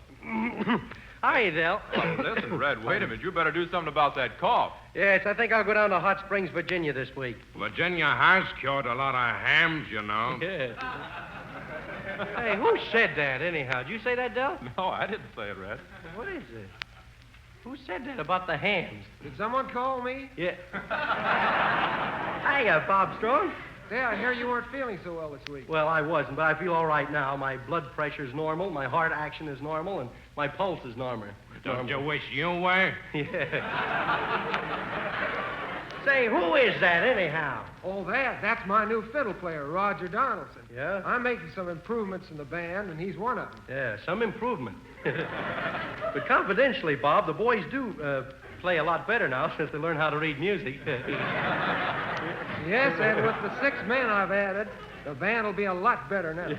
6 men, eh? Well, who are they?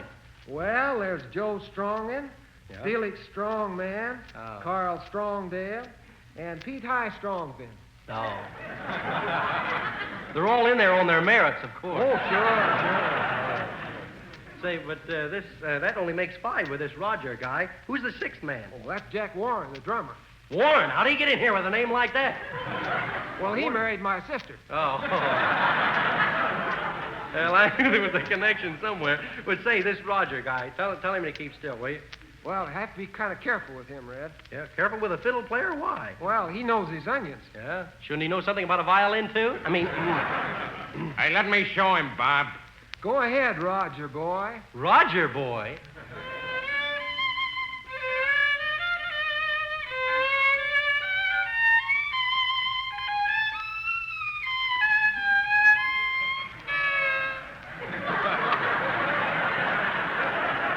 I've heard better on We the People.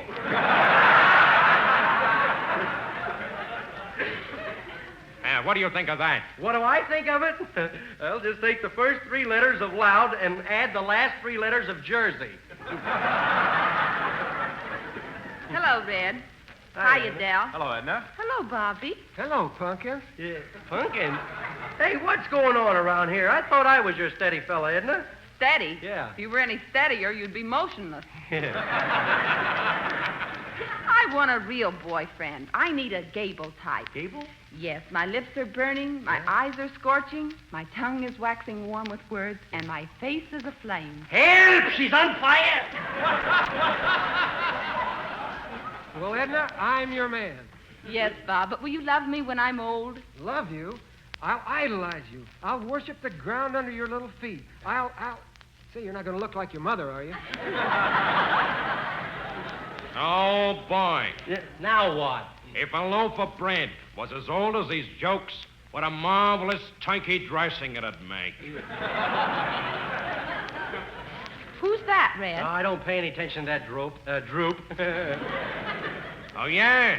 Hey, Skelton. Yeah. Hey, let me hear you pronounce your vowels. My vowels? A-E-I-O-U. How's that? Your A-E is all right, but your I-O-U is no good. Yeah. Who's on around here, anyhow? Hi, y'all. Hiya. Oh, hi, you all. Foley's getting high class, saying you all. Used to say Ewans. Gone with the dawn, but honey lamb, you sugar pie, I was mad about y'all. What's the matter with you, Foley? A guy'd have to be crazy to know what you're talking about. Thanks, Red. I'm glad we understand each other.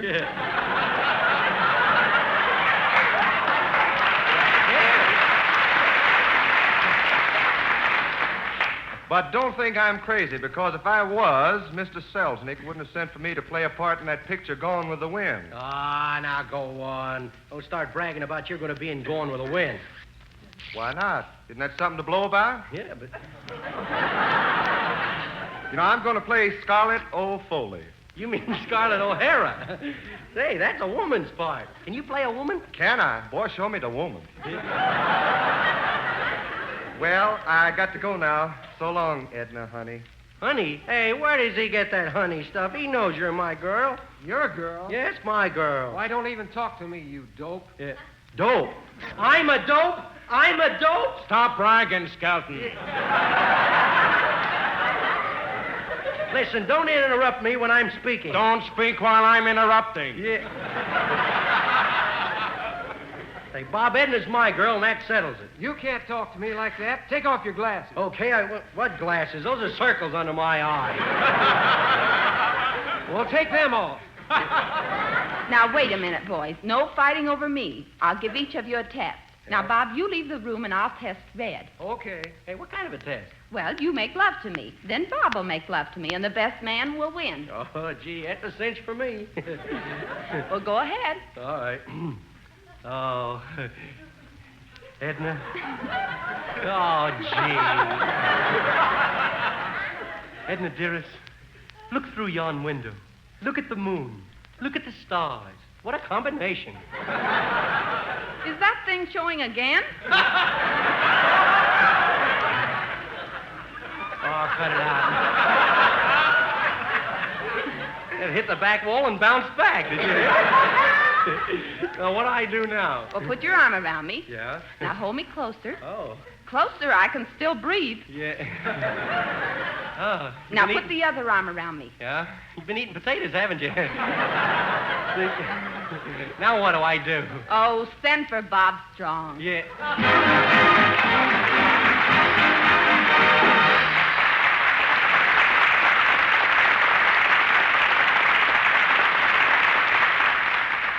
The title, I Never Knew Heaven Could Speak. The picture, Rose of Washington Square, and the songstress, our own lovely Jeanette.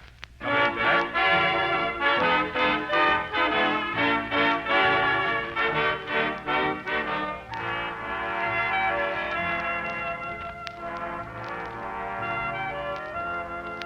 I never knew heaven could speak, but now I do.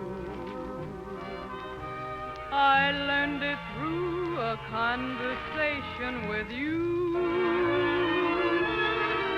I never knew heaven could dance, but now I do. With every step, another little dream comes true. I always thought heaven was somewhere way up high in the sky up above. I never thought heaven was someone like you for me to love. I never knew heaven could hold such tender charm. I never knew heaven could be here in my arms. I always thought heaven was somewhere way up high in the sky up above. I never thought heaven was someone like you for me to love.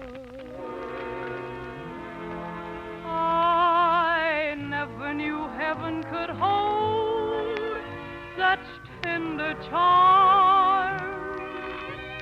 I never knew heaven could be here in your arms.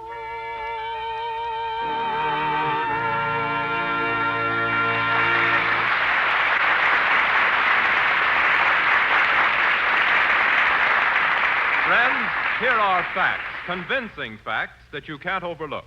Millions upon millions of people have switched to Avalon cigarettes in preference to all other brands. And the reason? Well, Avalons have more to offer. Yes, they give you highest quality. They're made from a superb blend of the choicest Turkish and domestic tobaccos and still cost 3 to 5 cents less per pack than other popular price brands. Now, that repeated saving, time after time, on every pack you smoke, means many, many extra dollars saved every year. Now, remember this, friends. You can pay more, but you can't get finer quality cigarettes than Avalon's. Try a pack tonight. You'd never guess they cost you less. Hey, that was very nicely said there, Dale. Well, thank you, Red. Are we going to do a sketch tonight? Yep, I've written a play this week called The Case of the Stolen Plans, or Who's Got Hands in the Plan.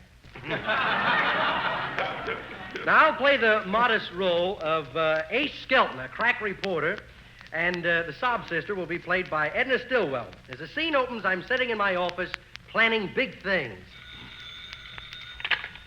Hello. Yeah, for you, Skelton. Thanks a lot. Deal me out this hand, boys. Hello, Skelton talking. Skelton? Yes? This is Greed of the FBI speaking. Yeah. Get out the waterfront and see whether you can dig up any data on the international spy ring. International spy ring? Thanks a lot, Chief. I'll go right down. My car's downstairs, so come on, Edna. We'll bust up this spy ring or my name is Mud. Okay, Mud. Yeah.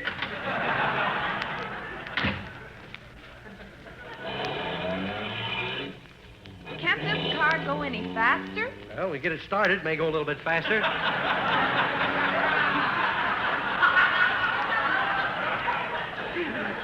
Make it go faster, but I'm too tired to get out and push. Say, where do you expect to find this spy ring? Oh, I don't know. Somewhere along the waterfront. Snap on that radio. Calling all cars. Calling all cars. Shame on Patrolman Patrick O'Brien. He only sold 2 tickets to the Patrolman's ball.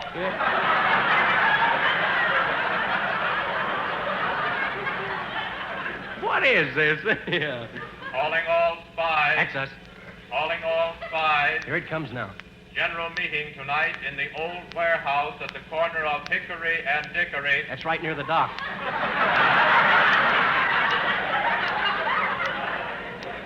Tonight's password is tomatoes are cheaper.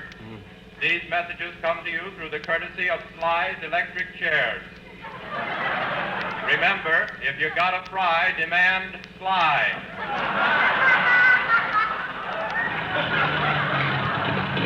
That is all. Well, here we go. Oh, gee, we're out of gas. There's a cab over there. I'll go over. Hey, taxi, are you engaged? Engaged? Why, say, I don't even have a girl.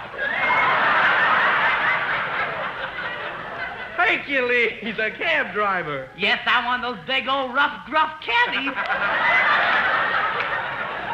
And you know, Mr. Skelton, it's an awful lot of fun driving a taxi. It is? Yes, you run into a lot of nice people. You mean you hit pedestrians? Oh, good heavens, no. Why, this cute little old cab wouldn't hit anybody. It's yellow. Well, where do you want to go, Mr. Skelton? Well, take me down to the corner of Hickory and Dickory. Yes, sir, Hickory. Oh, say, that's the toughest part of town. Yeah. Why, they'll kill you down there. You what? They'll kill you. They wouldn't dare. Well, why are you going down there? I'm looking for pies. The spies. They forgot the S. Well, do you have to go down there to look for them? Goodness, why, that place down there is so tough, when a kitten wants a bowl of milk, he hijacks a cow. Well, come on, get going, Herky. Skelton never flinches. All right. I hope. Throw out the clutch.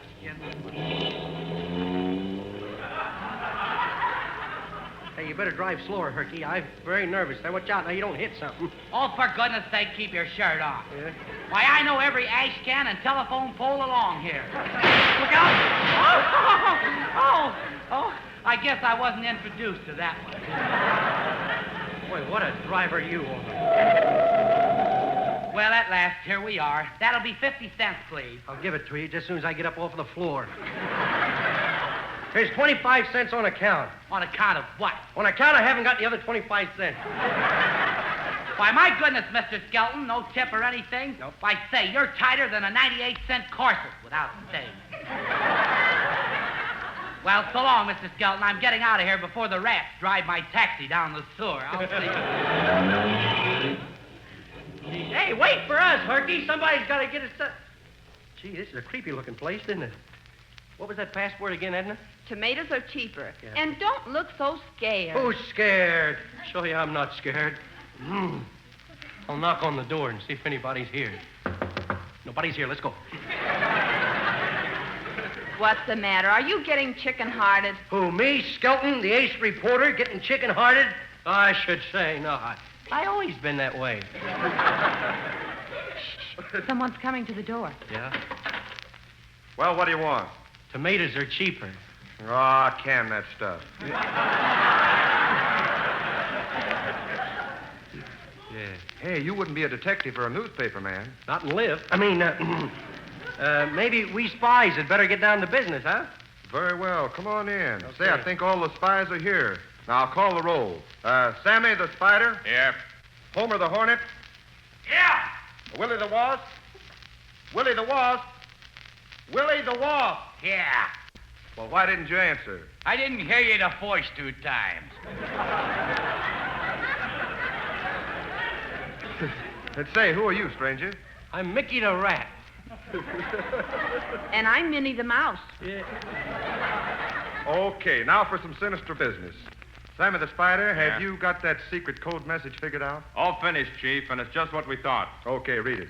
Cubs 10, Brooklyn 5. Now, men, we have a very important job coming up. What is it? The Ukrainian government will pay $10,000 to find out what happened to Bymir Bisduchesne. Say, I better phone the newspaper right away and get my story out. Hey, you mean you're not a spy either? No. What do you mean, spy either? Well, I'm from Scotland Yard. Yeah, I'm a G-man. I'm a Secret Service man. Well, I'm a monkey's uncle.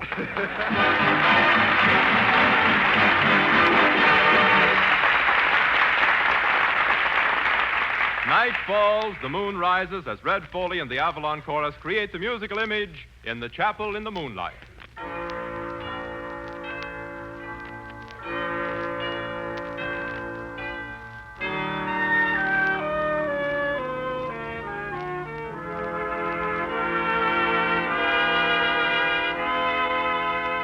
There's a little old church that's covered with moss, where I held your hand tenderly. I often go there to gaze at the cross and dream that you come back to me.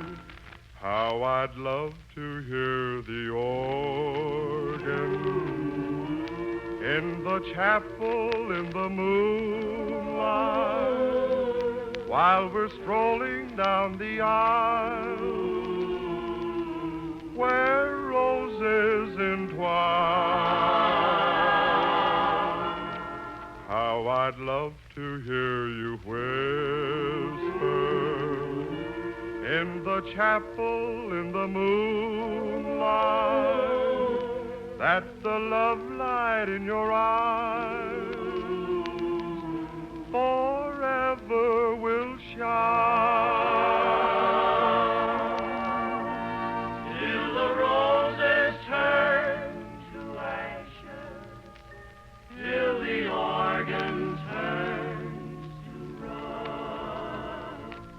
If you never come, I'll still be there till the moonlight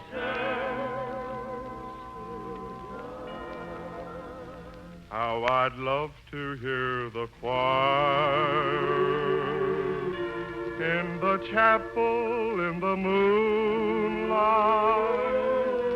as they sing, oh, promise me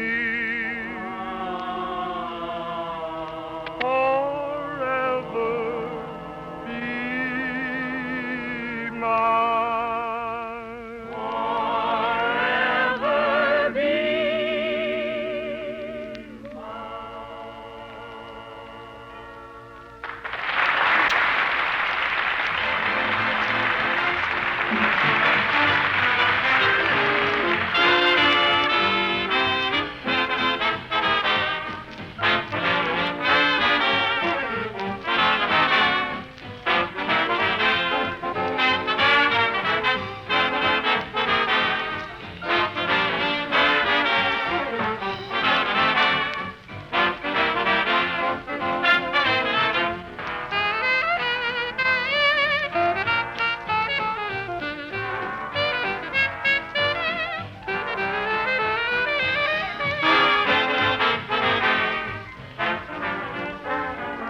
That is very nice, Bob Strong. Now remember, friends, when you can get supreme quality in Avalons for less, well, why pay more? So the next time, ask for Avalon. And don't forget your change. Yes, Avalon cigarettes, dear friends, cost several cents less than others. You too can save this difference like all of us Avalon brothers. Each pack is wrapped in cellophane, each pack is union made. No wonder folks from coast to coast say Avalon's lead the parade. So why not always travel on with Avalon?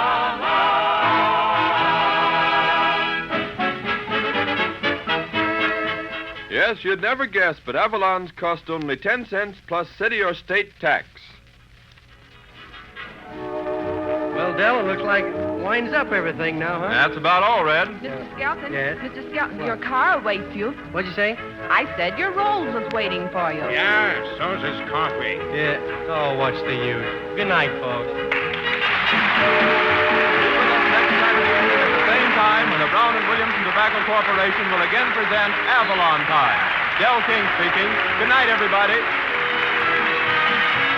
The selection, Smug as a Bug in a Rug, is from Gracie Allen's murder case. Red Skelton comes to you from Chicago. This is the National Broadcasting Company.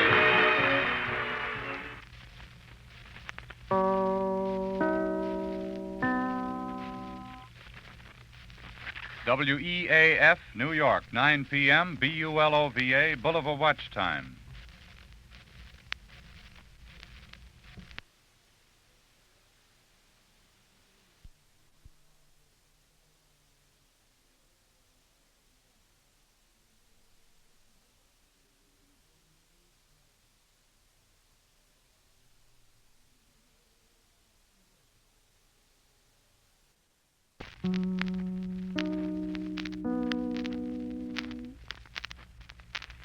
WEAF, New York.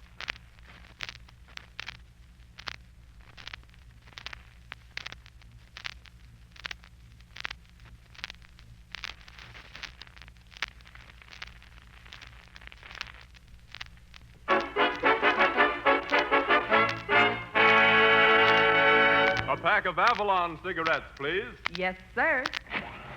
Oh, just a moment, sir. Don't forget your change. You'd never guess, but Avalon's cost you less. So why not always travel on with Avalon?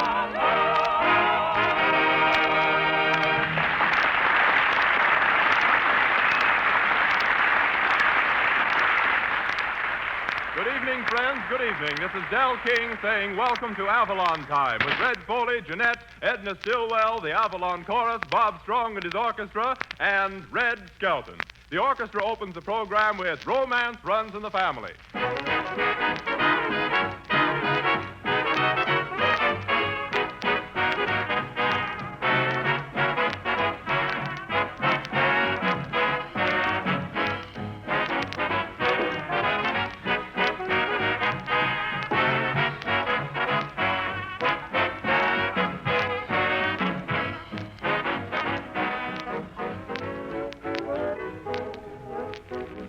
Friends, Avalon cigarettes give you a perfect combination of highest quality plus real money-saving economy.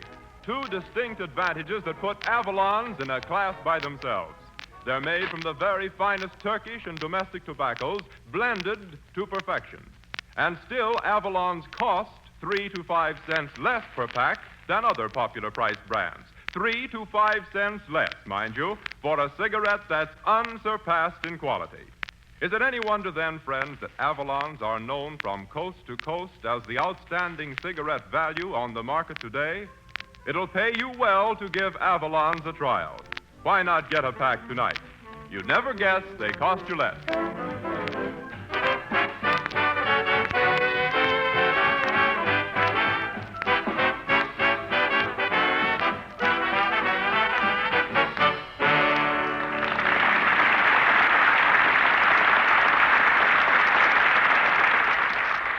We bring you now our effervescent comedian and the only man who thinks he could be a great swimming instructor because in vaudeville he played all the dives in Tanktown.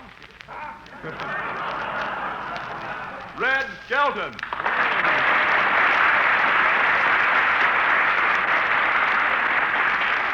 Thank you, and good evening, ladies and gentlemen. I feel great tonight. Say, Del, speaking of swimming, you should have been down at the beach this afternoon. Oh, there's a lot of excitement down there. Excitement? Well, what happened? A lifeguard got into water over his head. Boy, what lifeguards they have down at the beach. If you're drowning, they throw you a rope. Both ends. There's a big crowd down at the beach today. In fact, it's the biggest crowd I've seen since my relatives went home. Don't kid me. There were so many people in the water, I dove in 3 times and didn't get wet once. Oh, but you should see those new bathing suits the girls are wearing this year.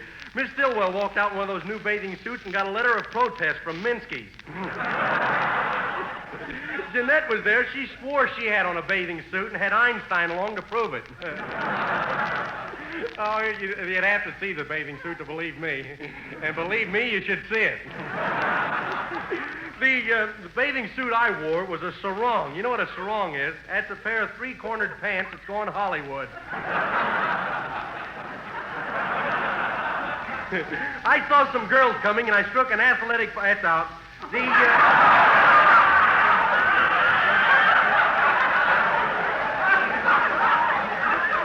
I never realized that it was a good gag, too.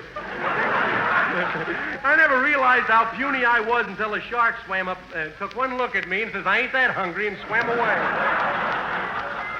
No kidding. That shark felt so sorry for me. 5 minutes later, he came back with tears in his eyes and handed me a sardine sandwich. Oh, you meet a lot of nice people down on the beach. I met a married lady who was so fat, she took a dive into the water, and 3 foreign spies thought she was a battleship and took pictures of her.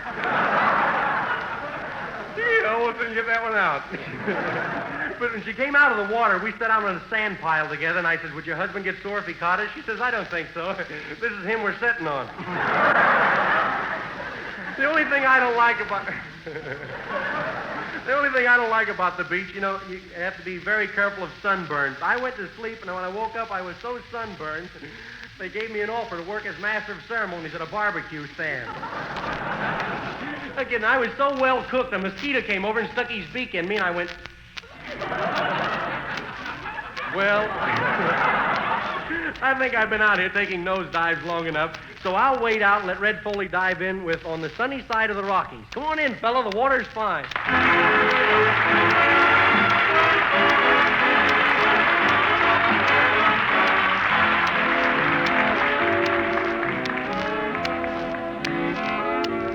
On the sunny side of the Rockies, where the desert kisses the sea, there I left my love near the Rockies when we said goodbye tenderly. Though mountains are high and we're far apart, in my dreams I'm with my sweetheart on the sunny side of the Rockies, where the desert kisses the sea.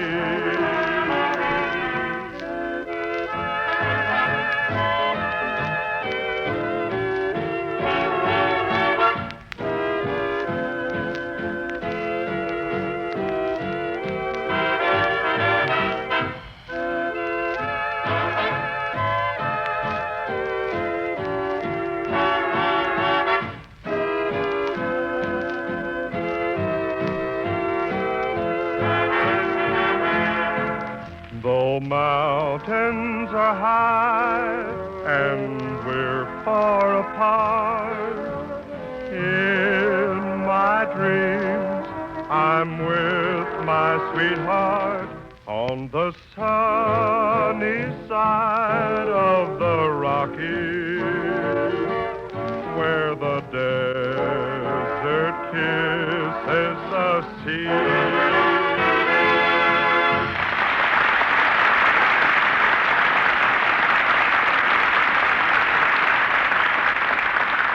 From Bing Crosby's latest picture, East Side of Heaven, Bob Strong and the orchestra play the Old Groaners' hit tune, Hang Your Heart on a Hickory Limb.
played with a band. You know, I wish I'd have been an orchestra leader, Del. Well, why, Red? You know, you're better off this way I because know. as you grow older, you can do character parts. Yeah. Now, after all, what can Bob do with that stick when he grows older? Well, he can always stick a nail in the end of it and pick up paper.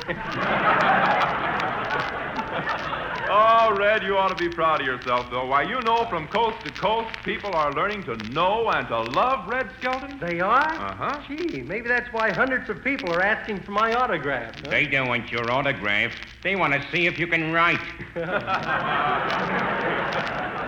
What did you say, Del? I didn't say anything. That was Roger, the new fiddle player in the band. Oh, it was, huh? Say, Roger, you can't be on this program. No?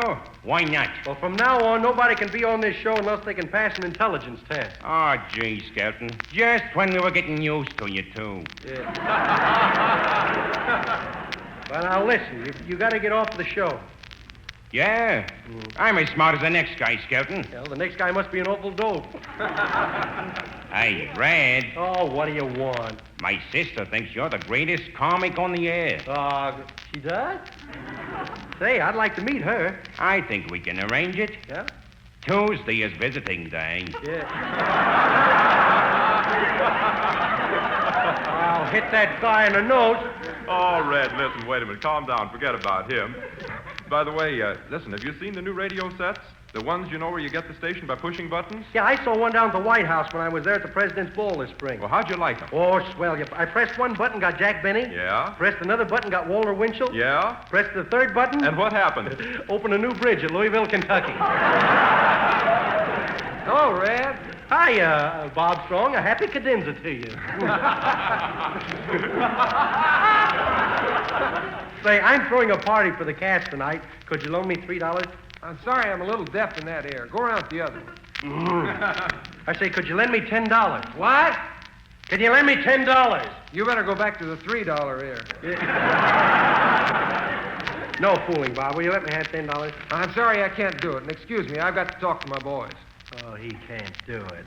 Why, that guy's got the first dollar he ever made. Why, do you mean that Bob is tight? Tight? He lives on soup and mashed potatoes to keep from wearing out the filling in his teeth. Why, I always thought Bob was generous. Oh, you did, huh? Yeah. Well, did you know that last week he moved next door to a church? Next to a church? Yeah. Well, how come? Well, you know, the month of June, a lot of weddings, and that guy's nuts about rice pudding. Oh, no kidding, Red. Come clean now. Are you really broke? Broke? Yeah. Say, I can't even remember the color of money. Hello, Del. Hi, Edna. Hello, Red. Hi, Edna. What's going on out here? Red's broke. Hey, Del. Oh, gee, why'd you have to go tell her I was broke? Del, has he been telling you he was broke? That's right. Oh, how could anything get out of his wallet? He keeps a police dog in there. I do not. Here's my wallet. Look, see if there's a police dog in there.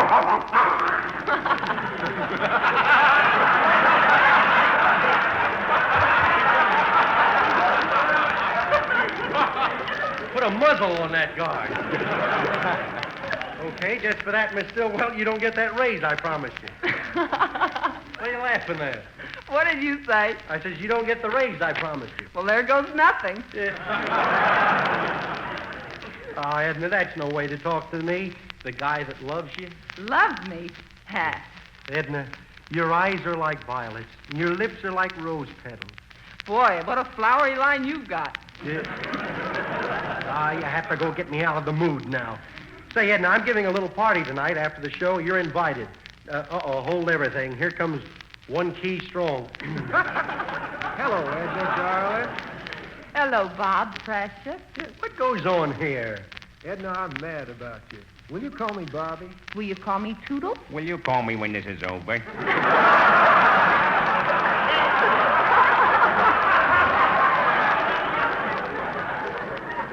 You never believe it. We get paid for this. Is that the telephone? Well, it's too early for jingle bells. Hello? Yes? Oh, you'd like to have the orchestra play My Old Kentucky Home? Well, hold the phone. Hey, Bob, play Hold Tight. Okay, here we go, boys. 1, 2.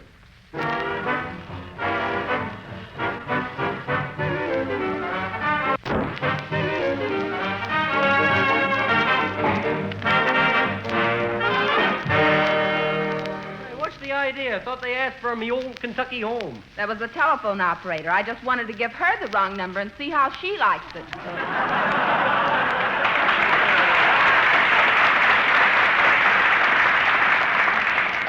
Hiya, boys. Hiya. Well, Foley. Hello, Edna. Well, if it ain't going with the wind Foley. Yeah, that's me. Big timey. I'm in the money now. You got dough? You're just the sucker, just the guy I want to see. Hey, wait. You want to see me? That's right. Could I borrow $20 from you, Red? Oh, it's a pleasure. Well, if it's a pleasure, make it 40. Okay, here. Here's 5. And 10. 15, 20, and 20 is 40. Here's $2. Yeah. Hey, I asked for 40. I know you did. You asked for 40, you'd take 20, and I knew you'd be tickled with 10, so I gave you 2. Well, I gotta go now. So long, boys. So long, pumpkins. So long, Redsy boy. Redsy boy? Redsy boy? What could be worse? Punk. I love punk. Punk? Now, listen, I've had about enough of this. I'm going to look in my little vest pocket dictionary and see what punk means. If it's what I think it is, I'll beat you to a pulp. Punk. P-U. That's it.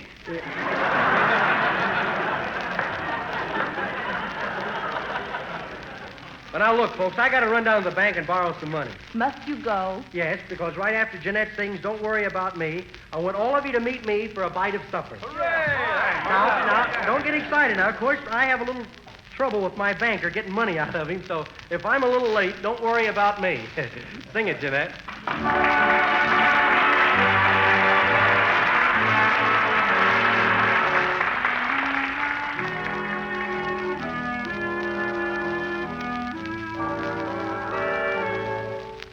Don't worry about me, I'll get along.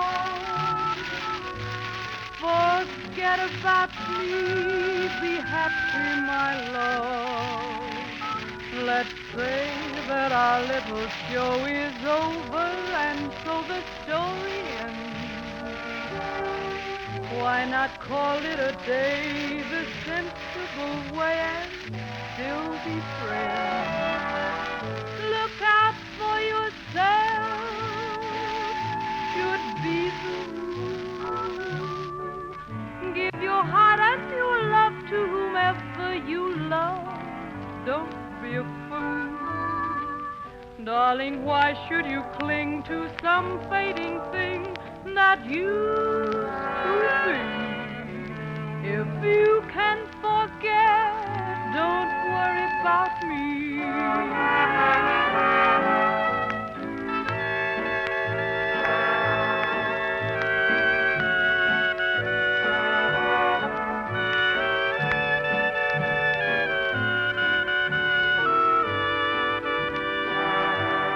Darling, why should you cling to some fading thing that used to be? If you can forget, don't worry about me.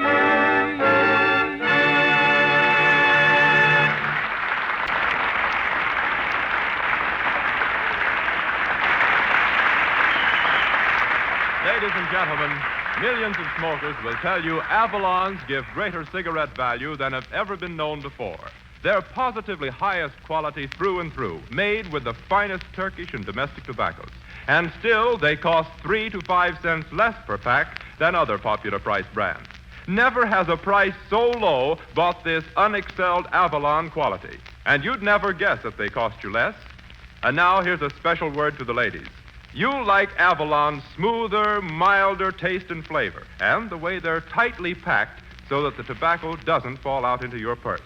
You like Avalon's smart, modern package, too. And remember, Avalon save you money to buy those extra things for yourself and your home. So, friends, Avalon's, the cigarette that gives you so much and costs so little, deserves a trial by every smoker, both men and women. So why not pick up a pack tonight?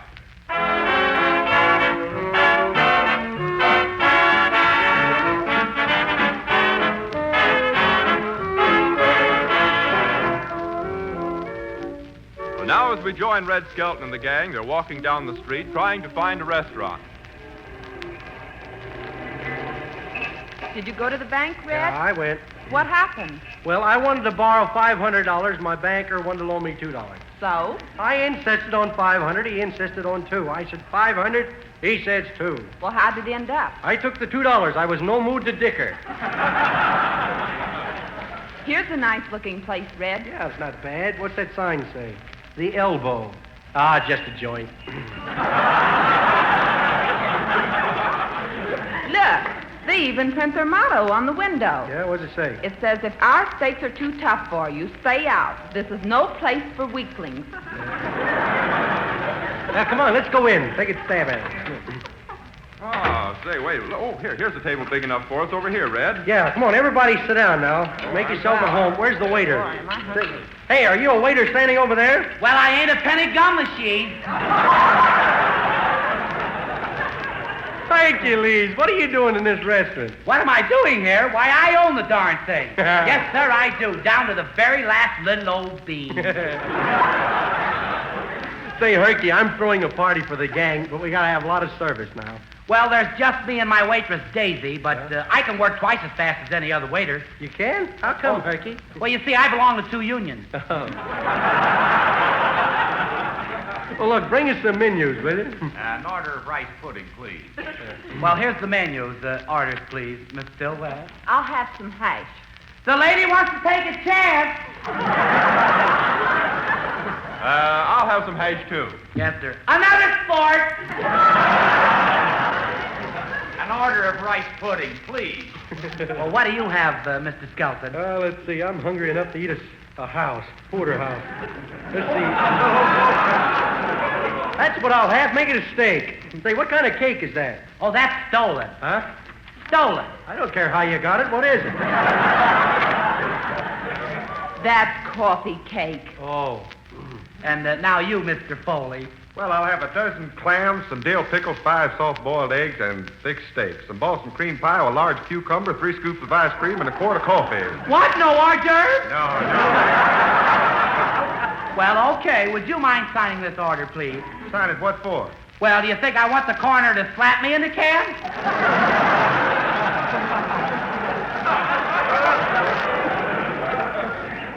Look, with my steak, I'll have a baked potato, Herky. A potato, all right. Mrs. Murphy in the sealskin coat. For dessert, I'll have a piece of berry pie with lots of powdered sugar. A hunk of indigestion and a snowstorm.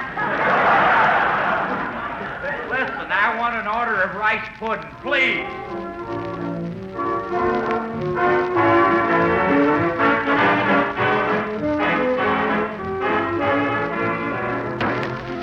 I don't know. They should have cooked this steak in soap. I need something to rinse it down. Wash it down, rather. Say, Herky, come here. I ordered a steak well done. I even messed up my ad-lib.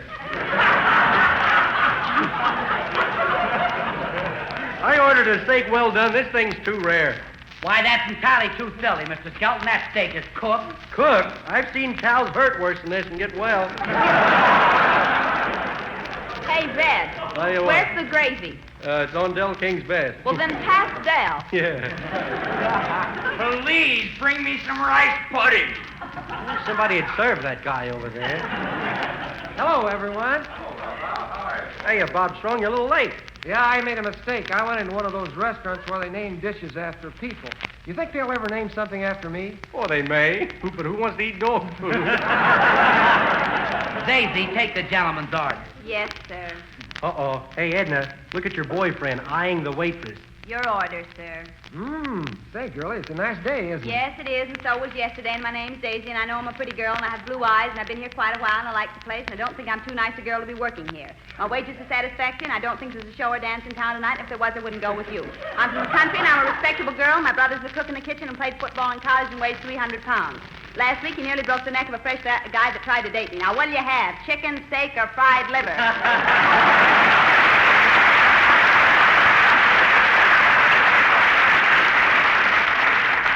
I'll have 2 fried eggs. Listen, please, just one little order of rice pudding. I wish they'd take care of that guy. I give up. This steak's too tough for me. You mean that piece of perfect beef is too tough? That's right. My $2 steak is tough? Yeah. That's a piece of blue ribbon meat. You must have won the blue ribbon at Hialeah. Here are your eggs, Mr. Strong. Say, they got here awfully fast. I know we have to make things fast. It's only a half-hour program.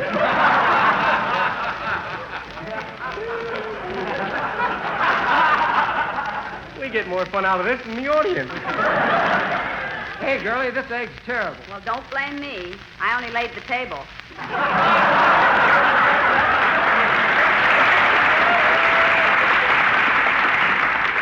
Hey, listen. Please bring me some rice pudding, please. Oh, I'm awfully sorry, old pal. I didn't hear you. The guy wants an order of rice pudding. Order of rice. Did you say something impertinent to me, Mr. Skelton? Look, for the last time, I told you to bring that guy some rice pudding and get it over with. Say, now, here, you look here. Are you trying to tell my customers what to eat?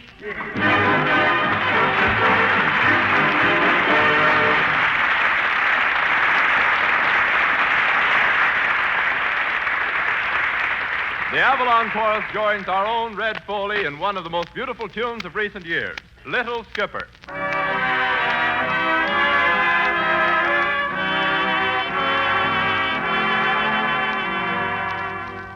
Ship ahoy, my little skipper. It's time to sail for Blanket Bay. Climb aboard your baby clipper, but don't you sail too far away. At the foot of your bed is your faithful little crew. It's your own puppy dog, keeping watch the whole night through. Sail away, my little skipper. Good night and pleasant dreams to you.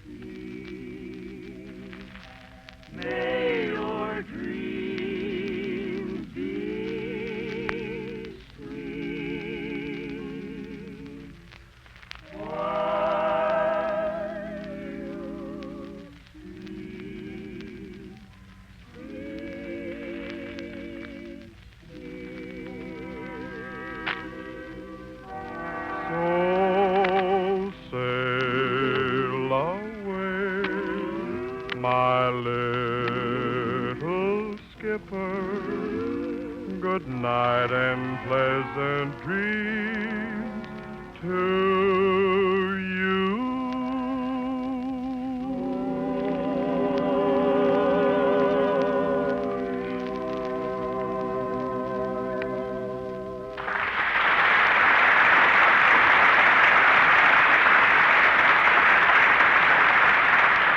Remember, friends, when you can get supreme quality in Avalons for less, why pay more? Next time, ask for Avalon. And don't forget your change. Yes, Avalon cigarettes, dear friends, cost several cents less than others. You too can save this difference like all of us Avalon brothers. Each pack is wrapped in cellophane, each pack is union made. No wonder folks from coast to coast say Avalon's lead the parade. So why not always travel on with Avalon?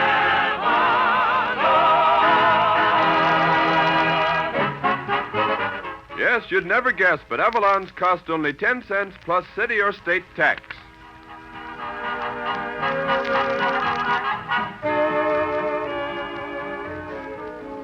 Well, Del, that just about winds up everything for tonight. Yes, Red, it's one for the books. You mean one from the books? Yeah. Now, listen, Rogers, don't you come back here next week. You go someplace else. Remember, this program's my bread. Yeah, and all your jokes is crummy. Oh, what's the use? Good night, ladies and gentlemen. This is Red Skelton thanking you for the use of your loudspeakers. Good night. Be with us next Saturday night at the same time when the Brown & Williamson Tobacco Corporation will again present Avalon Time. Del King speaking. Good night, everybody.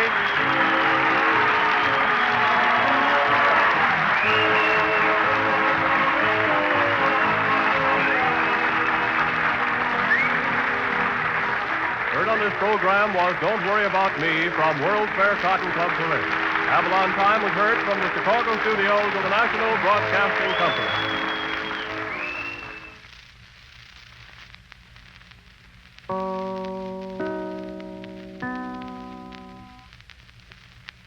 WEAF, New York, 9 p.m., BULOVA, Boulevard Watch Time.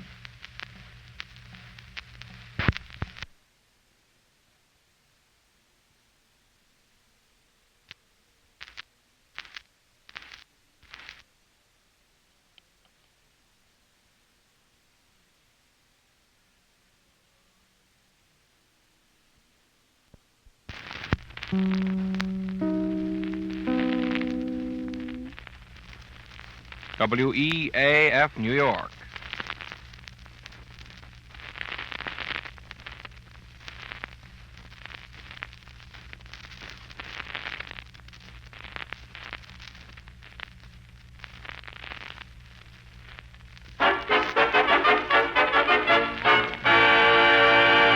A pack of Avalon cigarettes, please. Yes, sir. Oh, just a moment, sir. Don't forget your change. You'd never guess, but Avalon's cost you less. So why not always travel on with Avalon?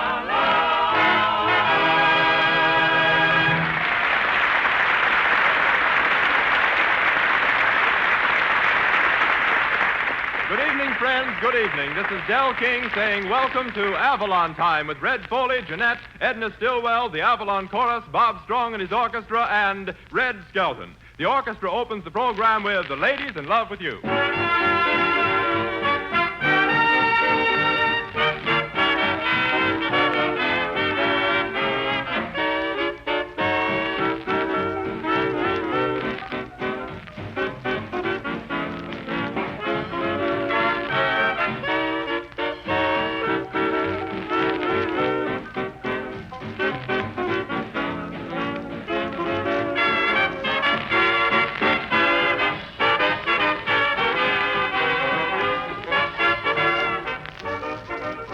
Friends, every day, more and more smokers are discovering that Avalon cigarettes are something entirely new and different.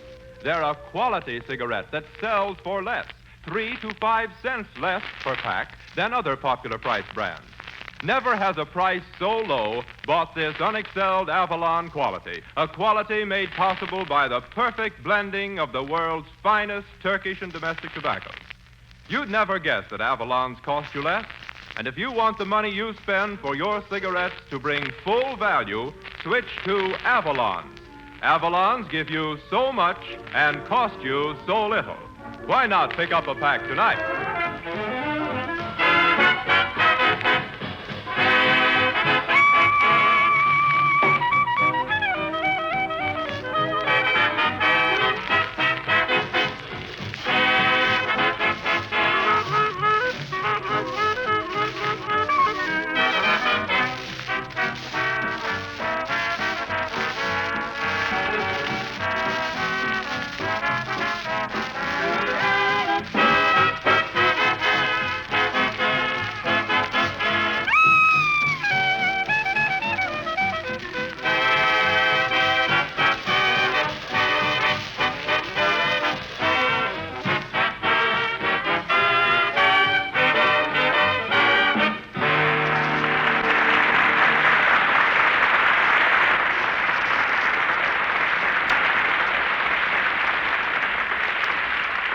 Friends, we all know that a farmer puts his corn in a bin and a mountaineer puts his corn in a jug.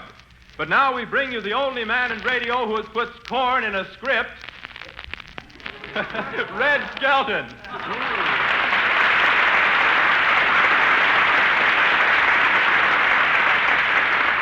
Thank you, and good evening, ladies and gentlemen. Say, Dell, you waited there long enough for a laugh there. We can put in a commercial. Say, I wish you wouldn't refer to my jokes, though, as being corny. Oh, you know, I'm really sorry about that, Red. Don't let it happen again. By the way, what are you talking about tonight? Well, I have a few jokes about Father's Day. Oh, a little popcorn tonight, eh? Yeah, well, anyway, you know what Father's Day is. That's the day when everybody rushes down to see who'll buy Pop the nicest present. But it usually winds up a tie. Last Father's Day, I took my dad to the ball game. It was so far to the ballpark, time we walked there, he was too tired to climb over the fence. Boy, does he get excited at ball games. He got real excited, no kidding, and threw a bottle at the umpire. Of course, everybody throws bottles at the umpire, but this one had a baby on it.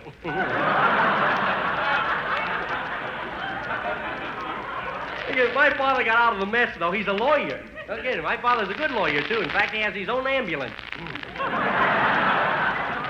I feel great tonight, though. I just got back from New York City, where I was guest of honor at Lowe State Theater for one day.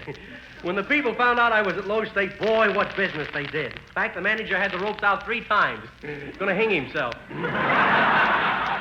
The manager and I split the gate receipt. He got the receipts and gave me the gate. I don't know, but they announced over the microphone, Red Skelton in person. The band played the Port and Peasant Overture, the curtain went up, I walked out of the center of the stage, and the entire audience rose to its feet as one man. Of course, there was only one man in the audience, but I said to the fellow, well, to show you I'm a regular fellow, I'll do my act. He said, well, make it snappy. I'm the janitor, and I want to clean up. I had a lot of fun in New York. I had a tough time getting a hotel room, this being National Hotel Week, a lot of conventions, but I finally found one. The room was air-conditioned. Every 5 minutes, a midget walked by and blew in the keyhole.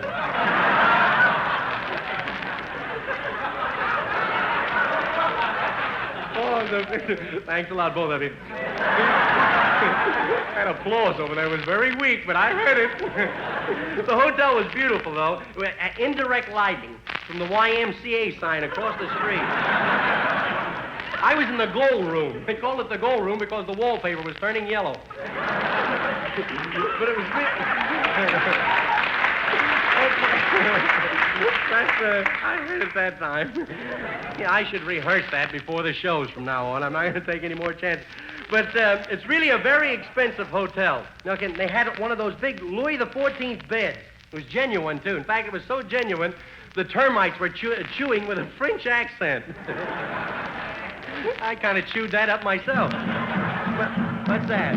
That's the orchestra telling me it's time for their version of Jungle Drum. Take it away, Bob Strong. Hit it, boy. Yee-hoo!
Nice going there, Bob Strong. Really swell.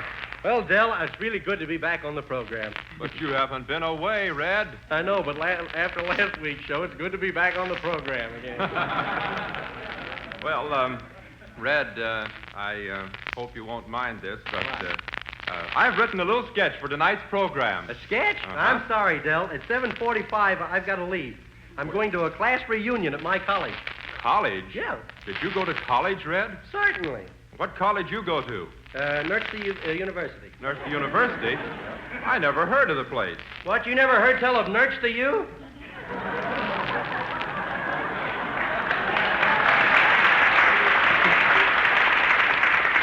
Oh, so you're a college man, eh, Skelton? Yep, and I got a diploma to prove it. Since when did they start giving out diplomas at reform school? Did you say that, Del? No, that was Roger, the fiddle player again. Ah, that fiddle player. He don't lay off of me. He'll be trading that fiddle for a harp.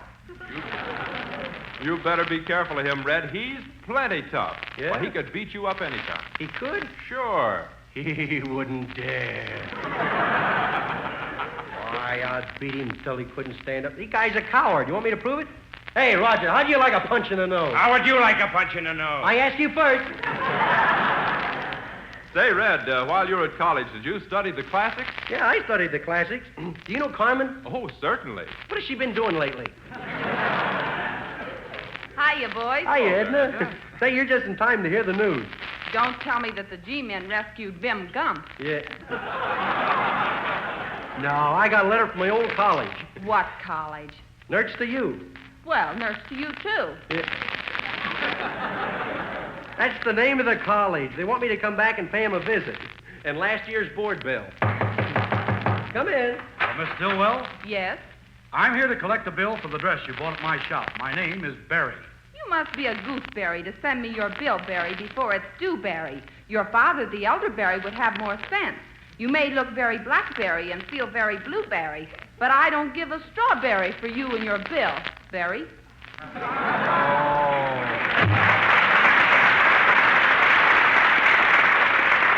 Well, for that, you get the raspberry. It ain't good, folks, but it's clean.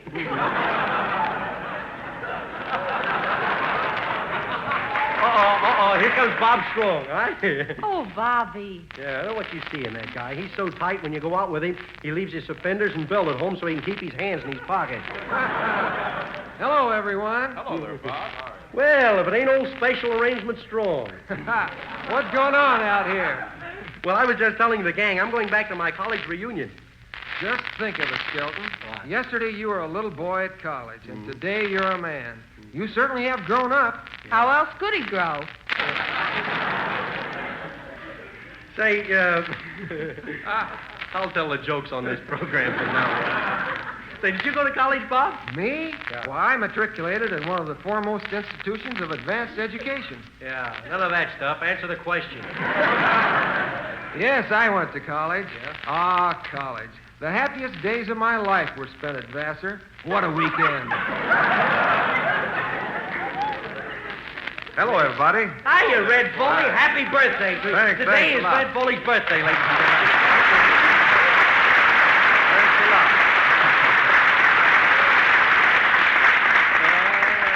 Pretty. Say, did you get any presents? Any presents? Yeah, we got one from Papa. You did? Yeah, but tomorrow's Father's Day, so I gave it back to him.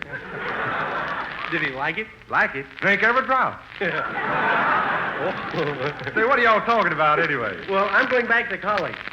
Oh, talking about college? That's right. Say, I don't like that at all. Why not? For 4 reasons. 4. In the first place, I didn't go to college. In the second place, I don't care whether you went to college or not. In the third place, I am against colleges. Oh, yeah? What's in 4th place? Brooklyn Dodgers.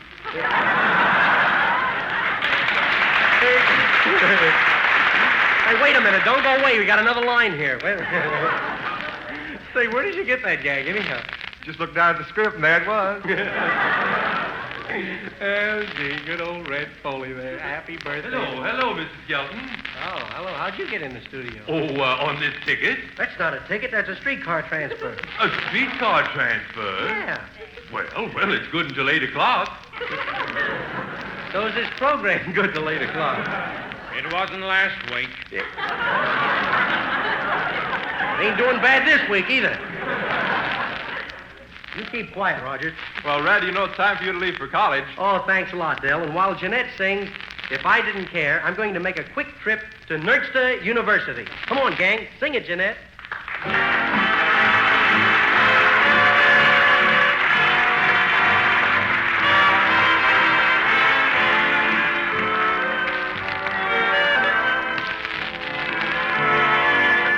If I didn't care more than words can say, if I didn't care,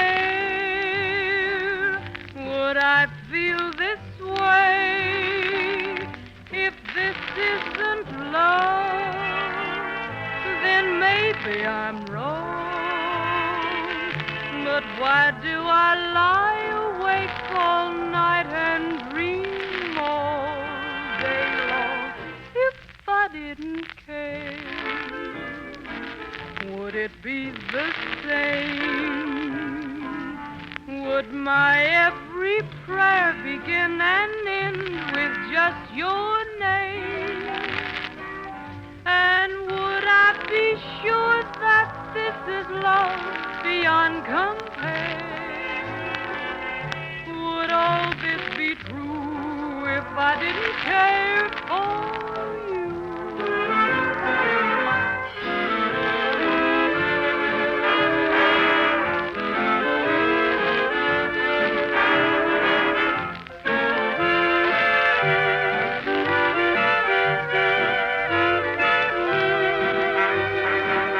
And would I be sure that this is love beyond compare? Would all this be true if I didn't care for you?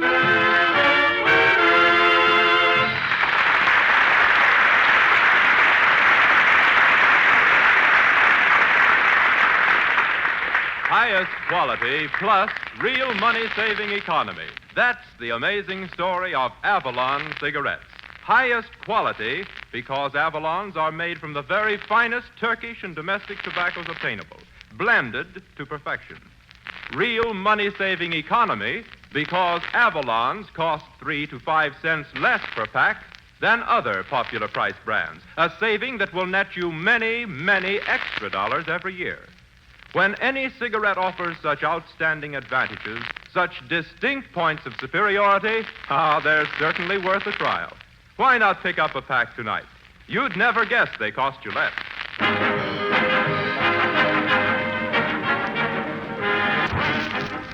We now take you to Nerchta University, where Red Skelton is dean for a day and Edna Stillwell is his secretary. Here they are in the dean's office. Good afternoon, Nerchta University. Is war there? Wahoo. All right, you French thing. Practice your college yell some other time. Hello. Just a moment, I'll tell him. Mr. Skelton. Yes? The dean's waiting for you outside, and the dean is waxing Roth. Yes. Is Roth outside, too? Well, tell Roth to wax the dean for a while. Good old Nerchta.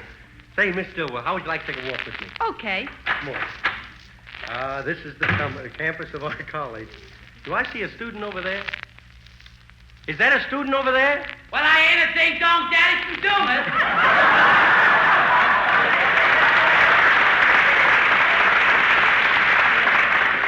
Hercules, my old college chum. And Mr. Skelton, I'm terribly glad to see you. I'm writing a letter home to Papa. Can you tell me how to spell financially? Financially? Take it, Edna. Financially.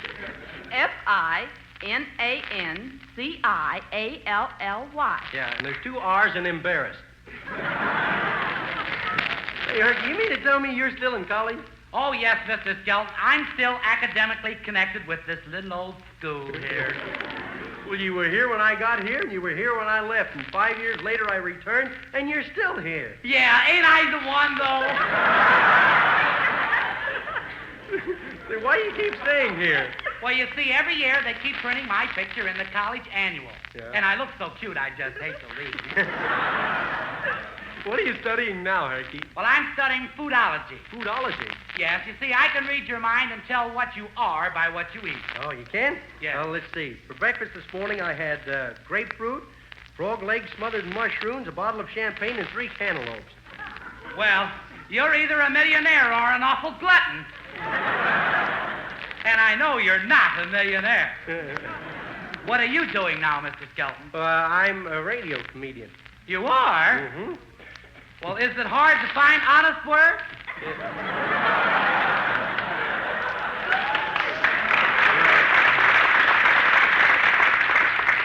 Haven't you heard me on the air, Herky? You Oh, sure thing. Too true. Some stuff you've got, I'll say. Say, as a college man, what do you think of me on the air? Well, Mr. Skelton, from a reprehensible viewpoint, you contaminate the ozone that permeates the stratospherical sesquipedenical vituperative Wait a minute. What does that mean? Well, in other words, confidentially, you... Yeah, I get it. No! Well, you asked for it, and anyway, the dean wants me to whitewash the bells in the steeple. So I guess I'll go and wash out a few dings. I'll see you.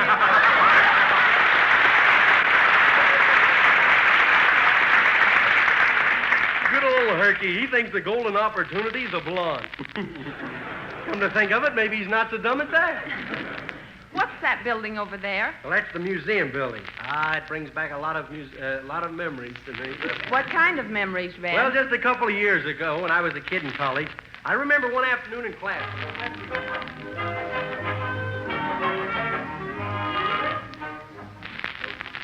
Very well, students. Mr. Strong, your lessons aren't done today. Where'd you go last night? To the movies with a girl. You go home for a week. Mr. King, where were you last night? Out parking with a girl. Well, go home and stay for 2 weeks. Where are you going, Mr. Skelton? Professor, my college days are over.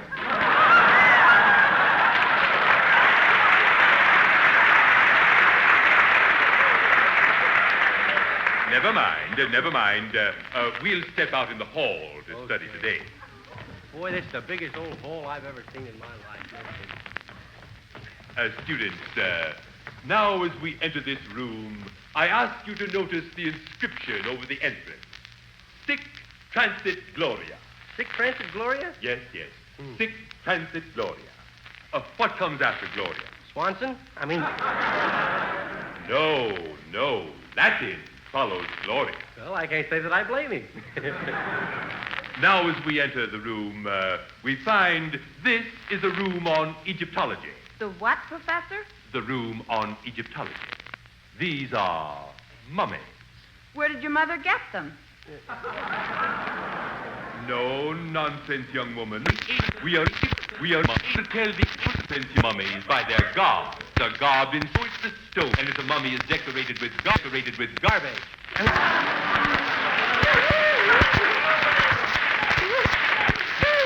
Now, as you know, these mummies are women who died and were wrapped in yards and yards of cloth bandages. These mummies are all dated. This says 069 BC. Is this hit him?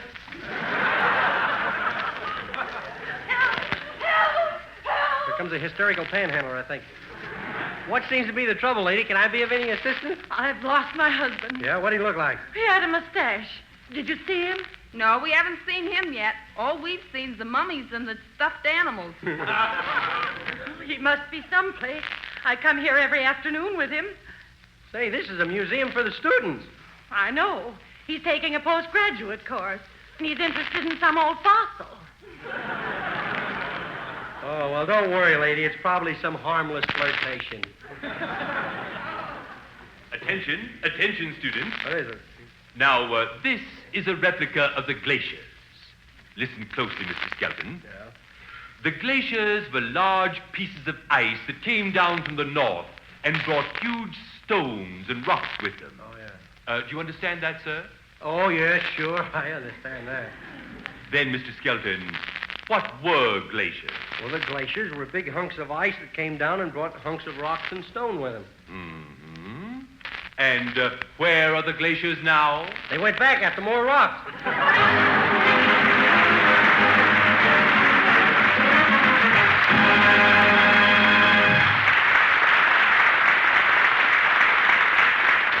The singers, Red Foley and the Avalon Chorus. The song, Ride, Tenderfoot, Ride.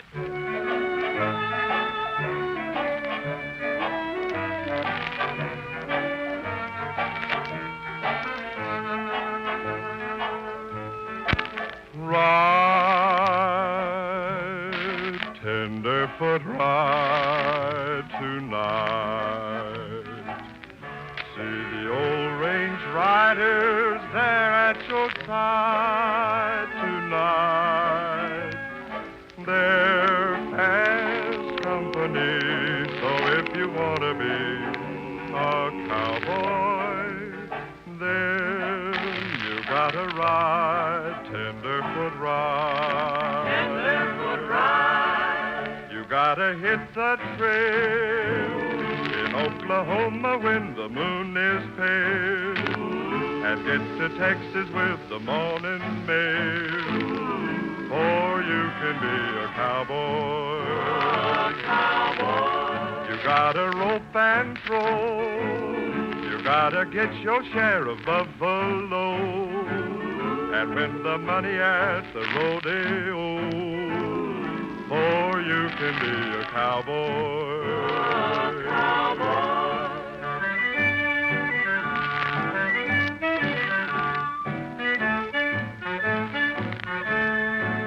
You gotta tend your cattle the best you can. Hold your liquor like a man. And ride, tenderfoot ride tonight.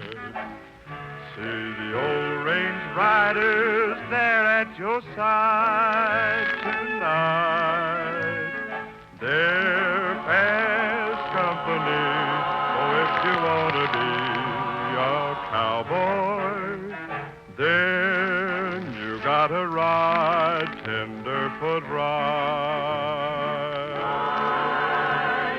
Ride, ride,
Remember, friends, when you can get supreme quality in Avalons for less, why pay more?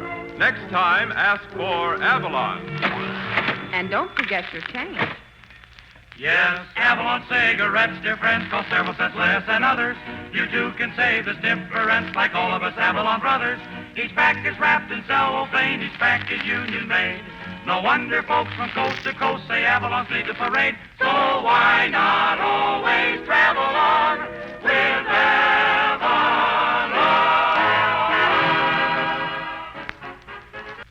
Yes, you'd never guess, but Avalon's costs only 10 cents plus city or state tax.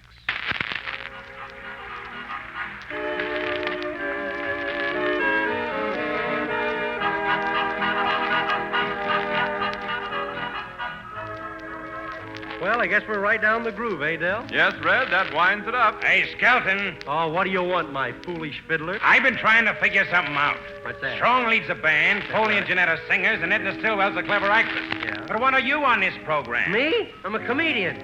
Boy, I'll bet the audience is glad to find that out. Oh, what's the use? Good night, ladies and gentlemen, and thanks a lot for listening.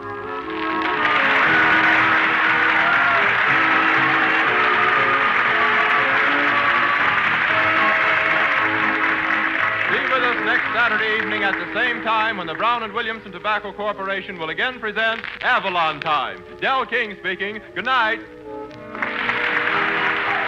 selection, The Ladies in Love with You, is from Some Like It Hot. This program has come to you from the NBC studios in Chicago. This is the National Broadcasting Company.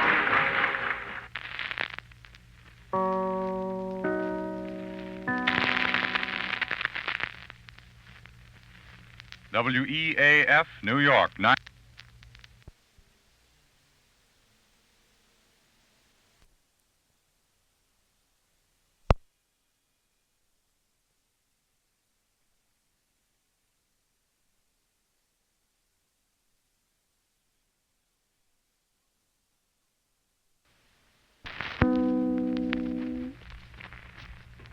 WEAF, New York.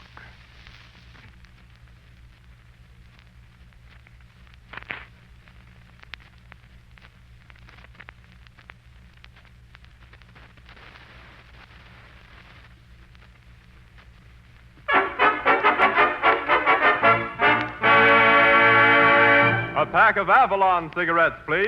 Yes, sir. Oh, just a moment, sir. Don't forget your change. You'd never guess, but Avalon's cost you less. So why not always travel on with Avalon?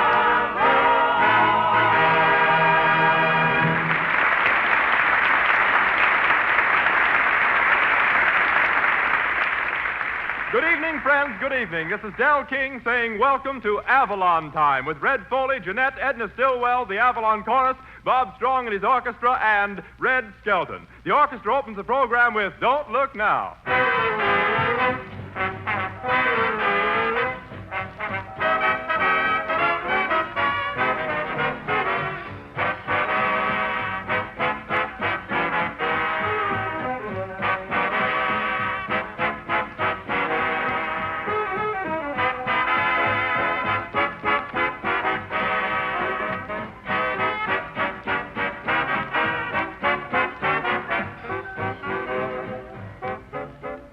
Ladies and gentlemen, Avalons are the newest and most important recent development in cigarette history.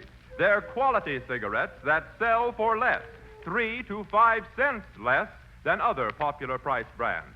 And 3 to 5 cents saved on every pack of cigarettes you smoke really means something. Take it from me. It means many, many extra dollars in your pocket every year. But without knowing it, you'd never guess that Avalons cost you less. The quality of the Turkish and domestic tobaccos blended in union-made Avalons cannot be surpassed by any other cigarette, regardless of price, regardless of brand.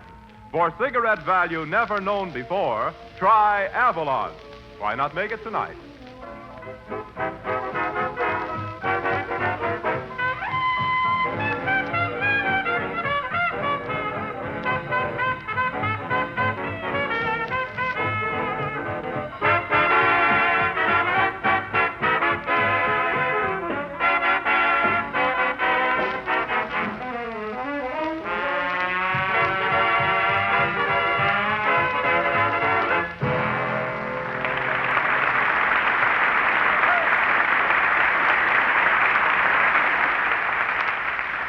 And now we bring you the only man in radio who hangs around the Navy Pier so he can get jokes by the gobs, Red Skelton.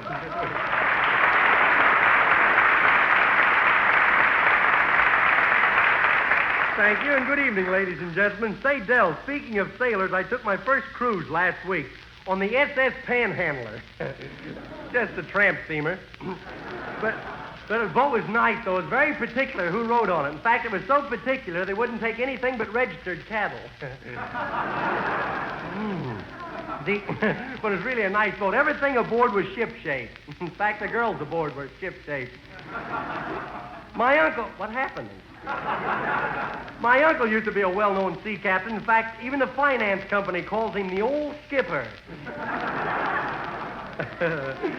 You know, it's the first time I ever rode on a boat, but it was like being on a train. I rode the rail all the way. The captain looked at me and he says, my good man, you have a weak stomach. At a time like that, he wanted distance. Boy, what a captain. Look at... The captain wanted me to eat at his table, but I refused. Why should I pay for a first-class ticket and then eat with a help? Oh, what a screwy captain, though. He yelled, all hands on deck. I put my hands on deck and everybody stepped on them. Our first stop was a little island where a lot of native boys were diving in the water for pennies. Of course, I didn't get much out of that.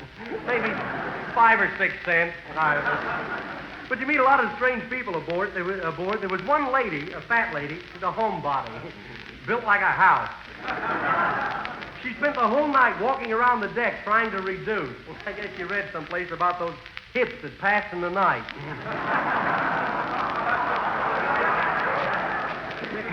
But you know, I'm really lucky to be here. There was a terrible storm blew up the third day, and everybody thought the boat was going to sink, and the captain started yelling, save the women and children first. Well, you know, it was disgusting the way some of the men tried to get in those lifeboats. No kidding. One guy nearly tore my dress off of me.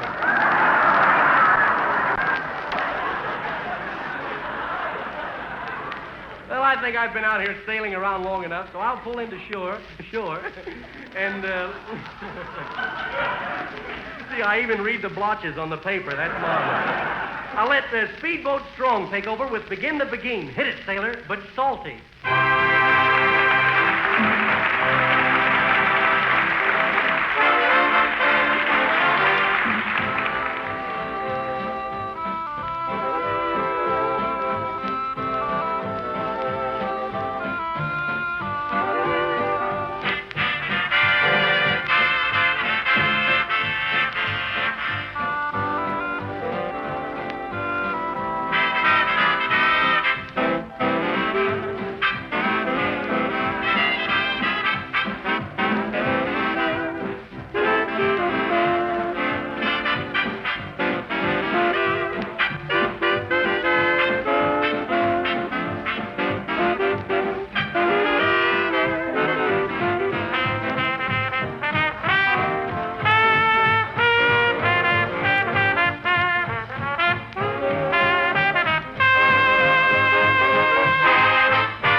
Bob Strong and the orchestra playing Begin the Beguine. And by the way, ladies and gentlemen, Bob Strong is the only conductor that doesn't lead the band with a baton.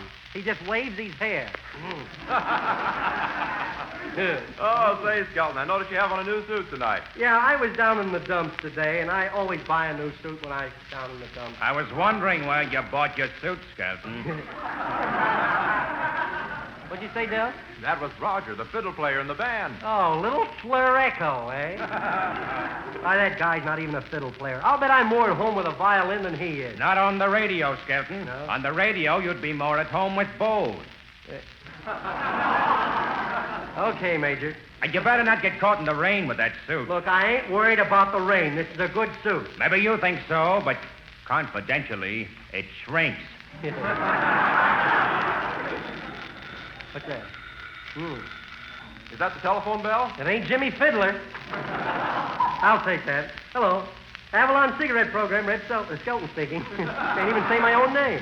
Hello, Skelton. Yes. This is Sergeant Browning at our police headquarters. Huh? We've been hearing a lot about you, Skelton. Yeah, well, you can't prove anything.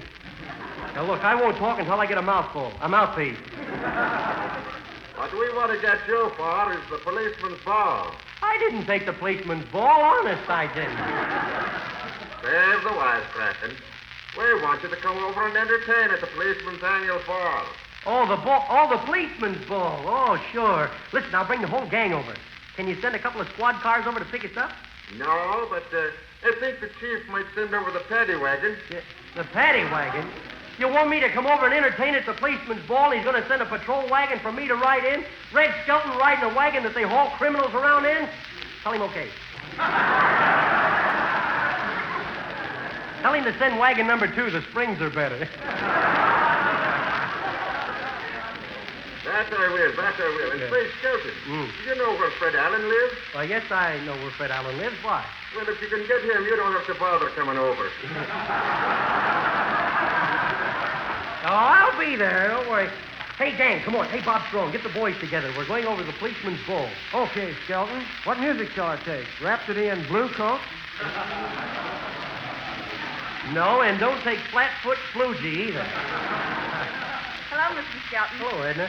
Say, boy, me going to a policeman's ball. You know, I'm getting to be a big shot. How would you like to be as important as I am? Why, are you important, Edna? I'll say. You know, next week the president and his wife are going to visit the San Francisco World's Fair. Well, how does that make you important, Edna? Why, Mrs. Roosevelt's going to write and tell me all about it. My word. No, my day. Some connection. Say, where's Red Foley? He's over there rehearsing his lines for that Western picture he's going to make. Yeah? Let's sneak over and listen to what he's saying. Come on. Why, killing's too good for you, pies and Pete. Why, you ornery critter have a good Hey, notion. Foley. Quiet, tenderfooter, I'll drill you like it was an oil well. You wouldn't dare.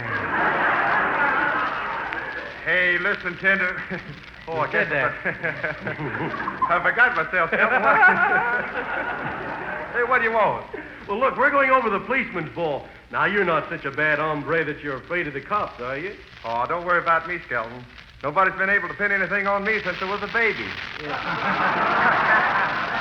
Not bad, Jackson. Come in. Mr. Benny? Benny? No, I'm Red Skelton. Say, how many miles is it to Waukegan?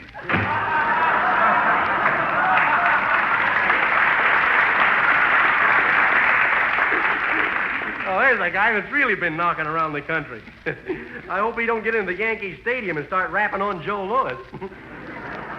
By the way, Red, I got your tickets for the Louis Galento fight. Oh, they good? Yeah, the best I could do, though, was the 2 seats in the 4th row. Well, that's swell. 2 seats in the 4th row at the Yankee Stadium. These seats are in the 4th row of a 5th Avenue bus. Yeah. 5th Avenue bus? I can't see the Louis and Galento fight from there. Well, it'll be the same thing. Yeah, what do you mean? They're going to drive up in front of the Yankee Stadium, ring a bell, and knock over a beer barrel. Say, you know, if I happen to think I'm going to the fight, I better cancel my lesson in public speaking today. Are you taking lessons in public speaking? Yeah, I've been muffing too many words lately, so I'm taking a course in public speaking. And you know, when I get finished, you know what I'll be? Sure. Public loudmouth number 1. Now listen, wise guy, I'll be a great orator. Say, you don't even know what an orator is, Skelton. No, I do, too.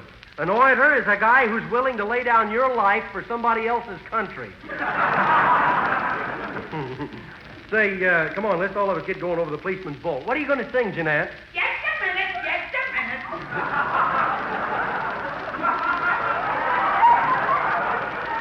Say, who are you? I'm Professor Tommy Mack, your voice instructor. My voice instructor? Do you always talk that way? No, only when I speak. Are you ready for your lesson? Yeah, I need somebody to teach me how to read a script. I'll tell you, Drew. Last week it was positively disgusting the way you tripped over your twip. Yeah, all I need is a few more months and I'll be in the fur business. Now, the first thing you must concentrate on is enunciation, pronunciation, and diction. Boy, what that guy couldn't do it to any Benny Fishes. Oh, a wise guy, huh? Don't pay any attention to him. That's Roger, the fiddle player. Now, I just want to see how you control your breath. Yeah. Now, let's hear you pant like this. Okay. How's that? No good, your pants are too short.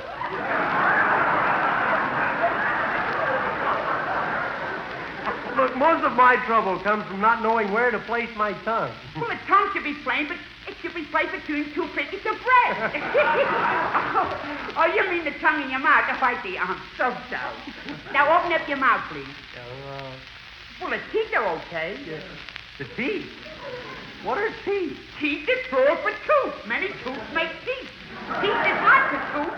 Without teeth, you can't eat. Any dope knows what teeth is. You ought to know, Professor. What's the matter with that guy? He's stupid or something? He's better not run into my... Don't pay no attention to him. Listen, Professor, you better hurry and give him my first lesson. I've got to get over to the policeman's ball. Okay, now the first thing you do is you strengthen the muscles you've exposed by pinning on the bar. Won't the bartender object?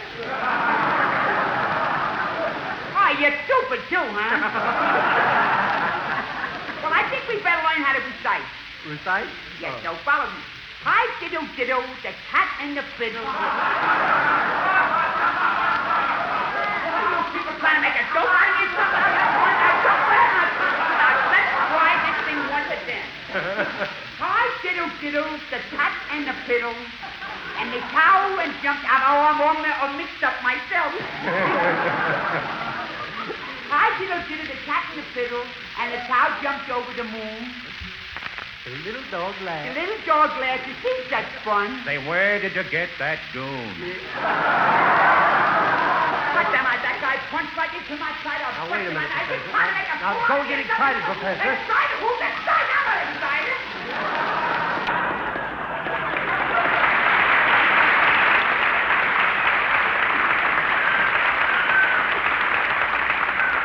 Hey, wait a minute, Professor. You better come back and finish my lesson. Say, he's got a heavenly voice, hasn't he? That's the first time I ever knew, though, that heaven could speak. Sing it, Jeanette. We got to go to the ball.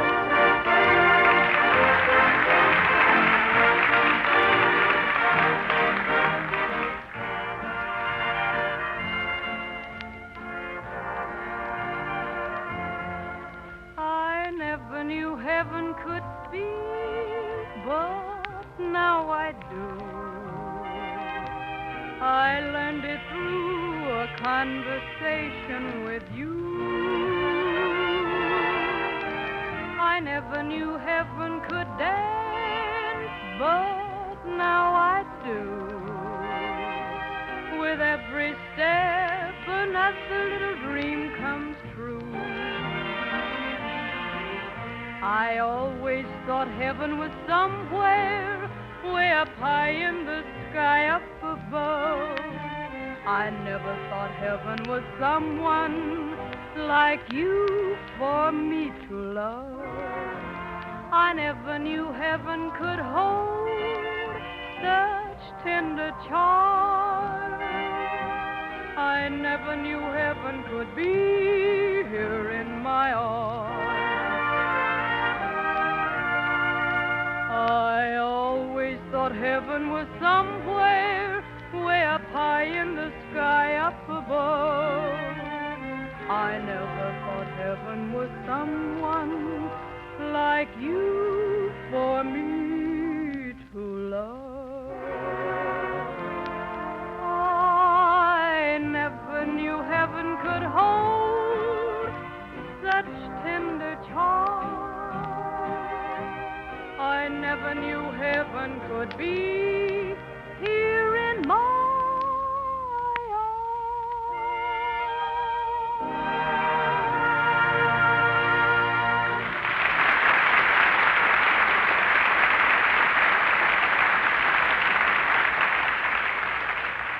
Friends, wherever you go, you'll find tobacco dealers selling more and more Avalon cigarettes. And you want to know the reason? Well, I'll tell you. because Avalons have that national appeal of highest quality plus real money-saving economy. Two all-important points of superiority that smart buyers immediately recognize and take advantage of.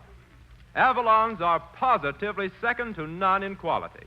They're union-made from the very finest Turkish and domestic tobaccos, and still they cost 3 to 5 cents less per pack than other popular-priced brands. Now imagine, 3 to 5 cents less for cigarettes that can't be topped. Ladies and gentlemen, cash in on this, the biggest cigarette money-saving opportunity of the day. So the next time, ask for Avalons. You'd never guess they cost you less.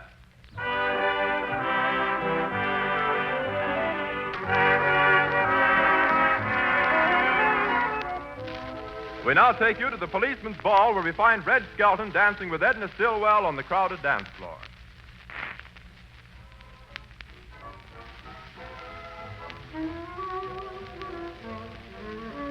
Oh, I'm sorry, Edna. Oh, that's all right. You know, Red, I dreamt I was dancing with you last night. You did? Yeah. When I woke up, my little brother was pounding my feet with a flat iron. Say, let's try some of that jitterbug stuff. Come on, let's jive, baby. Let's get on the old groovaroo. Hot dog, get the top. Uh-oh, there's a cop. Don't give your right name. Come on, pull over. Pull over at the curb there, you. What's the matter, officer? Can't you see that sign there? No heavy trucking on the outer driveway. No heavy trucking on the outer driveway. That's what is known as corn off of the cop. Well, okay, officer, we won't let it happen again. Gee, look at the policeman, Edna. Most cops I've seen since the last nursemaid picnic. Say, look at the dirty look those bulls are giving me. Why don't you guys look at somebody else for a change? Well, look who's here. Are you a policeman? Well, I ain't ran you on the mountain. Thank you, Lee, the policeman. Yes, Mr. Skelton, I'm just dying to get my hooks on some crooks. Yeah? Why, I've got a gun and handcuffs. Yeah? Why, just take a look at these snarky-looking bracelets. Say, there's some bracelets, all right. Don't you think they look more business-like, though, if they didn't have those rhinestones in them? What kind of a policeman are you, Herky? Well, you see, it's like this, Miss Stillwell. When I first joined the force, I went to the mounted police headquarters and said, "Give me a man a horse he can ride." Yeah? I wasn't the man. So they made me a patrolman. Then I complained about patrolling the streets because it made my feet spread.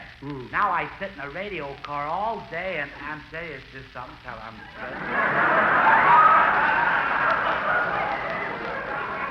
Have you done any dancing yet, Herky? Oh, shucks, Mr. Skelton, I can't dance. You can't? Because when I dance, I exert myself. And when I exert myself, I glow. Well, when you gotta glow, you gotta glow. Well, you know, you can always get out of your wet clothes and do a dry martini. Oh, Mr. Skelton, my goodness, I hope you don't ever use anything like that on your program. I wouldn't dare. Well, I gotta go now. You see, I'm just a rookie, and tonight they're making me scrub the jail floors. Yeah? So I gotta go and wash out a few things. I'll see you later.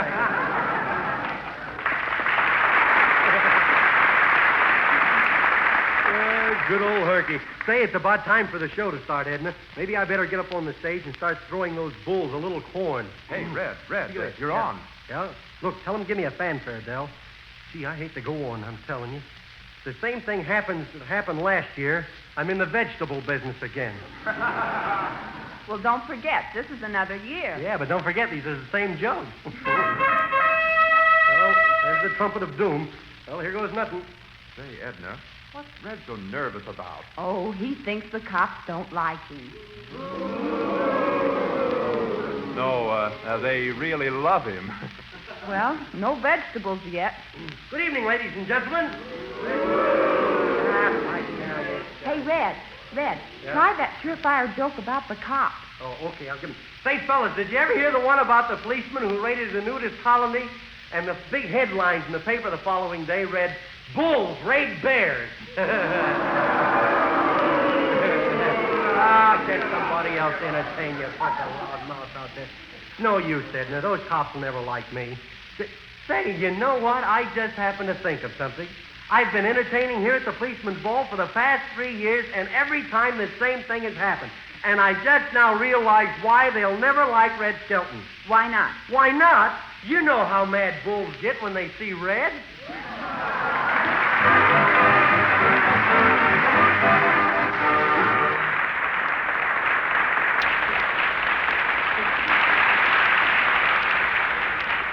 A new distinctive interpretation of a familiar favorite. Red Foley and the Avalon Chorus sing Roll Along, Prairie Moon.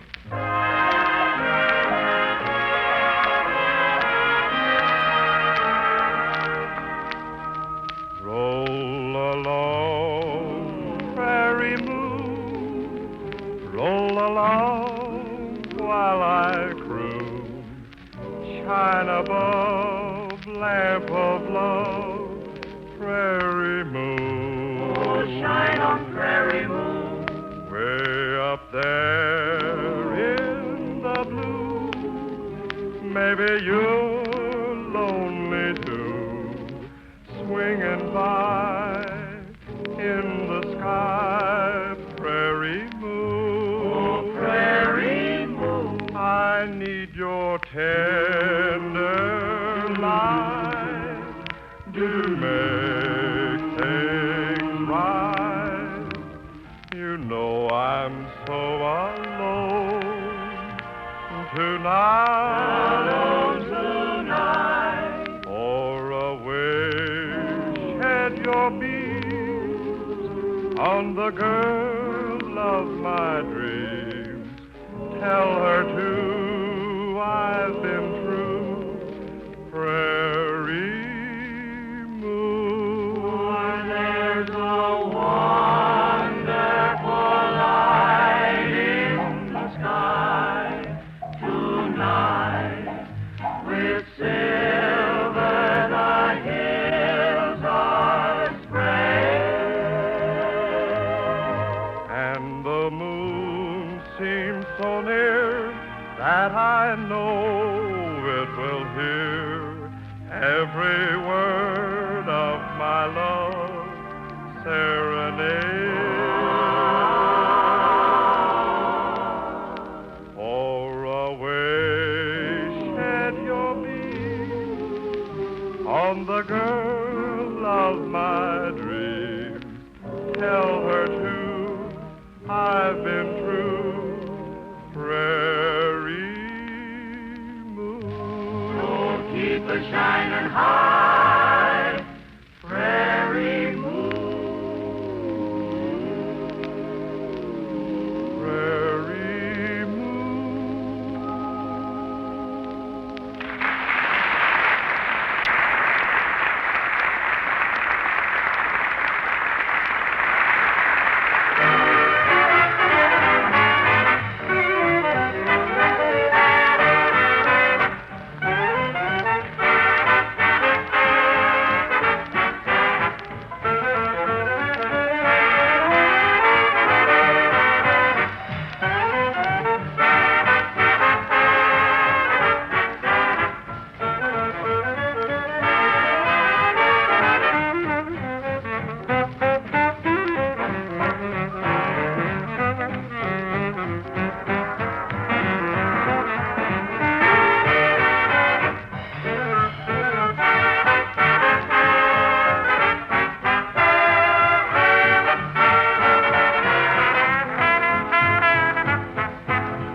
Well, thanks a lot, Bob Strong, for letting us in on those famous three little words. And what I have to say are just a few words that mean money in your pocket. Friends, when you can get supreme quality in Avalons for less, why pay more? So the next time, ask for Avalon. And don't forget your change. Yes, Avalon cigarettes, your friends cost several cents less than others. You too can save the difference like all of us Avalon brothers. Each pack is wrapped in cellophane, each package union made. No wonder folks from coast to coast say Avalon sing the parade. So why not always travel on with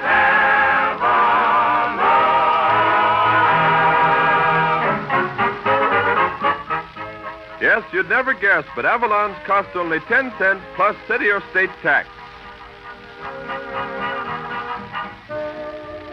Well, I guess that's about takes care of everything for tonight, eh, Del? Yes, Red, that polishes it off. Say, Del, when I get through with my course in public speaking, maybe I can tell my joke in a cultivated voice, huh? Sure, Skelton. Then you can give us cultivated corn. Yeah. Oh, you can't win. Good night, ladies and gentlemen. See you next week.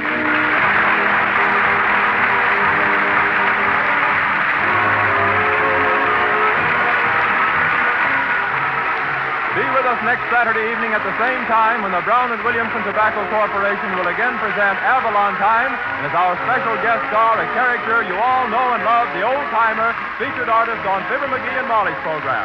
Del King speaking. Good night.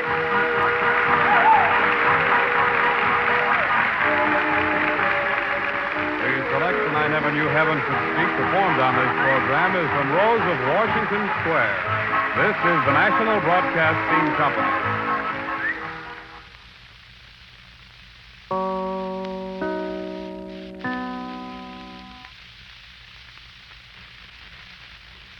WEAF, New York.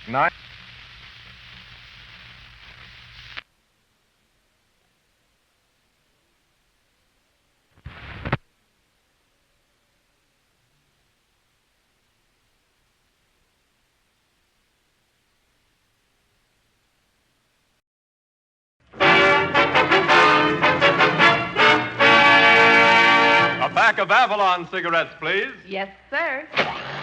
Just a moment, sir. Don't forget your change. You'd never guess, but Avalon's cost you less.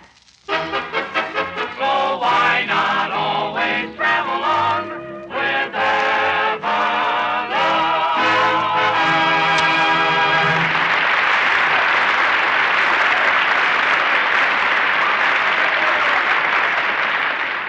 Good evening, friends. Good evening. This is Del King saying welcome to Avalon Time with Red Foley, Edna Stillwell, Jeanette, the Avalon Chorus, Bob Strong and his orchestra, and Red Skelton. The orchestra opens the program with Tain't What You Do.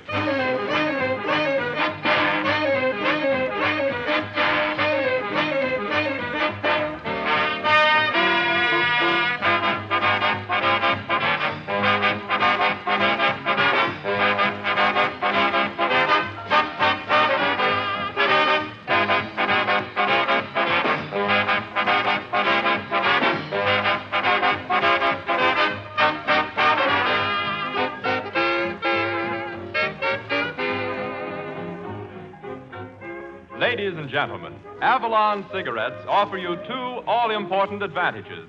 Outstanding quality, amazing money-saving economy.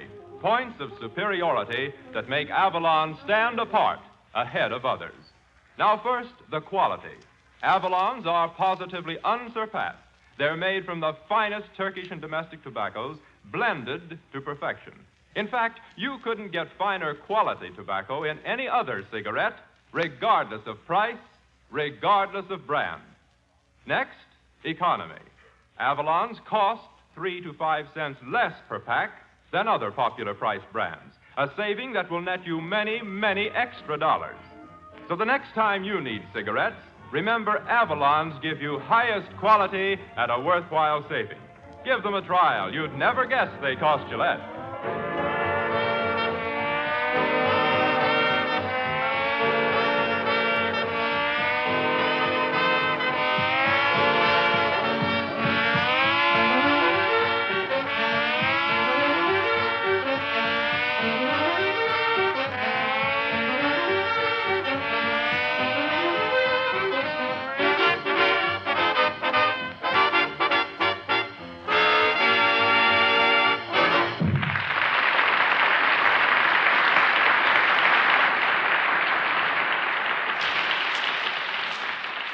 And now we bring you the only man in radio who always puts his best foot forward and then stumbles over it, Red Skelton.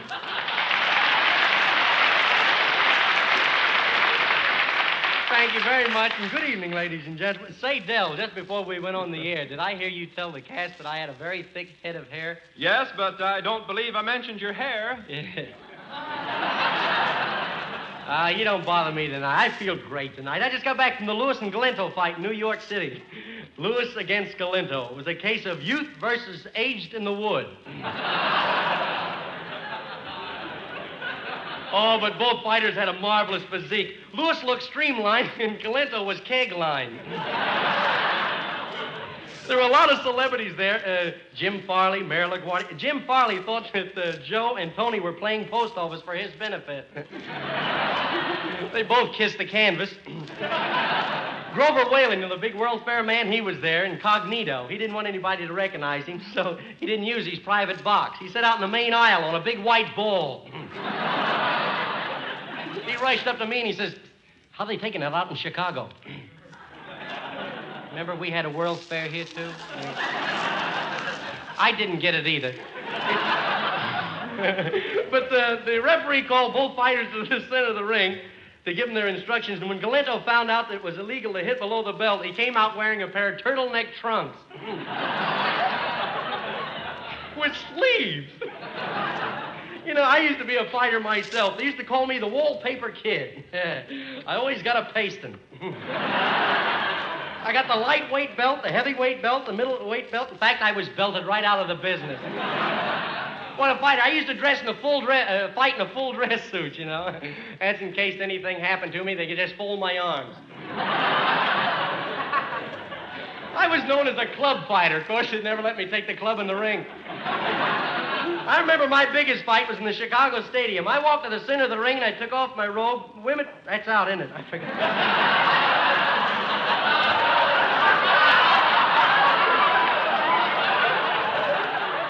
Well, anyhow, it was the night I fought Max, Bear.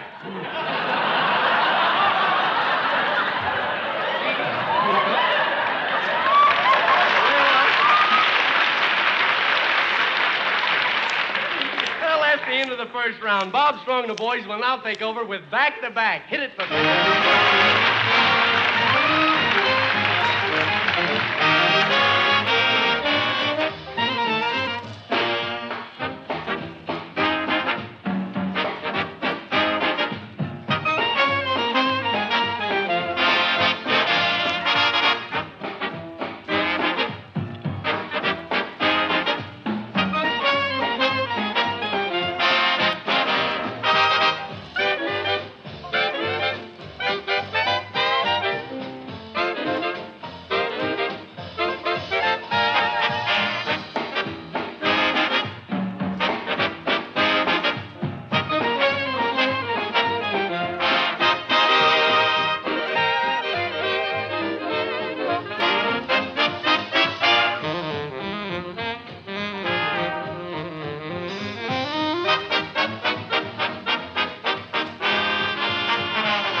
That was Bob Strong and the boys playing their brand new number, Back-to-Back. Sort of a stud polka. I happened to think of that when I looked up and saw the audience, the full house. Well, kind of hot tonight, huh? Oh, you sure are, Skelton. I could tell you were hot when the corn started popping. Say, Del, did you notice the big hand that Bob Strong got after that last number? I sure did, Red. He got it strictly on merit, too. Oh, yeah, sure. All he did was stand there and wave his baton with an American flag on the end of it. Oh, you're not doing so bad yourself tonight with that red hair, white tie, blue coat, and red, white, and blue striped trousers. Yeah.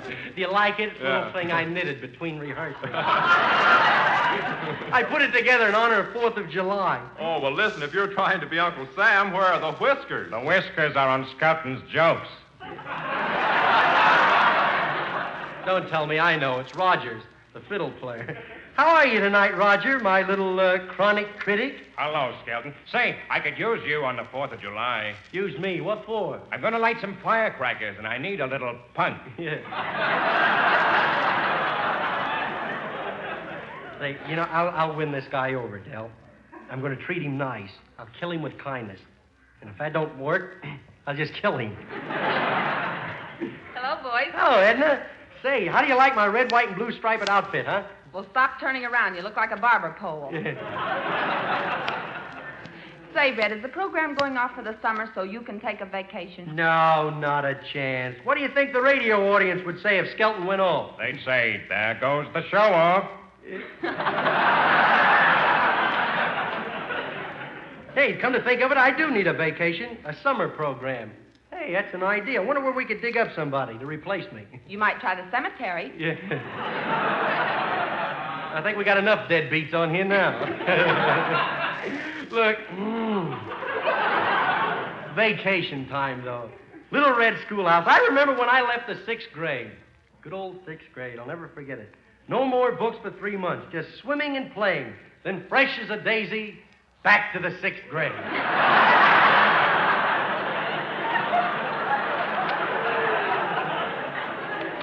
You know, it seemed like it was only yesterday that I was a barefooted boy. See, I wonder, when did I get my first pair of shoes? Yesterday. Say, you know, if I could get somebody to replace me, I would go on a vacation for the summer. Come in. Hey, who's this guy with a flyer suit and goggles? Hey, are you an aviator? Well, I ain't an angel with a dirty face.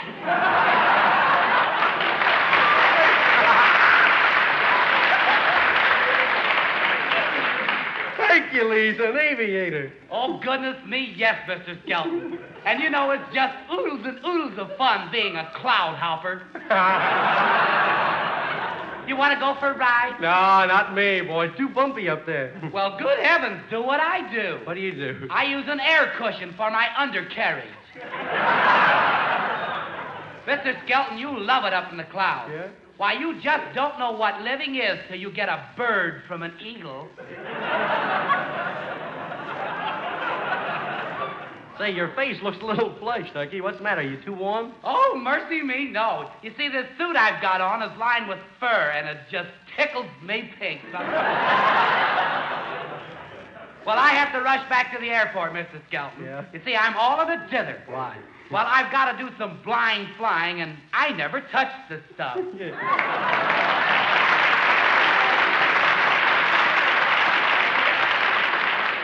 Good old Herky. I bet he thinks an air pocket is something for a nudist.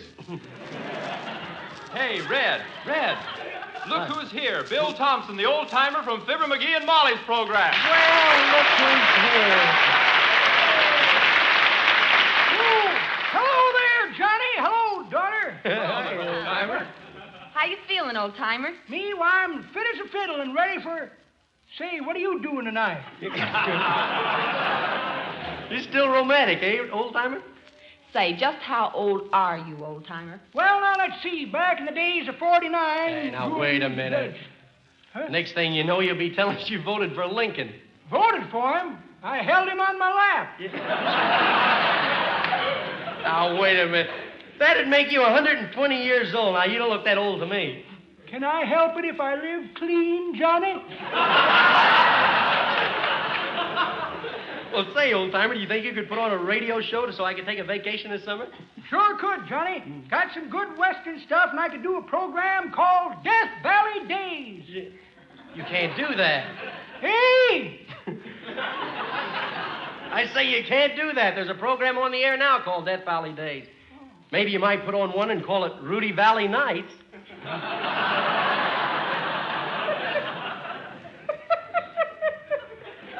That's pretty good, Johnny, but that ain't the way I heard it.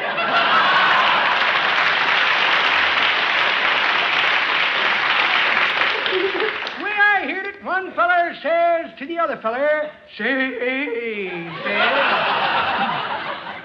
what's the doctor say about that boy of yours who swallowed the lighted firecracker? Don't know, says t'other feller. We're waiting for the report. Well, don't take any wooden Nickelodeons, Johnny. Excuse me, folks. I got to make a speech to the old Republicans entitled Life Begins at 1940.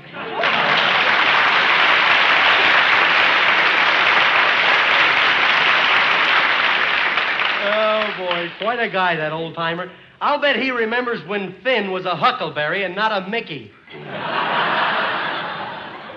Listen, Red, do you think you really need a vacation? Need one? Yeah. Say, this radio work's killing me. Oh, just a half hour a week with maybe another half hour with your writers on the script? Yeah, what do you mean, a half hour on the script? Look, when we finished the script Monday, it was so late Tuesday morning, I didn't get to bed Wednesday afternoon till Thursday evening at 10 o'clock Friday night. Well, if that's the case, how about letting me take over the program for the summer? Now, I could... Just a minute. Well, it's my voice instructor, Professor Tommy Mack. Yes, and I'm just the guy to take your plate on the air. Yeah? Why, I can teach everybody in the country the proper way to speak. Sure gonna sound funny when the president starts a fireside chat by saying, my friend... Don't be so stupid. That's what he always says. Say, look, Professor, you couldn't teach people to speak. There's not the Look, let's hear you say, she sells seashells down by the seashore. Oh, that's a sin. Go ahead, say it. She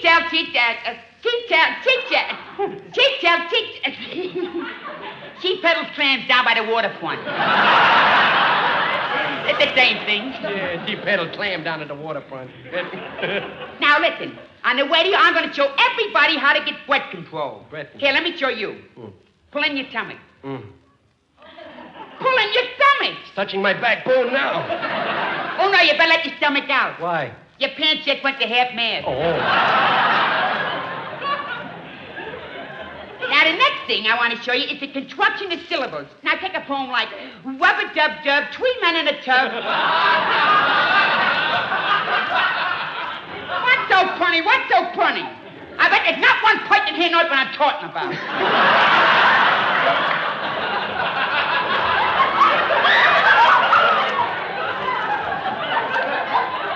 Now, I want you to pay strict attention because I'm going to ask some questions when I'm through. So, once again, rub-a-dub-dub, 3 men in a tub. Who do you think was there? The butcher, the baker, the candlestick maker. Hey, Screwball, you get in my head. Why that fiddle play each other 12? Why, is he clap-clapping and stuff? Why, you put that guy right next to what you trying to make a dope out of Now, look, Professor, now, don't... I didn't want to holler, what do you shred this rod? Don't get excited. Excited? Who's excited? I'm not excited.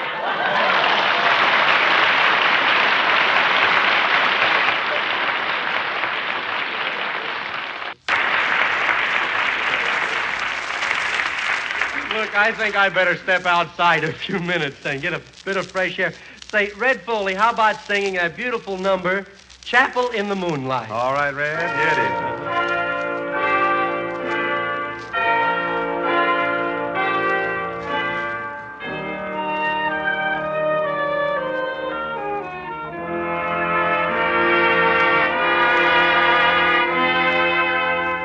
There's a little old church that's covered with moss, where I held your hand tenderly. I often go there to gaze at the cross and dream that you'll come back to me.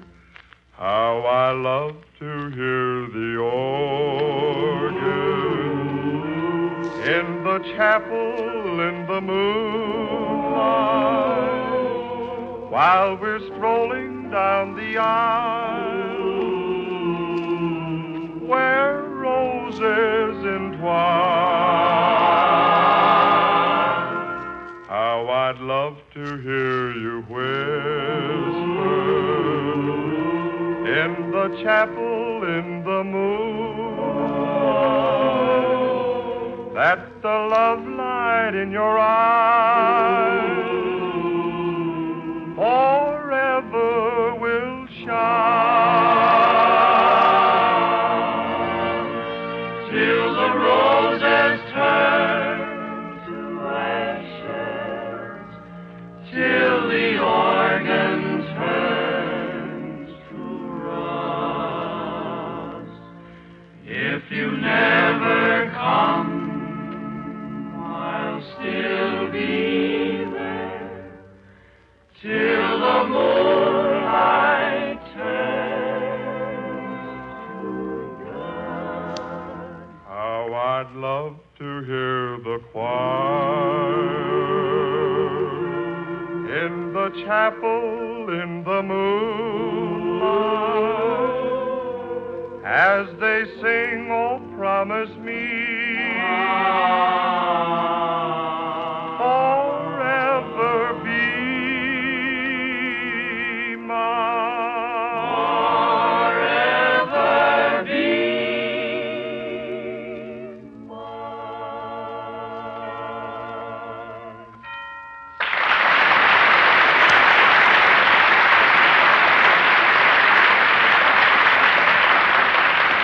Ah, that was really swell. That was nice going there, Red Foley.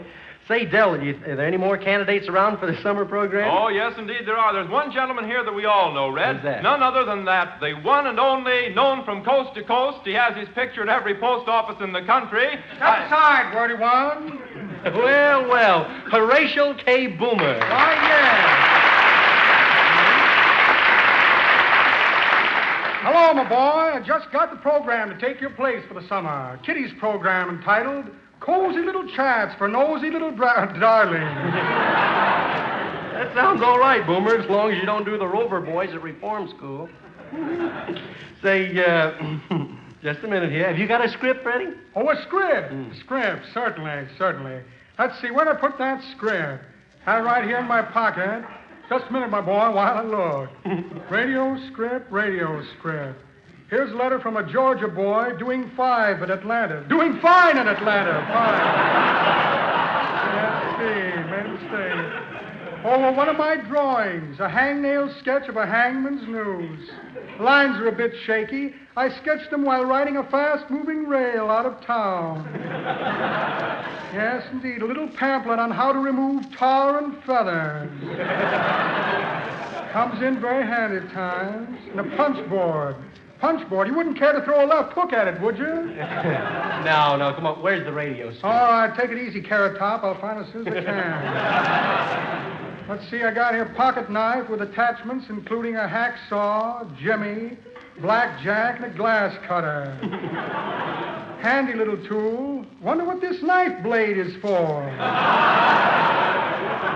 Never could figure that out. An interesting book on how to start a fire by Orson Welles.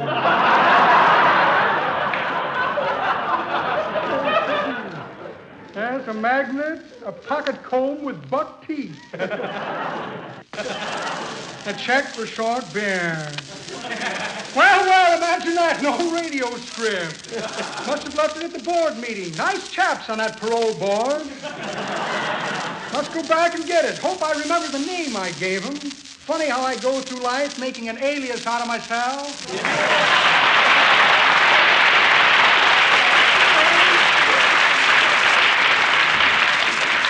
Say, I'm lucky that guy didn't talk me into spending my vacation at Leavenworth. Ladies and gentlemen, for those who've tuned in late, this is not We the People. What's the difference so long as you wow the people? Now they're starting to jump out from behind gag. Now, don't tell me you've got a program to replace this one. Certainly. I'm Gypsy Rose Levy. And for a summer program on the radio, I'm telling fortunes. Yeah. With hypnotism, with reading tea leaves. Well, there's no tea leaves around here. This is the Avalon cigarette program. So I'm reading the ashes. No, now that hypnotism sounds like something interesting for the listeners. Say, put me in a trance so that I can have a preview of what I could expect on a vacation. Up in the North Woods someplace. Okay. Just tell yourself where you want to go, and so soon you're in the sentence, I'll have you in a transom. Look, I want to dream about a vacation up in the North Woods. Look me in the eye, if you'll be so kindly. Which is the good one? The other one. Well, look, I like to get about 100 miles away from radio, from friends, and from the radio, and... Look me in the eye. From my friends, and from the scripts, and... Am I astonished? It worked.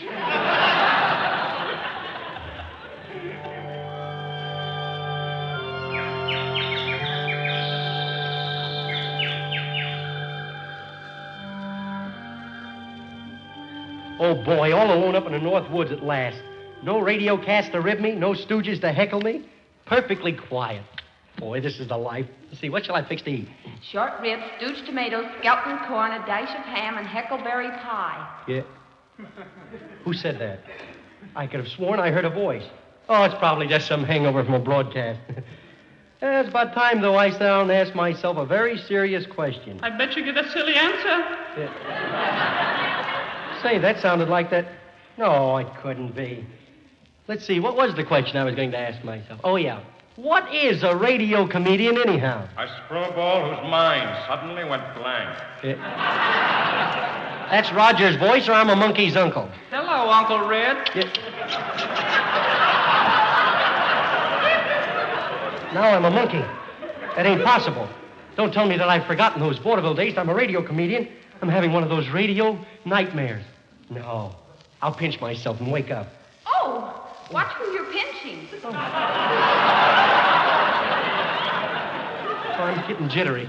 I'll take this gun, go out and hunt some deers. Say, is that a deer over there? Well, it ain't a full moose. Oh, I'll bet those are just echoes. Sure, that's what they... I'm standing on the edge of Echo Canyon. I think I'll try out a few echoes. Hello. Hello.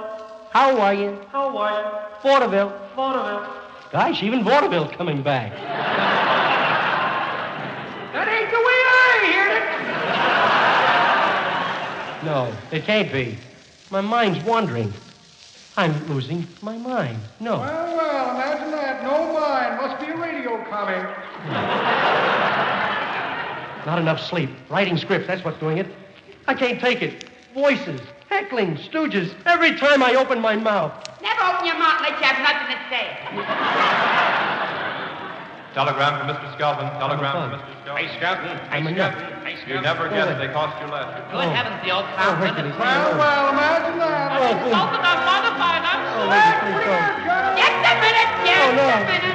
Let me go away. I'm tired. I need a rest. No, let me away. Zed, Get up. wake up. Wake up. Here's a telegram. What? Here's a telegram for you. Well, gee, where am I? Oh, gee, I must have dozed off to sleep there.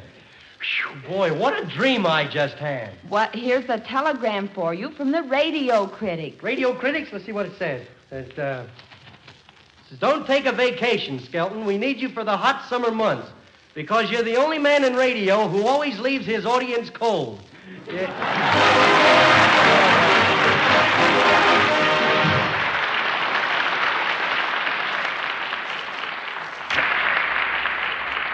Ladies and gentlemen, it's just like finding money when you switch to Avalon cigarettes.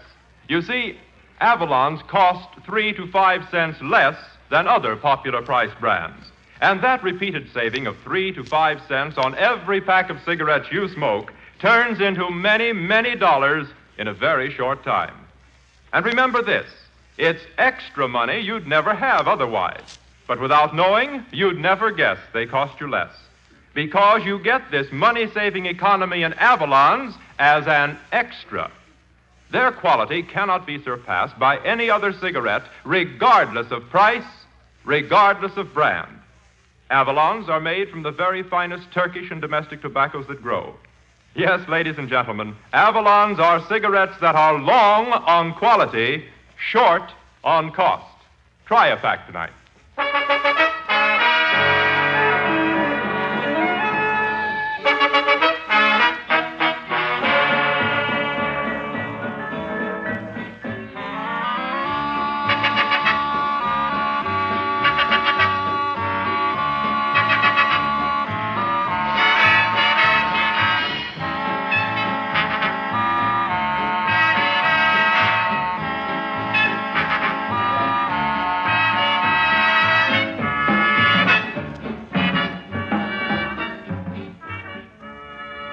Well, I guess that's about all for the...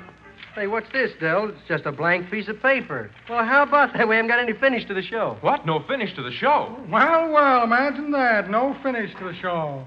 Thought I had one in my pocket. Yes, well, maybe you could use this for a finish. Can of varnish. Wonderful finish. Yeah. That finish is all right. Good night, ladies and gentlemen. See you next week.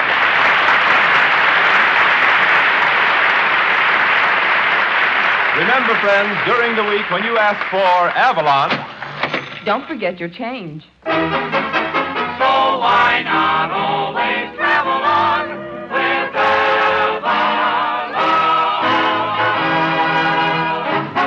Avalon? yes, you'd never guess, but Avalon's cost only 10 cents plus city or state tax.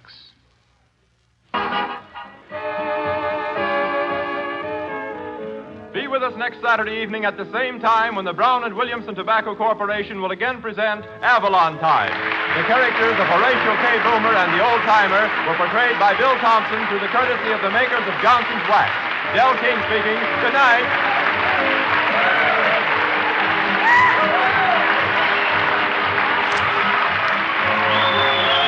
The selection back-to-back heard on this program is from Second Fiddle. This is the National Broadcasting Company.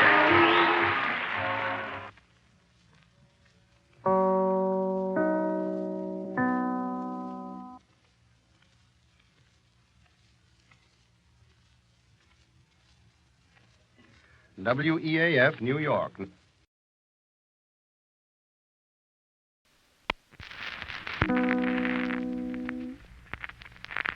WEAF, New York.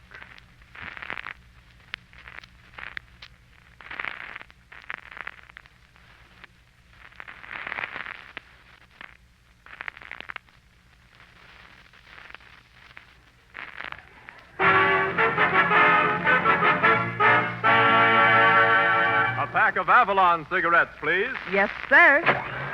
Just a moment, sir. Don't forget your change. You'd never guess, but Avalon's cost you less.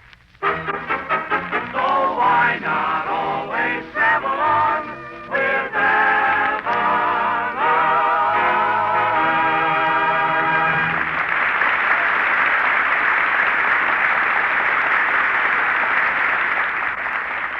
Good evening, friends. Good evening. This is Del King saying welcome to Avalon Time with Kurt Massey, Edna Stillwell, Jeanette, the Avalon Chorus, Bob Strong and his orchestra, and Red Skelton.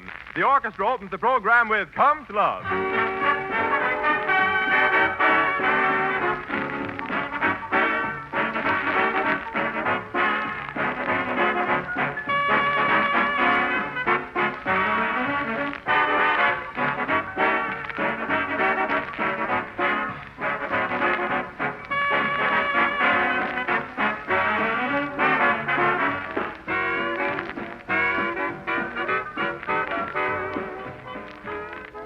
When you buy your first pack of Avalon cigarettes, remember this. Your judgment is backed by millions of other smokers. Yes, millions of people have switched to Avalons because they're something entirely new and better. They're quality cigarettes that cost less, 3 to 5 cents less per pack than other popular price brands. And 3 to 5 cents means a saving of 20 to 33.33%, not just on one pack, mind you, but on your total cigarette purchases. But without knowing, you'd never guess Avalon's cost you less. They're union-made from the world's finest Turkish and domestic tobaccos, blended to perfection. Truly, ladies and gentlemen, Avalons are an exceptional cigarette. Why not give them a trial tonight?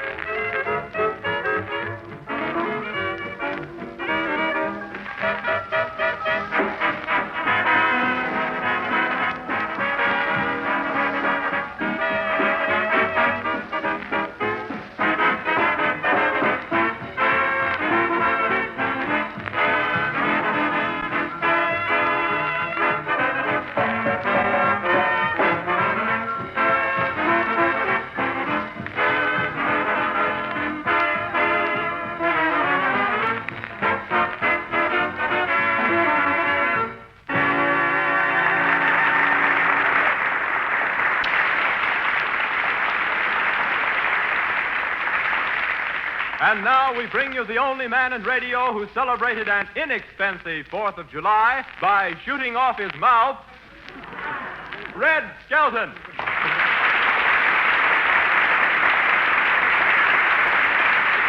Thank you very, very much, and good evening, ladies and gentlemen.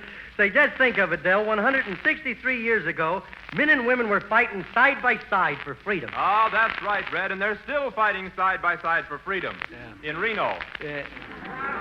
Oh, but I feel great tonight. I'm a little tired, though, from the picnic we had over the 4th. We found a lovely spot for a picnic, not a single ant. They were all married and had large families. You know, it's a funny thing about those little ants. They lay 1,000 eggs a day. Of course, I don't do bad myself.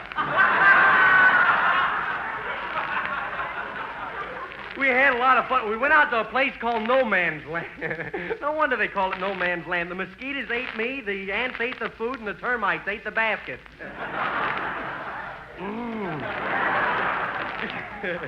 These mosquitoes are really bad out there, though. I got me a spray can, but it didn't do any good. One mosquito looked at me and he says, "Shoot the flit to me, John boy." They say only the female mosquito bites. Well, the one that bit me while I was tying my shoe was no lady.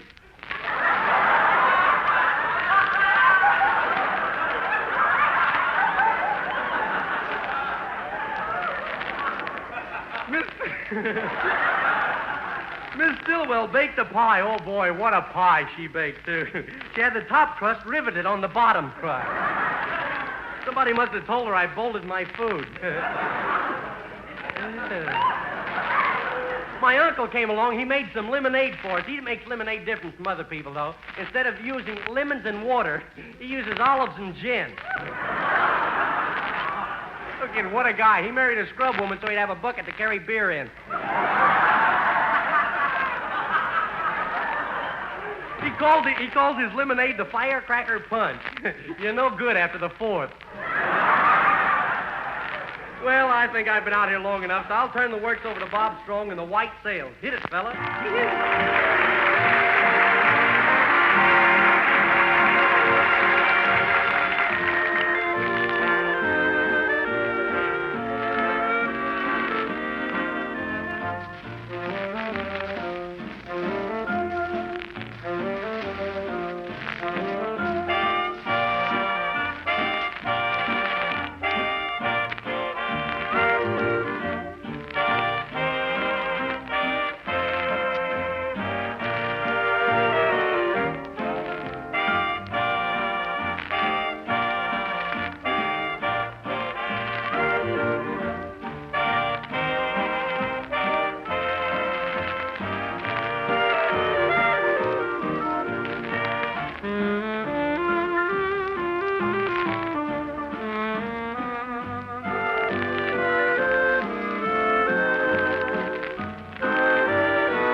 The songstress, our own lovely Jeanette. The song, Stairway to the Stars.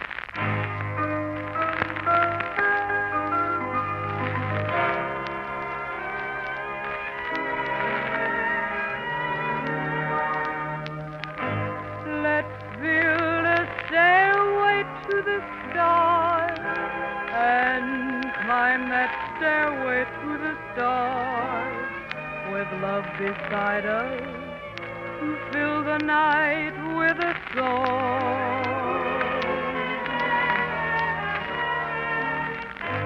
We'll hear the sound of violin out yonder where the blue begins. The moon will guide us as we go drifting along. Can't we sail away on a lazy daisy pedal over the rim of the hill? Can't we sail away on a little dream and settle high on the crest of a thrill? Let's build a stairway to the stars, a lovely stairway to the stars. It would be heaven to climb to heaven with you.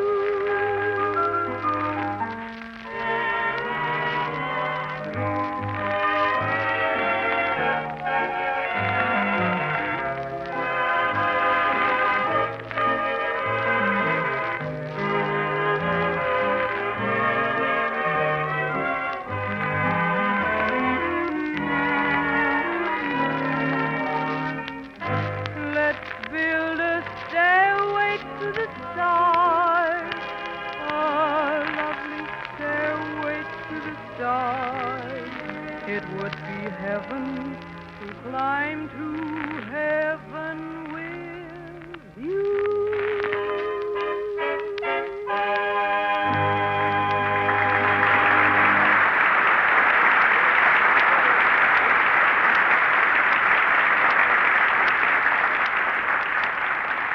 Bob Strong said he was in a whirl when he made the arrangement, so please forgive him if you're in a whirl after you hear it.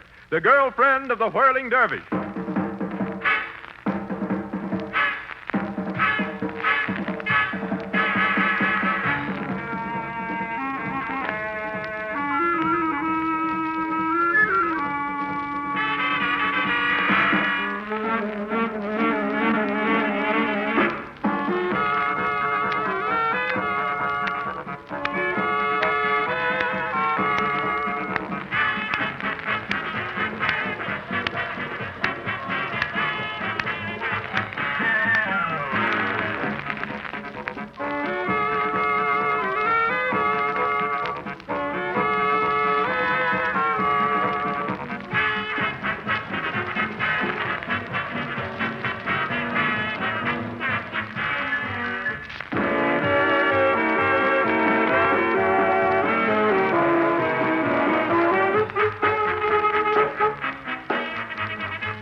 if you've tuned in late, folks, that was Bob Strong and the boys executing a neat arrangement of The Girlfriend of the Whirling Dervish. Last week I made an arrangement for the boys, and they wanted to execute me. Say, what was wrong with my arrangement, Bob? Oh, it was all right, Red, except for one thing. What was that? Well, you wrote in a part for a shoehorn. Well, sure, I put a shoehorn in. That gives the music a little soul. That's good, Skelton. Soul music from a heel. That's Roger, the fiddle player. I should have said violin player with an accent on the viol. Say, Red.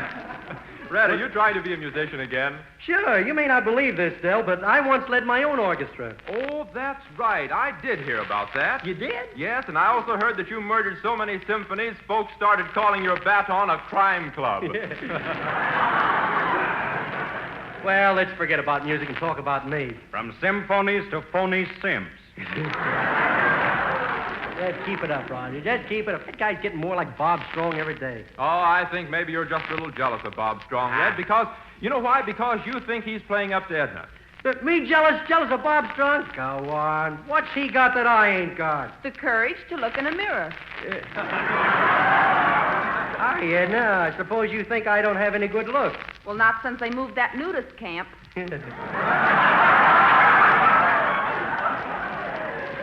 Honest, Del, the only thing I got against Bob Strong is that fiddle player. You know what? I think he hired him to make a monkey out of me. I ain't been here that long. I'm a monkey, huh?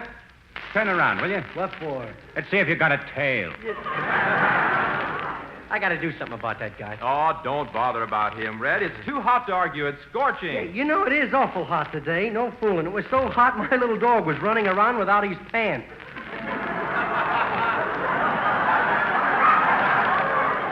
Uh-oh. Now you're getting into the popcorn. Say, how do you... I have to laugh. I know what's coming. How do you like the hot weather, Edna? That sun's terrible. Yeah? Why, I was feeding some birds on my windowsill, and what I thought was a robin redbreast turned out to be a sunburned pigeon. Say, how would you like to go out there? That must be the mailman. Come in. Well, are you a mailman? Well, I ain't the Shetland Pony Express.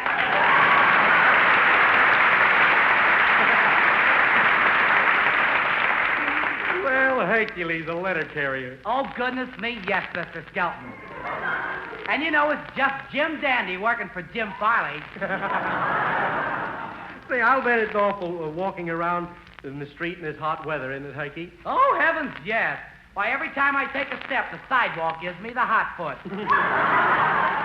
And you don't know what it is, Mr. Skelton, standing all day over a couple of hot dogs. How do you like my snarky gray uniform, Miss Stillwell? It looks fine, Herky, except that it's a little bit faded. Well, that's my mom for you. She scrubbed it and scrubbed it. She thought it was tattletale gray. But my girl loves it. Oh, and she loves to have me wear my uniform on my day off. Say, Herky, what does a mailman do on his day off? Go for a long walk? No, I play post office. Well, here's a letter for you, Mr. Skelton. Oh, thanks a lot. I gotta go now. I gotta go over to the dead letter office and embalm some mail.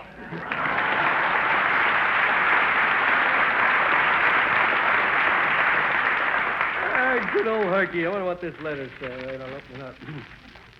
Let's see. It says, this guy... Uh-oh. It's a bill for the suit I got on. Oh.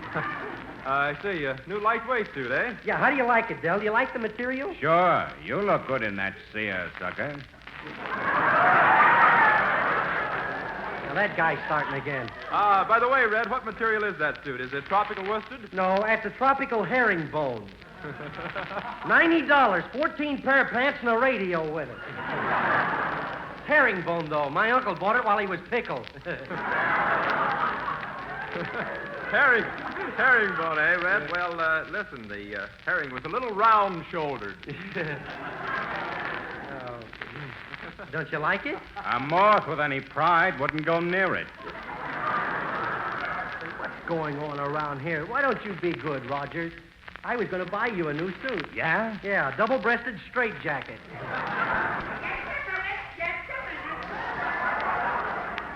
Well, Professor Tommy Mack, my voice instructor. Say you're late. Where have you been? I'm sorry I'm tardy, but I got caught in the traffic coming from the sanitarium.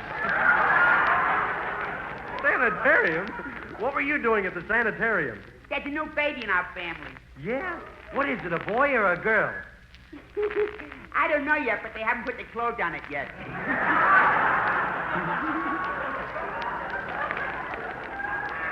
Well, are you ready to give me my third lesson in voice culture? No, sweet, I could try not. There'll be no more instructions until I get some money. Some what? Money. M-O-N-E-Y. Haven't I received any? Did you get my check? I mailed it Monday. Say, maybe it fell out of the mailbox. Don't give me that rigmarole. If your check fell out the mailbox, it would have bounced right back in again.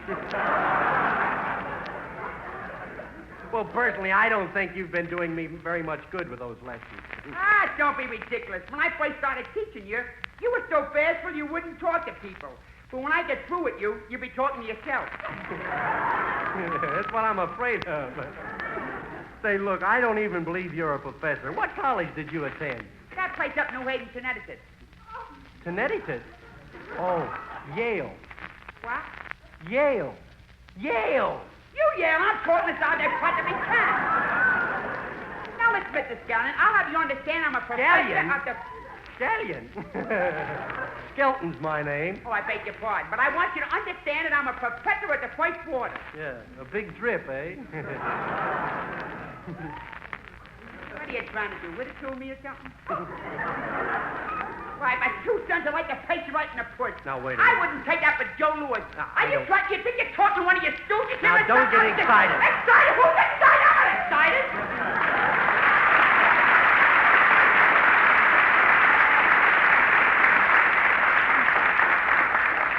Professor Mack. I think his name's Professor Whack. I don't know if he's making people think I don't pay my bills. Just for that, I won't send him the check. I'll fix him. Skelton. Oh, keep quiet. Uh-oh. You'll smell the Chinese incense in a minute, folks. The punk is starting to burn.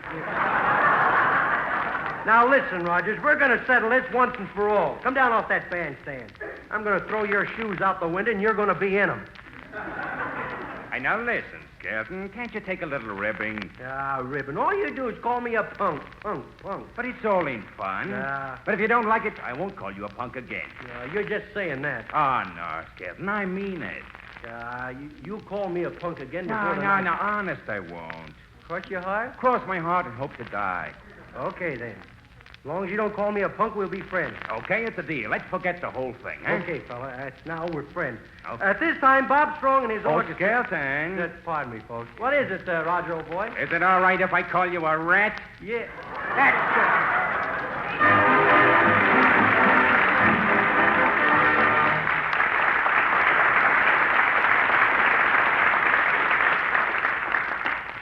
And now it's my pleasure to introduce a new member of Avalon Time, a boy with a grand voice, Kurt Massey.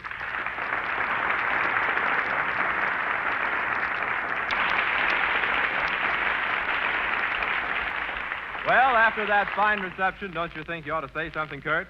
Well, thanks, everybody, and with the Avalon Chorus, you're going to do your best with the popular ballad, If I Had My Way.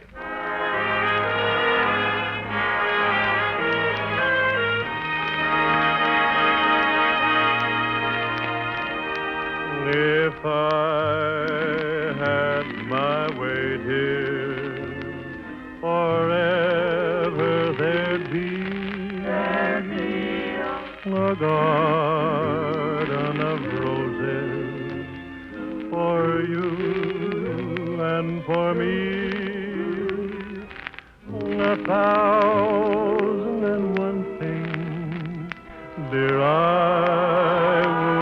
would do just for you. Just for you. Just for you. I build a garden of roses for you. If I had my way, we would never grow old. and sunshine I'd bring every day.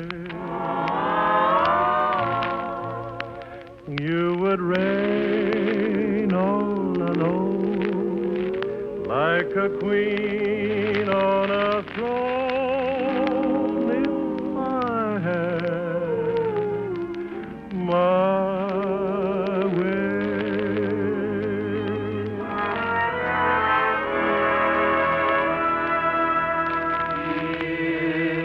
If I had my way, dear, we'd never grow old, and sunshine I'd bring every day.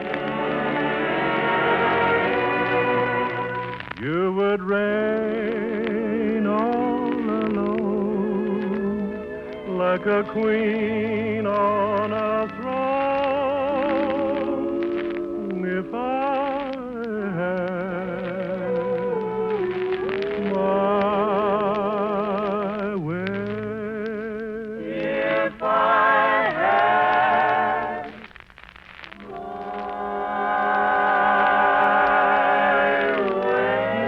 If I had my way.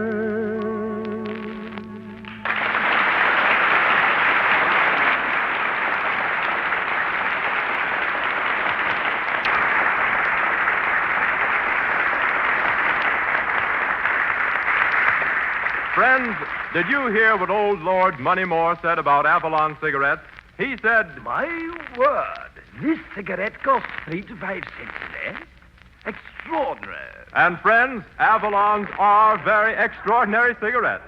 In fact, it's amazing that any cigarette with the superior quality of Avalons can be sold for 3 to 5 cents less per pack than other popular priced brands.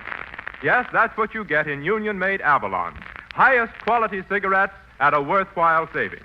So why not take advantage of it? And let me tell you, you'll like Avalon's smoother, milder taste and flavor made possible by a super blend of the finest Turkish and domestic tobaccos. Truly, you'd never guess Avalons cost you less. 3 to 5 cents less per pack. Without a doubt, they're the biggest cigarette buy of today. So the next time, why don't you give Avalons a trial?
Well, the pagan love song brings us to a close. Yes, Red, and what do you say? Let's go out and have a bite to eat. Oh, that's swell. I know a nice place. They serve half and half coffee. Half in a cup and half in a saucer. Say, would you like to go with us, Edna? I can't go. I'm on a diet. You are? The doctor told me to eat nothing but fruit with the skins on it. Fruit with the skins on it? Sure, that's good for you. Have you done it, Edna? Yeah, but I had an awful time with that pineapple. Good night, folks. See you next week.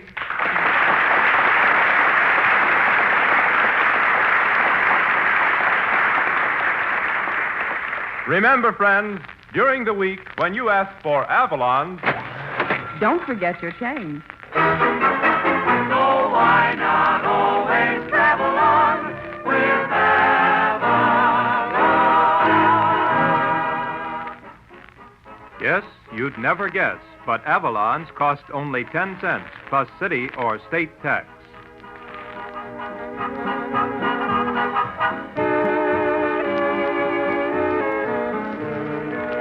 Be with us next Saturday evening at the same time when the Brown and Williamson Tobacco Corporation will again present Avalon Time. Del King speaking. Good night.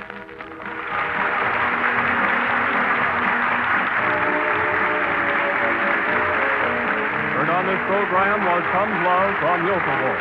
Avalon Time has come to you from our Chicago studios, and this is the National Broadcasting Company.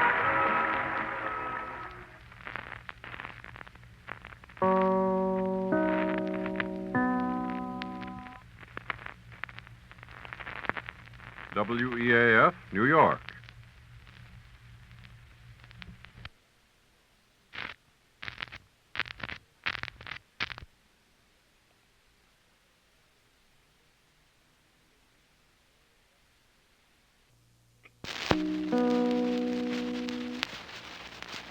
WEAF, New York.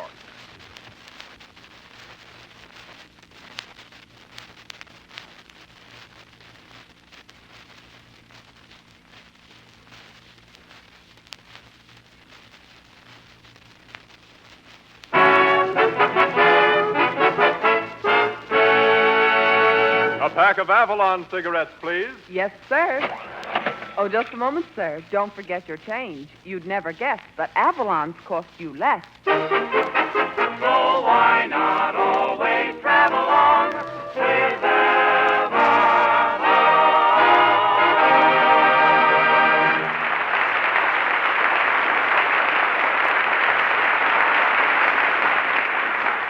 Good evening, friends. Good evening. This is Del King saying welcome to Avalon Time with Kurt Massey, Edna Stillwell, Jeanette, the Avalon Chorus, Bob Strong and his orchestra, and Red Skelton. The orchestra opens the program with, well, all right.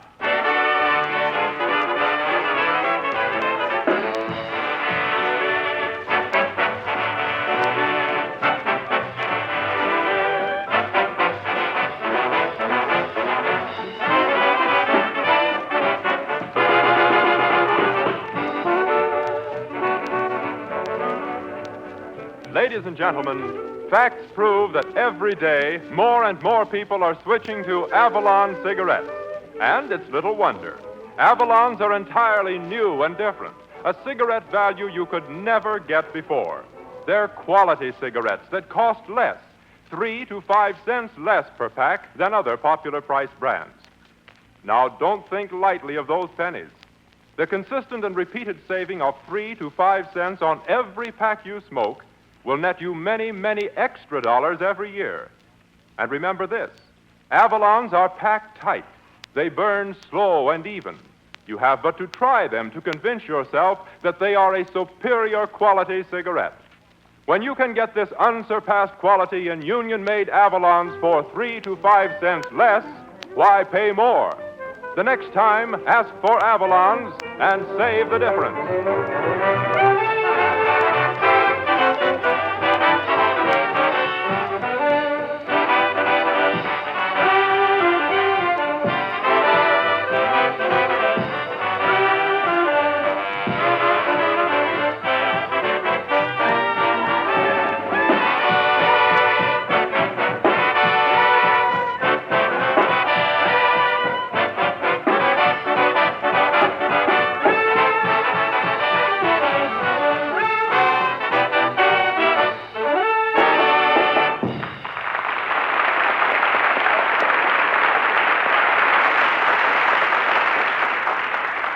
And now, we bring you the only man in radio who uses blanks when he shoots off his mouth, Red Skelton.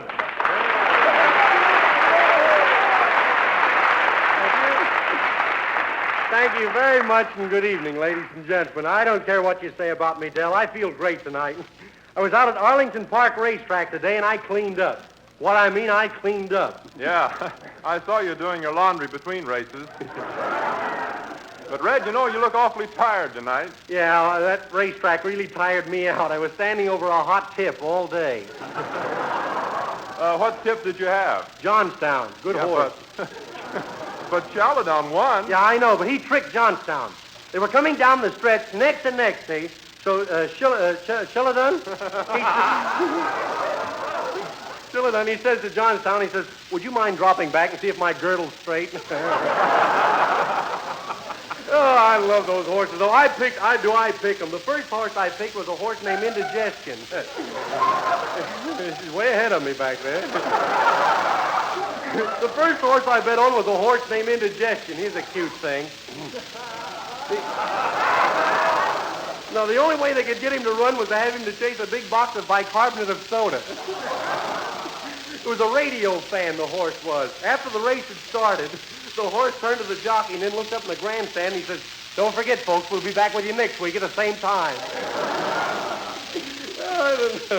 The horse was a pip, though. It was sway back. He was so sway back, in the middle of the race, the jockey stumbled.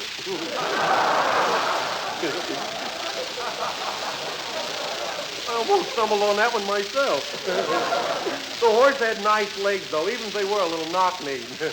Little knock-kneed. That horse was so knock-kneed, before he could take a step, the right knee called out signals. What a dog. On the way back to the stables, he got picked up by the Orphans of the Storm Society. Well, I messed that one up. I had a little trouble after the third race, though. I had a hole in my pocket, and when I wasn't looking, some guy came up, stuck his hand in my pocket, and stole my shorts.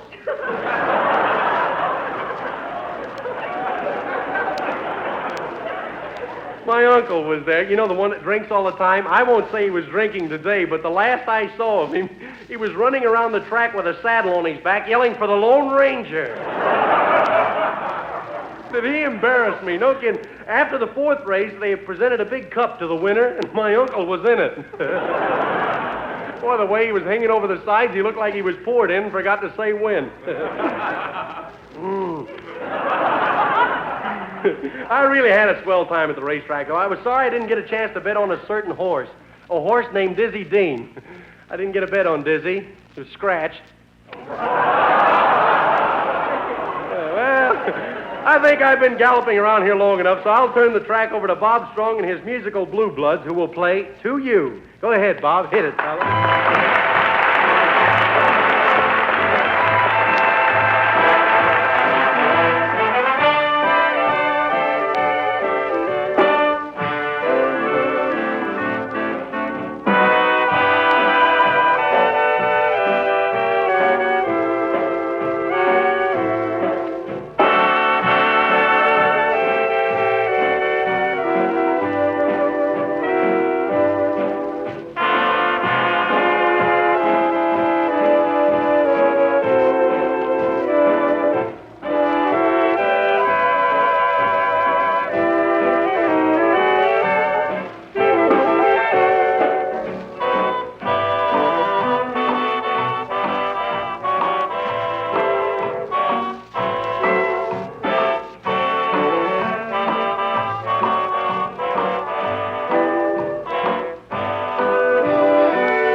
a theme song to you from the opera Nurse.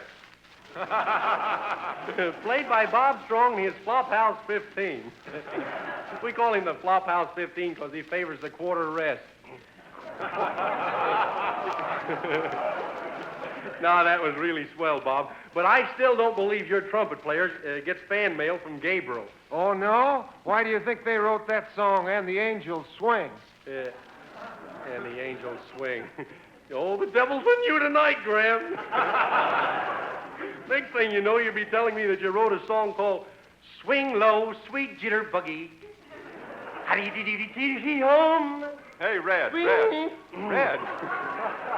Why don't you leave the music department to Bob? Because I know more about music than he does. Why? Because you got a sharp nose and flat feet? Yeah. That's Roger, the fiddle player. Good evening, my so-so virtuoso. Say, you know, I don't know why you always get so smart around here on Saturday nights. I used to play fiddle, too. I played by ear. I'd have been a success, but for one thing. What's that? His ears got caught in the string. Yeah. Say, how are you tonight, Edna? Say, I like your hat. Thanks. Looks like two chickens fighting in a plate of spaghetti. Oh, don't worry, Edna. I like it. Thanks, Bob. By the way, what are you doing tonight? Nothing exciting. Oh, a date with Red? Yeah. Now, that's enough. I'm going to settle this once and for all. Now, look, Edna, I've been wanting to ask you something for a long time. That is, would you, could you, oh, gee. If a certain girl, if I were to ask a certain girl to marry me, do you think she would? Well, don't ask me. Yeah. Well, I don't know why you're so crazy about Bob Strong. He's too pretty. This guy's got so many waves in his hair, every time he combs it, he gets seasick. Oh, don't take it so hard, Red. Say, you know, I just happened to think about something. You had a birthday this week, didn't you? Yeah, that's right. Why'd you ask, Del? Well, I just wanted to be sure. I didn't know whether it was this week or next week that I'd planned not to buy you a present. Oh, well, Edna didn't forget it was my birthday. She baked me a cake. She did? Why, I didn't know she could cook. Oh, is she a cook? My uncle took a piece of it home to sleep on it, you know, and make a wish. Yeah? Well, he put the cake under his pillow, dived in bed, and got a fractured skull.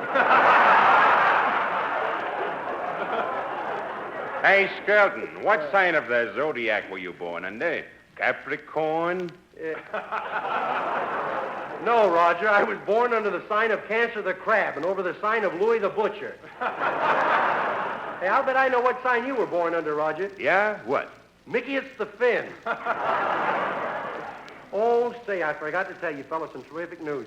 I got a telegram on my birthday from a lawyer telling me that my long-lost uncle had willed me a hotel up in the mountains. Oh, that's swell. Yeah. Your uncle? Mm-hmm. Oh, really? No, O'Reilly.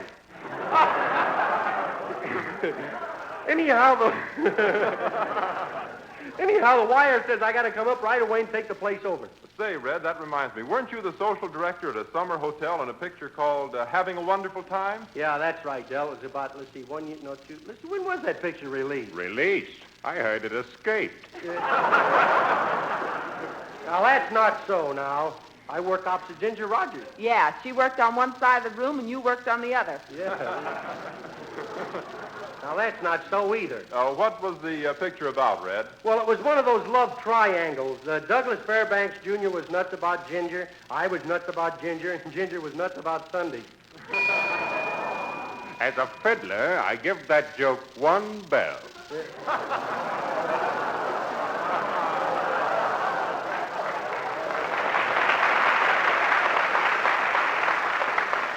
Well, too bad you gave me that. It could have been a Nobel Prize.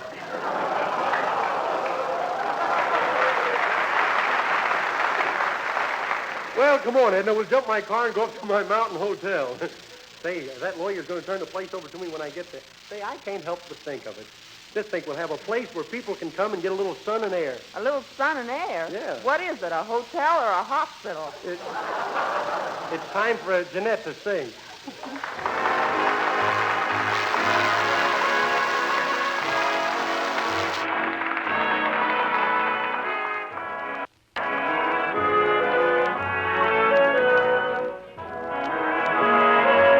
If I I didn't care more than words can say, if I didn't care, would I feel this way?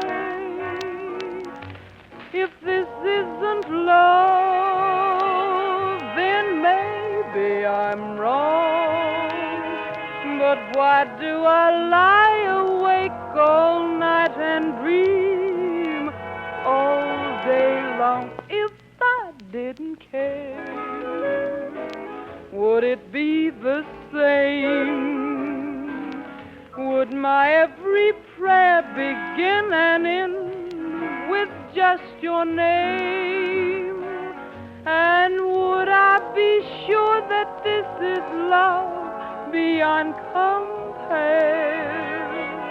Would all this be true if I didn't care for you?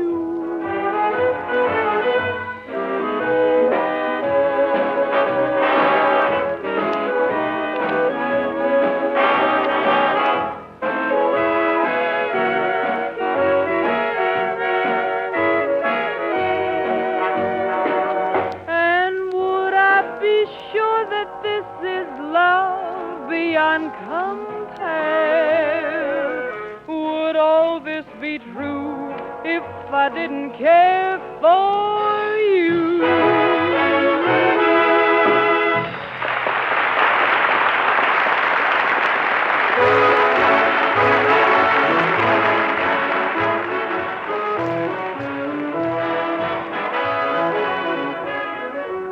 And now let's follow Red Skelton and Edna up into the mountains where Red has gone to claim the summer hotel left to him by his late uncle. There they are now, just pulling up in front of the hotel. Can't you keep this thing in the middle of the road? No, I washed it today and can't do a thing with it. Well, here she is. Say, look at it. It looks like a real Swiss chalet. Say, you'd think we were up in the Alps. Boy, isn't this lovely? Notice the Swiss air about it. Well, if you ask me, it's more like Limburger. Oh, look over there. 2 deer. Those are cows, you dope. Well, that's what I was going to say. Look at those 2 dear little cows. Look, a white cow for milk and a brown cow for coffee. Here comes somebody that looks like a bellboy. Yeah. Hey, say, fella, will you take the... Are you the bellboy? Well, I ain't a gong buster.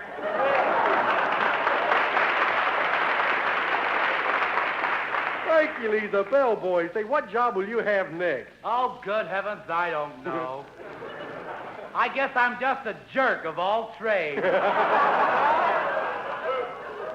Well, come on in, Mr. Skeleton. Okay. Come on, Edna. Say, is this hotel run on the American plan or the European plan, Herky? Oh, it must be the European plan, because there's always somebody fighting in the corridor.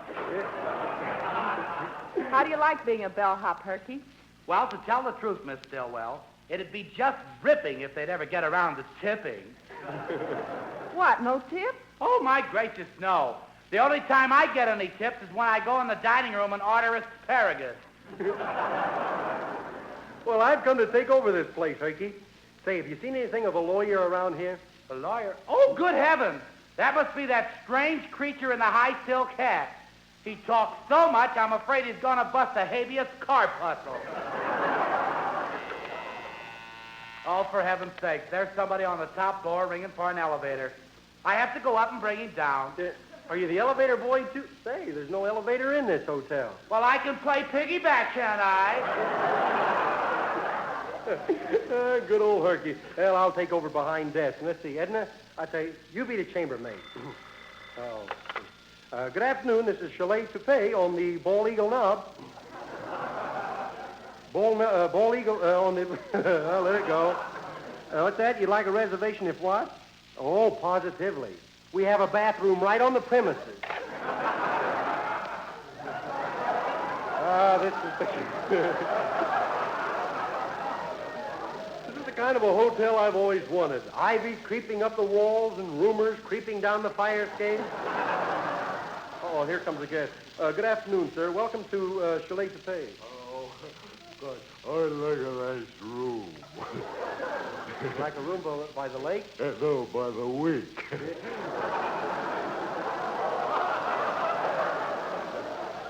You see, I was just made a president of a big concern, and I got a bottle of champagne, and I want to celebrate. Okay, well, here's the key to 505. I'll have the boy to take your bag out. I'll have the boy to take your bag out. Say, would you like to have the... What do you do, stay home all week and figure those things out? Say, would you like to have the bellboy to call you in the morning? No, I always get up early. Well, then would you mind calling the bellboy? I mean... Say, Herky, show this man up to 505. Hey, come here, Herky. Maybe you'll get a better tip than usual from this guy. Oh, it couldn't be any worse. There ain't nothing less than nothing. No. Hello, this is the desk. Hello, fella. Will you give me groom service? Groom service? You mean room service? No, I want groom service. I got a horse in my room.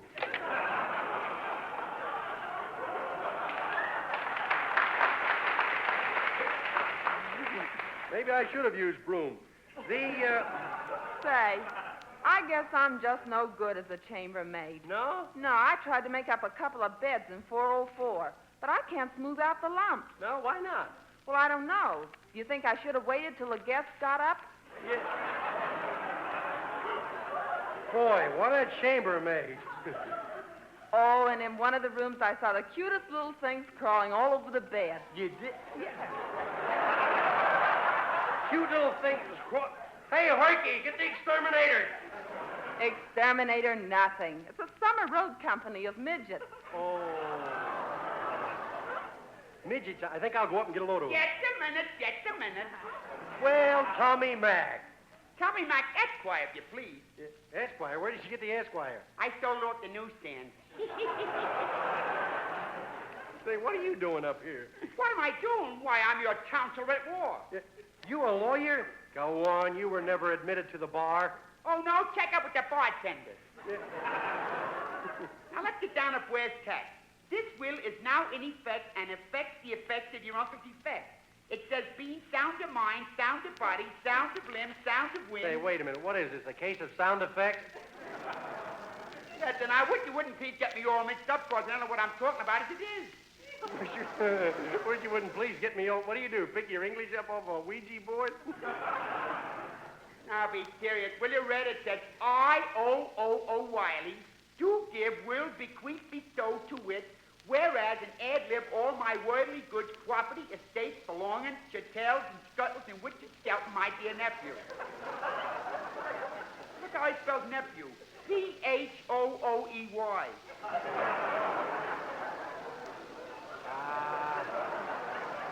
He didn't say that.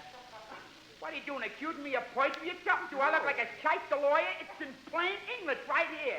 Here's what it says. Ipso facto, non-compos mentis, I kiss it, I catch it, a green and yellow vest. Oh, don't you understand English for heaven? Don't get excited. Who gets excited? I'm not excited.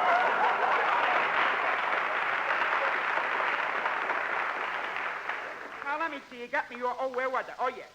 To my nephew, Richard Skelton, to beg, borrow, steal, destroy, for better or worse, richer or poorer, sicker or better, corpus or delecti, terror or firma, vice or versa, sic temper, tyrannies, and ulterior unum. Whoop, boy, I said a mouthful. Give me a glass of water. Now, is that perfectly clear? No. Good, then I'll be a successful lawyer. Well, I got a lot of work to do. You know, your uncle left about 1,000 clocks, and I got to go and wind up the estate.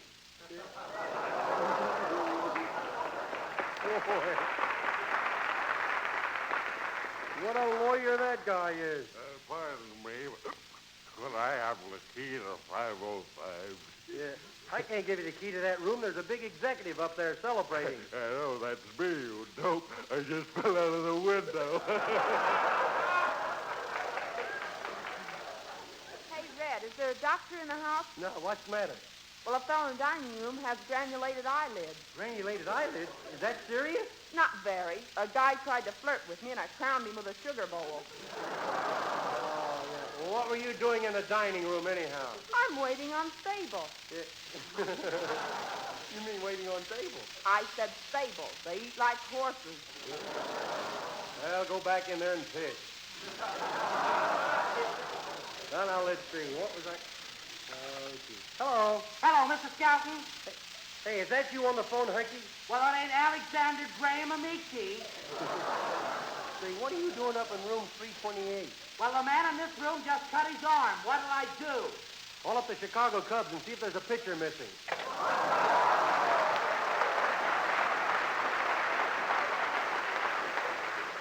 Hey, it looks like Dizzy's pitching a doubleheader in this script, huh? Hey, you. Hey, what were you doing in back of that desk? Me? Well, I'm Red Skelton. This is a hotel. It was left to me by my uncle, O.O. O'Reilly. Who are you? I am O.O. O'Reilly. I'm pleased to meet you. Huh?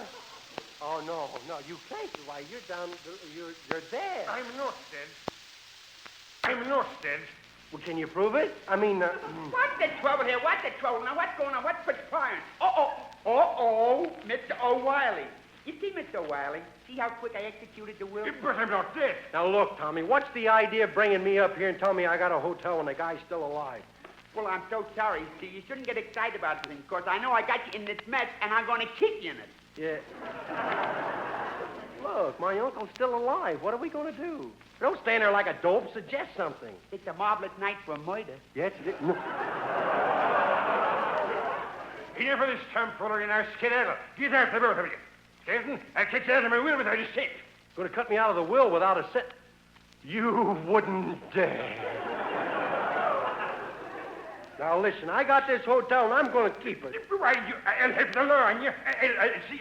I'll sue you in court, that's what I'll do. Oh, I'll be there. And if I lose there, I'll sue you in Supreme Court. Yeah, well, I'll be there. And if I lose this hotel, I'll see you in Hades. Yeah, I'll be... My lawyer will be there.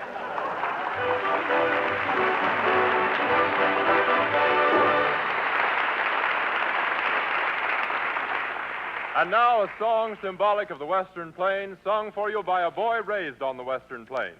Kurt Massey and the Avalon Chorus singing My Little Buckaroo.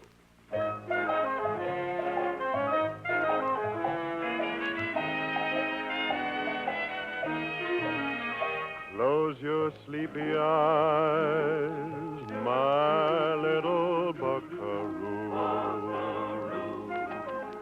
while the light of western skies is shining down on you. Don't you know it's time for bed? Another day is through, so go to sleep, my little buckaroo. My little buckaroo.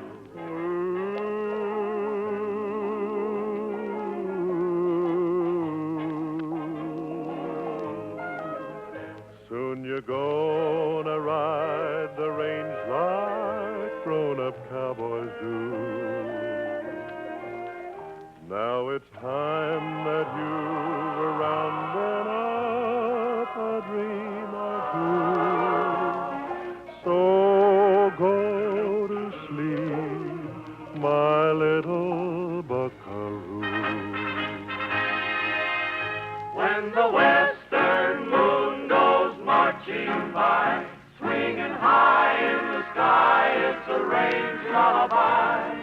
Then all the cowboys go to sleep, go to sleep, go to sleep, go to sleep. Close your sleepy eyes, my little buckaroo, while the light of western skies is shining down on you. Close your sleepy eyes while Daddy sings to you. So go to sleep. Go to sleep. My little buckaroo. My buckaroo.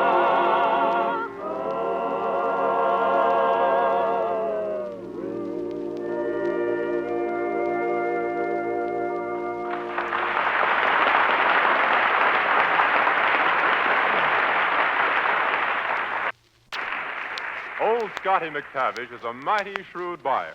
And the first time he tried Avalon cigarettes, he said, "Hoot, man, what a bargain." And he meant never in all his experience had he found such a big cigarette value. And you'll say the very same thing the first time you try Avalons. Avalons are quality cigarettes. Yes, highest quality, and still they cost 3 to 5 cents less per pack than other popular price brands. 3 to 5 cents less for cigarettes that are unsurpassed. Unsurpassed in fine quality Turkish and domestic tobaccos, and unsurpassed in real smoking enjoyment. Friends, don't miss out on union-made Avalons, the outstanding cigarette value on the market.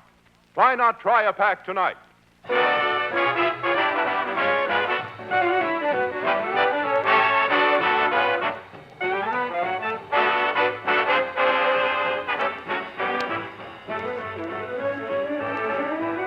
Well, there goes another clam bake, Del. Yes, Red, that finishes it. But listen, what's going to happen if you lose your summer hotel? Where will you live? That's easy. He'll just go back to his padded cell. Yeah. Well, it was good enough for Father. It's good enough for me. Good night, folks. I'll see you next week.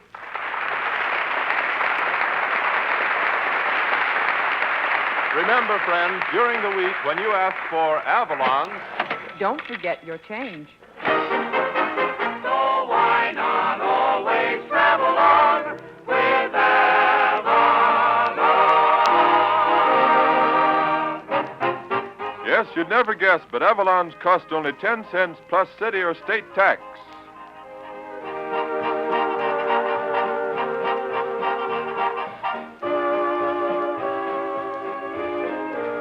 Be with us next Saturday evening at the same time when the Brown and Williamson Tobacco Corporation will again present Avalon Time. Del King speaking. Good night. Avalon Time has reached you from our